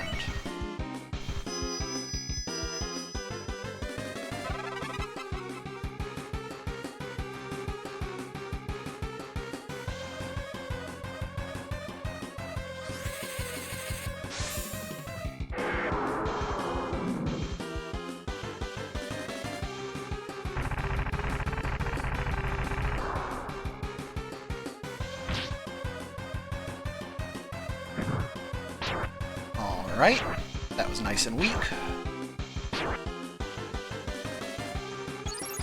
That was 2 dragons. 3rd dragon. G-Dragon. Biscuit, Wise Ball Ryu, and defend.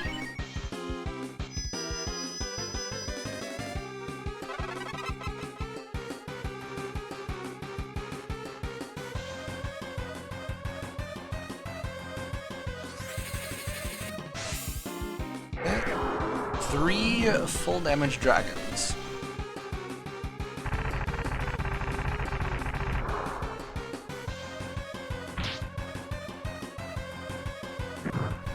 Oomph. Okay, we're good. Alright. And now I have to equipment juggle. Ryu is getting a frozen armor. Whip. G-Dragon. Biscuit. Wise Ball Ryu. Defend.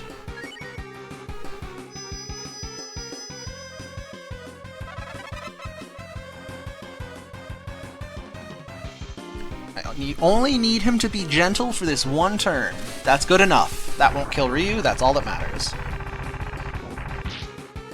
I mean, it was pretty close, but that's okay. It's fine, it's fine, it's fine.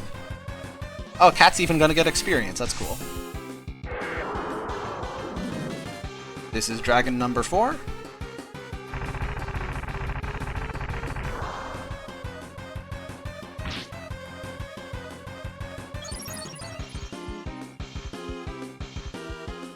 Okay, and now I need to re-equip the Dragon Armor. Cast G-Dragon number 5. Cast any old damage spell with blue. Defend, defend.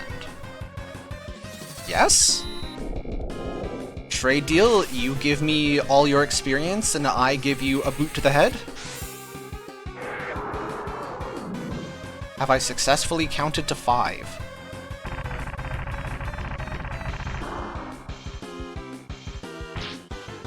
Excellent. You'll love to see it.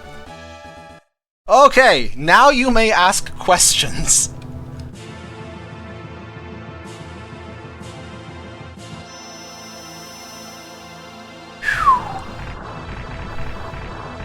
Man, that fight is always terrifying.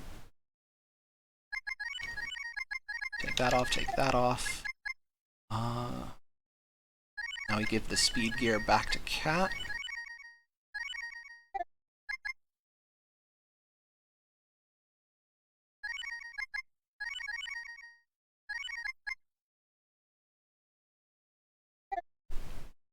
What is my favorite color? Blue! Pizza? Mushroom, bacon, anchovies, and green peppers. Hang on, let me figure out what I'm doing.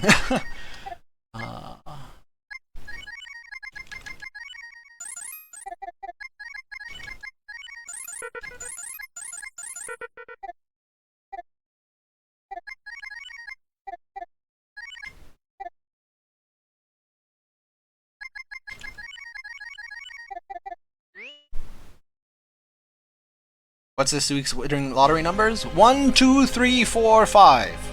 6. I think there are 6 lottery numbers in a lottery ticket. Okay, I have to save here. Yes.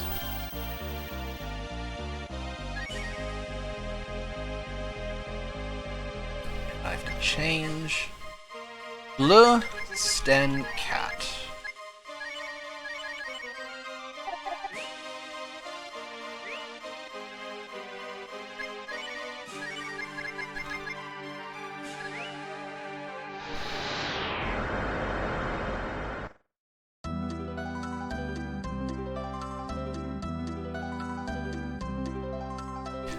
Okay, so I think exactly one person has asked me a Breath of Fire 2 related question, which means, Tiapo, you are now my favorite person. Thank you. I mean, I love all the memes, but I also love a genuine question. The speedrun strat for fighting Baruberry solo in the meme category, this may surprise you to hear, involves a programming error. Which is just... God, we love this game so much, right?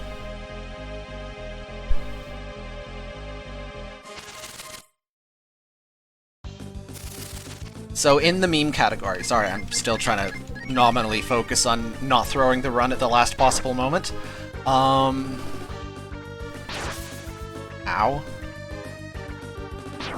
In the meme category, where you will have to do Baruberry solo and you are banned from using dragon spells, the way it works is the pan pizza item, which can be cooked at the kitchen, it puts a power down debuff on the enemy. Except it's not the usual power down debuff, which normally reduces... Whoops. It normally reduces your offense stat by, I think it's an 1/8? Maybe a quarter? One of the two. It's either an 1/8 or a quarter, but I forget which. The pan pizza, uniquely, is the only source in the game of a power down debuff that reduces your offense stat to 1. Now, granted, the pan pizza is very unlikely to work because Barberry is a boss and has very high magic resist, but it can work. It works, what, 12% of the time, maybe? So, the thing is to cook a pan pizza requires a whole bunch of fishing, which is very, very tedious. So you cook exactly enough materials to cook a single pan pizza, and then you take the pizza down to Barberry and you do a safety save at the nearest dragon statue, and then you shove the pizza in his face, and if it doesn't work, you load the save, and you go back and you shove the pizza in his face again. And every time it doesn't work, you lose about 2.5 minutes to reload and get back there. So, yeah, you just keep rolling your 1 in 8, 1 in 9, 1 in 10 chance or whatever until it works. And you lose 2.5 minutes every time it doesn't, and that is the strategy.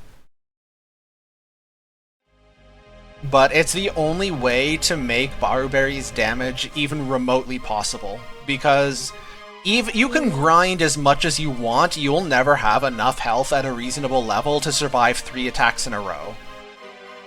Even 2 attacks in a row. The thing is Barberry has a mechanic wherein, as his health drops below certain thresholds, his offense stat increases. That's why it looked like his regular attack, his like arm swipey thing, if it looked like that was doing more damage as the fight progressed, that's because it was. It gets stronger when he gets lower on health. That is why, if you were paying close attention, in the last 2 turns of the fight, I switched Ryu's armor around. In the second last turn, I gave him a worse piece of armor that made him slower. So that in the second last turn, Barberry would attack before Ryu's dragon, and then in the final turn I switched back to the faster armor, so that the dragon would go off before Barberry's attack. That way, I kill the last 2,000 health of Barberry's health bar, and he never gets an attack in that time, and in that is his like maximum damage threshold. I believe it's 1/4 of his max, 1,250, a quarter of 5,000. So if he does a physical attack on you while under 1250 health, you probably just die. It's like ungodly strong. And because when you fight him with Ryu, you have only Ryu, you can't really damage spike him like that, especially with Dragons banned. So what you're doing is you're just hitting him with your sword for like 200 to 400 health at a time, so he's gonna get several actions while he's at his highest damage threshold, which means that either you grind to a high enough level to be able to survive back-to-back hits of that maximum damage attack, which is like mid-50s minimum, or you use a pizza, because the pizza setting his offense stat to 1 overrides his damage growth. Ergo, the super secret speedrun strat to beat Barberry, not only with solo Ryu, but without even dragon spells, the secret is pizza. You're welcome. Also, yeah, 10-minute time waste plot segment. You know, it doesn't even count as plot. It's supposed to be like character moments, but man.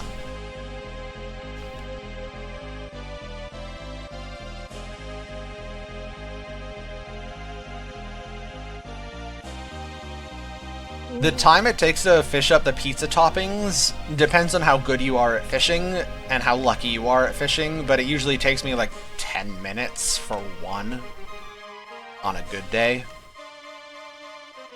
It's not fast.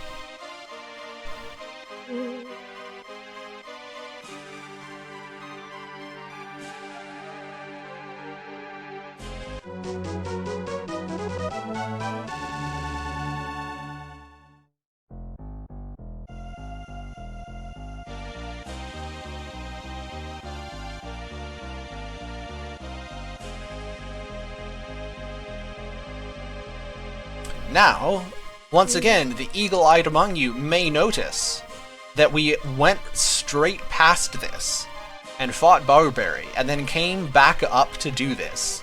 And you might wonder, do we not just now have to fight our way back down again? What was the point of that? And the answer is, I saved after Barberry, so once we're done with all this talking, I'm just gonna walk outside and Death Warp. Get myself in the face.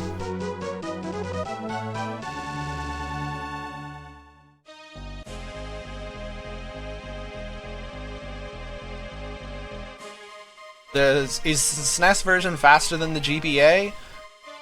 I don't think anybody knows, because no one's actually finished a full speedrun on the GBA cartridge, because the only available ROM seems to just crash when you get to High Fort if you play the whole game in one segment. For unknown reasons. Nobody has looked into it enough because nobody both has the knowledge to figure it out and also cares.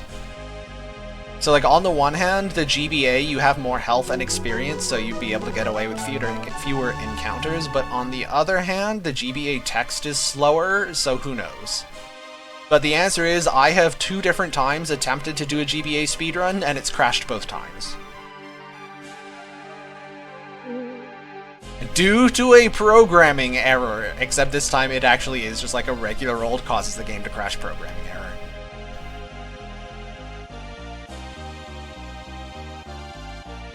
The crash is always in exactly the same spot, so I don't think it's just a memory leak. I'm not even sure if it's known whether the crash exists on the original hardware or if it's like part of the ROM being imperfect. Could be either. To my knowledge, it is not known.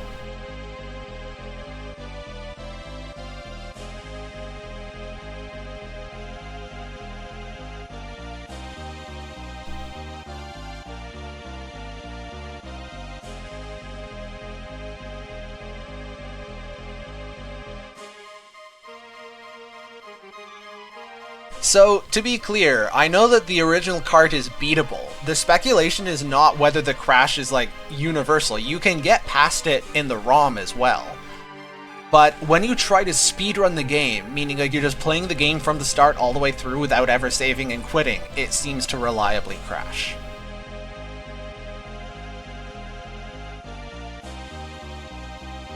But at this point, I have given you all of the information I have. I am not an expert in ROMs or ROM dumping or emulators. Oop. All I know is what I have told you at this point.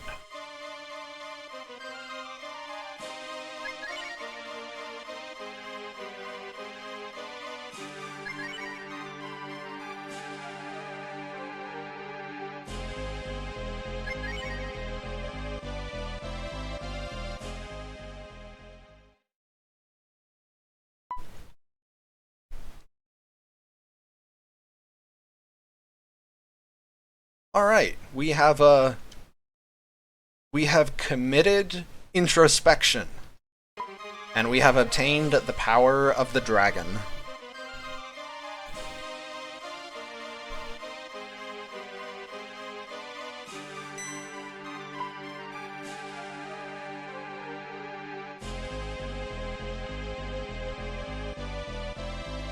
But also, the music and the graphics in the GBA version are so inferior that I don't want to run it again. I only ever did it the first time just because it's a free world record that's just hanging out there waiting for somebody to take it.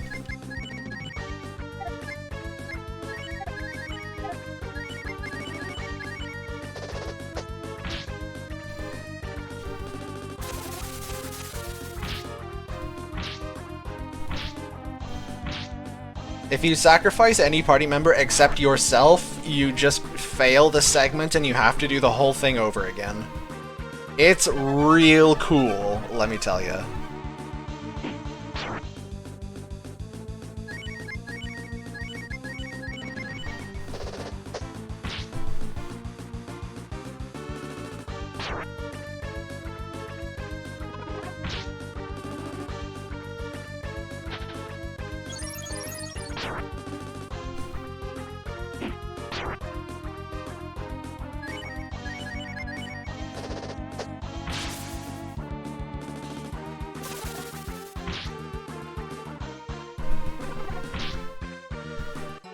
Alright, we are back at the bottom.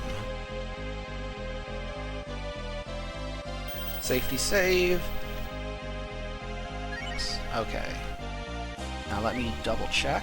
Oh, I totally forgot to get the thing, didn't I? Let me get the thing real quick. Real quick.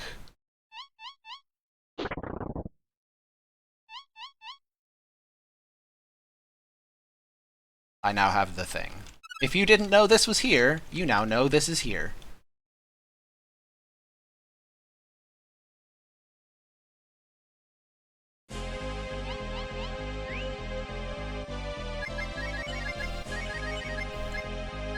Okay, I am well equipped, it looks like. Yes? Yes.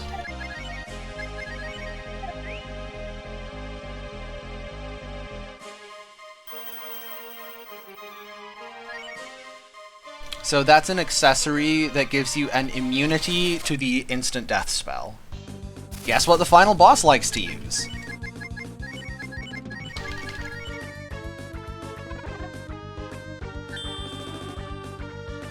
Okay, we have between 15 and 20 minutes left, depending on how cleanly my final boss goes. Although we usually like to enjoy 5 to 10 minutes of credits after that, just because there's plot in the credits. Oops, I should heal AP. That's a thing.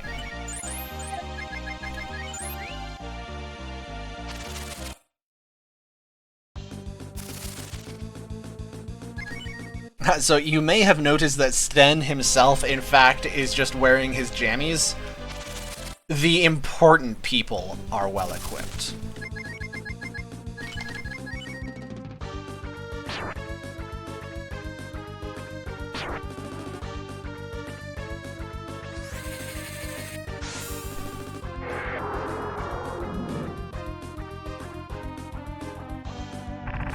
There are a couple pieces of equipment that sound like they are supposed to interact with the death spell, and they do a thing. Man, Nitrodon figured this out. I do not remember what it was. But the life bracelet works properly, and it's total immunity. Do we need to watch a certain part just to verify that it is a good ending? That is always a good idea. You never know when I just forgot to good ending.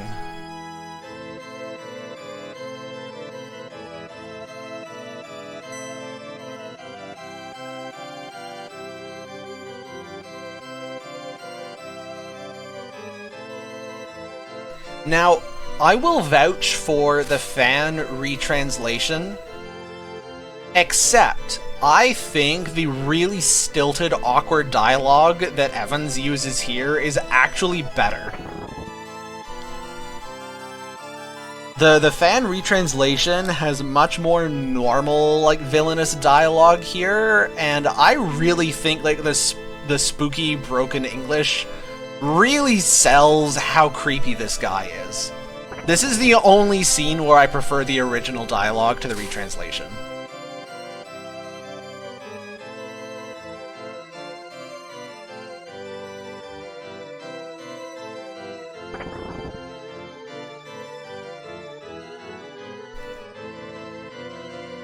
Like, this is not an angry villain ranting and raving at you. This is genuinely a god of death that does not care about you or anything you stand for. And, like, that's fantastic. That is excellent. Well done to the original translators.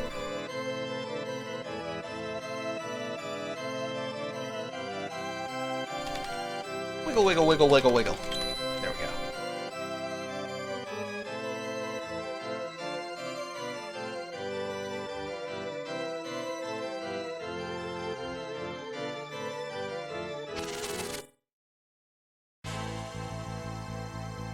Now, that said, the original translation could have used a spell check. That is true. You are correct on that point.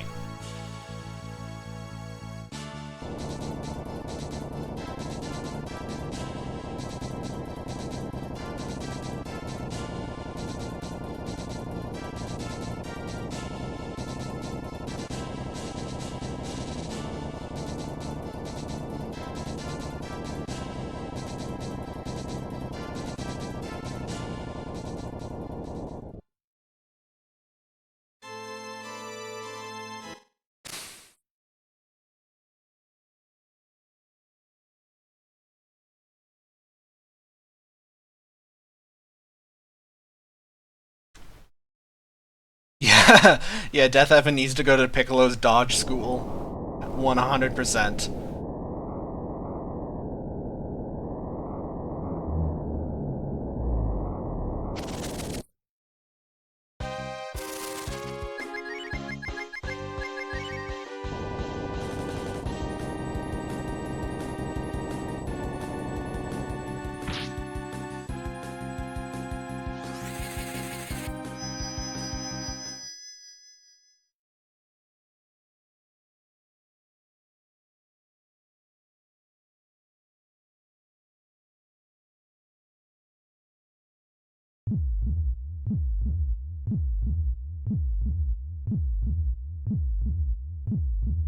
Yeah, don't actually copy the Genya 23 copy pasta, but feel free to insert the Genya 23 copy pasta here, copy pasta.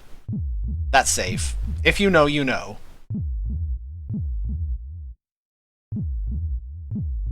Good old Yenja.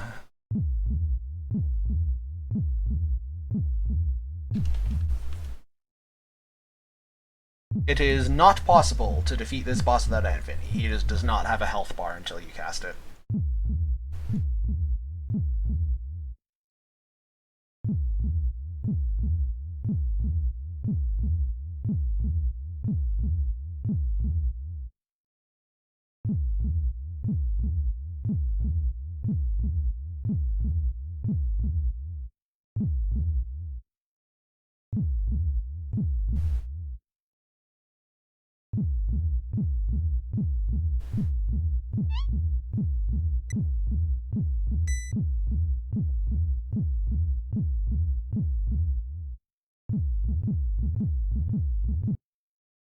And of course, it turns out that the power of the dragon was in fact the power of friendship the whole time.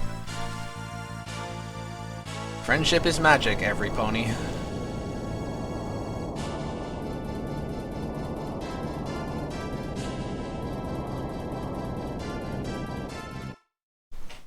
Alright, here we go. Let's see if I can avoid messing this up too badly.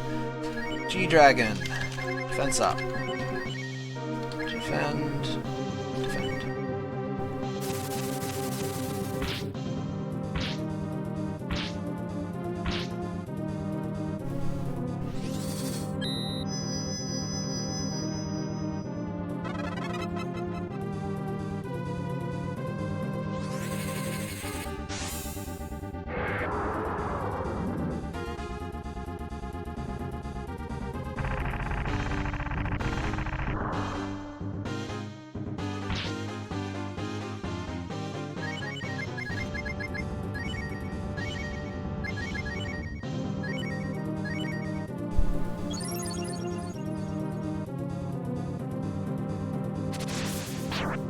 Whoop, that's not good.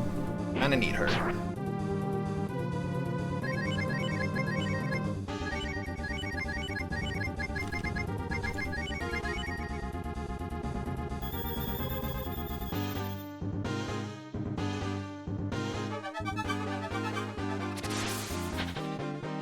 Nice job, Cat. Putting on her juke shoes.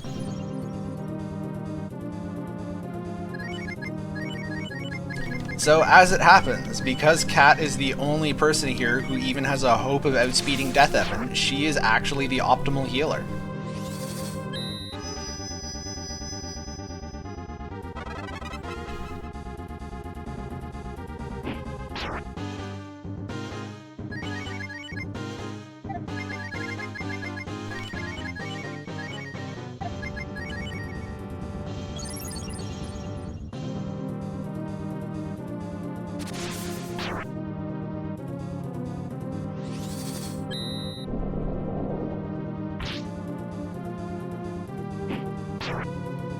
On Ryu, locate some crits, please.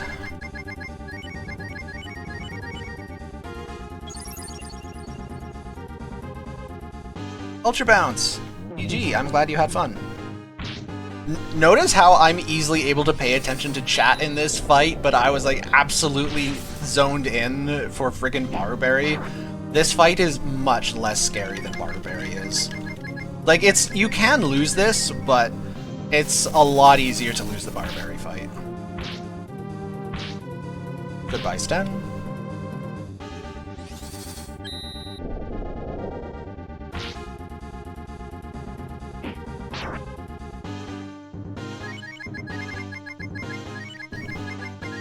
Ryu's unwillingness to locate some crits is kind of annoying.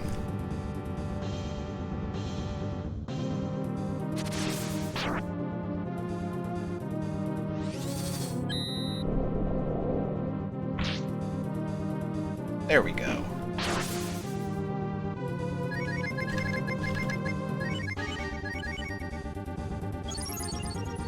Yeah, no, Sten is really just here to die, because no matter who our fourth party member is, none of them matter. There is no useful third party member we could bring to this fight.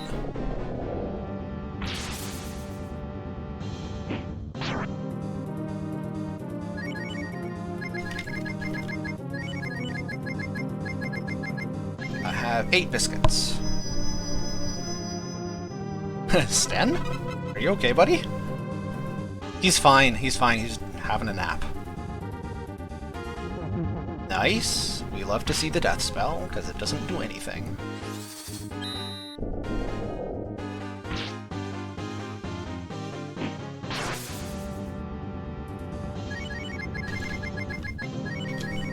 Defend.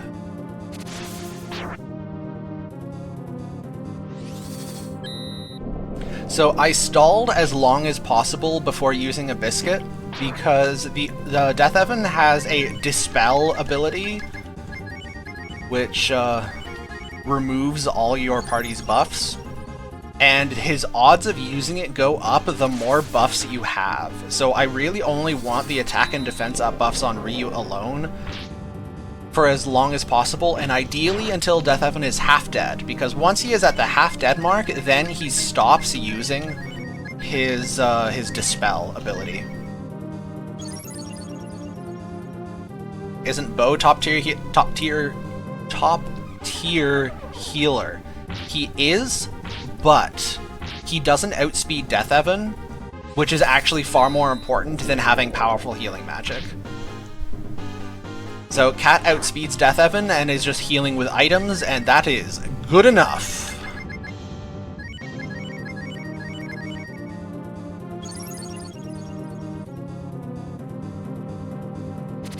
Tickle, tickle.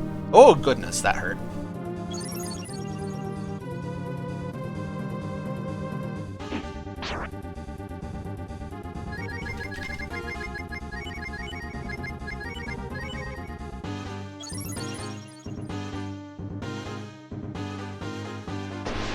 That probably kills Bleu, which is okay. No, she lives. Bleu is fine. Do not even worry about her.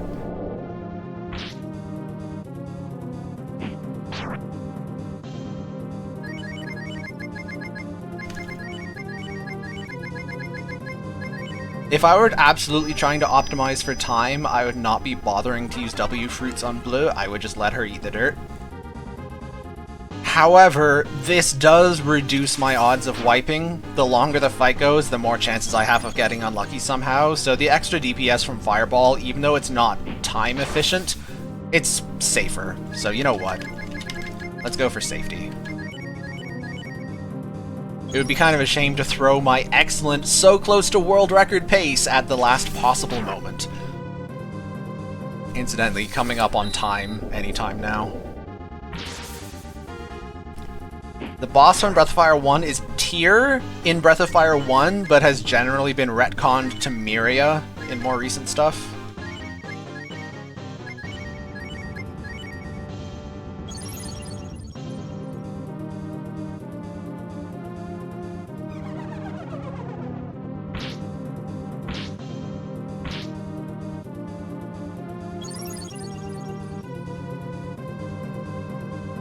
So here's a fun little fact.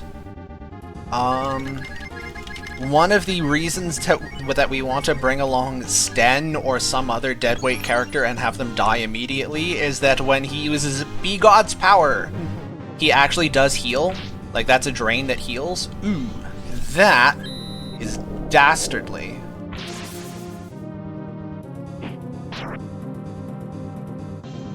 Okay, let's... I know how to do this. Let's be safe. Let's have you both life PL, cat. Yeah, because this can kill blue. Yep. And then reuse life PL goes off, and that's good enough.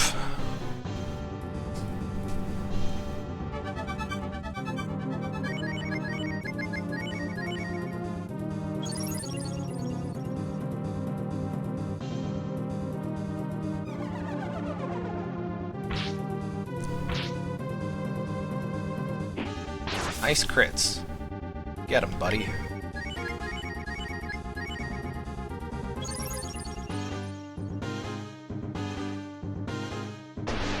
The bone laser!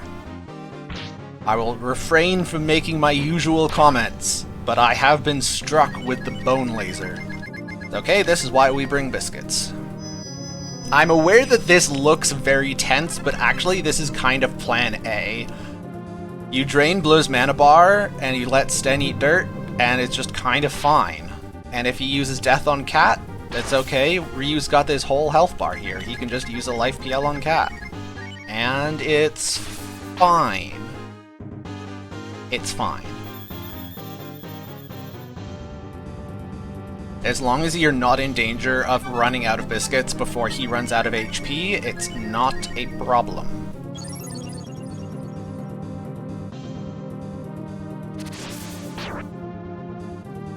He is getting me with the tickle tickle.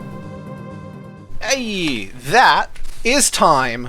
8:38:23 on my clock. Probably a little bit slower on the stream, but that's cool. We're a winner. Hey, well, that was slow, but you know what? We beat the game. Good job, team. Man. That was 8.5 whole hours, that was. Thank you, everybody. We've got like 1,200 people here, which is vaguely intimidating. There's a lot more of you than there are of me. I hope I have been suitably entertaining, especially for all you absolute wackos who've been here for the entire run. You're all extremely handsome. And also, I hope you get some good sleep. Yeah, we're underestimate. That's all that matters, right? We are underestimate. We can watch 7 whole minutes of epilogue, and nobody can even be mad. But yeah, compared to the Baruberry fight, which requires so much setup and it's so precise, the Death Heaven fight is actually pretty forgiving. The difference is, Baruberry only does 4 things, and all 4 things do damage to all 4 party members. All he does is hurt you. Death Heaven takes turns to do other things, which actually makes him much more manageable.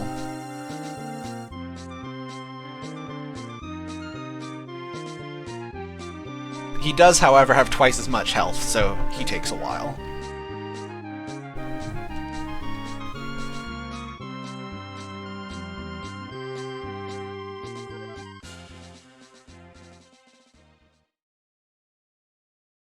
You really love it unless you're playing it. Yeah, I feel that. Admittedly, I would enjoy this game less playing it on my own. Having a chat to interact with really does add to the experience.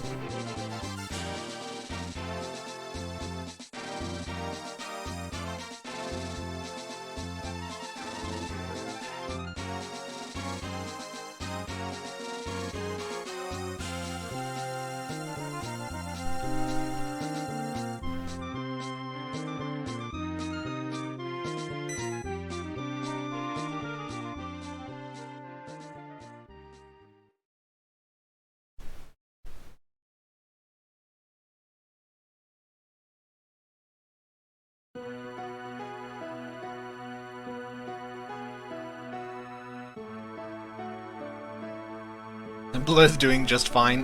Bleu's just doing fine in general.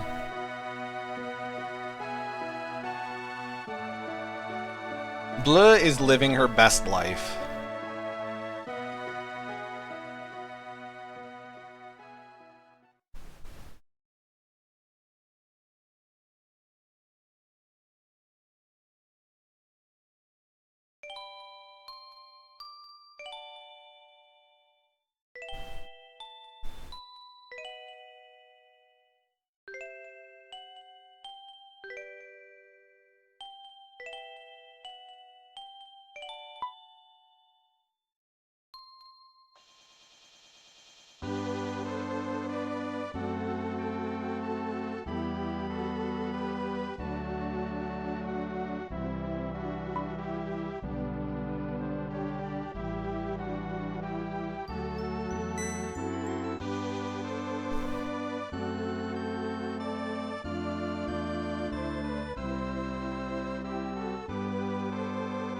Lincoln is asking how long does it usually take questing for glory to get VODs up? I do not know. I have not been in a questing for glory for a while. If there's any knower types around, it's very possible that all our mods are asleep. High Spirits was around a little while ago, but he's also a busy man.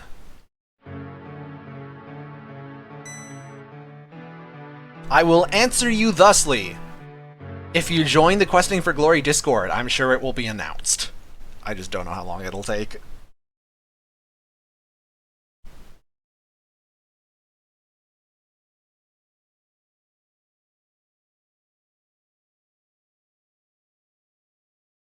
Yeah, Tiepo, one of the downsides of speedrunning Breath of Fire 2 as a full game category is it definitely requires some, you have to plan your washroom breaks in advance. Hey, Elmagus is here! Good to see you! Yeah, we got outright famous people in chat.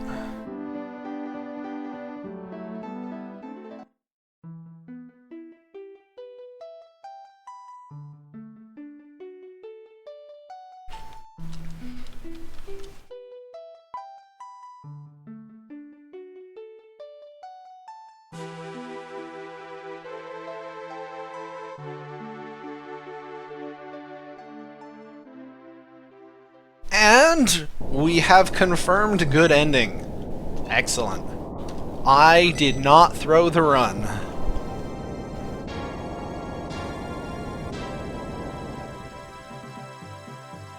So yeah, I guess I'm supposed to self-promote. I have a Twitch channel that I use occasionally, and I have a Discord server that I check consistently. If you have decided that up to 8 hours and 38 minutes of my sense of humor was not enough for you, you are welcome to join us. I promise you, I'm never any cooler than this. It does not improve, it only goes downhill.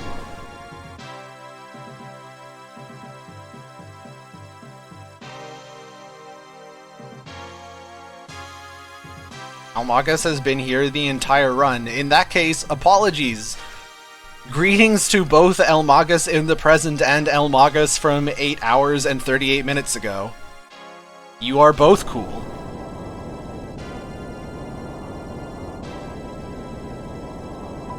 Northrex, Moobot is linking my Twitch page, and my Twitch page has a link to both my Discord server and the general Breath of Fire speedrunning Discord server.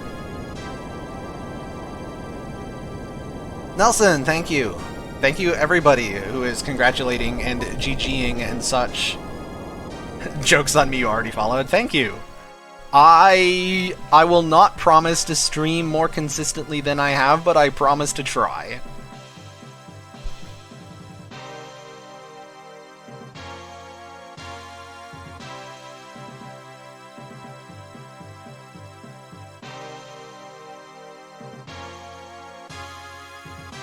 Anyway, I don't know who's in charge behind the scenes, but we're donezo here.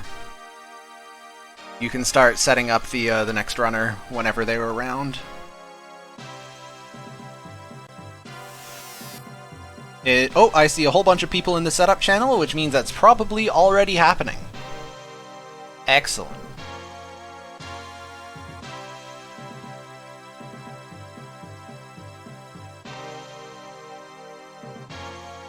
Oh, my most recent vid on Twitch is from 7 months ago because I don't save the small streams.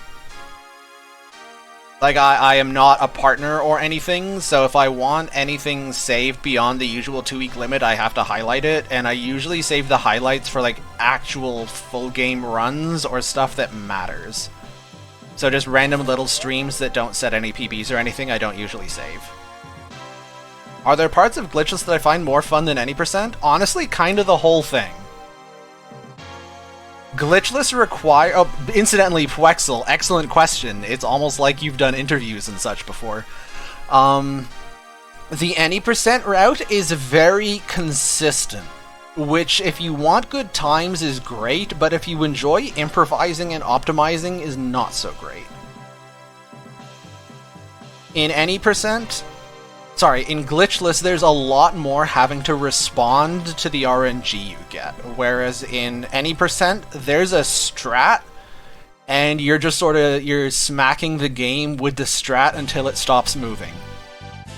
Which is cool, don't get me wrong, it's not that I dislike any percent, it's just that Glitchless has an extra aspect of on-the-fly problem solving that I find really fun. Weird how the credits are better translated than the rest of the game. Isn't that odd? I know, right? It's bizarre.